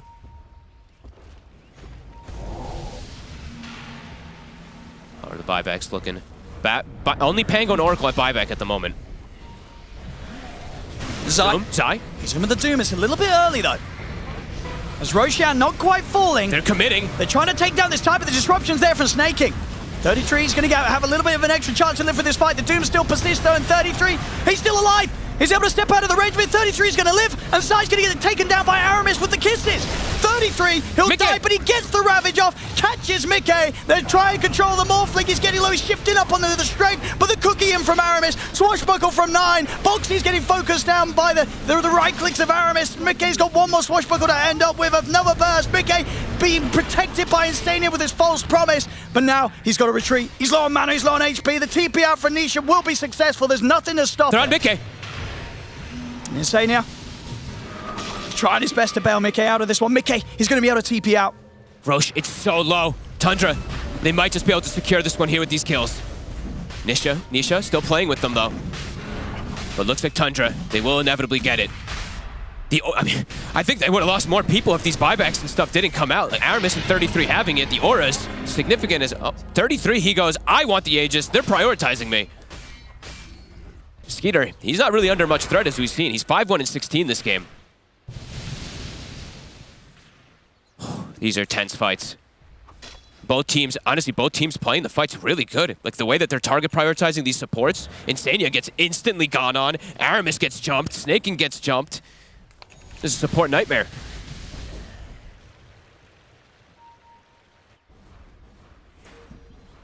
Does, of course, cost 2 buybacks from the side of Tundra, but well worth it there. I mean, now in the next... You're good, don't worry, buddy. Next few moments, they have a lot. They have a blanket now for Ravage to come up. It's 50 seconds. They're actually the ones getting aggressive. Seeing the next item choice here from Mickey, he needs a break. I mean, Skeeter, he's unkillable.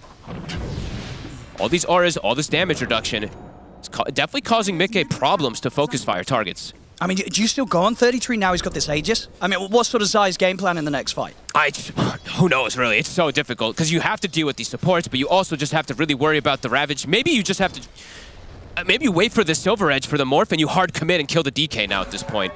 If you're able to get the timing during like all this Aegis and stuff like that. It's tough. I mean, Insania, they have to find ways to protect him. I'm just seeing Skitter every single one of these fights. Him and 9, they forego everything else and they jump this poor Oracle. Honestly, Insania needs a Blink Dagger, and I see him queuing it up. I don't blame him. All right. He needs some way to bypass all of these stuns, Ravage, etc. Full Octarine on Nisha. Okay. Oh, that's an illusion. Oh, Skeeter. I mean, Skeeter, he wants to go. He's going to jump Zai. Zai. Lots of TPs coming in. Zai has to BKB TP out. They even follow up with the false promise just to make him super safe on the escape. Oh, they both get out. Radiant's top tower is under attack. Hey, look at Skeeter go. I mean, he is feeling so He knows that confident. Nisha's still around. Oh, Nisha. Oh, whoa, whoa, whoa.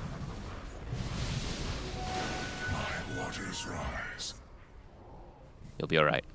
How's the Silver Edge? Silver Edge is almost done. So they actually could. Now at this point, if they want to try, they can do some type of risky plays where they commit for the DK. Break him, full focus him, just try to kill him. It could be a risk. Well, everything's up for Tundra. I mean, yeah, that's definitely going to be the play.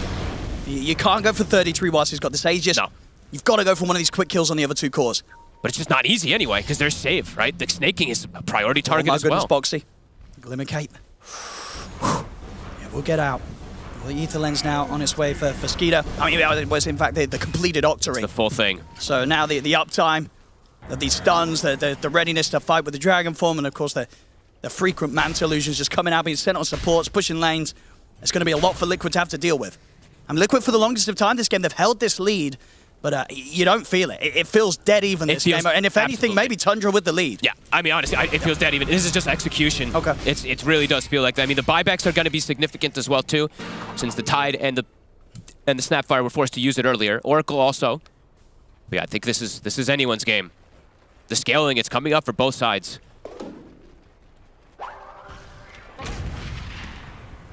Lincoln's, of course, done from 9. I mean, this is a while ago. He also has a BKB and Basher. Dire's bottom tower 1 minute until Aegis does disappear. So it looks like Liquid, they're just doing some split push and just waiting until that Aegis goes down to look for that next big fight.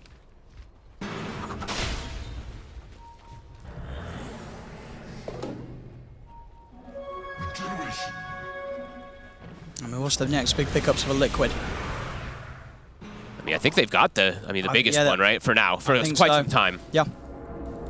Maybe the next big one would be like Insania's Blink, but honestly, he might have to just save for buyback since it's going to be coming up for 3 minutes or so. I mean, buybacks are going to be huge for both sides. We've seen already how much buybacks can change the fights. They get the jump on Skeeter, and they're in with the Silver Edge hit, and just look how quickly the Dragon Knight dies. They found the prime target. The first mistake from Nisha's Skeeter. going to try and look for more. He's able to get him with the lasso. It's going to buy a bit of time for Zai to close in on him. Zai's actually going to blink straight past to look for more kills as he knows that Mickey and Nisha, they can finish your snaking. Oh, the first mistake Skitter has made this game. That ward, it was still there from Liquid. They had all the vision of him. He's dead for what? Dead for 70 seconds. He's dead for a while. I mean, he committed. This is definitely an opportunity for Liquid to push. They'll at least get a tier 2 out of this if they want to. Absolutely. Mickey Silver Edge coming into play immediately. Almost 25 on this Morphling now, too. A window. It's been found there from Liquid. And they can absolutely keep going. I mean, look at the Aegis. That's also about to expire. In fact, it's just gone. The Aegis is gone now on 33. Liquid, they can push high ground, 5 versus 3. Sure can. 40 seconds. Just might be able to get a... Honestly, you might be able to get a Rax here. They don't have Zai with them at the moment. I think they still keep going, though. 30 seconds. Let's see what Tundra can do. Ooh. Nice dodge from Mickey. Oh, he's stuck! Oh, he's stuck in that weird point. I think you have that on the Dire side as well, don't you? That little spot on the side of the stairs where you can get trapped. Tundra had RNG significantly in their favor last time. This time, 2 times we're seeing people get stuck for a moment. Look at the fortifications, so Liquid, they will back off. We're respecting the fact that Skeeter's up as well in 5. They don't want to keep pushing on into this. Not able to finish off that Rex, but yeah, definitely the appropriate time to step away. Nisha, they're feeding him the tomes now. He's getting close to 25. He is continuing to get the scale. We've seen several times this tournament what a Batrider 25 can do. Just erase targets in 1 second. Especially if they end up getting broken by Mickey. Broken by Mickey and even potential broken by Doom later on. Not yet. Still only level 21 for Zai, but the potential of the 25 will also be there eventually. And Mickey 25 finishes up the Hurricane Pike. Tundra. Skeeter's hit. He's going to jump in aggressively, but Zai's in with the BKB and the Doom. They're on top of the DK. Skeeter, he's dying so quickly, he's gone. Oh, Skeeter. He jumped in for this. I mean, Liquid, they're absolutely going to keep chasing out Tundra here, see if they can pick more up. Zai is closing in on a 33. He'll jump straight up towards Snaking, and Aramis look to isolate the supports in the back of the lines. Mickey's there to help him out, get the double. I mean, 9 will kill Boxy, but they've lost 2 for this. And 9, he has to put the BKB and run. He's got no place to be in this fight anymore. Goes for the BKB TP out. Good attempt for him Insania there to try and catch him through those last moments. The BKB on the TP out, but won't be able to stop him. But still, I mean, they've got to be a bit more careful with their initiations there. I mean, these type of like mistakes in these type of games, these high tier games, they get punished. And that one against Skeeter kind of recklessly jumps up. They just have triple BKBs. They all just pop it. Ravage connects on none of them. They full focus, and now again, no buyback. No, DK. on the two of them. I mean, Liquid, they're straight down mid. They're without a doubt going to be able to get one set of racks here. Absolutely. I mean, T2's already been taken in the bottom lane. They can look for more. They sure can. Full refresher on Nisha now. He's about to be 25.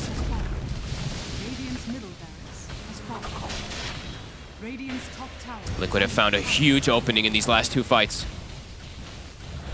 Now in a very comfortable position this game. I mean, just with the three of them alive, they can't push Mickey off the barracks. No, they can't touch They can't stop him. They need absolutely everything, and even now at this point, it's looking very difficult with those last two fights going completely in Liquid's favor. I mean, how do you survive as a DK at this point of the game? I mean, the break, it's incredibly effective. Not sure. Mickey even getting his own Blink Dagger too to just commit and get that break. It's all about this positioning in order to get Skeeter. Game was literally neck and neck until the 40-minute mark. Or 38-minute mark, whatever the catch was top. And Liquid now in a comfortable position where they can honestly they've got all the items they really need in the game. Sit back, farm buybacks, have the numbers, have like 10 heroes that can come into the fight. And Tundra have to try to get some type of surprise play at this point, but it is not easy. And to the point as well, maybe Skeeter can't be the one to start the fight. Somebody else has got to go in first. 9 probably just has to. Yeah. But it's, like I said, not easy, because even if that, they can just potentially just save for buybacks on the side of Liquid with this comfortable window they've broken here.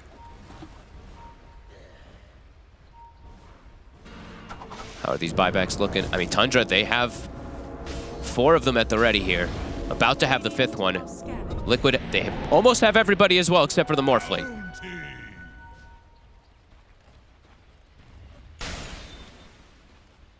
Oh boy. Full Swift Blink on Mickey. He's huge. I mean, he if he blinks in, Silver Edge hit, he's just going to shred whoever he goes on. I mean, Skeeter, they're going to see him. He's still able to get the jump off. They got the last Jumps in with the opening stun on to Zai, but the False Promise comes out straight away. Nisha able to put the BKB with the last one on Skeeter, and Zai is able to get the Doom off. They're in on top of the DK. I mean, Mickey, he'll get caught by the Ravage, but he's got so much HP to play with. 9, he's taken out the 2 supports. Question is if they can do anything more now, because Mickey, he waveforms in over towards Aramis. Aramis goes down. They'll turn. They'll get the stun onto both Nisha and Mickey. 9, he gets the triple. He has to bail out. Mickey, he knows this is no longer a fight for Liquid. He waveformed TPs. The Lotus Aghanim's. Like, Nisha doesn't have an Aghanim's, but Skeeter does, and he's Lotus. Nisha actually lassos him, and it reflects and catches, I believe, the Morphling and the Bat Rider, if I'm not mistaken. I mean, what an interaction. Well, they're buying back, but I mean, can they force them away from the pit? Look how many buybacks they use. These 4 buybacks here, Liquid. I mean, if Mickey dies there, all in on this. If Mickey had died there, the game could have just been over. They get the jump onto 33, but it's a hard target to go on. Mickey trying to step forward with the buybacks there from Aramis. Roshan currently at half HP. I cannot believe what just happened there. I mean, Nisha thinks that he should double lasso, but it literally completely turns against them. I mean, Liquid have to be so careful. If they die, they're going to be dead for good. Skeeter. He's going to get in on top of the DK. Mickey turns. They're trying to bring the DK down. He's able to do it. Oh no, there's disruption. It buys a bit of time. Skeeter, no, he got the BKB off. Skeeter's still alive. He didn't die. He's able to live. Gets away. And now it's Liquid in shambles. Oh my God. Both supports dead. No buyback. Zai, he'll get the Doom off. Can hear Mickey turn this one around. They're looking to bring down 9. The lasso from Nisha, it's there, but the cookie over from Aramis straight on towards the Bat Rider. Waveform forward from Mickey, but he can't get him. 9, able to blink away. Zai with the Doom finally takes down the DK. But Zai is being focused down by 33. His own Doom coming to an end. Aramis in with the cookie onto the 2 of them. There's no DK. They need him for the damage. 9. He's too low. He has to get out of here. They're not letting him, though. Nisha looking for more. He's gone in. Mickey. Refresher there for Nisha. 9. Holy crap. Oh, my goodness. I cannot believe it. This is insane. I mean, Liquid, it looks like they should be able to clean this one up. 33 trying to hold his own. 9 buys back. Snaking also coming in. But Liquid They somehow are able to win that one. I cannot believe they almost threw the fight with that Lotus Orb Aghanim's reflection kind of play here. They're the ones touching the Roche, but Liquid, they're going to have the numbers back up soon. And it's crazy back and forth. 38 to 34. This is absolutely 15k lead now for Liquid. How's Mikke's buyback? Mikke's still 1,200 gold away. He needs this Roche. Things are looking even scary for him, even though they get that good fight. I mean, this Roche is theirs. They should be able to. to. The Roche is theirs now. Oh my god. We don't even get to go look at that cool replay because of how crazy this has happened. They were so close to losing the game there. What was it, 4 buybacks? Literally not, I think, what, 8 heroes bought back or something, like 7 heroes. I mean, they'll get the Roche. Aegis is going to be there on Mikke. He's got a full Aghanims now, and he does almost have his full buyback. I mean, they actually almost lose the game because of that Lotus interaction with Aghanims, like Lasso stuff. But now, back into a comfortable position, taking a breather. They need to calm themselves. They're in a good spot here. Mikke, with this Aegis, he's got good coverage. 900 gold till buyback. I mean, look how much, I mean, of course, amped up by the fact that he's got the Aghanims ball. 42k net worth on the Morphling. For sure. He's got all the items in the world to play with now, Mikke. Aegis as well. Nearly level 28. He's got cheese in the backpack ready for round 2 in the team fight. And this, honestly, the Ags, all these type of things matter. In these type of, I mean, everything matters, of course, with this. But now versus the DK, this is going to hurt. And he's going to have extra status resist as well, too, to protect himself versus these bit of limited control we've seen with Mikke being able to jump in and out. This game is insane. I mean, the graph shows like how you see this massive divot right after that lasso play happened. That moment there, Liquid were definitely a bit of panic probably set in, but they kept their cool. And just as quickly, really, as Tundra got that turnaround, Liquid, they slammed it back in their favor. Yeah, just a momentary blip there in the progress for Liquid. Must have been a heart attack for Blitz. He's probably, look what's going on. Oh my goodness. He should just have. I mean, I think both teams now probably going to calm it down a little bit whilst they wait for the buybacks to come back online. Yep. Liquid in a much more comfortable position, of course. The tier 4s did drop, of course, during all this crazy shenanigans that happened. The creeps weren't able to take it out. Tundra can deal with this, though. Now they've got Skeeter. Sure can. Throwing out the illusions, he can push the waves out. You know, whilst Liquid have this lead, have the Aegis, it's still not super easy for them to close this game out. No. Mikke having the 2 lives is very important, though. Kind of 3 lives, especially if Insane is in position always. I mean, these supports we've seen so many times as these saves at fractions of HP.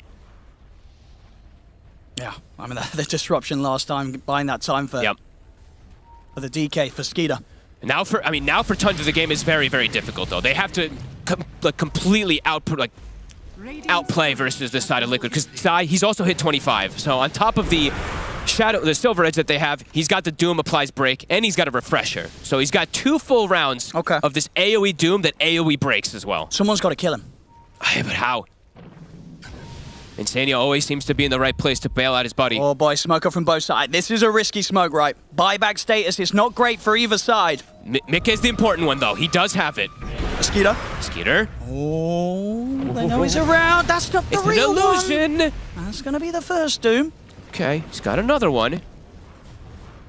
I mean, Aramis is heading in on this. I mean, 33's ready as well from the side. But Tense moments. Liquid, no, they'll back off. They won't try and force it, despite the fact, as you say, they do have that refresher option ready. I think they might want to, because they have this Aegis. They have this blanket for 2 minutes for Mikke. A minute and 40 seconds left on the Aegis. And it's a big time to hit. If they kill some of these heroes that don't have buyback, it will be game over. Mm-hmm. Skeeter does have the buyback available. Boxy. He'll be safe. Nisha, up with the Lotus. The Lotus there. They're straight away, so Nisha's going to be held in position himself. Mikke gets inside. Jumps forward. They're in onto the DK. Everything being focused down onto the DK, but Skeeter's going to be saved by the disruption. Nisha turns his attention over towards 9, but 9's able to get the Rolling Thunder off Zai, pushing them back in, getting on top of both Aramis and Skeeter with the Doom. Rolling Thunder bounces across once more. Skeeter holding the high ground, turning over towards Zai. Zai, he'll get taken out of the game. 2 minutes dead now on the Doom. Mikke, round 2, waveform forward over towards Aramis, turns towards Snaking. He'll get caught up by the stun, but with the BKB persisting, Mikke gets shoved forward aggressively. The disruption buys time here for the blink out. Skeeter's dead. He's searching the tree line. He's going to be able to find him. Mikke finding Snaking in the trees, takes him out. No buyback available for Snaking. There's a buyback available from Skeeter, and here it comes. Ravage. It's a good Ravage. And 9, Skeeter, they jump straight over towards Insania. They delete the 2 supports. Insania and Boxy are gone. They're holding on here, Tundra. Mickey, he's got to go for the bailout, but 33 finds him. Mickey, he's got a blink in a second. Can he get away? He's got 33. Is he able to get any sort of damage onto him? No. He blinks out. Oh my goodness, he nearly caught him there with the shard, but Mickey still gets out. Still, the overall Tundra, they hold. Insane execution of these team fights. And they're able to kill Mickey the once through the false promise. They isolate everyone else. Nisha, he actually ends up getting Skeeter, but the buyback seems to catch Liquid a bit off guard. I mean, how much can Tundra do now? There's 4 dead, no buybacks on Liquid side. They got to get their lanes pushed out. Step 1, the 3 cores are alive. You have to be a little careful how they split up also, because Mickey, he does ridiculous damage at this point if he does find somebody isolated. He's got so much money as well. 9,000 gold. Where can he still go with this? He's still got the ability to buy the Moon Shard. I mean, probably the Moon. I mean, maybe is that it? Maybe just Moon. Maybe just refreshers for his backpack first. Honestly, the Moon Shard not as effective. Maybe needs that one first, but they're hunting him. They're looking for him. He showed himself on that wave. They know he's around here. 33. Doesn't get the connection. And even if he did, Insania would have been around to help out. Was around and had the false promise ready. Liquid will get time for everyone to respawn.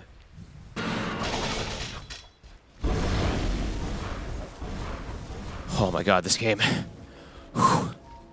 You can feel it. Tundra. You really can. They've got to put everything into this. We know historically how much they've struggled to take a series against Liquid. But here today, and of course with their stand-in with Aramis, maybe just a little bit of a difference is able to sort of change the outcome. They've struggled time and time again to beat this squad.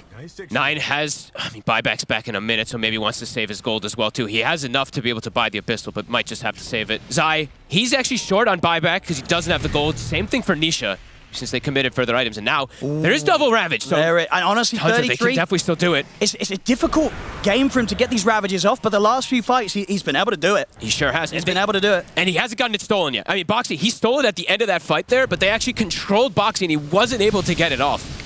These fights are just ridiculous. And Yamika, he does commit for his refresher, so he will have second round BKB and stuff like that if he's able to switch it in. Sure, and he's still got buyback gold. He does. So potential, what, for Liquid, do they just want to try to farm up these buybacks? I mean, it's difficult because you're scared to get picked off. Everything's about the fights at this point. It's just so scary to show yourself in a lane. You know, if you start to push out one of the lanes on your own, Tundra, they're going to go straight for you. Everything is going to be up to execution still here. Yeah, they're the main buyback in question being Skeeters right now. He has to be very careful. Yeah, Nisha and Zai, they're just about 1,000 gold away from their own buybacks each, but yeah, for Skeeter, it's still nearly 5 minutes. How's the smoke situation looking like again? I'll check it for us. There looks like there is a smoke available for the side of Tundra in a second. Liquid, I believe they also have 1 smoke. Yep. Okay. I think they have one in the shop too in a second as well, but okay, looks like Liquid, they are trying to farm their buybacks for these 2 cores, for the Batrider and the Doom. They're playing near each other as well, so they're trying to be as careful as possible to have the numbers in the next fight. But it is giving opportunities, of course. Tundra's buybacks, most are coming back up. The important one, of course, Skeeters, is going to be on cooldown for some time. Yeah, well, I mean, we've seen from Tundra, they're not afraid to fight, even if they don't have that buyback ready. No, I mean, they know this is the sort of window where they might catch Liquid by surprise, because Liquid aren't going to expect them to go aggressive. Yeah, and everyone's doing so much damage. Yeah, they're going to smoke up. There's no fear here from Tundra. They're down 28k, but they want to fight. They break it. They back away. Smoke on smoke.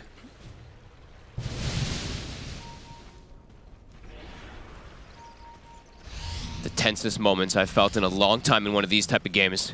I mean, absolutely, as I say, because of for Tundra, the struggles they've had, they don't want to let this one slip away. This would be huge, just for Tundra as a team to be able to get this win against Liquid. Absolutely. Zai, Nisha, he's probably telling him, don't take my camp, this is my buyback. Yeah, he has got it. Get that buyback gold. Okay. 300 gold short, Zai. They're going to have 10 heroes. Tundra's only going to have 9. Okay.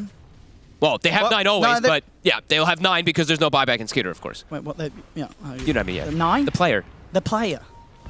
Yeah, buybacks as well, they've got them all. Apart from Skeeter. That's apart from 3 Skeeter. minutes. 3 minutes on Skeeter. Of course, 3 minutes as well. If they want to wait that out, it's going to push us close to the 60-minute. See if we get those crazy neutral items online. A DD rune in the river. Oh, Mickey wants it. Are they going to bait him for it? Skeeter takes He's able to get the jump in first, but he gets caught out. They get the telekinesis 33s in with the Ravage onto the backlines. They're focusing down the DK. But again, defensive destruction goes over snaking. Zai's going to jump forward with the Doom, but Skeeter was able to get the BKB out. He's trying to escape, but BK jumps in with the waveform, takes him out. Skeeter's gone for 2 minutes. They got the all-important one. That's going to come out from Aramis. Zai. He'll jump up with the rest of the Doom over towards 33. 33 caught here by the stolen stun. The buyback, they've got to come out. 33 step for 2 minutes. He has got his buyback available. 9 getting chased down by Mickey. He'll go for the BKB TP out, but the physical damage is too much. Mickey gets the triple, cleans him up. They may have done it here. They still have buyback on the Tide and the Pango, but they do not have Skitter. The numbers from Liquid. Mickey, he pops the refresher. He's ready to end this one. 33 still got a Ravage. Okay, but I mean, without Skitter, do they have enough versus all of these heroes from Liquid? It's still a bit scary for Liquid. Can they force the end? Mickey wants to. He definitely wants to here. No DK. Level 30. And with the Swift Link as well. Heading in quickly. 33 gets him with the Anchor Smash. The Doom, though. I mean, they're just trying to focus the Ancient. Mickey, he'll turn towards 33. Gets him with the waveform and the BKB. The Ravage will do nothing. Mickey takes 33 out. 2 alive here from Tundra, but the lasso's there. It's over. They couldn't quite do it today once again, Tundra, as Liquid will take this game 3, and with that, the series. Holy shit, honestly, though, what a game. This was spectacular from both sides. Liquid, they did find these big opportune kills, though, right? These kills on Skeeter, when they were able to find him, obviously it was about 20 minutes ago, but those compounded to give them this type of advantage. But insane execution. I cannot believe the whole game almost turns because of a Lotus reflected last with the Aghanims guy. Moment, that little turnaround. It was definitely quite the blip here on the road to success here for Liquid, but Liquid, they overcome that point. That was an unbelievable game. What a treat. Honestly, we're blessed. Great series. It really was. Great series. Honestly, we were, like, all of us were looking, we're like, oh man, it's going to maybe be 2 games. We go 3, we get an absolutely dream one. This was beautiful. Wow. What a fantastic Dota today, ladies and gentlemen. Hope you've enjoyed it as much as we have. As, Team Liquid, they will once again be able to take out Tundra 2-1 here with a victory today. Ooh, what a game, what a series. I love it. I love it. Wished it was a best of 5, but, you know, no such luck for us today. But we were definitely, indeed, very much treated to an amazing best of 3. And at best, this last game, best game 3 we could have wished for. What a back and forth. What a hold by Tundra. Of course, in the end, it's not enough, and Team Liquid will take this victory and therefore will keep their series win streak alive. They are now, since May 2022, they have won every single series they played against Tundra, but boy, did they have to work for it. I'm joined by BSJ, Effie, and Jenkins, and I feel like it would be pointless going back to the laning stage or anything like that. So can we talk about those holds, Effie? That was some clutch play by both teams.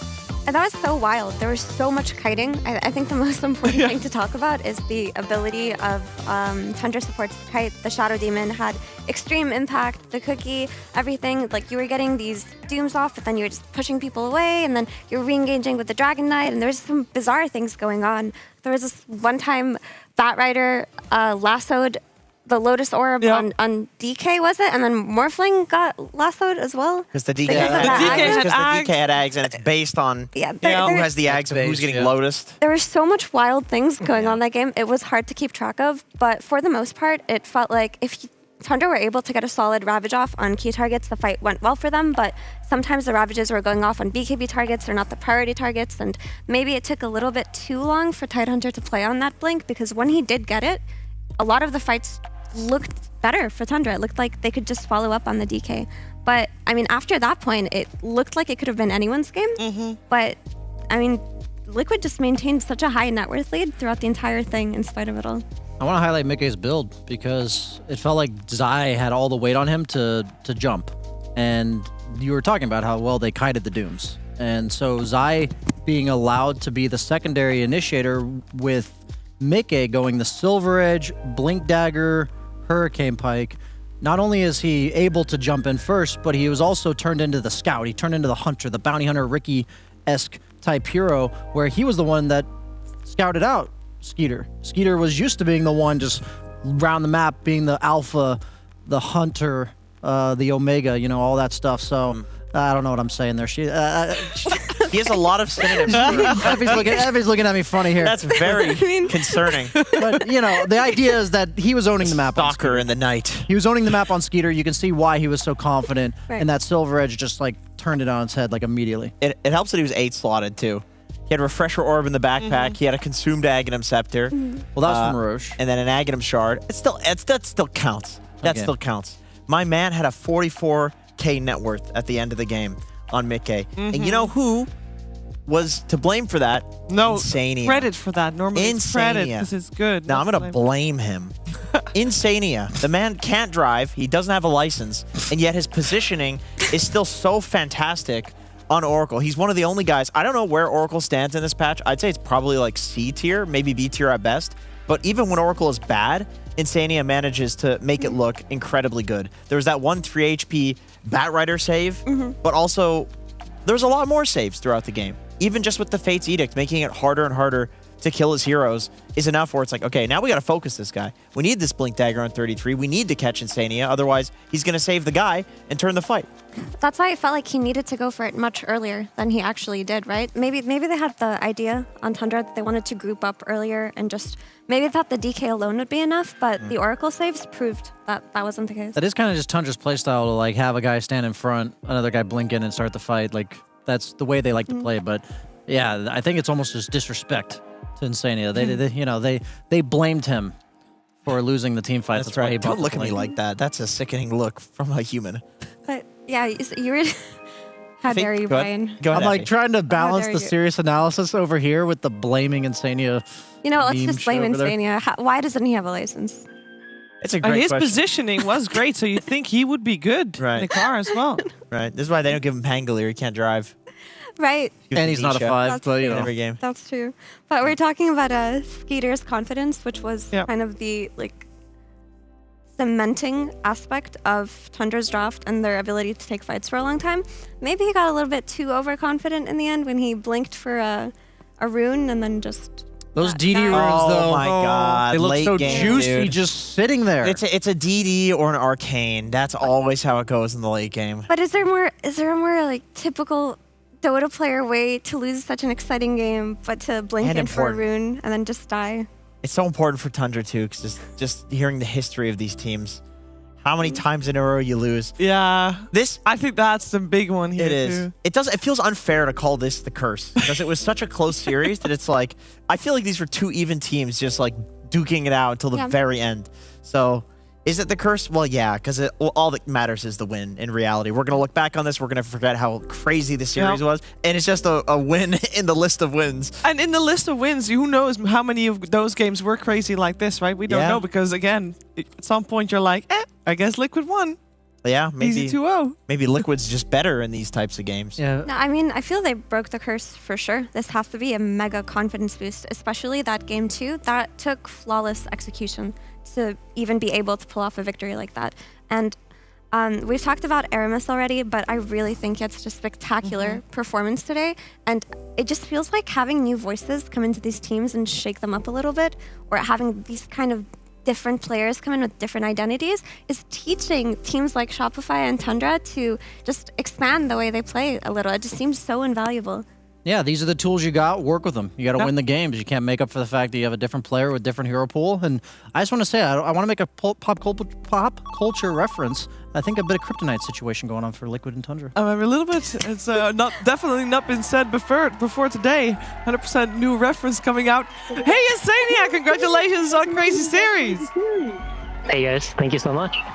I think that last year you guys have played some of the most crazy series that I think you've ever witnessed. You know, there was especially TI last chance qualifiers. I mean, yeah, you know it. So a game like this that you just played, is this just, just another Tuesday? Well, it's Saturday. Just, walk in the park. No crazy comms going on. Everybody's like, okay, you know what? We threw a little bit. It happens. We can make it back. No, this game I definitely, I felt my heart pumping. It's like one of those games where you're happy. It's like when you win, it's the best feeling ever. But it's like the LAN intensity, I think. I mean, to be honest, I think this was probably like, for me at least, one of the most hectic games since Nisha joined our team. So yeah, no, it was very fun, very hectic. I know I haven't played Oracle in a while. Forgot how stressful this hero is. Like when you're playing someone dying, you don't really care. You know, you just go in there. This hero, it's like 999 pulse at all times. Yeah, it was looking pretty crazy, but you had some great saves on that Oracle indeed, and it came out when it was needed most. I'm here with Brian and Effie, and Jenkins is not going to say anything. So Brian, what question do you have for I'm just going to say, well played on the Oracle. I really like watching you by your own selves. I really respect that. But I would just like to ask you guys, you know, what are you doing after games like this? What do you do to decompress at the facility, at the boot camp? Are you guys going to go out? Or are you just going to chill tonight? What's the plan? I think right now it's probably some mod nation. You know, we gotta flame each other so that we don't have to play more stressful games like this. Go over the replays, look at why we're in these positions to begin with, and try to figure out what our mistakes were. But yeah, other than that, I don't know. No real plans. Just get ready for the next series. Hi, Aiden. Congrats on the win. But I just wanted to follow up on that by asking, don't you feel like series like this and games like that are good for you? Because you guys have been dominant for so long that maybe you need to play some more competitive series to actually improve as a team. Definitely good for us. Definitely good for us. I think we need to be pushed. I think that was one of the main strengths that we had during TI last year, was that we had been pushed to so many weird situations and we had done so many mistakes throughout the year that we had a lot of knowledge going in, and I think it really helped us. And we had learned how to build, and we learned how to, you know, take losses or take imperfect situations and make the best of them. So I don't mind it, but I think the goal should always be to strive to avoid these situations and to try to learn from them and how not to end up in them again, I guess. Well, Sani, I have one question before I let you go. I have a little bit of a concern, actually, that I want to talk to you about. Because yesterday, you guys had a first series of the day, did not look too great. And point was raised here earlier today that you might have some players, and maybe yourself included, that are doing not as good in morning games. And I just saw the schedule. Tomorrow, you are first series of the day, which is, I know, bear with me, 11 a.m. Crazy. How hard is it for you as a team to deal with early games? Is that a thing? I mean, not to discredit Gladiators, they obviously have had our number recently. But yeah, 11 a.m. is always a bit tough because I think some of our players, myself included, at least recently, we don't really wake up until around maybe 1 o'clock. So when you have to readjust to 9:30 or 10 a.m. or whatever you need in order to like be fully awake by the time the game begins, it's a bit of a challenge for us, I think. Yeah, I think I'm not actually sure. I'm just trying to think, like, would we rather play at 10 a.m. or would we rather play like 2 a.m.? And I honestly think maybe like the 2 a.m. that we did in Peru was like still in some ways nicer. Okay, well, indeed, rough news here. Let me see. 11. I got one thing to say. Hey, Aiden. 13. Stop, Jenkins. No, I can't. You can't ask me questions. I'm interviewing you. Oh, your last 2 days of group stage, you actually are playing later on in the day, so you're good there. No, Jenkins, we don't have time. No, I don't for have a another question. I just want to say hey to him. And then he asked you a question. Who does he think he is? God, Aiden. All right. Thank you very much, Sania, for talking to us. Congratulations on a great series. Great job, panel. Great job. Thank you. Good luck tomorrow waking up 11 a.m. sharp. We're looking forward to watching you play again. Just delete him off the screen. We need to go to a break because there's 2 more series to go. EG OG will come to you after a break, so we'll see you then.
Thank you very much. Welcome to the late shift here. And, well, let me get you someone who's a little bit weird and also the only man here who can grow a beard.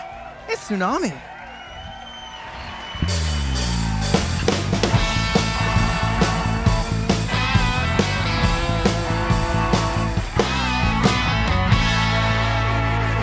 Greetings, friends. Man, look at that face, Brian. Think that'll ever be us? No. No? You know?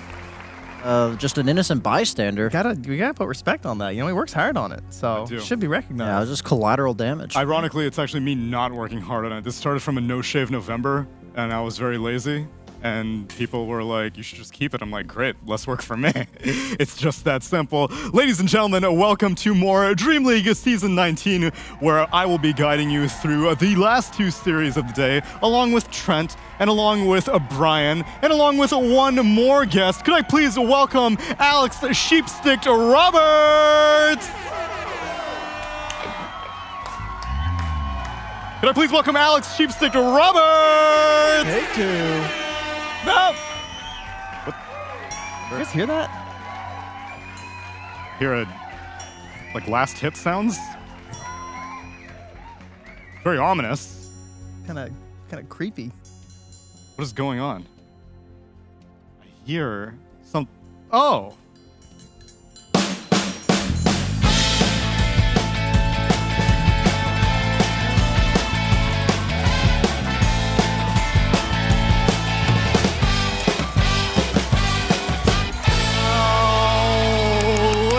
Gentlemen, on the triangle. Wow. It's Sheepstick. How many years have you known how to play that instrument? Forever, my whole life. Came out of the womb just knowing this was my calling. You're a triangler. Wow. I am a triangler. That's, you know, it's like really I've been playing offlane in Dota, but I should be playing the carry because the triangle, that's my home. That's right. That's my home. No, it's mine now. Not a triangle anymore, guys. All right, wait for the patch. Okay. They gonna bring it back? That's gonna be a There pentagon. better be something like resembling a pentagon or something at this point. I just want it so different that it's a completely different shape. He's Maybe farming. even a trapezoid. He's farming the nonagon right now. There you go. There are a lot of camp gosh. he needs to stack. We'll never see the carry players again. You won't. Welcome, friends, to our third series of the day. We're going to be covering Evil Geniuses versus OG. And since that previous series went the distance, you actually are going to get a draft very, very quickly. We got about 2 minutes before heroes are going to start getting selected. So, if you've got thoughts on rosters and players, better share them right now. Let's go through Evil Geniuses to start off with, because we actually got a chance to see them on our late shift go up against Beast Coast yesterday. They pushed it to a 3-game series, Trent, but... Yes, and they finally broke the... Oh, wait, what? Oh, right. No, they didn't. No, they lost This is an again. online event. Right. Sorry, it's got this land environment. I get a little confused. I'm old, you know. Yeah, this guy leading the charge here. Panda himself, not endangered, not extinct. He's only becoming stronger and stronger. I guess like the panda over time. For real, yeah, he was a highlight of the series yesterday, in my opinion. His positioning on his supports was insane. We saw some amazing Bane saves, just over and over and over again. I mean, this guy, I really like watching him play healer slash save. Like, his positioning, top notch. He's a god. Yeah, yesterday was definitely the support show because I feel like the time they get to shine is when their cores are getting initiated onto and there's a lot of team fights. And there was a lot of that yesterday. He had a lot of opportunities to prove that he was a Grand Master tier Bane player, not just any Bane player, right? So, I mean, this guy... Chills. Yeah, I mean, there's a lot of pressure on these guys. Like, if you push that button even slightly late, you manage to get yourself caught because you're slightly out of position. Hats off to him after, like, they're born and bred in the grounds of chaos. Like, we saw that game yesterday. I feel like every moment you think you know who's going to win, something happens that the other team takes it. And that's something that I think when you go through that enough, you see the impact on his performance over time. And it's crazy that even after all that praise, we still ended up talking about Schofield Rubik more at the end of that game. It was the support show. And for OG, they were able to get a 2-0 against Shopify Rebellion last night. And perhaps credits to Chu as well, who will be the support on the other side of the coin. Not necessarily as save-oriented Sheep. I think that's kind of Panda's thing. Yeah, Chu's been playing a bunch of variety of heroes. I think he's, I think at the beginning of his stint joining OG, obviously they've played tournaments together before, but like there was clearly like so many problems within the team that it was hard for him to like look good on 5. Yep. You know, when they're not sure like how they're playing this mid game, everyone's a little bit disconnected, and like as a 5, you have to really bring the team together. Yeah. So I think he's looking a lot better now than he did. That was a hell of a cymbal swell. As we good. get into Killed. kiss the sticks as we get into our first draft. I'm feeling it. Welcome everyone to game number 1, draft number 1. Broodmother and Doom taken out by OG, Undying, and Monkey King banned out by Evil Geniuses.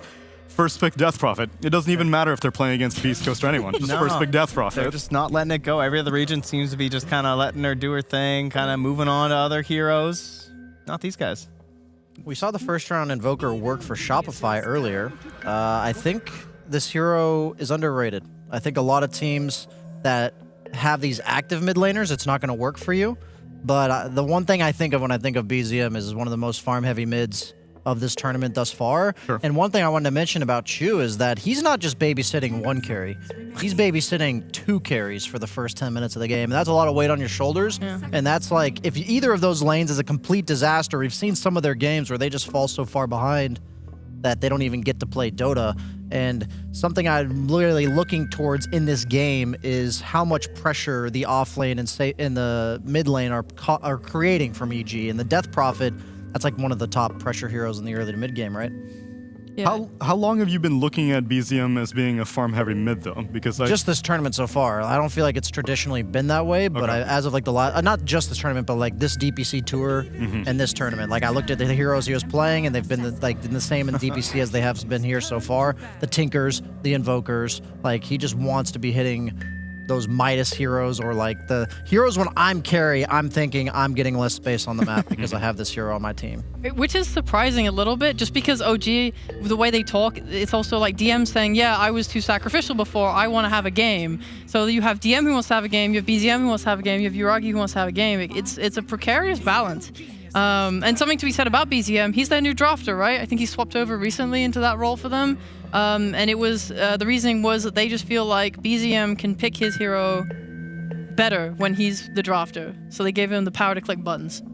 I feel like this Doom ban is not what I would have expected out of OG. It's kind of thrown me off a little bit moving for the rest of this draft, because I feel like it's generally a pretty strong hero for them. Like if I think of DM, I think like, oh yeah, I could see him like wanting Doom in the first 2, especially when they're picking second like this. Like I'm not expecting EG to first overall it. I'm kind of thinking that's a solid setup. So I think that idea of BZM really being in control here and just like I guess they had a plan for the DP. This is what they wanted to do. I was thinking that too. They knew it was either Doom or DP coming out, and they felt more confident because maybe like their traditional opening would be like a Beastmaster opening, but you don't want to pick that into Doom. So they were much more comfortable with like the core-to-core matchup because it's likely a Death Prophet mid too. Yeah, exactly. So it doesn't have to be, but it likely is. And then we got ourselves the TA as well. So like they're gonna keep that open because since it is the Invoker, we might actually get a mid TA theoretically.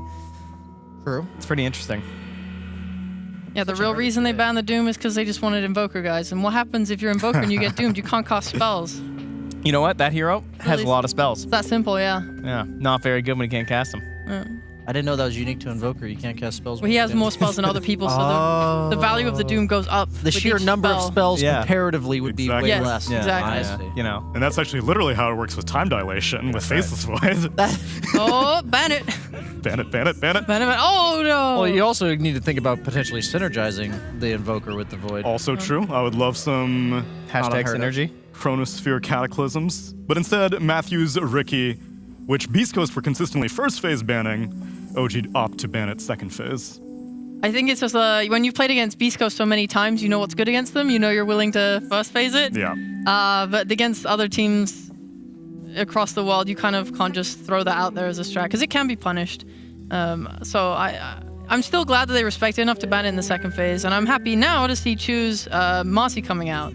How crazy is a sniper on 18 for OG? Just like isn't this Marcy's setting up the ranged carry to dominate the DP, maybe even like an SF. Yeah. Perhaps. I just think that like I don't see the reason to pick Marcy specifically unless you're looking to have a carry that capitalizes on that sidekick lifesteal, looking to dominate DP in 2 lanes, because these are now 2 bad lane matchups if they were to make those like kill lane on the side, invoker in the mid lane. You know, oh, they're going with the silencer instead. Sniper's actually really good here.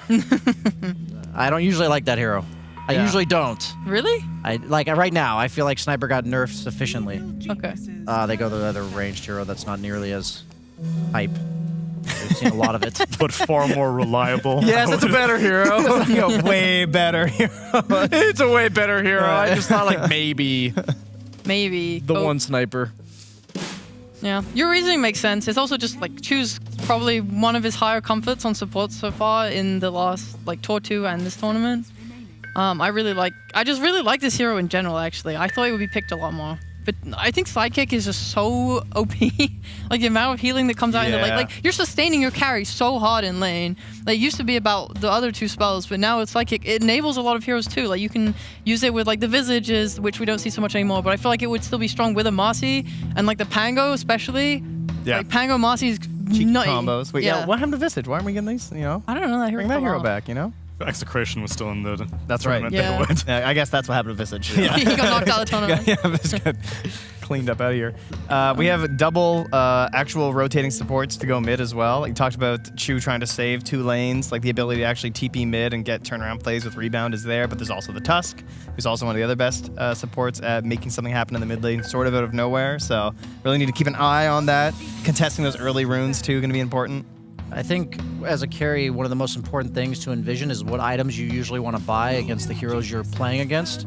And this is like a god tier Manta Scotty game. Yep. Like Manta against all of those slows and silences, and then 2 range cores for the Scotty. And I think that is partially why like Morphling was the #1 pick for them. Is those are not only does he have good core to core matchups, but he's also got like the very obvious item build that works for him. And that's why we always see this Drow TB together. Like it's Drow TB Morphling. It's like Drow does Hypothermia, these 2 by Scotty. Yeah. So they're often all like lumped together. Exactly. So you eventually just get one of them anyway. So it kind of feels bad wasting bans on it in a sense. Evil geniuses take out the Venomancer, perhaps signaling that they want to send the Templar Assassin as a safe lane, but OG are not biting. They're Those some banning gross out carries. bans right I know. there. Viper and Veno. Which makes me feel like you want to protect the Templar Assassin, but OG are like, nah, I think you're sending this TA mid. I'm banning out anti-mage. I think it was potentially flex up until this point, but Evil Geniuses know they're going to have to reveal where this TA goes before OG picks their last hero. So it's definitely more worth protecting its lane now than it was earlier. I think the question is more on if DP goes mid or off lane. Like, I'm not super familiar with the matchup into Morph. Does Morph just LCS her? It's pretty chill each way, but the fact that they have Marcy means that maybe level 1 and 2, that's when DP's punishable before the 2 points in Spirit Siphon, because it effectively quadruples your heal, because it's double as much heal and 2 charges. So before that point, it could be a possible issue for her, but I think both heroes will do fine. Okay. But yeah, they really think this is TA mid DP off with these parry bans. They have been picking Picaz's hero last, so maybe that alone is enough for them to think that. No, it's true. And on that topic, CK actually doesn't get banned. It is. I think it's a bit weird. I actually think Picaz is that TA player 100%. I've never seen Chris Luck play it, at least recently, and Picaz plays it a lot. Like a lot. But like it's one of his best heroes. He did play, Chris Luck did play TA against Anity. Oh yeah, you're right. He did play 1 game in Tour 2. And oh yeah, he's played 1 game in Tour 2. We have never seen it. I've never seen except it. for those 2 Except times. for those 2 games. But there's a lot of Picaz overall. All right. Yeah. I got Sorry, you. in comparison to Picaz, It he is plays way it more often. way more. Okay, My point's nil. Let's move on. No, I mean, what do you want, an offlane or a mid? I think that's where we're at now. I think it's difficult to find an offlaner here that beats the Morphling Marcy lane. This tells me nothing. I have no idea what's going on. Which is perhaps where OG are at too, but chances are that it's a little bit more straightforward that they're looking for a DM hero right now. I don't know. Hector said it's just not meta, guys. Oh, that's true, So actually. Heroes out. That's so, true. You know, we'll see if his not on friends this here team. are just like, you know, they maybe- hang out quite a bit. I would love to see an Underlord here. We've been seeing a lot of like 10th pick Underlords, and I think if you just pick some Aura Buyer, It'll solve a lot of your issues. It has pretty decent matchup. I think you're really wrong and bad at the game. Yeah. What a terrible shit! It suggestion. actually got. I didn't actually notice it got picked yet. You're being suspiciously cool about this. I knew it. No, a lot of people have been picking Rupik Underlord because they both have damage reduction. So as a carry, you're just hitting for like half the amount of damage you normally would against creeps in lane, which is super frustrating. But I think what's lacking in EG's draft is they just have 3 ranged cores with no stuns. Yes. And so having just the ability to group up on your team with the global presence to match the natures, that's the only way you're going to get outmaneuvered, is that they just have more numbers, and Underlord solves both those problems. I'm down for it. I definitely would like to see Invoker not go Exalt this game so that they can at least make some moves. He's going to go Exalt. I mean, if he does, they have to play a really passive game, which gives EG like the space to do what EG does.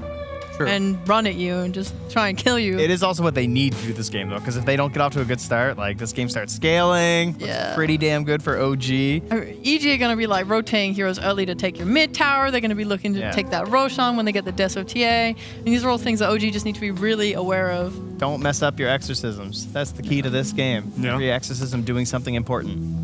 Yeah, if I didn't know what 2 teams were playing this series, I would like heavily favor the Radiant draft. Yeah. But if there is a team that can pull off this dire draft, it is EG. So I'm still going OG, but EG, this is definitely their bread and butter type of playstyle. I feel like there's been several games today where this exact situation has played out, and the fast team has lost every single game. Yeah. But like if you had to go fast, Let's go. They just lost. Like they could not close it out in time. Yeah. So I think we had 1 per series so far. We'll see if this time EG can do it. Okay. They are eagerly hoping to get a series of victory after losing to Beast Coast. Could I get a symbol swell, please? Jans? Like the swell of the Morphling. The water raging. It's raging right now, and I got 2 raging North American casters for this game number 1. It's Cap and SVG.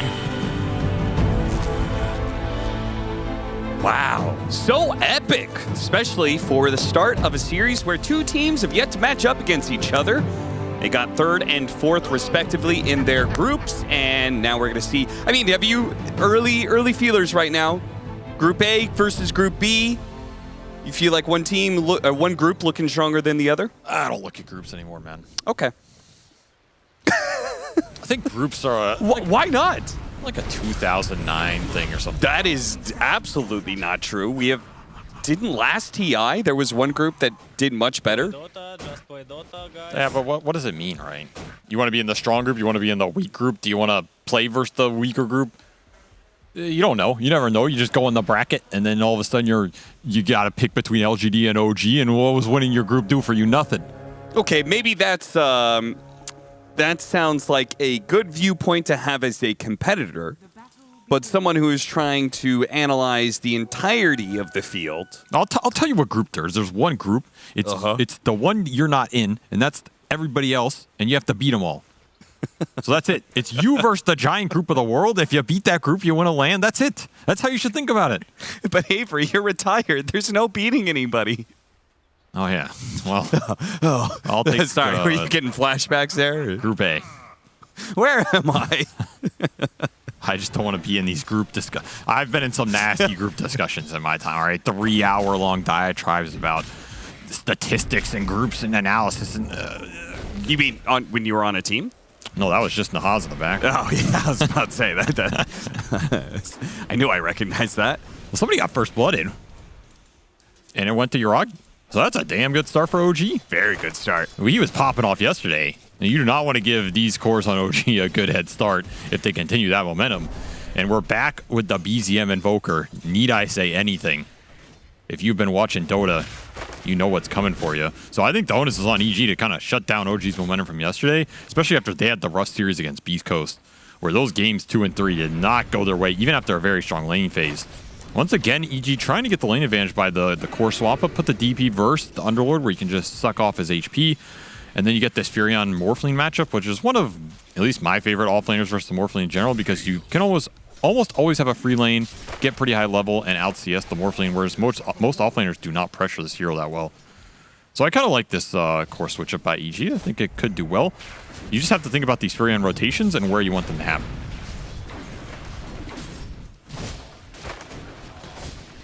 And I guess the Tusk would rather be up in that top lane too. Yeah, he's not doing anything to pressure But the it ball. is a lane that I feel like you can get a kill just because Marcy offers infinite possibilities when it comes to killing heroes. Definitely can overstep. I don't think Pakash should die down here, but you never know. Marcy is beyond our mortal understanding. I like how both of these heroes have some gimmicky way to be able to keep their HP high. Because TP's back to the base. Meanwhile, Yuragi goes down to 0 HP by full agility. Well, he's just out. Wait, what? He just wants the better lane matchup. They got the Fury on TP out of that bottom for the regen, and he's just gone. See you later. Oh, yeah. He doesn't have, like, he used a TP scroll to TP back, obviously, and his teleport skill is on cooldown for another 40 seconds, so... Downside is this lane is super far in top, so I don't know if Yuragi's that happy with the lane equilibrium right now. Do you think EG should chase when the teleport's up? They might. The other thing you can do is just try and gank with it. Okay. I always used to think of it. You know who used to do this all the time was Ramses on the old VP. When they played like the Luna dual lanes and that stuff, he would always TP and hide in the trees and then kill you. And then he would wait for you to TP again and get the advantage that way. People haven't really done that in a long time, but I think that move is still good. It was a sick move. It was a great way to be able to always secure that shit, like, advantage. Almost disbanded my team once, so that move works. I mean, oh, no way! Yuragi totally misread that one. Mismorphed it, too. Pure Agi with the 440 HP gets clipped and TP for what? Now he's going to have to wait 5 seconds and decide where he wants to go. And now if he goes back top, that teleport from Pakaz could just come in and you get the lane back. In terms of the matchup you want. I was almost wondering if Whisper would hold on to his TP to see if the Morphling would show first. But the Morphling actually is going to run out to lane. Yuragi's going to run out to lane and hold on to his TP. So they are very insistent on keeping the right lane matchup. I don't think Pakaz cares about lane versus Underlord if the lane is this far up and he didn't get pressured on the early waves. Sure. And again, he can still get a teleport rotation into mid off of a level 6 TA, who is having a very good time here for C-Smile. He's just destroying BZM in the CS, and that's the advantage of knowing Invoker can only go one lane in Dota. You can just counterpick him and get a pretty good matchup in the CS department. TA, one of the better ones. This is just a free lane for C-Smile. He's really putting in the pressure. If he gets to a fast 6 here and you collapse on this lane with supports plus Furion, it's going to be deadly for BZ. He's dead. He's dead. Give me your in. Even gets the intelligence for it too. Very nice. Whisper is going to be in some trouble here. Doesn't have another Spirit Siphon, so Yuragi will run him down. So their insistence to hold these lanes does pay out. Still, they're just getting out CS across the board, and this mid is getting out of control very fast. C-Smile he's going to be half a level ahead and he is literally 1,000 gold ahead of BZM right now. Wow. That is a large early net worth difference. And sometimes this can happen to X or Invoker. You definitely fall behind in a lot of the early waves, especially when you're counterpicked and you're going that Midas. So I'm not too concerned, but what it's going to do is it's going to create an opening for EG on the map where you can collapse the Furion, collapse the supports.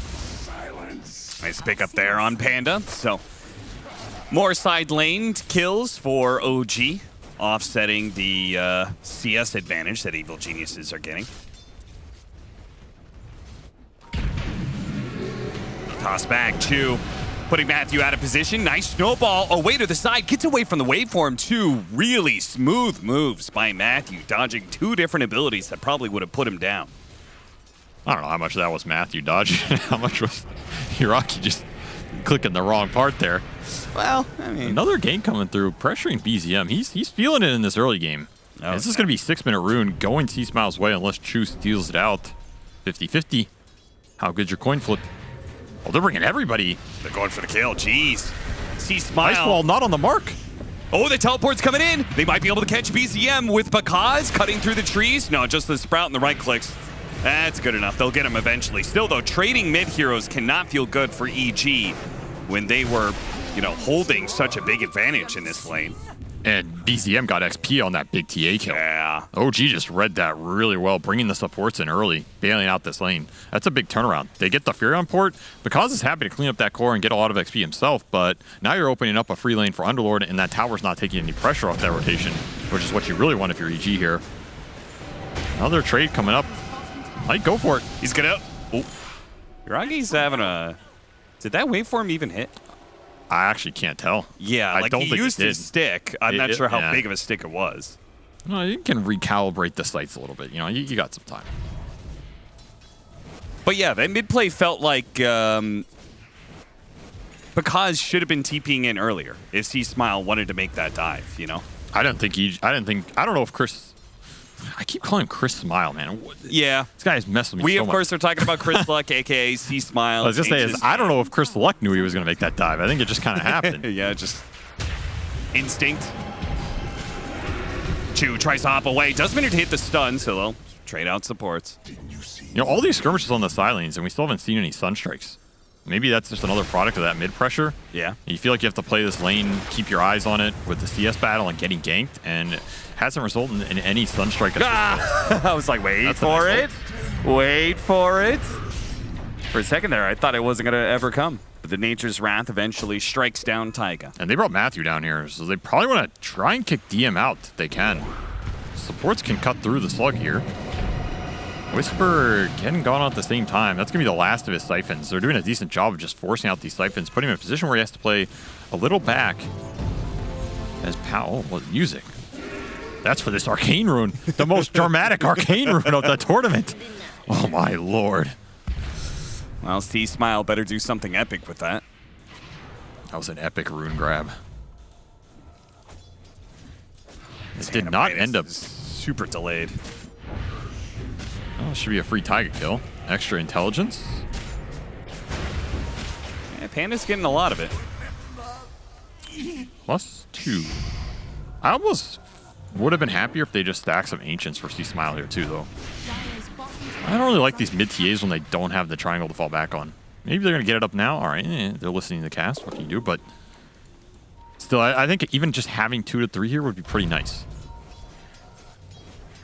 Yeah, they seem more concerned about shutting down the Invoker and trying to, like, maybe pressure that tower than they are making sure the TA scales to a big mid-game point. I mean, I think you can do both. Who's to stop you? I think you can make these mid-rotations while still getting up a couple Ancient stacks, because the Furion can always join it and be that 4th hero. Another Wrath of Nature up here. This is just a forced play. EG are going to try and jam their heads through this Underlord. They may not know about the DM TPing in, but they knew about the Rubik, thanks to the ward behind the tower. Matthew is going to be struck down here. The Snowball can only do so much.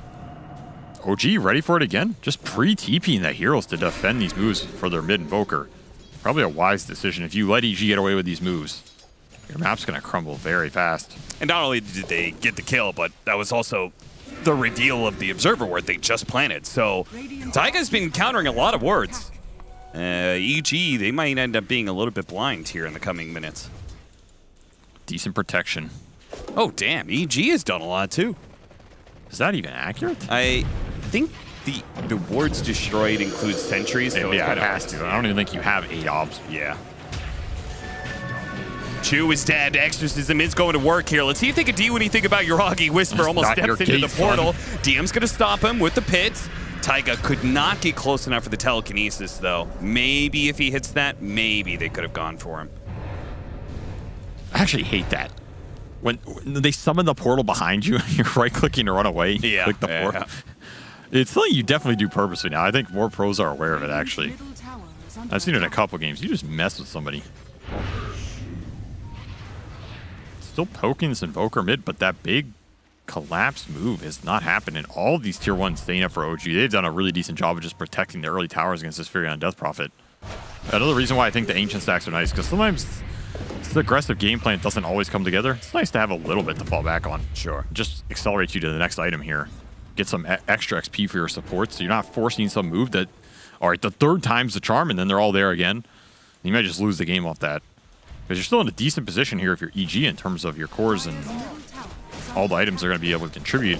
And fast, early Orchid on the menu for Pakaz. Pretty interesting. This is not the build we're used to on this Furion in terms of Gleipnir or Ags or Midas or early BKB even. Is that specifically against the Morphling? Morphling and Invoker. It's going to prove dividends against both these heroes who are not going to get the Dispel for a very long time if they lose map. Teleporting in on a BZM. He's going to be caught by the Walrus Punch, slowed down. I'm sure they have sentries, even if he could get off Ghost Walk, which he couldn't. Aggressive Observer paying dividends. It's also going to time out here in the next 30, so OG Might not even get the gold for the deny. Those are the types of moves Pakaz wants to come into. And that's where the Orchid's going to really help. Because he can make these aggressive moves while C-Smile continues to farms up. He's the real carry in this game. It's honestly a decent TA game, I feel. Yeah, Morphline's going to dunk on you in the late game with Scotty Manta, that type of territory, but you should be pretty far out ahead based off the Invoker laning phase in the Ancient stacks here. If you get an early Roshan, transition into map control with traps plus the Furion Orchid threat on these side lanes, you can limit a lot of the farm that this Morphling and Invoker are able to get. So I do like the Orchid pickup for Pakaz, but you got to make it work. Also, Morphling's timing is kind of slow. It usually means that he can't really do much about Roshan, right? Whereas EG, they've got a great Rosh taking. Oh, it's instant. Yeah. And again, test is difficult because the only zone control you have is Underlord, but Underlord is often not that good at aggressively contesting Roshan. He's better at defensively taking it. This is a very aggressive move. Global Silence is going to cover this one. It still feels like it may not be enough damage. Oh, it was barely enough. He was just about to get the waveform off. Nice two-man stun, but can they burst down this Death Prophet? Doesn't look like it. C-Smile's cleaning up at the back line. CM's going to try and get out next as Chu's left behind. DM, the TP away is successful, but very bad engagement there for OG. Choosing to take a fight, or trying to defend a fight, that there was a hasted TA in. That's just unfortunate. Cleans up the backside, straight into tier 1 pressure, and Pakaz straight back to bottom.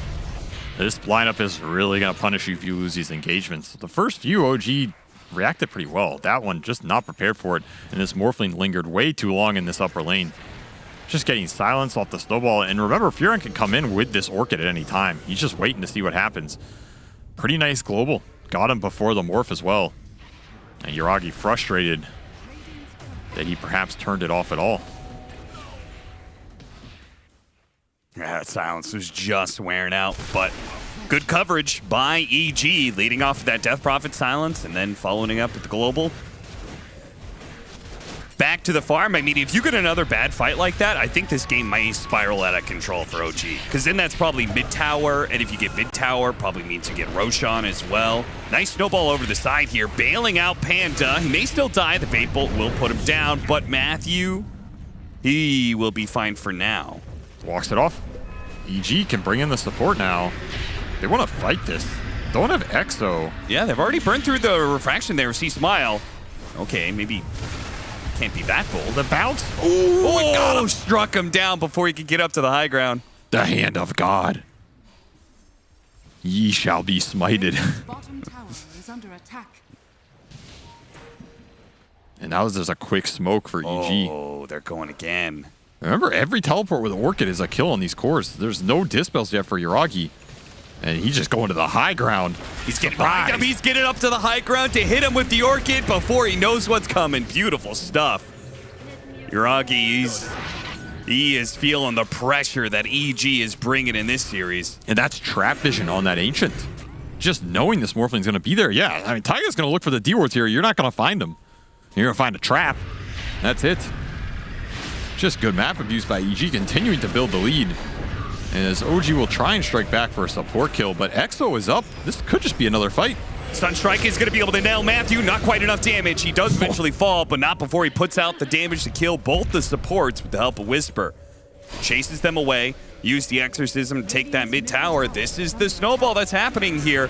I mean, hell, this is early enough. They might be able to just go this tier 1 and do Roche. And C-Smile went second item shard on this Templar Assassin. So extra silence is coming in. This is a lot of silence for Invoker and Morphling to deal with, right? Yeah. Because you're not going to have a fast BKB. You went Midas bots on Invoker. You're rushing Manta on Yuragi, but he's still pretty far because he's gotten picked off. So now you have to deal with the silence from Death Prophet, the shard silence from the TA, the Orchid from the Furion, global silence from Silencer. Even if you get a Dispel, it might just be too much to cast anything through. Another haste rune for him as well. Roshan is definitely next on the menu here for EG. If they get another big fight or pick into that, you're going to lose a lot of map space. And I kind of like the strategic idea from EG versus the OG Invoker. Because as we've seen, OG are very confident in this Exor Invoker carrying late game. Yep. So but they if you don't get to late game, yeah, that's the problem. So they're just going to run at you and take away all your space. What are you going to do when you have no room to farm with that Midas? You know, the talk about all those silences that they have, I don't think you ever build around this idea, but it is cool the fact that Arcane Curse becomes a lot stronger if you have additional silences. Wow, I'm impressed you came up with that. Do you play Dota? A little bit. Are you high ranked? I mean, it depends. It's not based on your viewpoint. You know, there were a couple pubs that you got in with me. Yeah. And by like the second or third one, I was like, who is this guy? He's just griefing games. And then I saw it was you. Like, why does this guy keep picking trash Zeus and Clock? Ruining games, these low-ranked scrubs, and I thought it was you. And then my brain had to retract the statement. So, okay, I'll allow that one. Listen, I'm washed up. Silences, all those silencers can't do anything to stop a big slug stepping through the portal. I mean, EG are just cruising to BKBs right now. Desto coming out for C-Smile soon. You're going to have an early BKB on Whisper after that Grease. Jeez, these the punches pickoff continues. Do not stop. They're just going high ground. Level 2 Exo's up in 2 seconds here. What's stopping you? The Morphling and the Invoker are not ready to fight a base defense. And EG know it. Might as well put him to the test. They got half a tier 3. Okay, I'm always excited by this move, but no team ever commits all the way and saying, oh, we're going to take this. Was it even worth it to hit that tier 3? There's a couple teams that have committed to that play over the years. Okay, well, not in the last, like, some great 2 years. squads. I would say the old Enigma used to do that high ground maneuver. Okay, yeah. The old Swindle Melon's Complexity. Yeah. Some of the greats. The greats of our time, or a past time, rather. Those are the two that come to mind. I'm sure there's some others. Taiga, yeah, too much. Arcane Curse takes him out because tries to catch an additional hero with the Sprout. Not quite good enough. And the Rubik's Stolen Traps can slow down some heroes here. BZM. Any detection? They do have the sentry. They're going to be able to kill him. BZM goes down. Uragi's going to try and fight through this one to be able to kill Matthew, but he gets a force staff over the shard. There's so many silences. He does have that strength morph going, but he can't actually get away. Oh my god. He got silenced 3 or 4 times. I like the attempt to snowball save your Invoker there. That was pretty cheeky, but once you're engaged with this Morphling, there's no words coming out. No. This is a very fast game from EG. And it's something this team is known for. They are happy to punish your greed whenever they feel like you're committed to it on the table. And maybe this first phase Invoker, just telegraphing OG's game plan from the get-go. EG were ready for it. Insta TA into some fast early objective taking. Silences galore. Hunting BCM. Oh, the shard does have him locked in. They know he's around here. They spotted him. They got him with the snowball. He's underneath a different sentry, the one placed on the high ground. Silence after silence after silence after silence. Can't speak. You just wanted to say hello. It's too bad this isn't a stadium match. Because, you know, there's so many OGs fans out there. Be a great time for one of those, you know, EG silencing both OG and the fans, you know? You know, Twitch chat is not quiet. Dire's bottom tower is under attack. You got a Whisper Cap.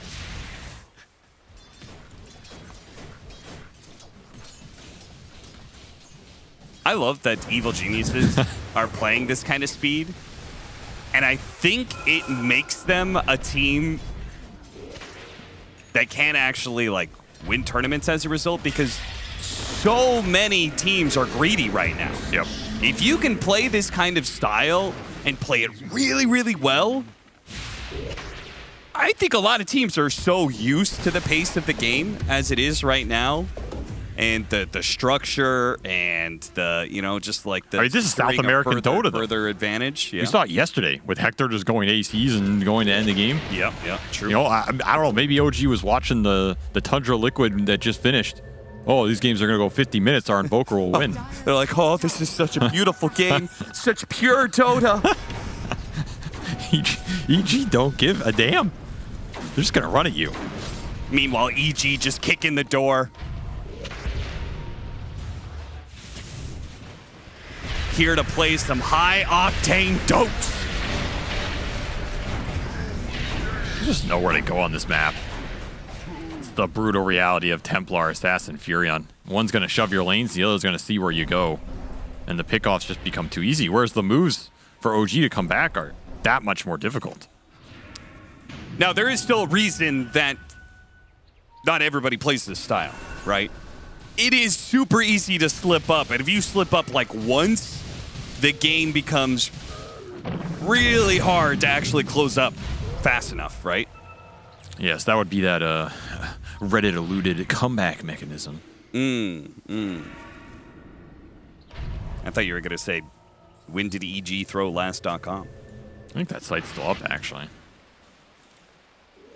That's a dedicated Dota fan right there. This guy's just been running it out of his basement for 20 years. We salute you, sir or ma'am. Did he change the URL now? Or is it still EG? No, I think it's still EG. He's just happy having this team throw instead of Shopify. You think he'd take this site down for you know, as long as EG stays in the Americas region, you are guaranteed some throw. I don't feel like this EG squad actually throws that much, though. You don't think so? No, I feel like they either just win solidly or they just kind of slowly lose. But I don't feel like they throw big games, you know? Target spotted. He's waiting for Bakaz to give the go-ahead to make the initiation. Bakaz joins in with the Orchid, get the pick off on the support. You just got to make sure they don't tread a little bit too far. Can't step into that enemy base just yet. Stolen Refraction. Not going to do much, but he gets it. It's cool looking. I mean, we already have AC up for Bakaz. This is the base pusher. Because Okay, now you have here we BKBs, you have Boots of Bearing, plus AC. So you have the armor to shred, and you have the attack speed to compound it. Aegis for 40 seconds here. Probably want to use it up if you're C-Smile. Yeah. Just don't want to end up too deep. Yeah, Sunstrike missed. honestly, I bet he wished the Sunstrike landed. I tank it for the boys. These pits are so annoying. I mean, he kind of needs a reset. I feel like going high ground it sets him up to potentially die inside the base, which could be really bad. Okay, Whisper's just in. Jesus, both the supports are going to die. Now, the big tanky cores are kind of whatever if they can't do damage, but they do have to be careful of that fire pit. Stolen Spirit Siphon. Maybe that's some comeback mechanism here. We've seen this spell do wonders in the fight. Probably the best spell you can steal at this point. The question is, are you going to be non-silenced to use it? That has been the trouble for OG this game. Or are you just going to get bursted too quickly that the heal doesn't have an effect? That's another problem. Because we've got some serious Deso charges for C-Smile already. And there's a lot of physical buff as well. The minus armor plus the tag team plus the early Boots of Bearing for Panda. These are not your normal right clicks. This is a pretty good smoke if you can find Bakaz. He does have BKB. Very big kill, but he backs away. If he sees him first, he can get off his BKB and should be able to get out. Yeah, he's Gucci. No cancel for that. In fact, EG coming in from behind. Yeah, because wonder if he's going to be able to come back into this fight. Either way, it starts off with one dead. Ooh, Yuragi gets out. And DM's trying to go back through the gate, but it expires. Oh, no! He the Uber left without the guest. Oh, and Matthew catches him. Oh, do not tip that Uber. At least DM was having a chuckle about it. That's a rough way to go. All right, well, EG, I was going to say, you know, like, okay, this is the moment of time where you sit back, you wait, go for second Roshan. Second Roshan probably ends the game for you if it's successful. But an opportunity like this presents itself, you can hit high ground again. I don't know how long you can commit, but... There's just free damage. There's just no good initiation or drag back either, right? Yeah. And how do you go on C-Smile here? What are you even poking with? It's not much. It's just Pit and Firestorm. Yeah, best you can telekinesis him a little bit closer. Stolen Traps again. Gonna be nice for the fight when it comes. But EG are just going to wait for next Roshan here.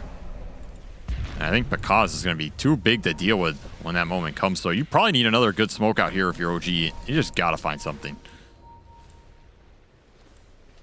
Yeah, but silence on silence. Whisper does have a BKB, so he should be fine here. Meanwhile, they're going to target DM. Matthew saw that DM's just got a little bit farther away from the rest of his team.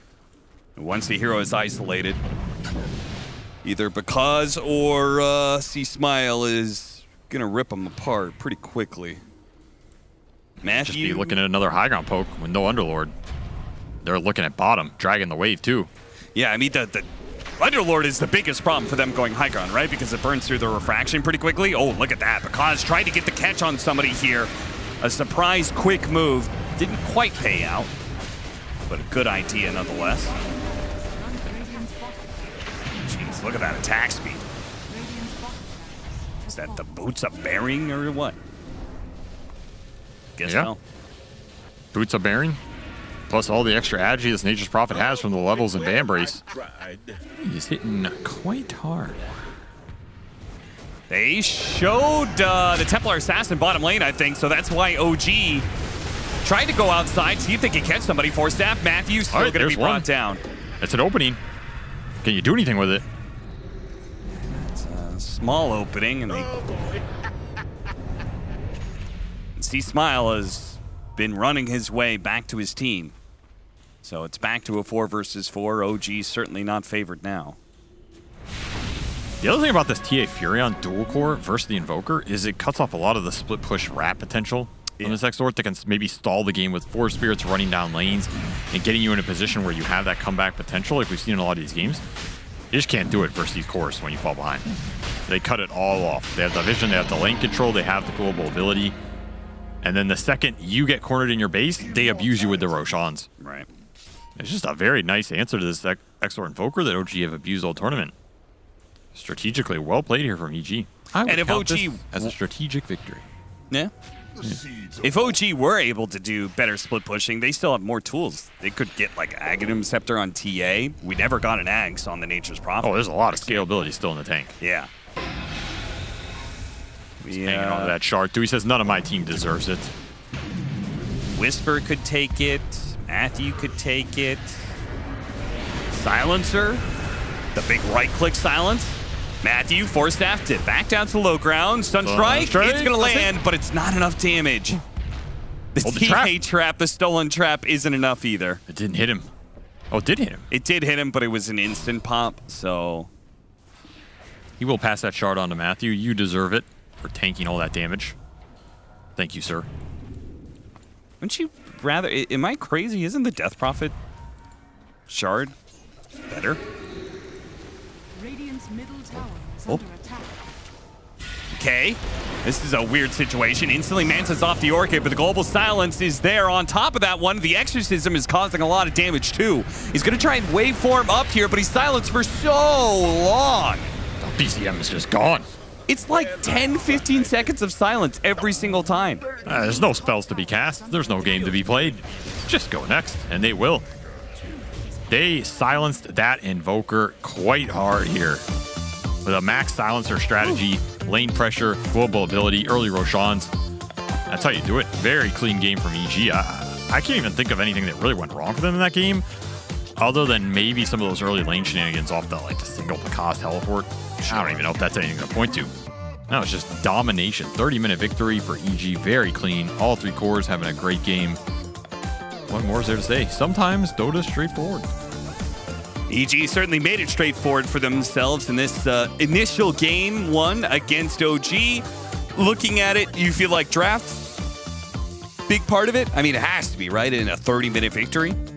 I think having this TA mid versus the early Invoker pick that you know has to commit to that lane, and then having the Furion that can give the TA the tempo to play around it is a pretty nice answer to this Invoker.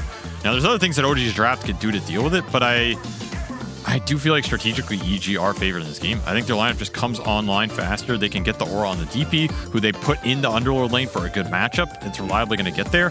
And then the Roche that's going to come out from the EXO plus the TA, plus the Furion who can push other lanes in that you might have to react to, doesn't seem contestable to me unless you're just getting mass Sunstrike kills. And he wasn't, because he's getting poke ganked on mid, and BZM had a really left laning phase. So I do feel like this was a strategic, pretty sound victory for EG, and OG, you're going to have to respond next game with something else other than this Invoker. Well, hopefully the panel has some ideas about that. Evil Geniuses put the pedal to the metal in this game number 1. It looked a little bit greedy, opting for the last pick, Nature's Prophet, when you already have 2 other ranged cores in the form of the Death Prophet and the Templar Assassin. But thankfully, all these heroes have one thing in common. They like to push. You got the Deso on the Templar Assassin, you got the Exorcism on the Death Prophet, and Nature's Prophet. Well, we all know how much this dude likes to take structures down, and Evil Geniuses cleanly pull off the strategy.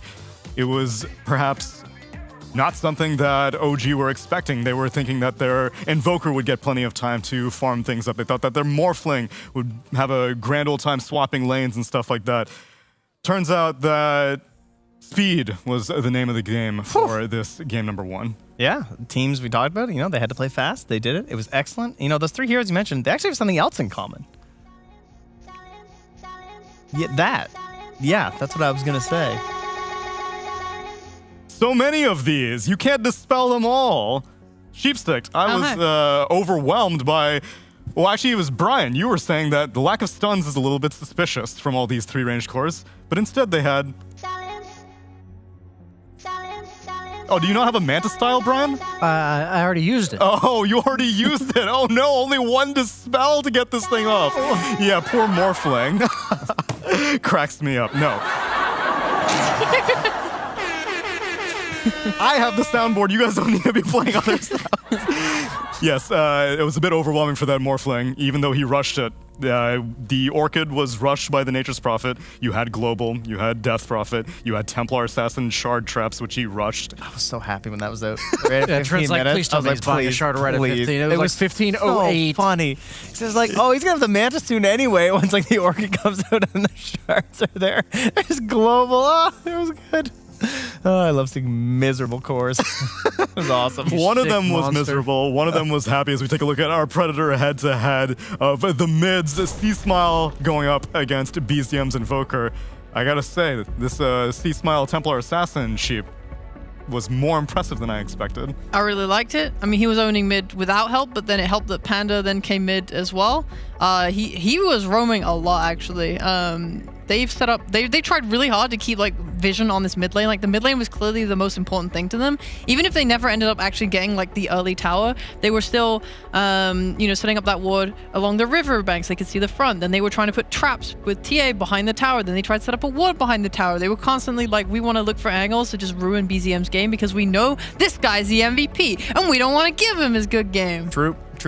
And we highlighted before the game between Panda and Chu, and I thought they both had some interesting things. As you said, Panda moving around a lot, actually taking an early point in the Glaives for some stealing. That was pretty nice. A lot of silencers have been ignoring that. And Chu with the early medallion. If there's any hope of maybe winning those fights, I thought that was a really nice pickup to try and turn the game around. But obviously it was too little too late.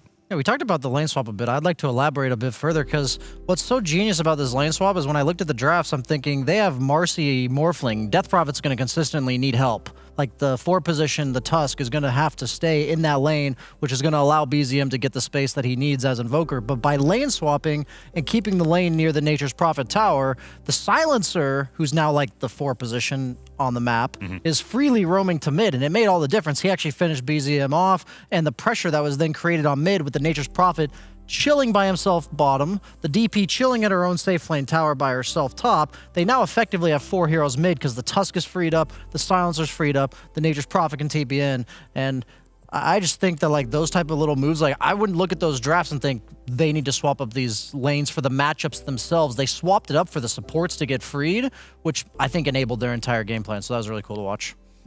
Is that why the Nature's Prophet didn't end up following the Morphling? Because usually whenever there's a lane swap, then there's a degree of stubbornness from the other core. It's no, I'm getting the lane matchup that I want. Yeah, I don't think it was about the lane matchups. That's what made it so cool, because usually it's straightforward. You see a Bat Rider versus a hard counter, and then they swap it. But in this case, yeah, that's what, the fact that they can do that too, it's because you have to be pretty flexible as a carry to be yeah, just go play Nature's Prophet off lane. And TP behind the mid at level 4. Like that kind of stuff. Like what kind of carries do that? Yeah, and what kind of supports like Silencer? Silencer was roaming on mid that early. Homie doesn't have any stuns, and BZM was like, what the hell is this dude doing here? I mean, Homie showed up when BZM was on 10 HP. He's like, brains, love that for me. Woo! I mean, shout out to OG a little bit, though, because they were at least trying to be aware of it. Like, they brought DM for that anticipation TP, right? That was cool. I mean, it's not like they just rolled over and let themselves die. They did try and like make that smoke move to top when everything was in shambles. Like they're looking for things to do. The problem is it's just so hard because EG's kind of A, faster than them, B, stronger than them. Yeah. And like, you know, there's like wards in your triangle and your carry's getting picked off for this orchid timing and everything just feels so pressured. It's hard to kind of get something proper going, especially when you're being so greedy. It's crazy because I feel like I can picture so many of those good moves, like those preemptive TVs from DM, and I'm thinking like, oh, they obviously like they know what they're doing, like they're trying to find their way back in this game, and no matter how many of those good moves they made, it was just like better by EG. Like how many mistakes they actually make that game? I don't think they even gave themselves opportunities to make mistakes. Yeah, it was like very. We were kind of laughing like the top lane when DP had like 2 points. We were like, whoa, and then you actually got the counter kill on Yuragi. It's like, oh, nice. All right, that was kind of sick. And then like. Other than that, the game was so clean. The only one was, didn't actually make a mistake, but there was a shade of me being like, oh, you better slow down. Whenever Whisper activated his BKB and whenever they're pushing the bot racks and he just, TA was trying to get rid of her Aegis and DP was just like, I don't need you. That's a hater energy right here. Listen, the game was over at this point. I've seen these EG games before. Harsh critic. Oh, yeah. I mean, it's fair. That is, you know, they were doing some interesting moves, like even pre-Aegis. Pressuring that bottom tower, the high ground, like without going for Roche first, that's like ballsy stuff. And I actually think it shows a degree of growth and goodness in them that they didn't hard commit to that bot push and decided to actually then double back and go for the Aegis after forcing OG back to their base to defend. Yeah, I couldn't agree more. I think the fact that you have, I think buying into one game plan with like 5 silences is usually bad because it's countered by the same items. But the idea is OG doesn't have any items yet. So they can't itemize against what we're doing. It's going to be overwhelming. And the one thing I want to say about BZM's build is I feel like he got in his car. Nope. I hear the music, Trent. And Brian, nope. Cut the music. Show me the game. Nope. Cut the music. EG versus OG, game number 2, coming up next. Hey!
Wear your passion. Share your passion. Wherever, whenever. Gaming is a lifestyle. Get your merch at shop.eslgaming.com.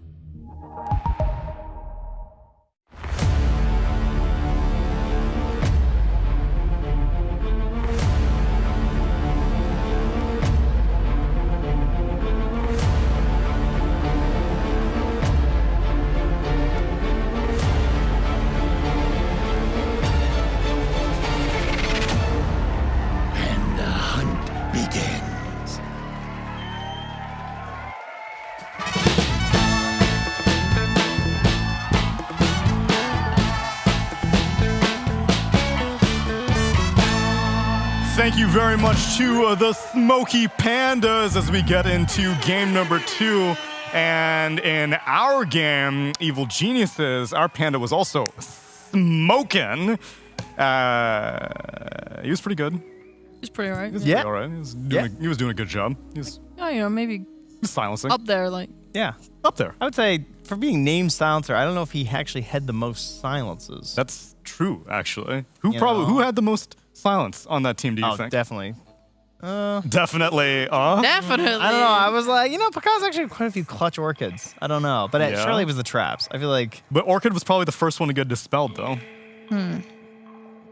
Yeah, the death. So are we prophet. talking about sheer number of instances or the duration? Cumulative seconds of silence on But enemy that has heroes. to be Silencer because he silences 5 heroes at once. then he's the global. But I mean, it's so a he long definitely wins. cooldown. What about Death Prophet? Death Prophet can silence multiple heroes, lower cooldown. Yeah, but it's like Zeus who always does the most damage because he's What a hitting his riveting- ulti, you know what I mean? That's We long will try to crunch the numbers with Baze We won't. Esports, who will give us the top stats as we get into draft number 2 of Evil Geniuses versus OG. EG, they ban out the Brood and the Doom, and OG take out the Death Prophet. Respect in the Batrider. Yeah, I was thinking, do you try and fight it, maybe leave it in or something and go for an earlier drow or like, I guess would be the hero that you would assume you'd try maybe earlier next time instead of going for the Invoker in that situation, more of like the Team Spirit style, but we're just going to get a Rubik first. I like it. I also like how his stonks have gone up now that everyone realized that he's just really good against Disruptor. My spells are just better than your spells. XD. I just take them. Except I he have doesn't really 500 take extra them. cast range. It's called spell steal, but it's just spell copy. It's like borrowing. It's like, he's like emulating the spell, one could say. He's enhancing it. Yeah. It's like sharing it on a Steam library. They can still play. Yeah. As soon as Tidehunter Ravages, it's like, you have to lose the spell in 10 seconds or I'm kicking you off. But yes, he has definitely been rising in prominence throughout this tournament. Even during the DPC, he was an off-again, on-again pick. It was Disruptor. That was the support of the DPC globally for me. But I'm definitely seeing Rubik rise to prominence. By far the most picked hero in competitive. It's like not even Of all close. time, yeah. Yeah, it's like... He has like 6,000 more games in second place. Yeah, he's going to be doubling up on people, At this rate. Hero's a little too good, but... Oh, my goodness. That's a nasty couple of heroes to open a draft with. I gotta say, that's an EG-only draft right there. You know what Matthew's going to be able to do this game that he wasn't able to do last game? Do it. Play Ricky. Oh, they muted me. I heard a little No, bit. I heard it. Dare I heard they? They silence your silence? No, you're good. I'm surprised they haven't snap picked Beastmaster yet. I feel like there's no other hero OG is going to pick here. Why? I say that with utter Explain. confidence. Show your work. Both Lesh and Ricky deal very poorly with the summons. And even though Lesh has his AoE, he's usually not able to walk into the roar. But that is a beast. That's more like It is the a beast. beast that he owns. Can't rather be than- mastered. Yeah, I don't know if Yes. this one's masterable, yeah. Yeah, that's true. You don't have enough gym badges to control Primal. I was so close. I He had ignores one your half of orders. the name. I'm actually surprised. Muffing around. I'm surprised they went for the Primal Beast here because I like Against- it. why do you like I'll it? fight for it. fight me. I like Podiums. it. I like it because if you look at last game, what did OG lack? They lacked the ability to fight EG early. They got Yeah. ran over and they couldn't do anything about it. Now they're gonna run over them. Now Primal Beast, he can do both. He can either be the aggressive guy that runs into EG and messes them up, or he can counter gag. Like when EG overextend, you just hear a loud roaring sound and suddenly a Primal just comes in and breaks your neck. Brian, counterpoint. Counterpoint. My issue is like in the mid to late game, they have a lot of casual control already coming out from the Ricky. Like the fact that you go in, you're gonna force out very little spells and then have to pop a BKB. That's my concern. Well, he always has to use a BKB to go in anyway. That's just Primal Beast in a nutshell. So Ricky doesn't really change the flow of that per interesting se. retort. Okay, all The right. goal is he doesn't even need to charge it. He's just gonna have a blink dagger. I would just like to say We're just gonna ult someone. that I saw Sheep debate Purge the other day, and I I saw it. said I did not want to be caught debating with her And yet here at we any are. point. I don't stand a chance. Ryan, you're just wrong. I'm telling you now. This Primal Beast is gonna I'm destroy. already convinced that I'm wrong. So I think was the easy. debate is sufficiently over. at this Brian, I point. can give you an out.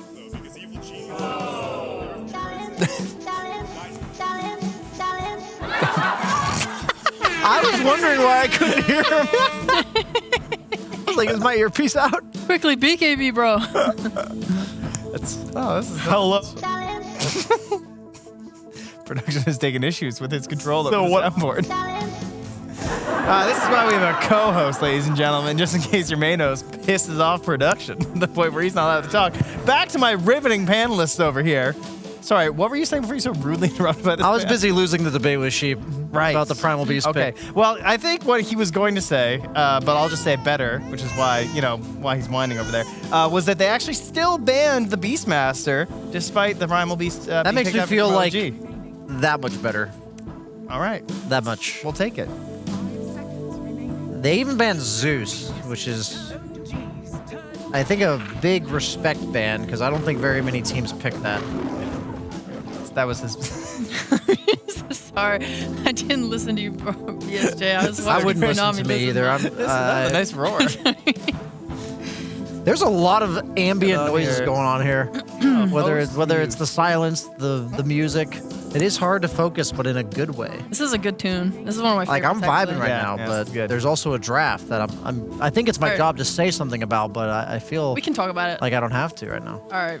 I was actually thinking when they were taking their time with their response in first phase, like EG, it felt like a lot of their openings have been were taken away with the DP bat. Like they would pair a clock with a bat, for example, and that would be one of their openings. So it's nice to still see clock coming through. You talked before about like these ranged cores and how they compare nicely with heroes like this. So maybe EG is setting up for that by picking clock here, because the Ricky's going to Matthew, right? So this is going to be a safe lane clock. Horse Staff's looking pretty damn good for OG right now against Clock Ricky support. Yeah, and the telekinesis shard as well. Gonna be very helpful this game. Oh my god, ET into Clockwork. That is a painful matchup. Okay, but they have shit tons of not disengage, but counter engagement, whatever, punishment, whatever. If EG runs at them, you're playing into Elder Titan Stomp, you're playing into a Primal Beast. There's a lot of ways to be punished.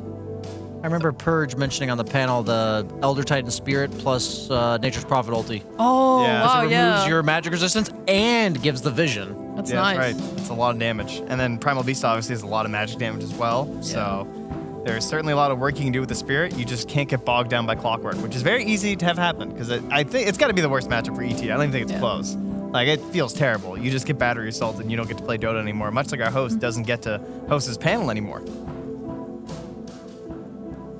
Really? You only need one host.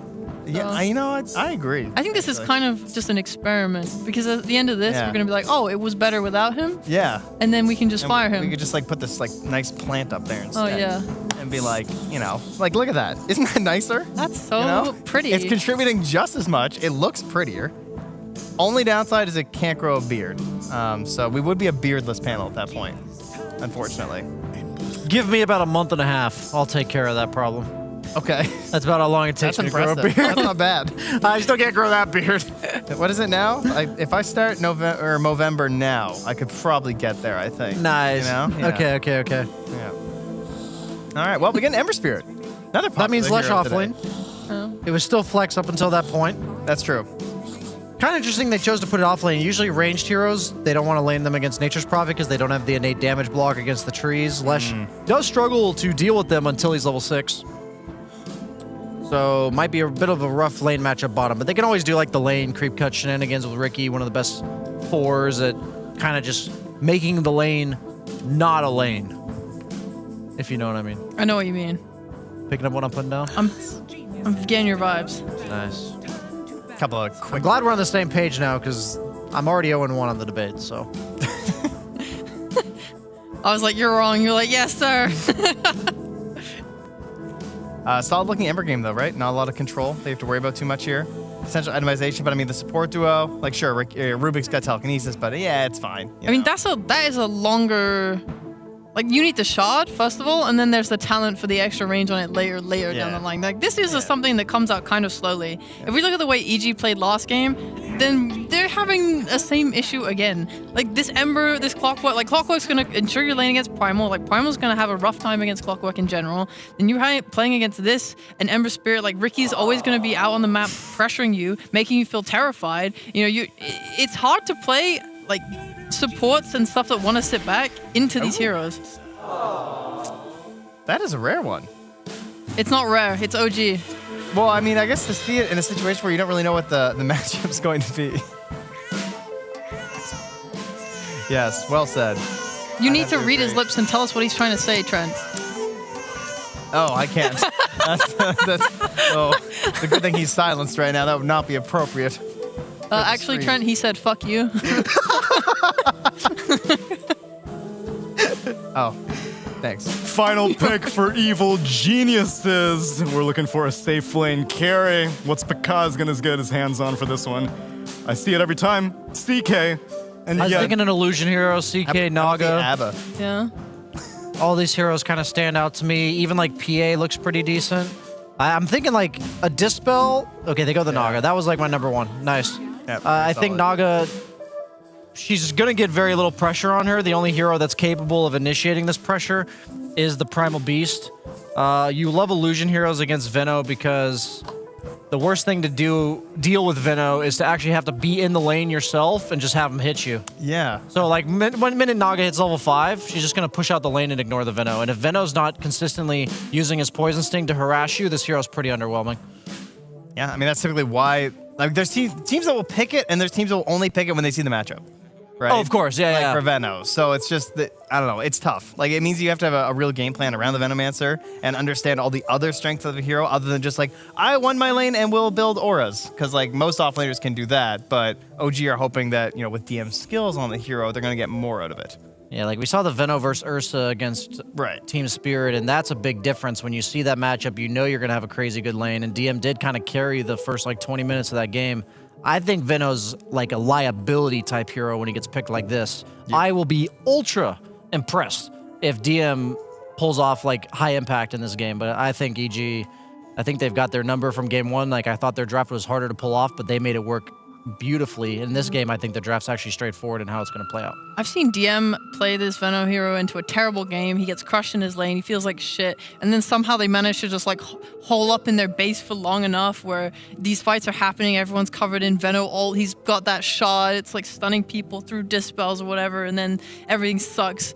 And then the rest of the heroes come through and carry the game. So maybe he'll pull off the same magic. I'm fully in EG's corner despite this. I like the devil's advocate approach. I think that's important. We got to throw a little bone here and there. They're really comfortable with this Venomancer. I'll do some throwing as well, as I believe I've finally been unmuted. Ladies and gentlemen, if you are ready for game number 2. All right, so game number... We're going to head it right on back. Production's finally getting the right idea. Those panelists are kind of useless. Just put them to sleep. Get into the game, shall we? EG versus OG. OG hoping to be able to silence EG this time around and push it to a game 3, and they're going to do so off the back of their Venomancer, which has been picked 4 times in this tournament. Avery won 3 of those games. Damn. 2 of those games were OG themselves, and they were 2 of the wins. So they feel pretty good about this hero. And they're also willing to pick it and get counterpicked. No problem. They picked it 17th. They picked it 23. You know, they don't care if it gets counterpicked by 1 or 2 heroes. Do you think this is acceptable? Why are you always asking me? Do you think this is a good draft? Well, because I already did a lot of talking. I do the whole intro. Good at my job. But I don't know anything. What do you think about this draft? I think that honestly I haven't thought about it. Yeah, it's not so easy. It's not so easy when you get put on the spot every 2 seconds. Well, you had all that time to think. All right, I'm gonna make a bold claim. Are you ready for the bold claim of the day? That's gonna not be true, and I'm gonna look really dumb. Okay. Yuragi's gonna live here. No, the actual. God damn it, Yuragi, you're not helping my bold claim. I don't even want to make it now. What I was gonna say is he denied the bounty rune though. My bold claim is I think OG are gonna win this game. And BZM is going to be 13-0. That's not a bold claim. What are you talking? Literally everybody just said that this OG draft has no chance. Yeah, but we already said the panel doesn't know what they're talking about. Well, that's true. Okay, well then it's a whatever claim. I'm just going to make the claim. The one thing I am worried about, the Naga picks are really good, but sometimes with these Naga drafts, I feel like you end up in a situation where you kind of don't have damage in the mid game. That's what I'm worried about with this EG lineup. You have Ricky, Clock, Cores, and then a Lesh Ember who aren't the easiest at following up on it unless you snowball the lanes. If EG dominate the lanes like they did game 1, they're probably just going to win. Yeah. But if we get in this mid game where OG's in a decent position, which I think they should because Primal should do fine mid, this Spirit should free farm bottom outside of that first blood. And I think Veno will do something top. I don't know what, but something will happen. Then I think when you get in this mid game with the ET Spirit flying around, if you get early levels on the Magic Amp, if your Anole bounces through, Veno spells bans through, it amps the Primal, it amps all the Rubik damage. OG do not lack the damage, whereas I feel as though EG might. And I'm worried about their hero synergy in those mid-game skirmishes. And it might just be like a game like last time where Furion takes over the map versus the Naga faster than the Naga does because her team can't fight. That's the reason I made that claim. However, do I think that's a high probability? I don't know. Because they picked Elder Titan. So yeah, you were very distressed by that hero pick. You went so far as to say that you couldn't really see a reason for it. You thought maybe it was the block pick scenario. As in you were blocking. When did I say that? Yeah, you said maybe they're trying to stop the Spectre pick. Oh, I did. Yeah, that was pretty smart. I did say that. Oh my god. The self-indulgent. Oh, that was pretty smart. I feel like that was the best use for the ET in the draft. You're blocking a lot of the Agi carry matchups versus the Furion while giving yourself the team fight control and buffing up the Rubik Primal, which you already had. I think the ET pick makes a lot of sense with what OG had. The downside is you have to play ET into what you saw, which was Clock Ricky. Those are two supports that are just not fun for you to play into. They get on the backline very easily. They have multiple disables and silences. Clockwork is just a matchup you have no way of playing around. If he ever gets on top of you, he just takes you out of the fight. It doesn't mean you can't pick ET or it's a bad pick or anything. I think it's really good with OG's lineup here. It just means Chu has to be very careful of his positioning, and he has to ideally have an okay early game where you don't fall too behind in terms of the support level differential. If the EG supports get fast sixes in this game, it's going to make the map a nightmare to play for the Rubik ET. But if you can keep them low level by not feeding too many kills, not giving them the extra XP on the lanes, then I can see this mid game going pretty well for that support duo. Oh, Panda, just a second too late here. Or maybe he's going to be able to get him with some battery assault hits because BCM walked back and he's stuck. Ember's going to come in, Slight to finish him off. Smile. So the 13-0 BCM prediction about that one, there's not a margin of error. 13-0 plus and minus. Right, 13-0, 13-1. They're kind of the same. Like, I mean, it's whatever. We're obviously not going to count kills before the 6-minute mark. Nobody does that. Yeah, nobody does. So you said you liked Elder Titan with OG's lineup. I'm going to say I like Elder Titan with Primal Beast, because that hero does tons of magic damage, and you amp that up, and you get the combo of ultimates. Just beautiful. That sounds pretty nice. See that coming. Yeah, beautiful. What? Yeah. And I like it with the Venomancer pick. What? Yeah. So that's it? Okay. I just got done explaining this hero's good with her whole lineup for like 5 minutes. Sometimes I think you don't listen to me, bro. I listen. No, you don't. I just think that sometimes, I need to reinforce what you're saying because that's what it is. The audience doesn't respect you. Oh, okay. Now it comes out. Listen, son, you need help, and I pray you get it. Every night I go to sleep, I pray that you get the help you need. And so does the Dota community. Oof. Ooh. Matthew, that was a chunk of damage right there. He still had Fairy Fire. He's just baiting out the damage so he can leave Whisper here for the solo XP. Like I said, the lane's going pretty well for OG. I don't know why they were downing this Veno lane. Did I not explain that DM is a Veno Grandmaster?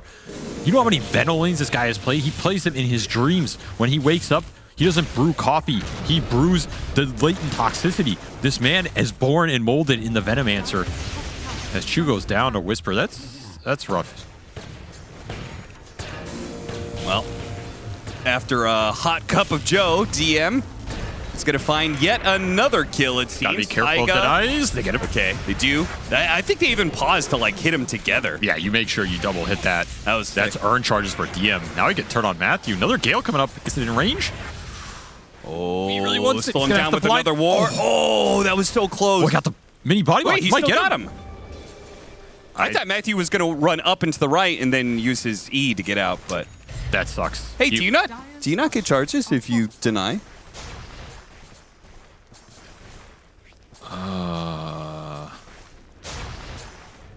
I'll get back to you on that. Okay. I don't think you do.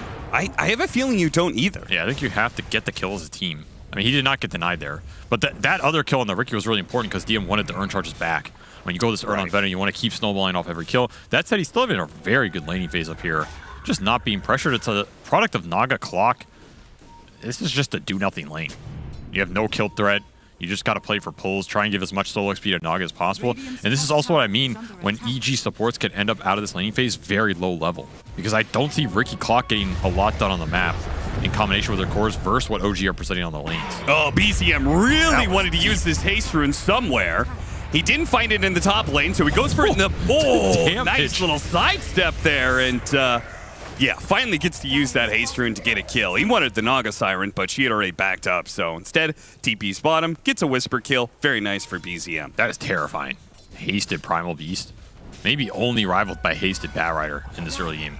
This is pretty much a guaranteed core kill. I don't think you can avoid it. Yeah. Now, that's a good core to get. Whisper was having a decent time down there. He's back towards mid. Does get caught by the Pulverize. Of course, he should be... Oh, he doesn't have a Remnant now. I mean, still should be fine, but...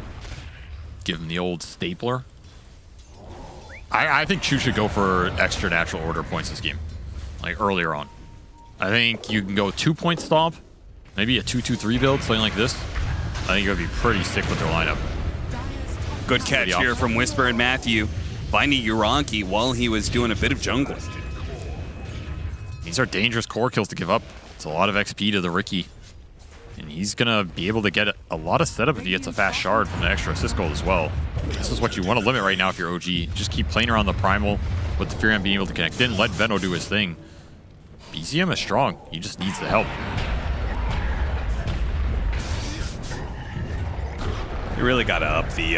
oh, he's going to get the Arcane Rune top. Oh, no, and Panda's on the wrong side of the cogs, too. He's going to be thrown back even further. The smoke screen does not save him as the Nature's Wrath comes through and clears out the mid lane. DM is just pushing aggressively into jungle early, forcing a cause to go to base on this Naga Siren. Really just taking it to him with the regen burn. And this is a good sign, because DM has gone up 1,000 gold off this Veno versus Naga lane. And this was your counter pick. This is a position you want to be in with Veno. I've said it before, but Veno can dominate any lane if the support is not messing with you in the early waves, because he will out-damage and out-harass anybody. And that's pretty much what happened. So now he's in a good position where you can take this top tower, swing it on towards mid. You have the Furion to accelerate all these moves. And does EG have the ability to fight you back on these objectives? This is going to be a nice early game lead for OG. As long as BZM ends up with 13 kills.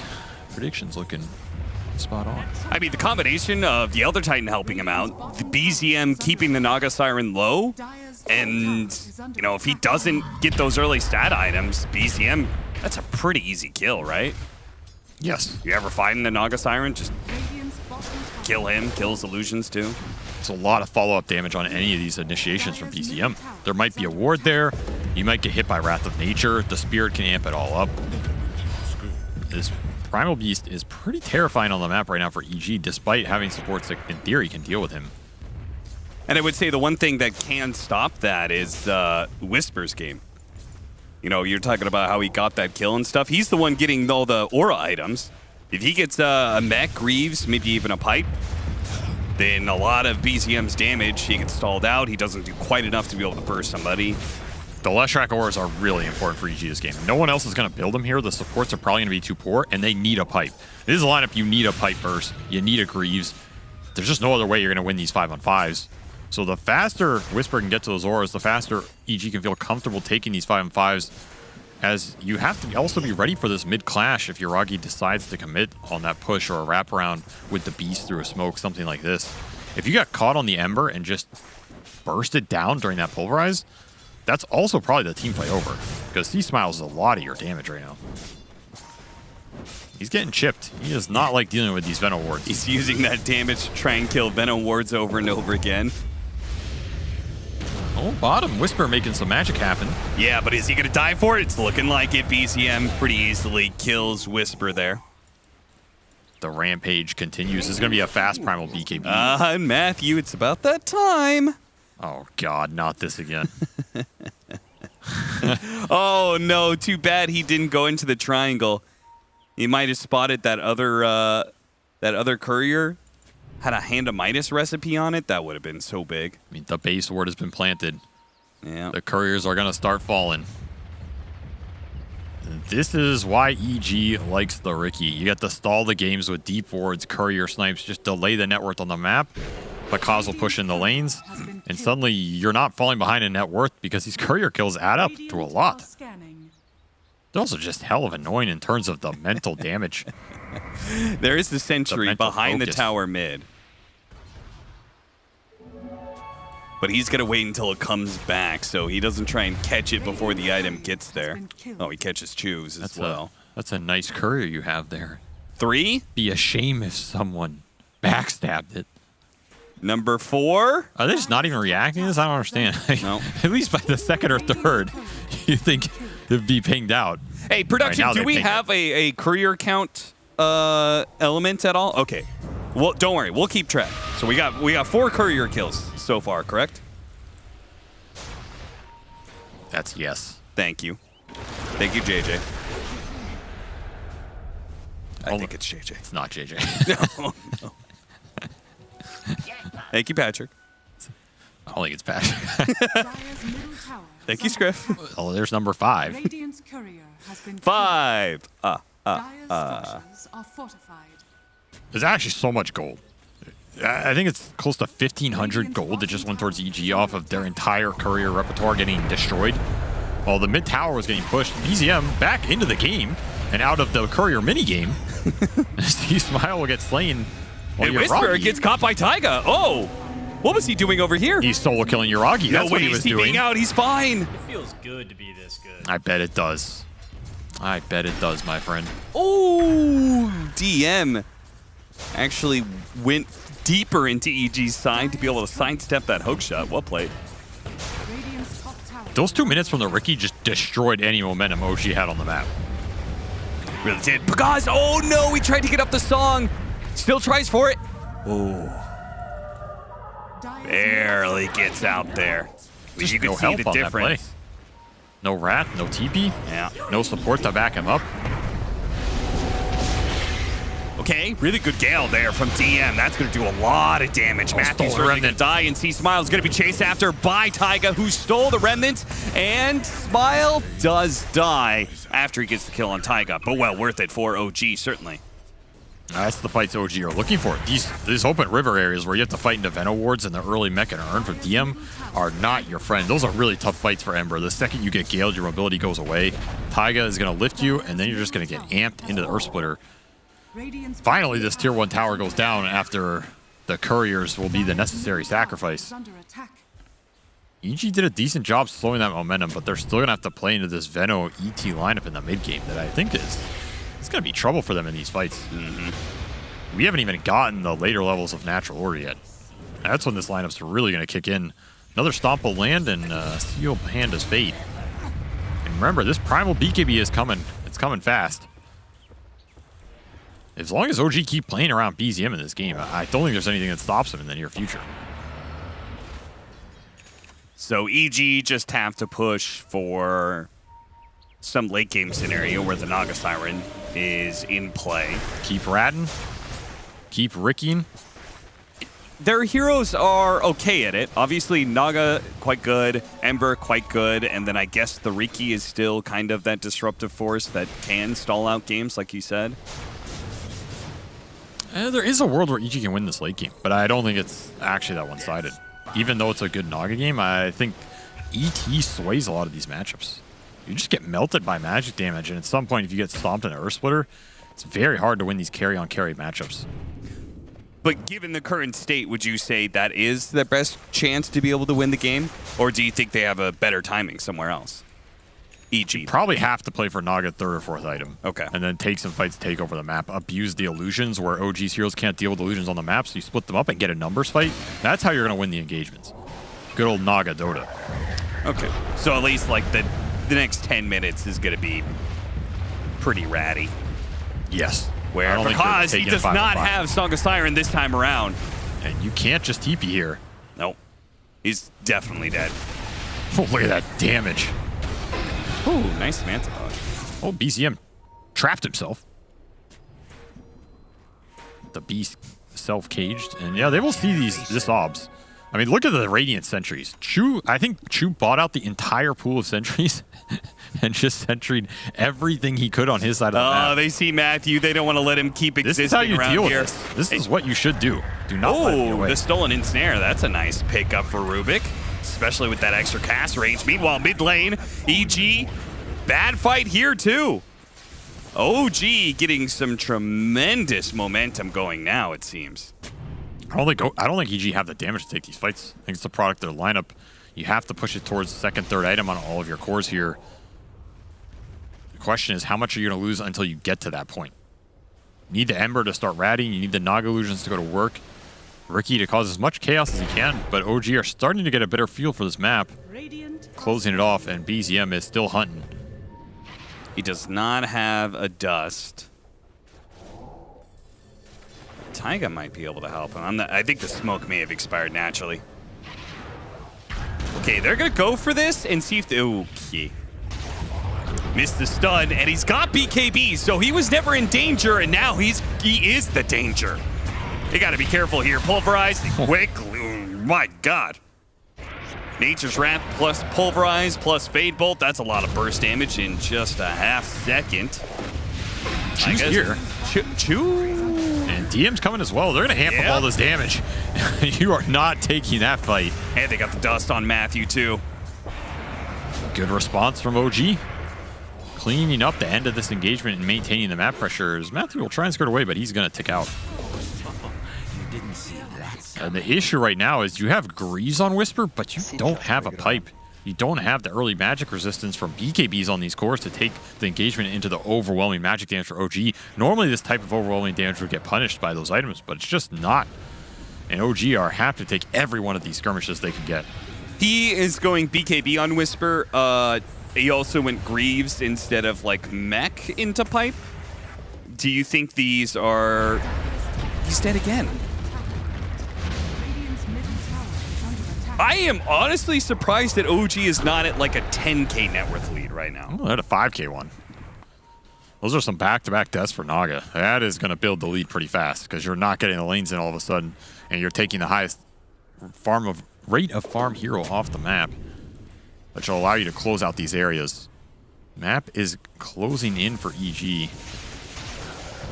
You're going to have to start finding picks soon, but you're just the ones getting jumped on. BZM does not care who he sees. He's charging you. Two fights happening. Yuraki onto the triangle. Trying to clean up Whisper at the same time. DM uses the Nova to see if he can kill C-Smile. Whisper does get a turnaround kill and does manage to get out. I think C-Smile is not going to take out either. He looks okay. Or maybe not. He's getting low. Oh, he's dead. I spoke too soon. The Flame Guard must have burnt out. Okay, this is an opportunity, perhaps, or not. Because is just dead. Yeah, that is not the fight. I thought there was a move there. I thought he was getting all offensive on them. I thought there was an idea, a play to be made. Oh, BZM, a second death. All right, Avery, you're officially wrong. I'm sorry. Come on, man. I feel like this is close enough. 5-2-9, 13-0. Those are two very different numbers. I'm sorry. I have no response. How could I be so off in my estimation of this game? I shall resign in disgrace. Finally. You can bring back Kyle. Well, I guess one upside is that OG is not the best team at being able to do Roshan. Though eventually you get such an overwhelming advantage that you could just do it as a squad because EG can't fight you. Cap, are you telling me that you didn't watch any of those Jenkins tutorial videos where he talks about piercing damage change to wards and how Veno wards kill Roshan faster? Hashtag DHL drop. I don't know. Is that even true? Yeah, Veno wards do more damage to Roshan now. Yeah, but it's probably not enough to say Venomancer is a Roche-taking hero, right? I don't know. Jenkins said it in the video. Oh, okay. We're going to try and walk this off, but there is no walking away from this team right now. Smiles going in, didn't see Smiles going out. Jeez, that one swing from the Elder Titan did so much damage to him. Early Mjolnir for Yuragi, just pumping out the right clicks and the damage. There's your objective taking. Just raw attack speed. It's crazy how EG just keep on fighting into OG. I don't think these fights are winnable. No, I don't think so either. But at the same time, I guess they have been getting caught a lot trying to split push. So, you know, maybe it is a better idea to see if you can get a pick somewhere. They also just don't have that good of global ability with this rookie. Let's say if Matthew finds somebody on a triangle like he is now, right? Let's say Yuragi TP's right in front of him and gets darted. What do you do off this play? There's no play option there. No. That's part of the issue they're running into as well. You have pickoff with Ricky and Clock, but getting the follow-up there is not as easy. Oh. He sees it. C-Smile is going to be able to get away. The dust was delivered, but Matthew can get his... Has he not gotten any other curries? Is this the 6th one? It should be the 6th.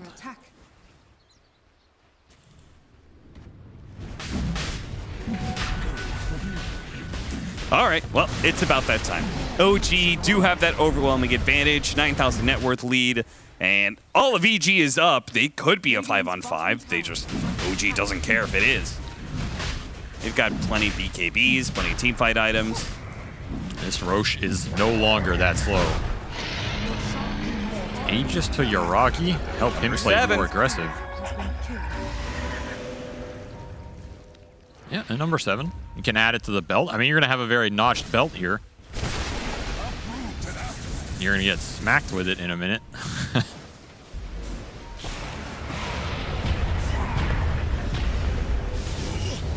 I mean, they don't kill C-Smile, but they are kicking him back every single time he shows his face somewhere. It's definitely giving him a concussion. Few of them. Hard finish for Naga. Here we go. I don't really know what that changes at this point, but it means your illusions are a little more annoying on the map, so maybe you can start to buy more time if you can get deep out on the space, try and abuse some vision that Matthew's providing. It's pretty much still your best hope here. I don't think you can win the 5-on-5 yet. I'm honestly not sure at what point you can. I think you have to find the numbers engagements. But if you don't have map threat, that's not working for you too much either. Do you think Matthew has said anything to his team in like the last, like when he's doing this? I think every time he gets a courier kill, he screams something absolutely obscene.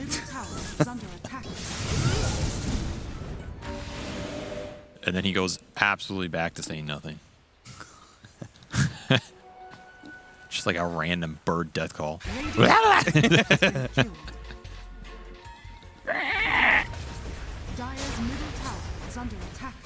You know, sometimes the downside of these types of strats, when you're the captain and the biggest shot caller, is it is hard to make calls because you don't have any feel for the game. Yeah, your only feel right now is the courier mini game you're playing in Super Mario Party 30 or whatever, and you're like, oh, I know exactly where these couriers are. But then the rest of your team is waiting for you to make calls of where are you supposed to play on the map, where are you killing, and your shot caller is busy killing couriers.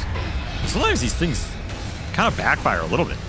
It's great when they work, and it feels really bad when they don't. That'll be another courier. I mean, he's getting a lot of them. Is that 9? Yeah, that looks like number 9. Think you should get a prize if you get like 10 couriers? What do you get? An Aegis drops? No, it needs to be taking something away from the enemy team.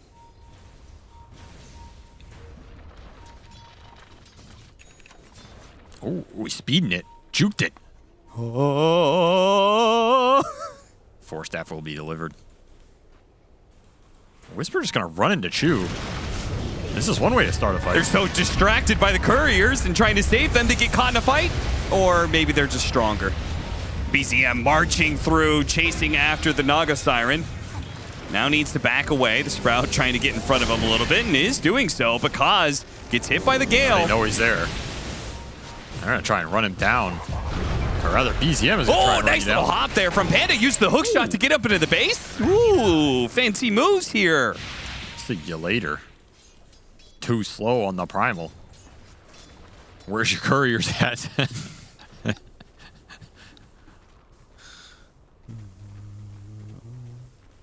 think this Rubik courier's dead. My favorite part is the vicious cycle that occurs with the the Veno one. This can't keep happening. Is that like he stops dust and sentries? Why do they show his face every time? Yeah, I mean, waiting for that obscene phrase you're talking about. They're gonna catch him one of these courier kills. Yeah, you're saying they fall behind on detection, right? Yeah. Yeah. It allows Matthew to play, even more brazenly because then they're not able to lay down the sentries to catch him in the first place. No, it is a compounding loop, and it's probably the best thing he can be doing right now. It's just at some point you have to start to threaten heroes on the map, unless you're just that confident in going ultra late here with Naga, which you are finding farm on the Naga and the Ember. I'm surprised how much farm C-Smile has in this game, actually. Considering they haven't really won any of the fights and they've lost Roshan. He's still up there. BZM lurking in the shadows. I'm the real Ricky. Got the spirit on him. BCM with the TP in from Yuragi. Let's see if they can burst him down fast enough. He gets off the song. The BKB is out, though. Mirror Image dodging a little bit of damage, trying to run. The BKB. No bounce. Oh, did the Nature's Wrath never land? I don't think it did, and BZM did not BKB for that song. Also, no Earth Splitter got thrown. That was definitely a mistake. Surely, right? Naga Siren. That's a big kill to get. Can't let that Siren slip away. Because every time you let someone slip away, Matthew's looking. There's the mother load right there. I mean, this is a Dragonlance Courier as well. This is not a bad pick either. Okay, what was that? Number 12, 13? I think that might be 11 or 12. Well, Taiga went back for his gem wisely. Yeah, they got him now. Justice. Oh, he lasted that one. It's like, whatever, guys. Took you 10, 15 minutes. I think that smile was the smile of Ricky haters everywhere. Rejoicing. Rejoicing in the final boss has been slain. We get to play the game again. It's been so long. 10 ping lag? Or am I? What does that even mean? I think it means that, that OG, I mean, Europeans in general just getting to play on some pretty good ping compared to the South American team who's obviously used to playing on much higher ping. That? Yeah, Panda said that. Oh, I have it muted. Oh. Really? Why do I have Panda muted? I don't know. Yeah, I don't have any of the others. I feel like he's pretty chill. Yeah, he is. It must have been when I played him on Lander's Lane. Yeah, he was probably spamming voice lines. I've got a lot of people muted. Well, like 2/3 of the players on this tournament, to be honest. Nothing personal. Just business. Just business.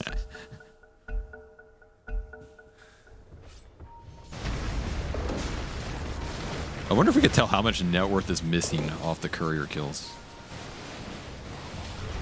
I don't think that other stat shows it, right? I mean, it shows golden items, but I think that includes items that aren't on the hero. Maybe not. Well, I guess we can see a decent amount. I mean, you count it up manually right now. Sanj plus Dragonlance. Well, that Sanj is flying out. That Sanj isn't dead yet. It still has a chance of connecting. Oh. Matthew could appear at any time. BKB got forced from C-Smile during all that. A little something.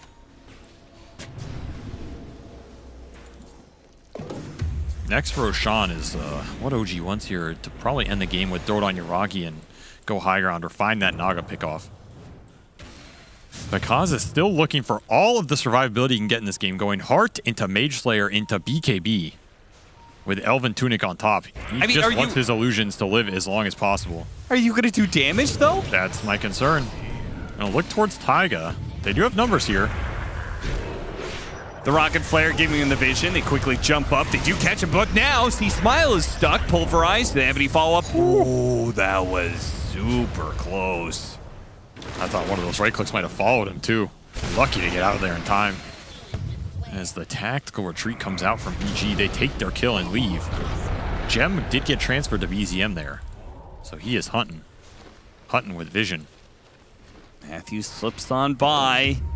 I mean, he's getting into courier killing territory. They're stalling this game out. They are. Like, the win probability has gone nowhere in the last 10 minutes. It is flatlined. Take a bounty rune for his efforts. And, that's a nice courier you have there, BZM. Look at that. Nice little courier kill. At what point do you just stop using them?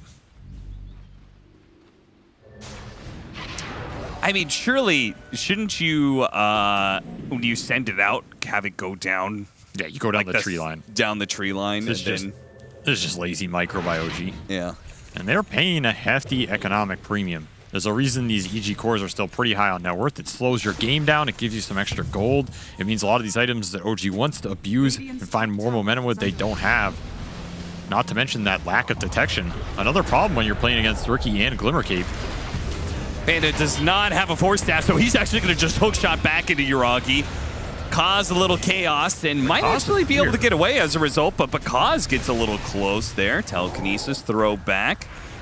Any follow-up? BCM does blink forward and gets him with the pulverize.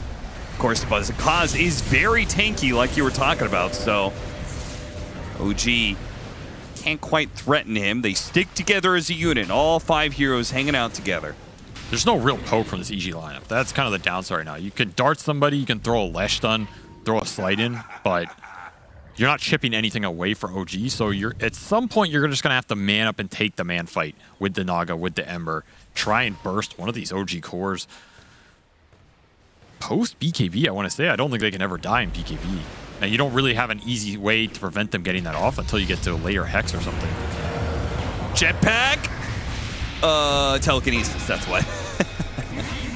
Thought it was some weird pulverized interaction there for a second. All right, so Matthew is inside of the base. He is. He is slowly cutting his way one tree at a time. Oh, nice Daedalus. Radiant's courier has been killed. Yeah, I mean, that's a baker's dozen, I believe. 14 couriers. You know, I think OG got interviewed about what they want to see in the next patch. I have a feeling this game might have changed some of those things. Remove the tree line. Remove couriers. Items now instantly teleport. You can keep killing couriers. You can keep evening out this lead, but you're no closer to taking the 5-on-5. That's my worry here. What is the solution to that part of the problem? That will be Aegis and Shard. Yuragi, certainly you do not want this Shard, man. Give it to somebody else. Primal Beast would be happy to take it. Latent Toxicity, Rubik save. Yeah. Well, they're going to keep running couriers out here because, I mean, you know, if it didn't work the first 15 times, number 16 is sure to be the ticket. Just unlucky. What can He's you do? got Ochre Steel Totem. It's not that easy to catch him, but there was a clear. I mean, you know what? Matthew's having a fun time. And they are just terrorizing OG.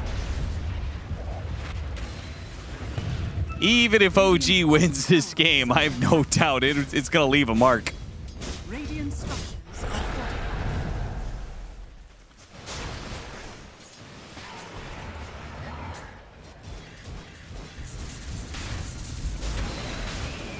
Sure would be nice to have a Daedalus right now. It really would. Actually, he doesn't have the slots to use it, so. He still has Shard in his backpack, by the way. I don't really understand this. Did you just forget about it? I think he might have, yeah. He's like, you guys don't deserve it if you keep killing your couriers. It's also DM bought a Shard, so... Oh, it's stuck on the courier? Yeah, but don't you give it to Taiga here or Primal Beast? Yeah, somebody else should be getting it. It was probably... Matthew? Oh, Matthew, run. He's going to BKB for this. I'm sick of you, man. Is he going to get him, though? Oh, blink, blink, blink, blink, blink. You got another courier. He got another courier. It can't keep happening. Make it stop. What? Just run them on the tree lines. Please. Just shift click it. No. You don't even have to manually do it. You just shift click twice and it runs the whole way. No. They need to show that they can beat it. They need to show Matthew that it won't win him the game. Even when he's trying to live, he still gets the courier. Courier just comes in. Oh God, dude. I hope OG are enjoying this as much as we are, because they will likely still get the dub in this game if they don't mess up a high ground push. That was also Ags completed for Chu, by the way. I love this Elder Titan Ags. I mean, they have the Bloodthorn. There's your damage. That's some damage, yeah. Just got to connect it on a hero without Dispel, BKB, Force Staff, Greaves going off. But they've got the Bloodthorn. They also have this Shard Split Earth, which is really annoying for the high ground. OG are having trouble. Apparently, Yuragi doesn't seem to care. Meanwhile, C-Smile is split pushing you bottom, and he's kind of doing it at an even pace. Gets caught by BCM with the dangerous rat bouncing through. So much burst damage are going to happen in an instant. Okay. He paid the price there for his tower greed. BZM getting tipped. Matthew holding on to this ward.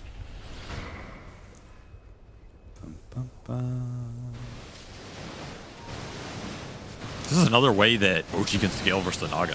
This ETAgs. I know it maybe sounds a bit clowny, but you do chunk these agi carries if you can get in there with a big spirit and start punching them. Sure. Especially when you have like AC aura and maybe some drum aura from something. Naga does not buy any plus armor items. No, it's just pure damage. You're hitting for 400 or 500 pure damage every time. Once again, the Jetpack trying to get away, but the telekinesis holds him in place. There's the Bloodthorn. Really just does not do that much damage. It's too much utility right now. OG are going to try and push this high ground again into the Split Earth. No Ember to rat you this time. And that'll be a range tracks. How much more can you get here? Ager's out in a minute. EG might be timing this. Maybe take the fight after it expires. You have to be careful on the retreat here if you're OG. Meanwhile, more important business to attend to, says Matthew. All right, jump in, BCM. Because telekinesis as well, they're getting a lot of control here. This is too much damage over time. Way too much AoE. The illusions get cleared out. The real hero dies. The buybacks are coming into play, and they're going to go again here. See if they can kill BCM. But he does have that enrage. Is able to get himself outside of the ensnare. The Ember Spirit committing for it. C-Smile needs his kill so badly. Got the chains and got the kill. But now he's going to be stomped. Now he's silenced by Yuragi. He still has buy if you want to commit it. It's just because can't walk in and hit anybody. There's way too much AoE and utility from OG right now. This Naga, where is the right click? It has to come soon. You're falling way too far behind despite the infinite courier kills. Panda was trying to chase after him. Now the buybacks come into play, but their catch is a little limited. Oh, never mind. They got the Nature's Prophet. Gonna have to burst him down. He still has Satanic. Oh no, the Satanic's going off. They can't kill him fast enough. They do have this Split Earth though. They're stacking him up here. They get a Force Staff away. Some damage coming through. Is getting low. The Satanic is no longer there, and he finally does die. Chu is doing some hefty damage though. He is banging on heroes right now. Matthew gets up to the high ground with the Ogre Seal Totem, but looks like he may take out Chu. Stop. Can't make it. Hook shot does manage to land onto the Venomancer. EG blow every single buyback they have to be able to hold on to this game. And they do manage to wipe OG. That's still a sick fight. That is not an easy fight through the amount of sustaining utility OG has. Even those Chu punches are starting to look scary towards the end. 5 buybacks to get 5 heroes in a gem. Is it worth it? What does the win probability say? Reminder. It is worth it by 3% right there. That's a one-team fight. It's because you forgot to include the one courier he killed. Yes, Matthew did get a courier before that fight. Yeah, we should make special note. That's where the 3% comes from. That's a lot of XP. If you can wear through the OG BKBs and you still have yours up on the Naga, there's some glimmer of team fight hope there. I just don't know how that's going to happen without the 2 lives. Because that's what really did it in this fight. You just stalled out so much of the time that you can come in and have your BKBs up. Whisper still has his first engagement. And suddenly you can wear through this Satanic with the smoke screen, with the disable from the disarm. Halberd on Whisper doing some work there versus Yuragi Furion. And these Chu punches, you gotta watch out for him, man. You got slept that time, but you might not be so lucky.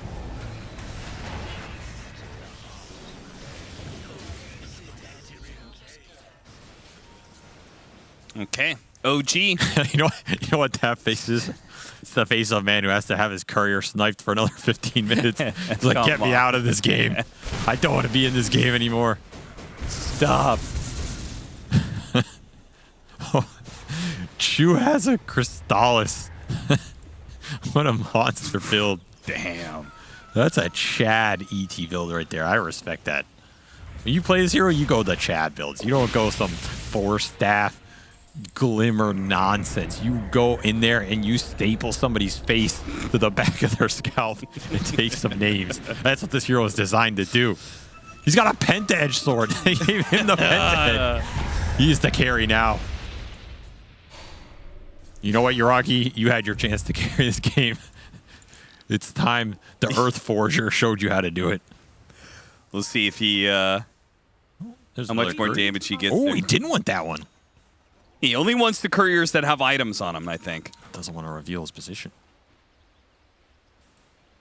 Tome, whatever. Keep in mind, Matthew has gem on him right now. So he also does not want to lose this gem for a single courier with nothing on it. Yeah.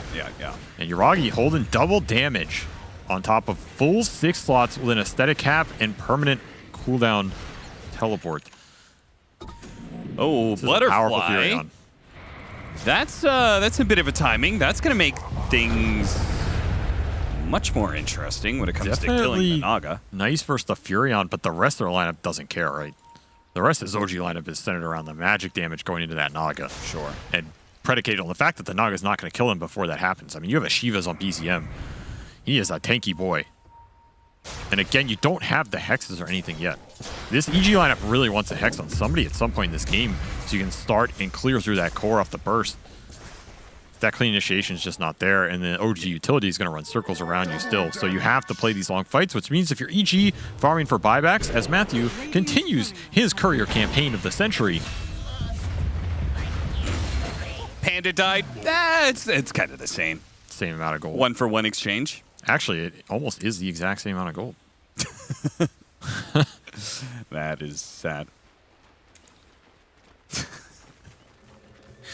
I like how it's just this trail of him basically getting to the Radiant side. All right, OG, time to end this game. Is it? I mean, is it? 40 seconds still Roshan's What are you asking me? You just said it. I don't think they can go high ground. Well, I was just narrating what they were doing, but I'm going to take a break. They're going to look for their couriers right now, make sure they're all intact. Oh, guys, where's this Ricky? You know, everybody's, it's a battle buddy system, you know? I mean, everybody make sure you have your battle Chu was trying to use his courier, and it wasn't coming, so he paused the game. Now he's getting told it's been dead for 20 minutes. He says, oh, okay, well, we can go then. I thought. Wait, the couriers can die? Guys, my courier's not working. It's just because it's been dead for 10 minutes. Oh. All right, let's continue. Anyway, I'm going to back away from the Dire base and wait for Roshan, which is going to be in 20 seconds. Well, the upside of this period as EG is that Yuragi's maxed. So all this gold Furion's farming right now isn't going into anything. It's just going into retirement accounts. Yeah, but isn't that kind of the same for Naga Siren at this point? I mean, Naga still got another slot here. Yeah, getting rid of the treads. You still have Real in cap. Diminishing returns. Real. I mean, the problem is nobody else is really scaling, I think, on the side of EG, especially not the supports. No, the supports are capped. Yeah. I mean, Whisper can scale. He starts getting into the late game territory with some Bloodstone, Octarine nonsense, whatever. Nihilism could prove to be pretty interesting on this Leshrac. And Ember can always keep scaling off the level 25. He has double Sleight of Fist. He has a lot of room to grow with a Refresher, perhaps Octarine of his own, finishing up a Gleipnir in that late game. There is room for growth on CG lineup, whereas I think OG kind of want to end the game with this period right now. You're not going to be too happy going ultra late with the Veno, for example. It's just going to put more and more emphasis on the ET and the Furion, as well as the Primal Beast to pick up the slack. I think it's good Chu started to go carry him this game. They might need it at some point. Is under attack. Oh, Moon Shard for Yuragi. Instantly eats it. Is carrying that Aegis cheese. Still get an Aghanim Scepter, I guess. See, Smile quickly breaks free from the Sprout. Thanks to the Aghanim Scepter, he can jump pretty far, pretty fast. Back home he goes. I mean, you got to keep in your mind that Sprout leash. Do not want to get caught in that in the middle of a fight. Oh, now they're doing a little courier hunting, huh? Yeah, how's it feel? Well, they didn't get it, so I guess they don't know how it feels, but... Feels pretty good if you're EG. Wait, what was it getting? To a future of greed. Nothing. Yeah, it doesn't Whisper want buyback? His buyback is back up in 50 seconds. That's why he's laughing. He's like, you fools. You think you're sniping my courier. Oh. It's just a distraction. God, he's level 14 on Matthew. Because he hasn't seen a creep die in like 15 minutes. Wait, he's seen a bunch of couriers die. Yeah, that's true. Do couriers give experience when they die? They don't, right? No. He's gonna get this one. Radiant's courier has been killed. These are actually worth 500 gold each. So you got 4 TPs out of OG.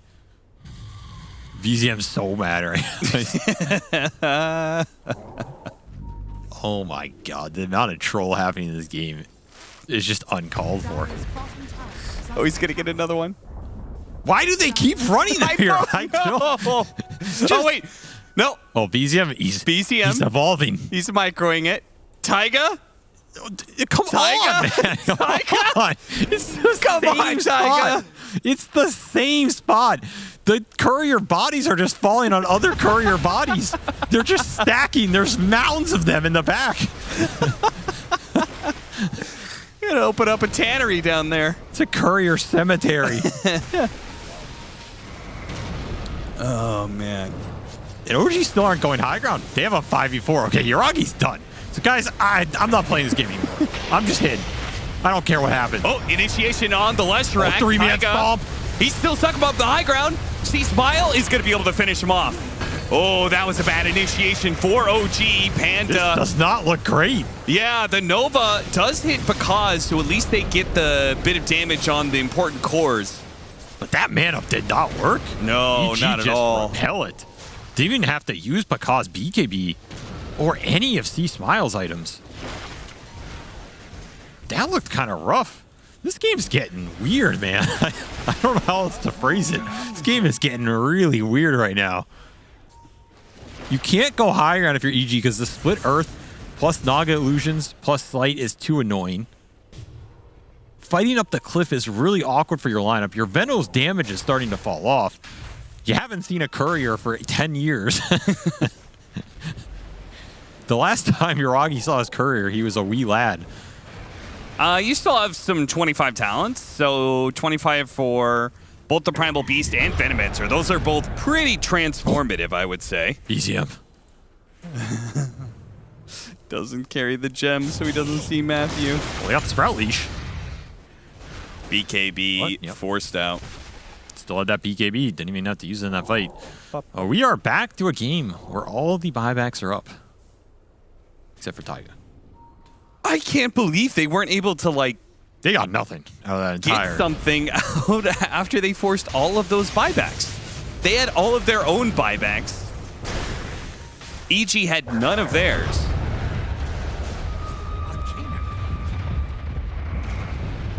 You need hexes. I feel like when you're in these weird games, hex is what breaks it open for either team. Just gonna throw some damage on this clock, but... Someone help Panda? No. Kinda chill. Okay, somebody can. Bakaz can. It's gonna heal him up a little. Are they gonna have a split earth ready in time? Nice. 2-man stun. Beautiful timing. Ooh. The gem dropped on the ground, too. Bakaz man it up.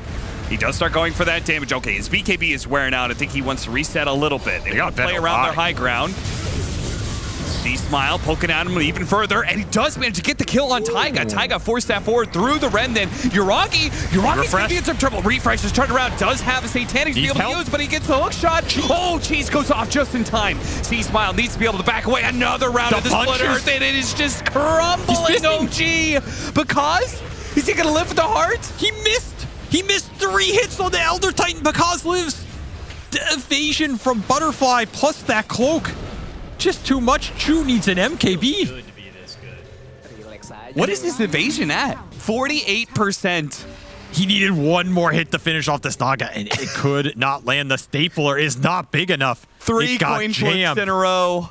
Oh, man. And that's a Benno buyback that does not get you anything here, as EG don't even have to use anything. Oh, what if... I mean, there's no...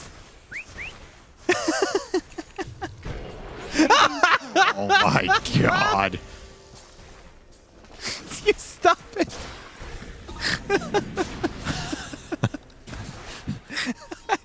Matthew's actually... Every courier kill, it's like -5 sanity to OG. They're failing the sanity rolls. What if Ricky had a talent or like a shard or something that gave him a permanent buff every courier he killed? This man would be absolutely yoked. He's got like 25 courier kills, right?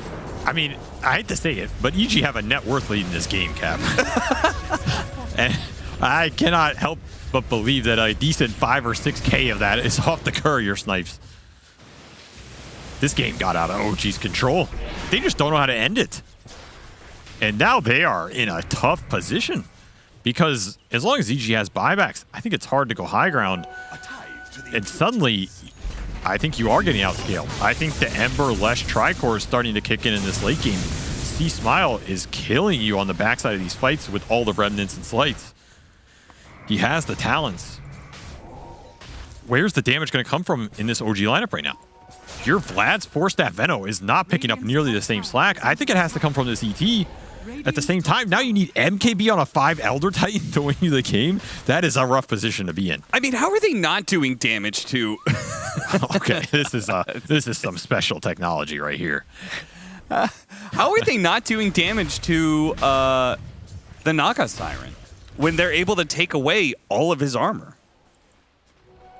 He just has a crap ton of resist. There's not much physical getting pumped into Pakaz right now because he has the 50% evasion. And the magic damage is going into 4,500 HP with 54% magic resist. Yeah, if you're removing that, it's okay, but that's still a lot to deal here. Oh, that was cute. Well played, Taiga. Used the telekinesis on Yuragi and throws him onto... Take that. The Riki. Goddamn rat. Stomps on him like a Goomba. Okay, we actually have completed MKB for the 5 Elder Titan. All right. Where is Yuragi's MKB, by the way? It's on Chu.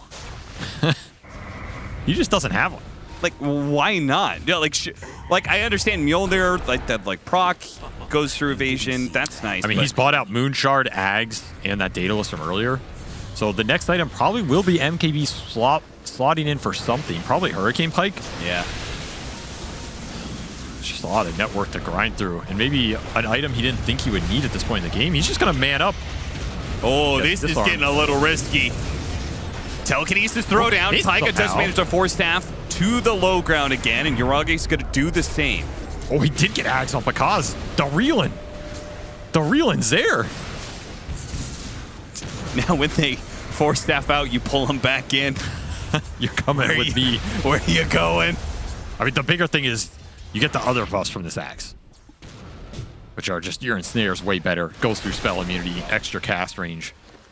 Does Raylan stop force staff in any way? I don't think it should. Oh, that would make it a lot more interesting. What has happened in this game? OG, what have you done? Honestly, I feel like this game has just been some sort of weird fever dream of couriers Is this dying real? nonstop. Are we alive right now? Can you imagine the couriers? Why, Master? Why? Why do you keep sending me out in the same spot? When you leave that base and you slowly fly over the corpse valley, riddled with fallen brothers and sisters slain for the last 60 minutes. My God, what happened here? You gaze upon their souls and you think, am I next? Is this my fate? And then all of a sudden you hear that noise, the sound of Riki. That slow laugh.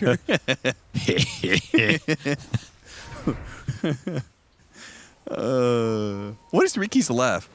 He like so. There's no way it's that. Are you kidding me? It's something like that. I swear to God, it is. He's still level 17, by the way. You know what's missing? I've realized, does Matthew not have the taunt? He hasn't been using it? Yeah, it's the music taunt. He does have it. He's just not using it. He's polite. But doesn't it automatically go off when you kill couriers? No, I don't think so. All right, this is 4-item Roche. Ags and Refresher Shard. Oh, they found the Riki. They didn't find the Riki. They found the Riki. They found the Riki. They didn't. High ground ward. He sees everything. This is delaying Roche. They had Roshan. Yeah, it's the been team delayed. is coming. EG is here. Oh, and he's going to get information on the back lines. This Riki is looking for the backstab. He got it. It's immediately a jump. Whisper's going to be able to hit him with the split earth. He's dead. No buyback there either. Jumping around, BZM's going to march away. Yuragi is caught inside of the cogs right now. Can't see the clockwork. As soon as he does, he actually blows up. But because is here. Carry on. Look at that damage. Whoa, that is not your fight, son. Get the hell out of there. Choose the real carry. You got to respect the stapler right now. Oh, Yuragi. Gets slept. Trying to reset. That stomp. The stomp. Sleep on sleep. Is that going to stop him from being able to TP away? Is that going to stop him from getting out? Is that going to allow BZM to be able to catch up to him? Bishop Blake, turn it around. He maybe kills him. No, BZM's going to be able to march through that one. He grabs the wrong one. Real Bakaz is getting away, but the uproar now. Chew right on top of him. Hit him with another stomp. Doesn't need to. He got the Ember. And he got the Ember off of that. Ember, refresh, goes around. Buybacks galore for EG.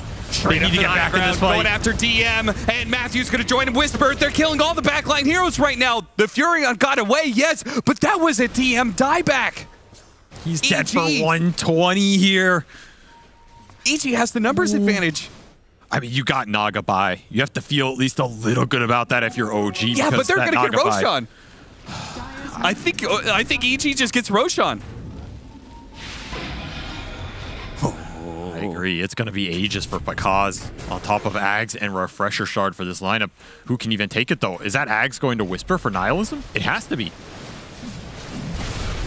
Oh, Yuraki's going to fight for this one. He's actually trying to kill the Riki. He leashed him. Matthew, he hit him with the smoke. 3 buybacks for OG. They do not want to give up Roche right now. They feel like this is the game. It's their time. Nice stomp. 2 supports are dead. One of them with no buyback. Riki will be back soon, so OG are going to secure Roshan for themselves. Am I crazy? I thought they didn't have buyback on some of those heroes. No, they had buys. It was just coming up, I think, for DM. The timer hits. And now all of a sudden, that Roche that was EG's goes the other way. 3 buybacks committed. That's going to be 4 on the clock for OG here. But I think you're happy for this exchange. That would have been a rough period to push through. And more importantly, you're going to get an Ags on, looks like the Veno. Yeah. I mean, it's oh no, to Primal. So BZM just got a huge stimulus package as he gets a Refresher Shard and Ags. His Primal's hitting a little harder now on top of that Pulverize through spell immunity. Whew.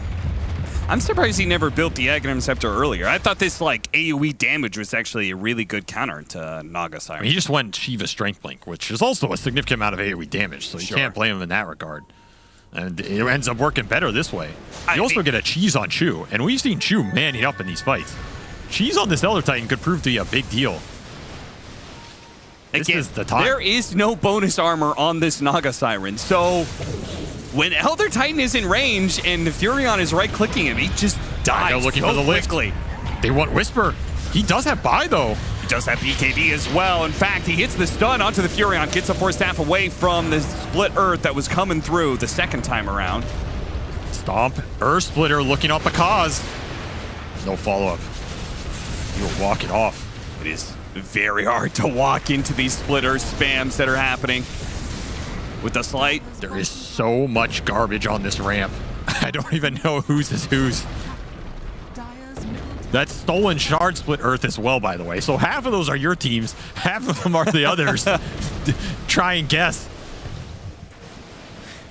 That is a DMZ right there. Do not enter the DMZ. Oh my god.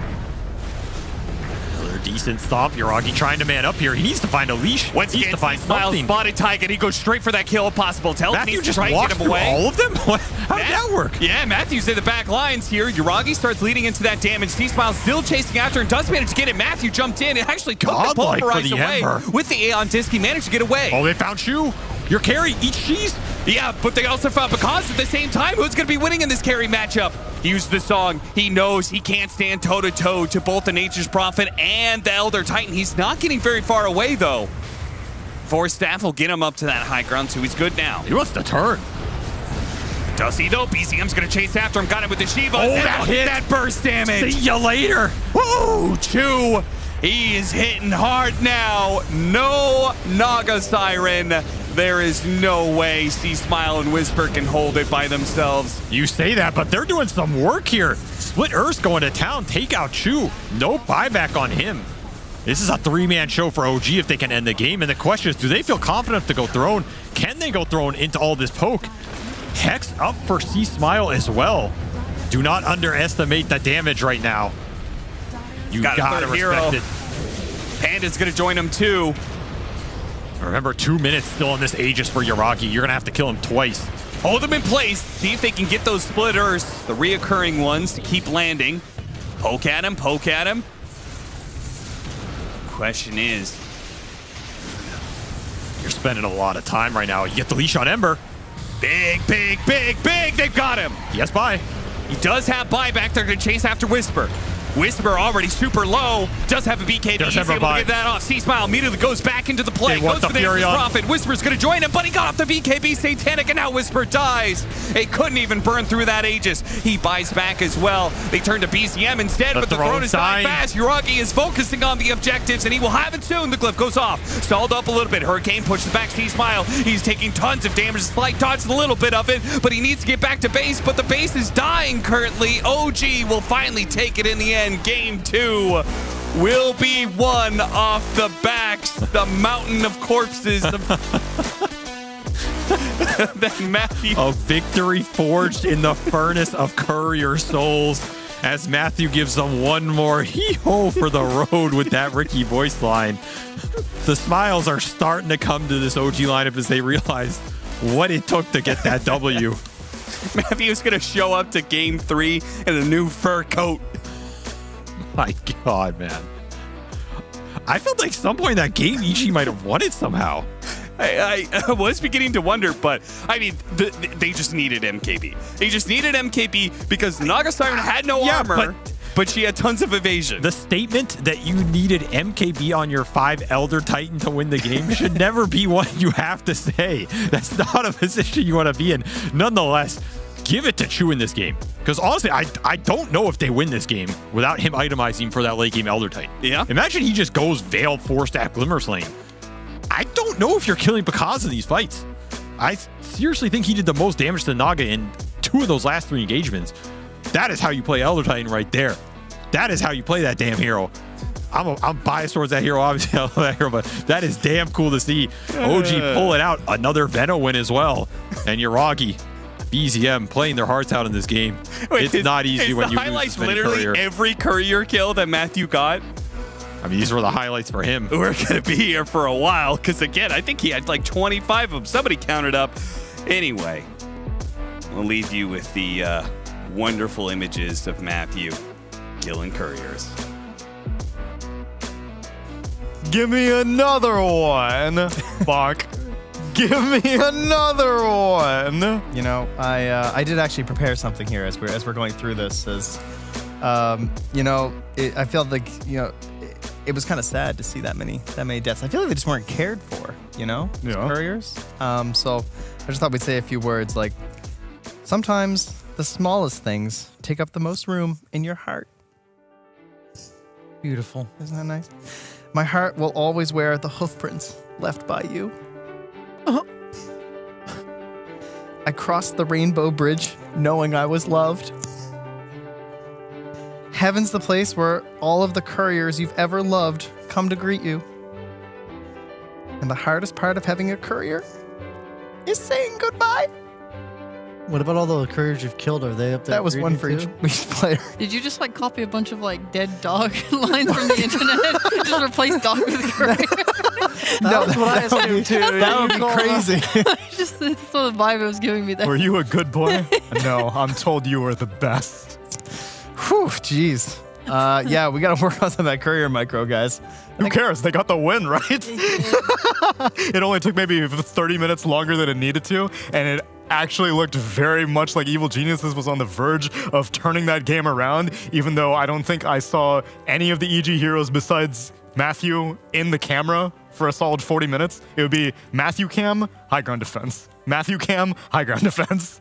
And that was the dynamic for basically everything post 30 minutes. I like to gamble on whether he was going to smile or be stone-faced on each one. No, there was a very clear pattern that you could figure out. It was if he kills a courier, stone-faced. If he is murdered by OG running back to kill him and bringing multiple heroes, then he starts laughing. He's like, ha ha ha, idiots, you fell for my trap. My cores are farming. My impression of this game was that when I watched GG Gaming play against EG, I remember watching Matthew do this at the start of the game, and maybe by like 12 minutes in, Game and Gladiators Couriers, they were taking treks like through the very edge of the map so that they were avoiding any of the middle where Matthew tends to sit. And on the other hand, OG, they would have a courier die, and they'd have 3 couriers fly through the exact same spot within like a minute or two. So you said drills. I think they need some because that definitely prolonged the game. And I feel like I have no gauge of how EG's lanes are going to go. I've now done 5 games of theirs in the last 2 days. Correct. And I think I've predicted the first 10 minutes wrong every single time. Like, I thought they were going to lose the lanes in the first game. I thought they were going to win the lanes in this game. And I don't know. I don't know what's up with these guys. I feel like they're so hit or miss. And when they hit, it's like, wow. And when it's miss, it's like a 50-minute, they make you work for every freaking tower victory you're going to get. So I think that's a lot of what defines this team is like when worst case scenario, you're going to have to grind out for 50 minutes. Best case scenario for them, the game's over at 20. Yeah, they really did make you work for it. Like they're OG are trying to take like top side of the map.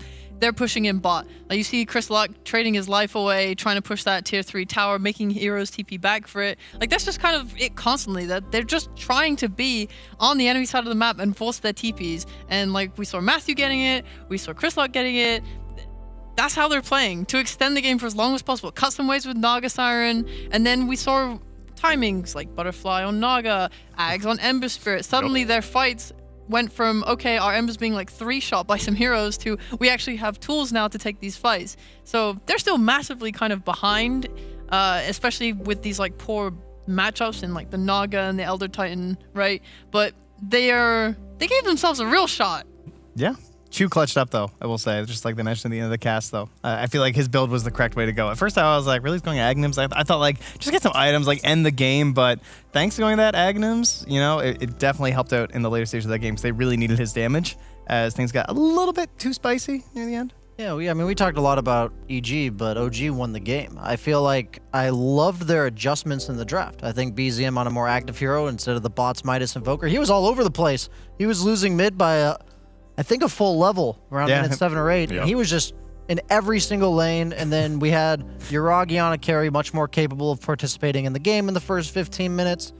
And DM, I'm watching this replay, by the way, because I said that Naga was the lane counter. Yeah. And he's like invading jungle. He chose to invade jungle over taking the tower. That is a hard decision to make. But I think it was sick. I forgot. It was so long ago. Yeah, that was like when an this hour all ago. occurred. But like, all I remember was there was a level 6 Primal Beast charging up top as the Venomancer is also invading the jungle. And it's just like, well, where does the Naga go now? It's like minute 6. yeah. I don't really have a lot of choices here. And so really, I mean, that's how the game got to the state that we wound up at, was all that pressure in that safe lane. So. Master tier Venomancer. It was nice as well. Just in general, how they're able to play with it. Because all he really needs to do is like push the lanes in and keep them there with the wards while his team like smokes around him. Like BZM and that, they're the ones that are going and brutalizing people to death. He's just making sure he's like farming up, getting his items. He's getting that Lotus. He's got the Greaves. He's just making sure his cores are able to actually play. Obviously, they ran into problems going high ground, but they kept a lot of the map control they wanted. And these are all items, assuming they get delivered at any point. Oh, yeah. The other thing that, like, legitimately speaking, I imagine a lot of their timings were delayed. Like, Rubik's Shard was coming in on the courier when they were getting ready for a high ground siege. Yeah. Matthew snipes it, and then Tyga's just like, let's just siege anyway, I guess. So it bought a lot of time, but we are seeing both the shades of Evil Geniuses. Game number 1, it was nothing but nonstop aggression. didn't make any mistakes, get the clean win early on. This one, it was OG have to claw tooth and nail to get a victory against all of these time-buying mechanisms that Evil Geniuses had. Leshrac Shard also was another issue that they had sieging against. Sometimes I feel like the team that was getting really annoyed could be like in a disadvantaged state going to game 3, like OG in the situation where they were like way ahead. But I actually think that considering how much of a comeback actually occurred, OG being able to like steal their nerves and finish that one out gives me more like positive thoughts towards them heading to game 3 than I would typically consider. I think I'm gonna put my bets on whether or not Ricky gets first phase banned in game number 3. Stick around, everybody. The conclusion of this series, EG versus OG, coming up next.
this, a person that you miss. My mind draws a blank. I wanna go back to the early days when life was an escape. Now I just wait for better days. I lost myself in your reality. Lost myself. I lost myself.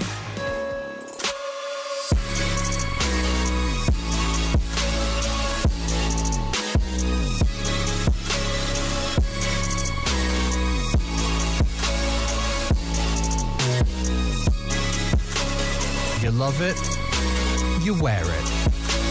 What's your style? Get your merch at shop.eslgaming.com.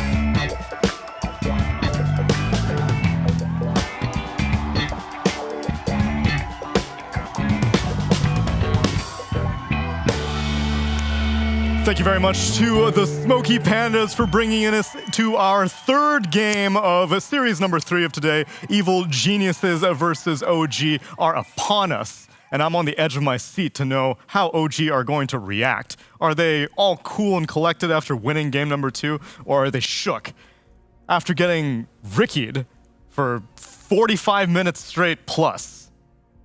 They'll just ban it. Yeah, they'll ban it. I'm gonna concur. Let's find out. Oh, they got one more. They got one more?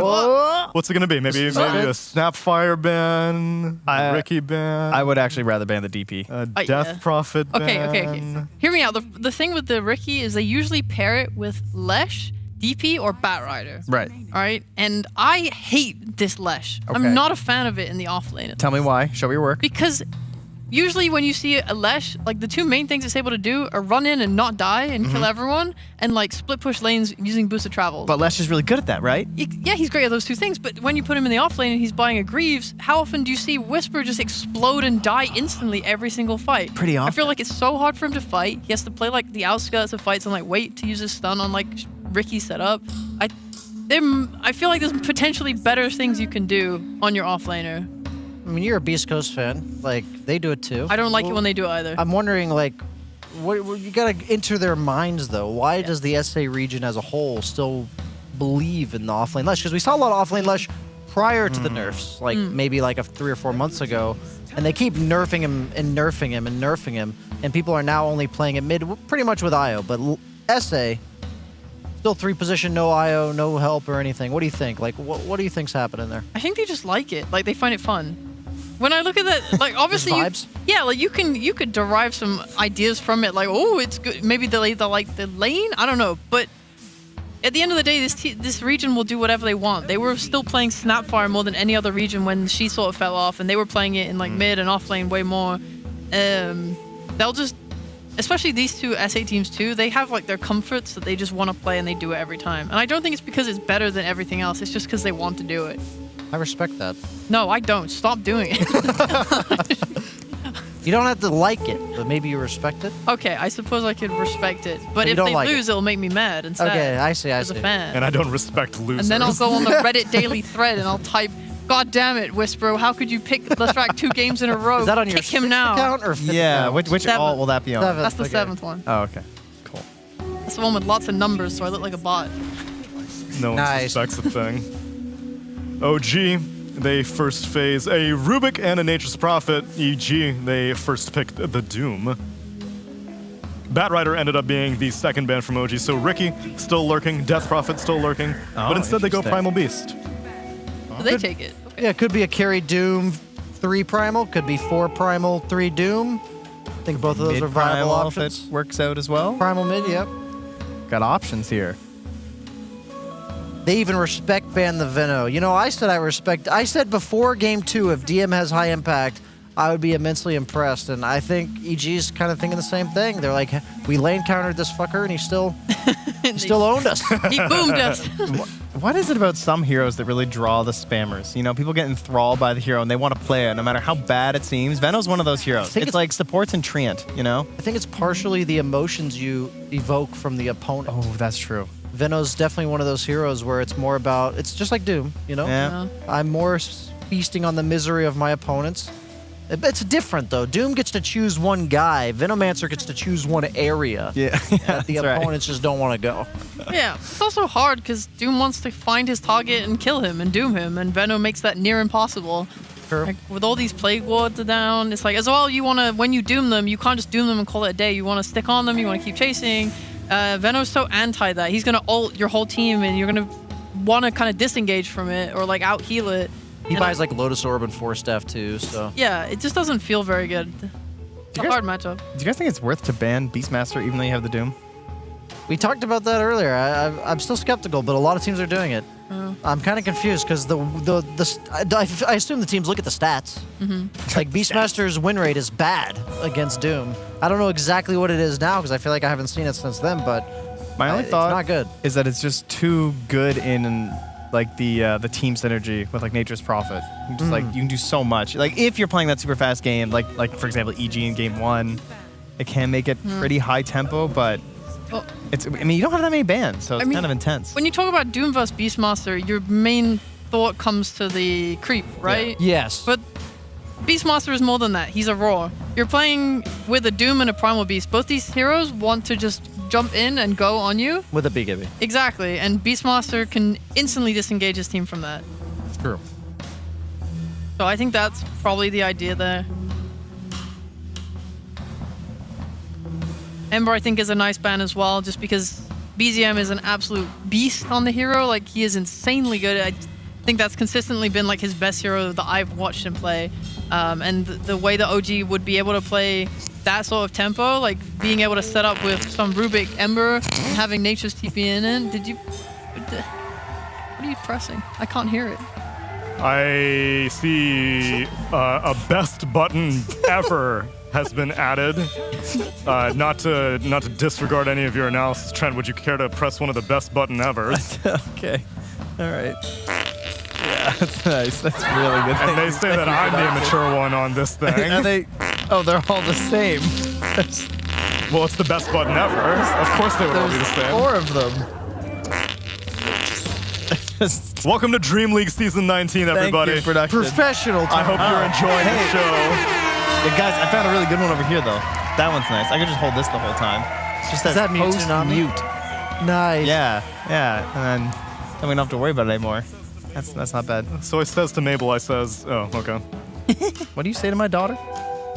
Is that really her name? Yes. Oh. It's a Simpsons Nice night. Clearly where I got it.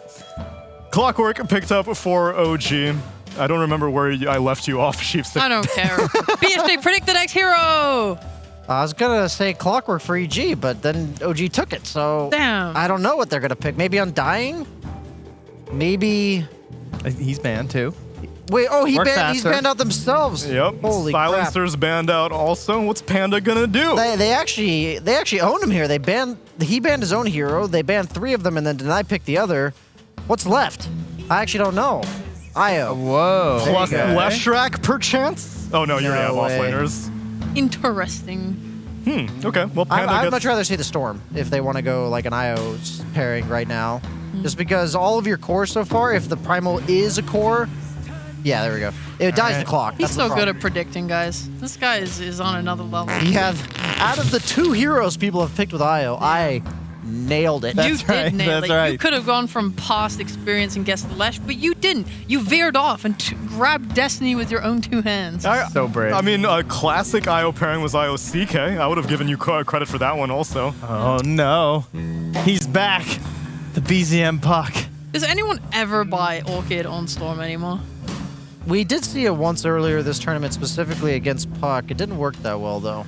I don't remember what game it was, but yeah, the problem with this matchup for Storm is that Puck does not have to buy any items to kill you, while you do have to buy items specifically targeted at Puck. That doesn't sound very fair. Yeah, but if the IO's in position, it's going to be a lot of weight on, I believe, Choose Shoes, who will be playing the Clockwork, to make sure he cancels the reload. I think that's his primary responsibility, because if they manage to save the Storm and have one of those like short distance relocate. Yeah. Excuse me, I'm sorry. I lost focus there for a second. I didn't even press that button. I swear I didn't press it. Oh, yeah, okay. It wasn't me, guys. Likely. Yeah, was the camera on him? We know it wasn't him. It was Farda's Nick. He's being honest. Poor Fart Studios. Pour one out. Fart one out. Let it rip. Thank you. Seriously, man, it's kind of gross now. It's only game 3 of the first series. This is only We're not even series 3. halfway through the event yet. There's a lot more Dota that needs to be played here at DreamLeague Season 19. She's putting up the barrier to protect herself from the stench. There's a fan upstairs we could bring down. Centaur Warrunner banned out, and OG finally do succumb and take out Matthew's Ricky in the final ban phase. Wow, wait. So they're assuming the Primal is off lane and Doom is core. Or they're like still respecting Ricky enough just to say, just in case. I think that's fair, because that's probably the best setup support that you would expect out of EG. If they were to go for a different support for setting up for IO relocates, it's probably what it would be. I'm still assuming they're going to pick a different one. Me too. I don't think it's going to be one Doom. And I'm sure OG also, again, respect that too. Out of all the ones, who are we looking at? I mean, there's Faceless Void, but I don't think the damage into Chrono's that great. I'm leaning towards, maybe a Luna, maybe a... Do you want another IO partner? That's the thing, because like, it's nice that you have it in lane, but then in the mid game, the IO's playing with the Storm. It can still go the CK. They could one DK. IO CK? Yeah. I'm down for that. CK or DK? But you might be dealing with a DM last pick. I assume it is going to be a DM last pick, but even then... That's what EG are expecting. But even then... My issue is that your Primal's mainly good against Prophet as a core, maybe not as much as a support, so if they do pick the carry in the last pick here, then... What about Annie? Oh, there he is. Whoa! I saw it come up first. I'm sorry, Trent. Yeah. You were just reading off the screen. Would that's either what of you, it was, yeah. Would either of you care to explain why? Yeah, after you read off the screen, what were you thinking? Yeah. No, actually, I'm not going to lie. I was going to say for OG. I was thinking it would be kind of hype if they swapped it to like a DM, like because depending on what the matchup was going to be, I thought it would look pretty good for them. But you know what? It looks great for EG as well. So there you go. Maybe they kind of had to pick Anti-Mage as like a deny pick if they leave it in, you know? Yeah, but I also... like they either ban it or pick it, right? Because you're against Doomstorm. Yeah. Disappointing. Or you have Doomstorm, so you're giving it to the other team with those heroes. You know what I mean? Yeah, I pick up what you're putting down there. I think they should try to deal with this now, though. Maybe they could just go for the very classic lane counter of like a Slardar. Yeah, Legion or Slardar. Legion, right? yeah. I would maybe like Slardar a bit more because... Or actually, no, they both work for me. Because I'm thinking Slardar is nice because he doesn't really care about like Doom and stuff, and he'll just hit you. And well, I mean, you're not doing him anyway, but... Yep. Yeah. It's just nice. We've been waiting for this Nature's one. Prophet, and just then you can both just turn there and sit and hit him, and he feels bad being in the middle of that. These are the classics. The best two heroes in the game versus Anti-Mage. By a large margin, because not only do they have strong lanes against him, because they have damage that comes from passives that don't require mana. Boom. But then also, they're both like 90% physical damage, and they don't have stuns that can be blocked by counterspell. So they kind of just own Anti-Mage every stage of the game. But it's going to be, I believe, on C-Smile, because it is very annoying to play Slardar against the spirits. They just jump you and control you. So it's all about Slardar being able to get the jump and being able to get that momentum. I want to see EG rotate a lot of their heroes away from the Doom, the Primal and the Storm, pick on the Slardar, because it's going to be the only way that OG gets that pressure up on the Anti-Mage. Don't get coiled, because you're probably going to die. Just a thought. That was fantastic. Well said. Good advice. That was way more efficient than what I said. Yeah. Yeah. Why No use problem. I was using ChatGPT. many word when few word do trick? There you go. There it is. What do you think, Sheep? I really like this Slardar pick. Like I'm genuinely a fan of like the idea of just amping people and hitting them to death, and they like feel bad. But I'm just a little SA biased. You know, we're game 3. I want to see EG win. It's true. I'm just gonna say that I think they'll win. And hopefully that doesn't curse them. It's a tricore of Anti-Mage, Storm, and Doom. It's pretty greedy. It is very greedy, yes. They could easily get run over by OG. Like BZM's set up for a pretty nice puck game as long as he doesn't get ulted by Anti-Mage. This is also a stressful game to be an IO. Your Storm's bolting around all over the place, your Anti-Mage is blinking away, and you're like, please, let me hold you. Yeah. I'm just hold hoping your BZM hand. pops off and shows the best Dota ever, because he on mid when having a good game, that is beautiful. He's set up in Prime for it right now. Yeah. We saw an Anti-Mage get 3-shotted earlier, the PA versus the Anti-Mage in the Tundra Liquid series. We might be seeing that again. What's the Slardar build? What's the build? I'm down if he goes like the Mask of Madness Blink. Yeah. I'm down for that. No Usually early want to build BKB. like one item that, then you go BKB. Yeah. Like you go like one item that allows you to sit in your lane.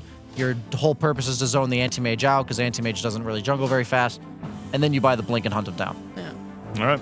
You guys predicted it. Let's see which of these teams can execute it a little bit better. And for game number 3, here's my impression of Cap in SVG. Easy. Take it away. Very clever, Tsunami. That wasn't clever at all. Yeah, that was Just sarcasm. tasteless humor. Do I even call it humor? Just tasteless. Tasteless nothing. Disgusting. Absolutely disgusting. We would never, as casters, stoop to something so low as fart humor. I want everybody to know I have no control over the sound effects that come over this cast. Welcome to Game 3, everybody, of OG versus Evil Geniuses.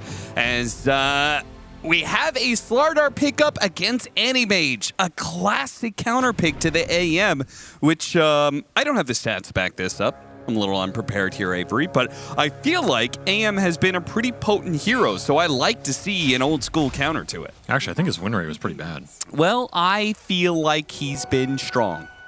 Okay, well. Can't see, the stats don't matter when I say it that way. Stats also don't lie. As you're looking up those stats. Now you're trying to see how big of a fool you looked. His AM's looked okay. The thing about the AM in this tournament is he's been early picks so much. It skews so much of the game because he ends up playing against a lot of bad matchups, primarily bad carry matchups, so he has to kind of just power through those. So maybe in that sense he has looked good, if he's been able to still do okay versus a lot of counter picks. 20 games, 35% win rate. Yeah, oh my God. He has not done that well. I think it's just a product of teams are overconfident picking him, and he ends up in the hard games like I was saying. In this game, he only has to deal with one counter pick, and that's Slardar. It is a big one. It's going to make his lane a little rough. It's going to make the early fights tough. Honestly, though, I feel like the biggest problem in this game for EG might end up being the puck. We've seen BZM pop off on this hero, but this is another puck game where what's the lockdown for him? A Doom? Good luck casting Doom on this puck when he gets the 3rd or 4th item Lincolns. Even before then, it's not the easiest. Yeah. That's your only disable. You have Vortex. I mean, do you have to go Orchid Storm or something in this game? I was just about to ask that question. Like, do you dare think about that? What if Yuragi goes an Orchid? Is that grief to do it on carry? Well, that doesn't help him with puck. Unless Yeah, he's Orchid true. his own. I mean, that right. would be grief if he started Orchiding his own mid. What That's about pretty the grief. AM goes Orchid? All right, now you're just trying to save your dog AM stat. There's no salvaging it. 35%. And how nice do you think it feels to play Clockwork into a double melee lane? Oh, yeah. That's a clock player's dream. Every battery guaranteed. Every cog a dream. Yeah, especially when Matthew has to do these pulling shenanigans, too. Boots first primal. Hey, buddy. He might. He's not going to die here. It's going to be close. Nice little juke around the trees, though. Dodges a lot of damage for that one. I mean, double melee lane, they first phase these heroes. Upside is they got that AM pick, but the downside is it going to be good enough to carry the games? Bakaz is getting bashed early, and he's going to be getting bashed often. They have no real way to combat the Slardar on this lane, even if they get through the mana burn. Bash, no care mana. Okay, so they don't really have good ways to be able to stop Puck from going on a rampage, and they have inherently slow heroes. I was thinking about this. When you have like kind of greedier cores, sometimes your supports can make up for that. Is IO better with greedy cores, or like how does that work exactly? Because he can enable the Storm Spirit and power him up to be stronger earlier. So does that mean he's not as greedy because he's able to play a little bit more active? Jeez, that was close. Oh, look out. No, that is the age-old question, right? What does an IO really want? I'm asking you. I don't know, obviously. Okay. My feeling in all of the patches that have been IO patches, which is pretty much every patch for the last 8 years. And you guys were an IO specialist team. Well, yeah, MSS was a pretty good IO player. Yep. I think this hero thrives when your cores bring Disable to the table, they bring Catch to the table. Okay. And they do pretty well out of lanes. Those are the general 3 things I always want with IO lineups, because if I feel like if you have that, then the IO can just enable them to run the game over. If you fall behind in lanes with those cores that are your playmakers, the IO doesn't really help you get back. Your cores are weaker than enemy cores, and you're buffing up a weaker core, which feels a little bad. And at the same time, if you lack catch or stuns, a lot of times these IO lineups just get run around on the map. They get run around in the team fights. It can be hard to just latch on to people. I think one of the best combos of all time was IO Mars, because I think Mars gives it all to you. Oh, BZM stole that. He got double water runes. Oh, no, he didn't. Matthew was on the other side, so he's going to protect that one. Yeah, there's no way you're giving double rune to BZM here. That's just asking for it. Man up, just take the fight. It was a pretty cool move by BZM, good though. Try. So in general, that's where I think this EG IO lineup lacks a lot in terms of the initiation and the stun, which means they can get kited around these fights. It's going to give Puck a good game. Even Slardar just running through the engagement, if it's ever a river fight, going to be pretty nice for him. So yeah, I think they do have some difficulties to overcome, and I think I would favor OG a little bit here in this game. I was just thinking about that fact, because somebody's got to be, like, if they are going to lose lanes, and I'm presuming the cause is going to be pretty well threatened by this Slardar in lane, you do kind of need somebody to be the playmaker. And I was just, IO Storm Spirit's a classic pairing. IO Storm can help you with the playmaking just by buffing up the mana pool enough that you can just chase people down. Right. So you can bypass a little lack of catch. That's pretty nice. It's kind of like the IO Lesh. IO Lesh doesn't need as much catch because you're super high MS and you just run people down on the map and they have to run away from you, so you just out-farm them. Okay. IO Storm works a little differently in that you're not running people down, but you're just capitalizing on the fact you can just keep jumping, keep refilling the mana, making more plays on the map, and picking them apart. That's what I would look to have happen for this EG lineup. It has to be through C-Smile here. He is the bulwark of this early and mid game. You're going to have to play through him.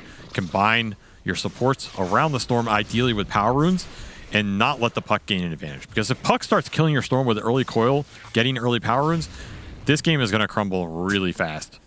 Taiga may not have gotten any of that CS, but he took half the experience, and that is super annoying for the Storm Spirit, who was just trying to get his level 6 before he returned to lane. Instead, BZM may have a kill opportunity here, especially if the support is around. Level 6 rune will spawn bottom illusion. It's a Siege Wagon wave. They want to be able to pressure him here. Bring they have everybody. The TP coming in from Yuragi, and that is enough. Well played, OG. Make a big rotation. Whisper to try and offset this. Yeah, eat the catapult. Eats the catapult. Power pressure, but he's not getting much else. Yeah. Did go Hurricane this game, or maybe not win it, but he has it. And that'll be pretty nice versus a lot of this OG lineup in terms of Sprout, Cogs, all these small disables outside of that coil. Something to keep in mind this game. You might keep it for a long time. We've seen this Hurricane rise in priority for Dooms across the globe. Early rotation. Gets the Rubik. Did not immediately kill him, but they'll get him eventually. A little extra assist gold going Pakaz's way and relieving some of that Slardar 1v1 potential. And these are the types of early moves you can make with the Storm IO and not get punished as hard as you can just regen his mana straight back up. Do you like his idea here of going the Vanguard to alleviate some of that pressure? And then I assume he's going to disassemble it for Battle Fury? Yeah, absolutely. I think you always go this Vanguard on AM in most of the games we're seeing, unless there's some really free lane that is just not getting contested. But again, you have to remember this AM is basically getting counterpicked in all these games, so I think it's pretty rare. You can just disassemble it for the Battle Fury anyway. I feel like it pays itself back. It helps you in the fights if you want to join an early engagement off a TP or something. Sure. And versus Slardar, it's going to just buff your EHP by a huge margin. I like how that average time was so weird because obviously if you don't go the Vanguard early, then you're not getting it until you want Abyssal Blade. So... Farmy. That's just saying he got it really fast. Yeah. So you're either getting it at 6 minutes or you're getting it at 30 minutes. There is no in between. It's also nice a lot of these anti-mages are going more stats early. We're seeing double circlet build, multiple branches, just load up the slots with the stats. Well, if you get early Vanguard on top of all the stats, I mean, it makes your Vanguard better. Sure. Yeah, quite a little thing, but it adds up. Honestly, lane's not going too bad for EG. Like, Doom's at the top after a double melee lane. Burst that Furion. Not too shabby, especially when he had the TP in mid for that catapult eat. And your AM is still sitting bottom, so that's a good sign for EG. The longer you can stay in these lanes that maybe get worse over time, the happier you're going to be. Especially versus a lane dominator like Slardar. Rubik's not the best support at just accelerating the kill potential. So EG getting a decent amount of this lane. But it will come at some point where you just amp up this AM and he does not want to sit there forever. If some threat can come through off a Furion teleport or puck rotation, that said, EG just going to make the first move and gank for the second time on this Slardar lane. The panel actually wanted this exact play. I think they said they wanted to see these rotations catch DM and shut him down as much as possible because he was the biggest threat to this anti-mage. And that does seem to be the game plan here for Evil Geniuses. It's also really nice when you can shut down Slardar because this hero does not farm incredibly fast until he has that Mask of Madness or his first farming item. Yeah. So the more you delay that, he's kind of just sitting down here, hitting creeps one at a time. And it just pushes him farther back where AM's going to accelerate off this nice laning phase they set up for him. On top of that, you got there before BZM did. That was a gank OG were looking to commit on the anti-mage, so by going there, you're also dissuading this aggression from them. Witchblade is pretty dangerous on this puck, but okay, still has the chance to be able to catch Matthew. Coil snaps, actually, but they're going for the kill onto the Stormseer instead. The IO's going to be able to help him out, though. Big heal, and they'll the turn. Good thing for OG, though, that Yuragi didn't get caught, because if he dies there as well, then that would have been something else. Early mech timing for Whisper coming through big as they laugh off that puck kill. EG willing to defend their lanes and defend the Storm and the AM early in this game, giving a lot of space to the Furion, but honestly, it's worth it because you just want these cores to have as good an early game as you can. It's going to set up the fights. The one good thing about this puck matchup versus the AM is you can always pop them with that ult. So maybe you don't have the stuns, but you might not need too many stuns if you're in a good position. You can just jump in and man avoid them off of Vortex. Yeah. Now, a lot of times we don't see the puck, or excuse me, the IO, the one going the mech. We actually still have like a core that's getting it, but I like it even more this game because Panda obviously wants Soul Ring to help out the Storm Spirit Mana Battery. And then, I guess, Healing Locket or Glimmer Cape or something. Probably Soul Ring Locket. I think that's the play. Locket is still pretty nice on this hero. Honestly, it's not that worse than mech. Just super depends on your core matchups. The extra mana is going to be really nice this game. And another ult committed for Primal Beast that does not land the kill. It's a lot of resources committed for OG. They smoked for that, committed hook shot and this coil, and got nothing. Time equals wasted as Whisper continues to devour the map. And Pakaz is still sitting down here. He's amped. This is kind of your green light to gank this AM, kill him, push him out of the lane. Instead, he's pushing your Slardar out of lane. Yeah, and this is all because of his stat build-up. The Vanguard into Treads, not trying to rush a Battle Fury or anything, which, you know, I'm a terrible carry player. My thought process would have been, oh, I'm going to rush Battle Fury so I can leave lane as soon as possible. But Pakaz has the opposite idea. That's why you're sitting here with me. Absolutely. And another gank. Boy, DM cannot catch a break here. They got the silence. They do manage to get the hook shot to follow it up, too. So this time, they'll punish the rotations from EG. Whisper pops out, gets pulled into the cogs, and hurricanes himself out of it. Awkward TP for him.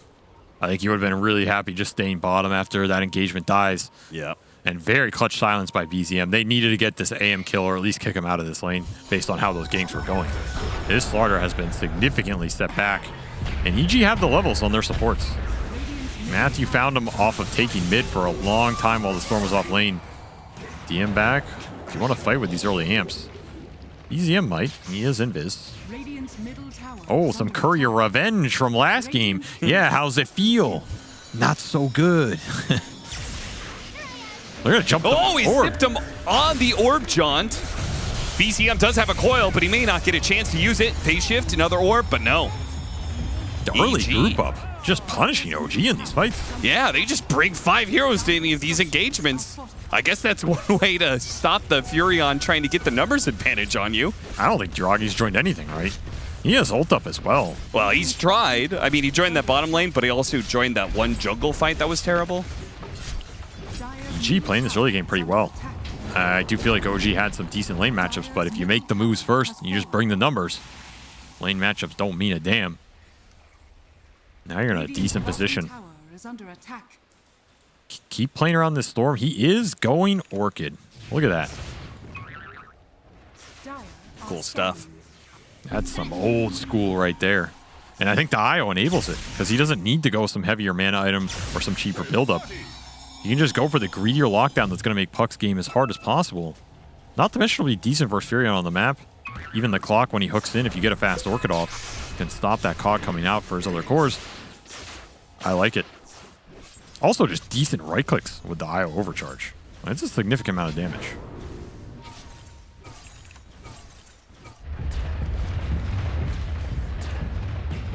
It's really concerning to me that OG have yet to be able to take this safe lane tower.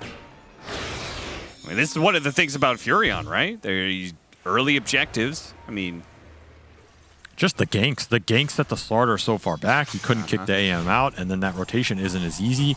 They decided to try and gank top or around mid with the puck, not towards that bottom lane, so AM didn't get kicked out from that either. There's just no move for Yuragi to TP into, and it does feel a little slow. Ideally, when you get this pick going, you want to be kicking that hero out, taking that tower, collapsing the map in for that mid rotation that Yuragi wants to be able to join. Looks not close to happening. Catch the IO, but he has a tether to be able to separate, because thinking about it, instead they're just going to turn on a Chu. Telekinesis will stop him. Now he blinks forward, goes for it. Chu, his mana is mostly gone. Doesn't go for the mana void just yet. Storm Spirit is going to be able to jump onto BZM again, and now the mana void goes to work. 3-man coil to sit in the grave.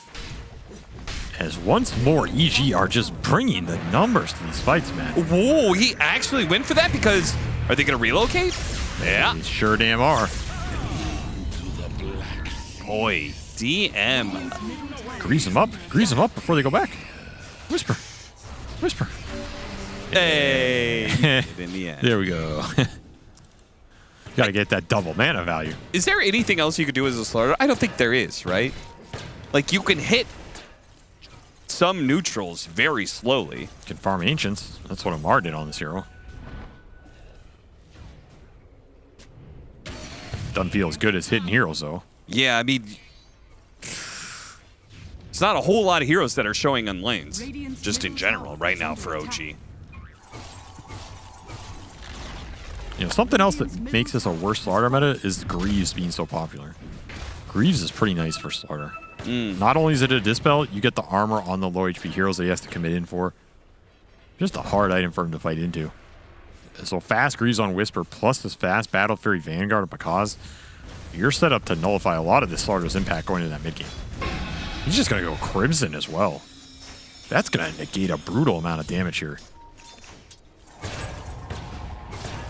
Orchid up for Storm Spirit as Bakaz is running down more than just CS. Counter TP. Matthew got a little too aggressive there trying to catch BCM, who had a haste rune, so you weren't going to be able to get him. And Smile dies as well. Stolen Ball Lightning setting it up from the Rubik. Nice. And hasted BZM commits with the damage. That was your Orchid reveal on Storm that backfired. So OG striking back, finding something on this map after what felt like a lot of little wins for EG. Game is still very close. Whisper flies out of Midas. Dude, I can't believe Whisper is still trying to hold this tower. After losing all those heroes, he's tanky. Hurricane's over to the side to TP out, but Taiga finds it with a Ball Lightning. So that kill on the Storm Spirit results in another. He's living for a while. He is living for a while. The tether goes off. That helps out. Panda does eventually die. Out? I mean, he doesn't have a blink tag or anything, and he doesn't have a TP, so I don't know how he keeps getting out. Did it I? No deny. No deny. Did get Midas off during that engagement, so. Also, I can't believe Taiga traded the Ball Lightning that he had for Hurricane. I mean, he probably wanted something better. Dire's top tower. Devour. Devour. The Rubik's Dream. The free Philosopher's Stone. Steal his Midas. I mean, Hurricane's not a bad spell. I don't know why you're hating on this spell. Wow. I think Ball Lightning's just better, that's all.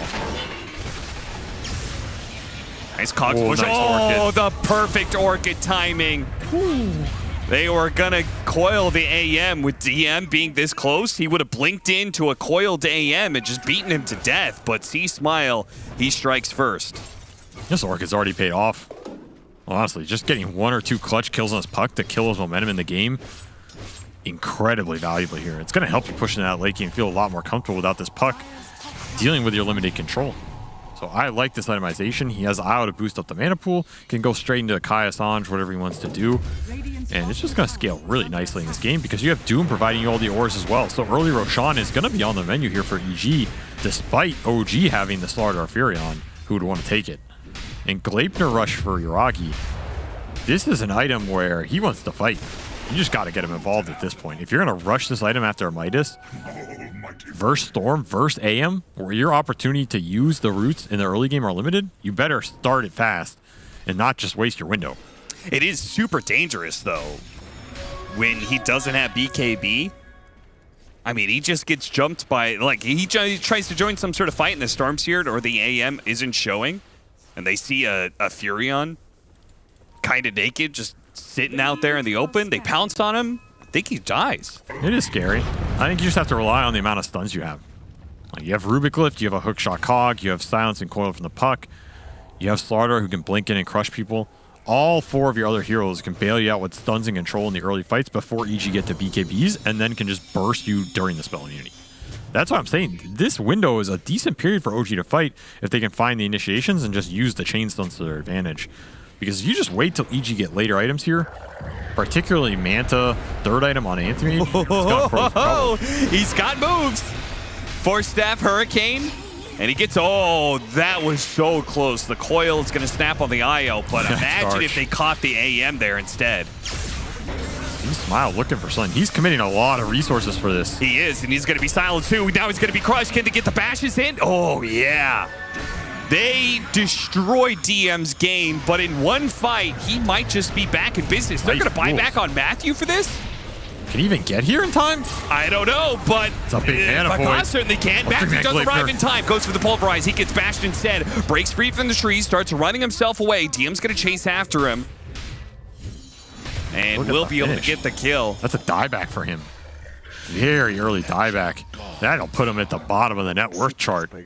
Just killed the Primal Beast game for sure. Big fight for OG. They found the jumps, and once you just start running you down with those chain stuns, it is brutal.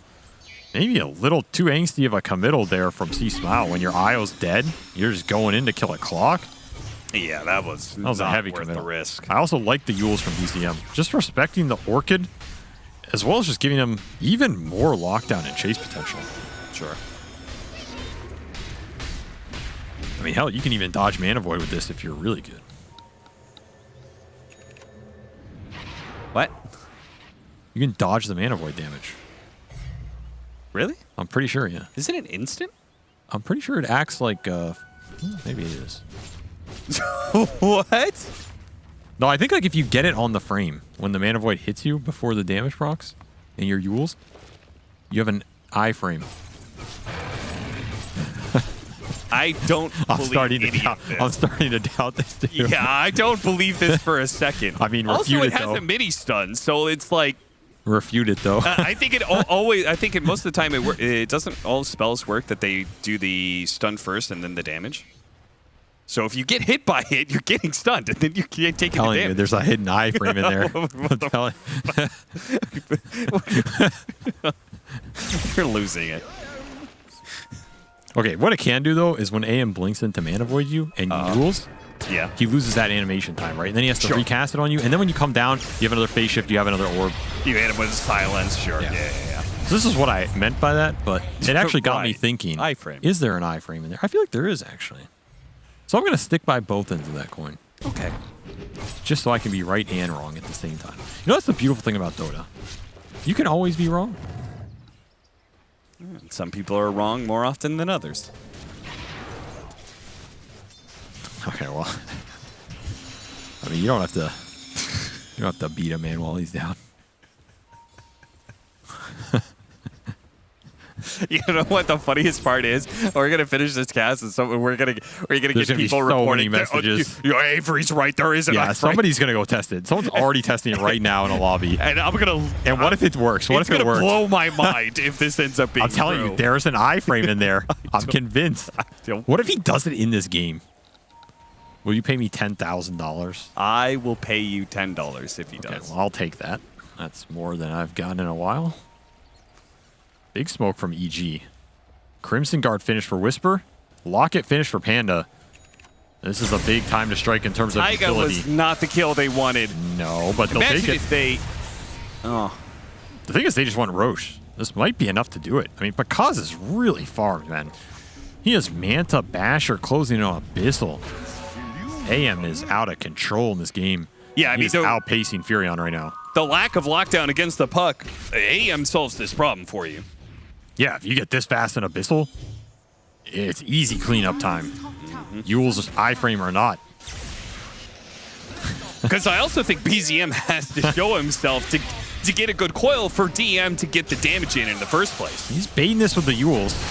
Or it only lasts so long, but the Doom lasts a little bit longer. He'll eventually die because make sure of that. That bait did not go as planned. Trying to reel him in, get the Yules, you get the turnaround with a slaughter jump. But not if you just get doomed. Reel him in was the last game.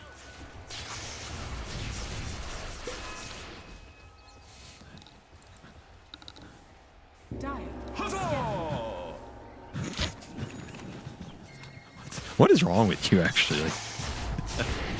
What is wrong with me? I told you last time, get help. You need help. Mr. Iframes. Are we going to roast? That's true. There are iframes in Dota. I'm pretty sure. You're never going to let me live this down, huh? No. Well, I don't know if OG are going to live this game 3 down because it's not going their way right now. They got to find a way to turn it around. If you can get to the Lincolns on puck, that's going to be a big boon. But you are very far ways off of that due to the early Yules pickoff, which paid a little dividends, but not a huge amount here. As EG have just continued to farm and out-farm you with Midas, Devour, Doom, Battle Fury, Anti-Mage, Abyssal, and level 20 finish for Bakaz. Wow. He is on the line. That is a 6-minute faster Abyssal than average. Ooh, that's crazy. And I think he's looking at Butterfly next. He's got the Talisman of Evasion already queued up. If he gets that... You just win the game off that timing. Oh, yeah. The Furion and the Slaughter are just stop being threats to you. Some might even say he overwhelmed that Abyssal timing. Is that the name of the Abyssal active? It is. Okay. That pun didn't work because nobody knows. Initiation. Trying to get the chain bash. Bashes, bashes, bashes. Somebody needs to come save him, and here comes Panda to the rescue. Okay, Bakaz is going to be just fine. Matthew managed to get away as well. Bakaz does manage to find his first victim. It's the Rubik. Panda needs some help. Bakaz, he tries to help him, but no, Panda dies first. He spots Uragi. No, now Panda's that's out a of good there. target. That was reload. They got nothing off that. Oh, he did get out. And they found Uragi too. We tried to go for the TP away after the Sprout.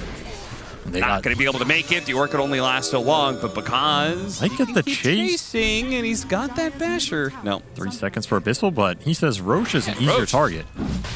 Roche doesn't run away from you. I feel like that was the fight OG kind of had to win in a way to avoid this crazy timing from the Anti-Mage with Aegis and Butterfly coming out soon. But the damage just wasn't synced on the coil on that aim. The Iragi did not go on it. They were split on targets. Half that team's focusing the IO on the back end. Half of them are going on the AM trying to chain bash him. This is not a lineup that does well when you split that focus because Slaughter's AMP is not doing you any favors. They're going to give the Aegis to C-Smile, which after that fight, I'm pretty convinced Bakaz just can't really die. So, and Storm Spirit's the best Aegis user in the game. You've got to split push this game out and go late if you're OG. You need to get the 4th and 5th item on puck. You're going to need an MKB plus something else on Furion.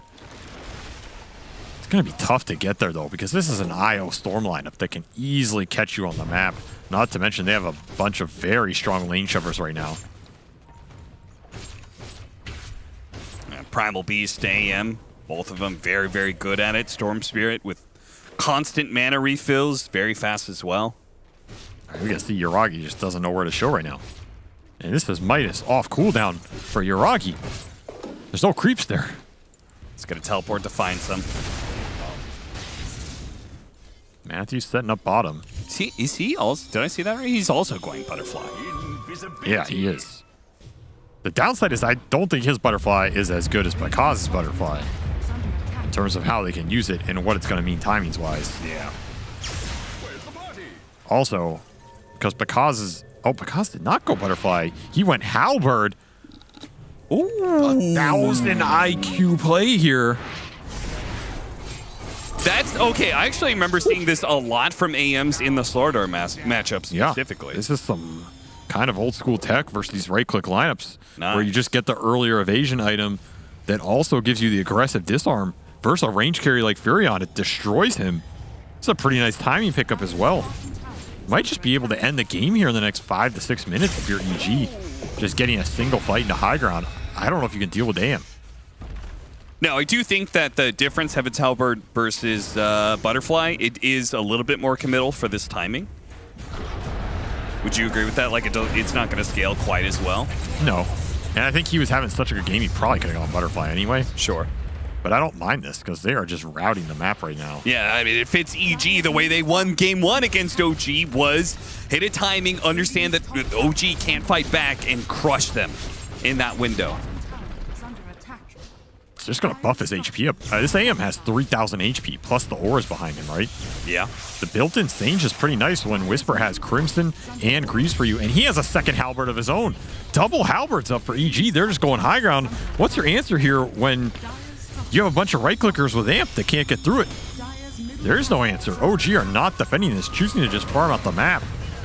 Yeah, their entire way to kill the AM is to coil him and beat him down in that period of time, but as he is, he's tanky enough to live through the coil, and then on top of that, they've got double disarms. Man, this is really cool from EG. Great itemization to be able to get this overwhelming advantage right now that results in a one-lane barracks lead.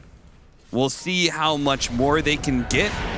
Surely the Aegis is still going on for a little bit. Yeah, they still got another 2 minutes of the Aegis, and they're going to use it now. Try and catch Yuragi. DM actually blinking into this one while Yuragi goes out. He's going to get the kill on Panda eventually, surely, right? Tether, hookshot misses. He's out.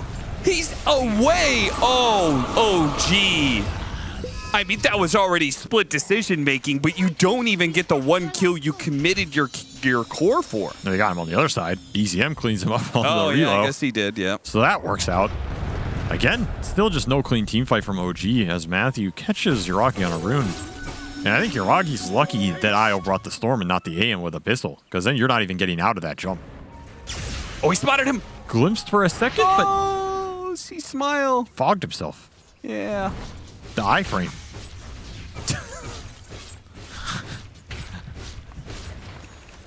The fog frame. There's a term for you. The F frame. Prakash is going Scotty. This is a tanky anti-mage right here. Ooh. Also, he's getting these items so damn quickly. Yeah, he is out of control. Oh, and Mindbreaker is just the cherry on top. Now when he blinks on somebody, they're silenced for a bit. And then he can Abyssal Blade. You're just going high ground here. I don't think you care about Roshan's in this game. You still have Aegis. It's about to time out in 30. But again, I don't think you care about Aegis timers when you're just hitting a massive net worth timing on these heroes. I don't think OG have the damage to kill AM. Through all of the heal, they have to go on the Io, but the Io has Ghost Scepter, Locket, Double Bracer, Cloak of Flames. Oh, Tiger trying to sneak up the side, but Kaz finds him immediately. This EG team looks so good when they play these climbing push lineups. Oh, man. They're brutal. The game's just going to end without that Linken's. They're just never going to get to it.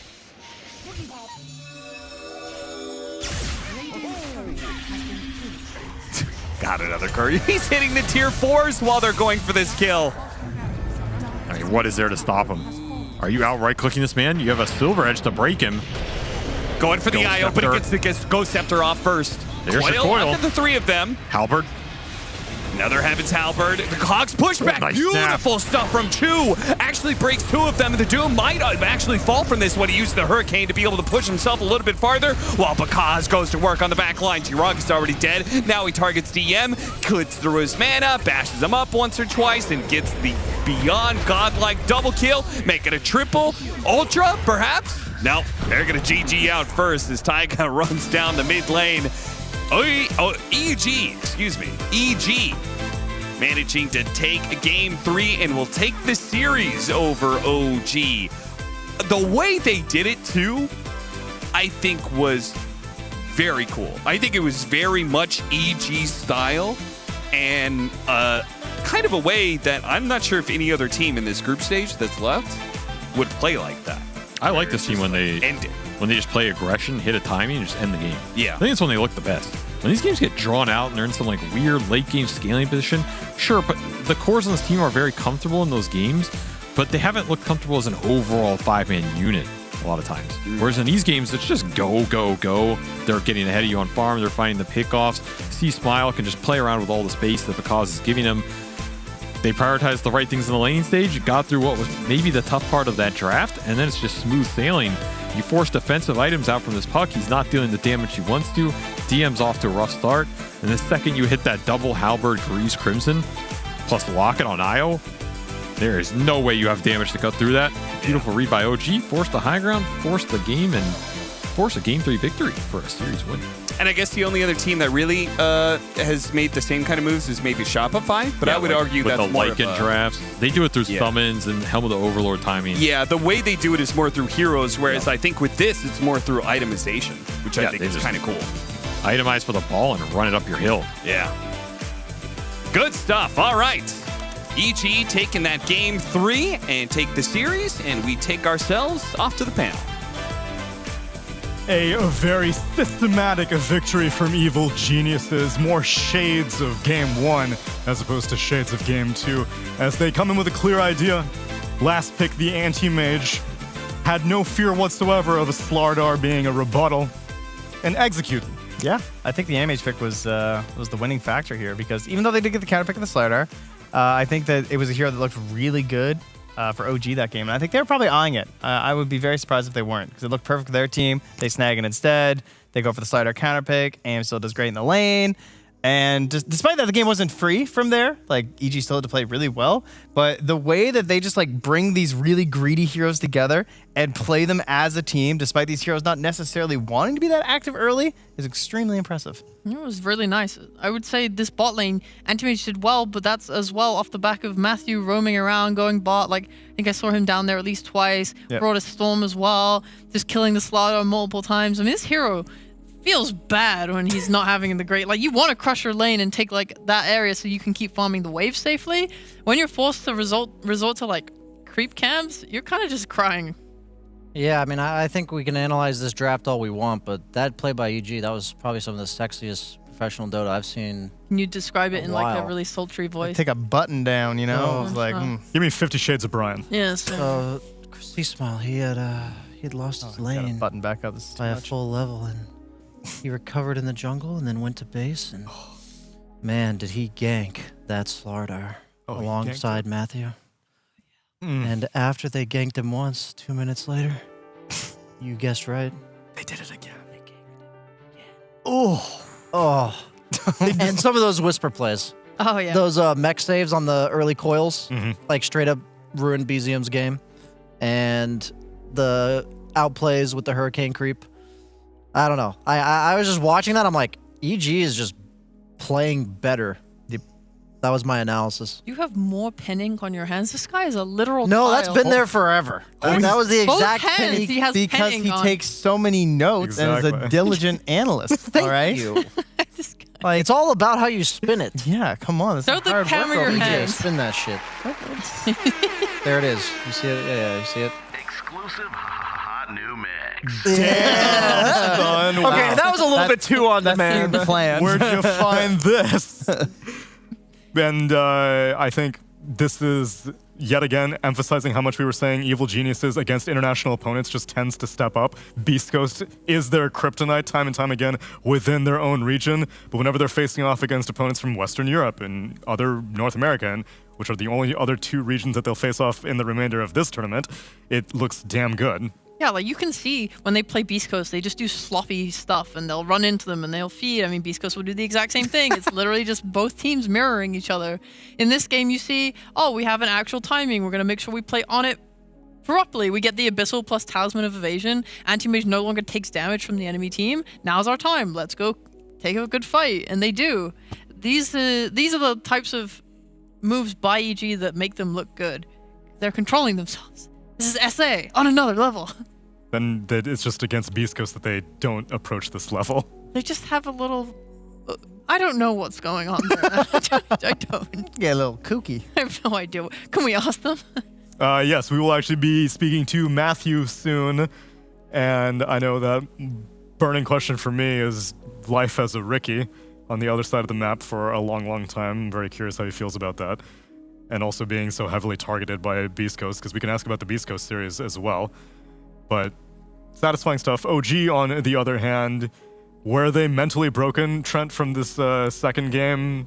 Even though it was a victory, it was a very, very hard-fought victory, or was this just them getting outplayed in game? No, I'm just going straight up outplayed right there. Outplayed and outdrafted. I think that, again, those last picks at the end there, I'm not expecting a whole lot of flex coming from the Nature's Prophet from OG. Like, I kind of assume it's going to be for Uragi, but I think like they actually kind of had a good idea here with the Anti-Mage, and then it just gets taken away. Maybe I'm totally off base, but that'd be my assumption based on how things were looking there, because that aim was just like way too good, and the slider answer wasn't enough. So...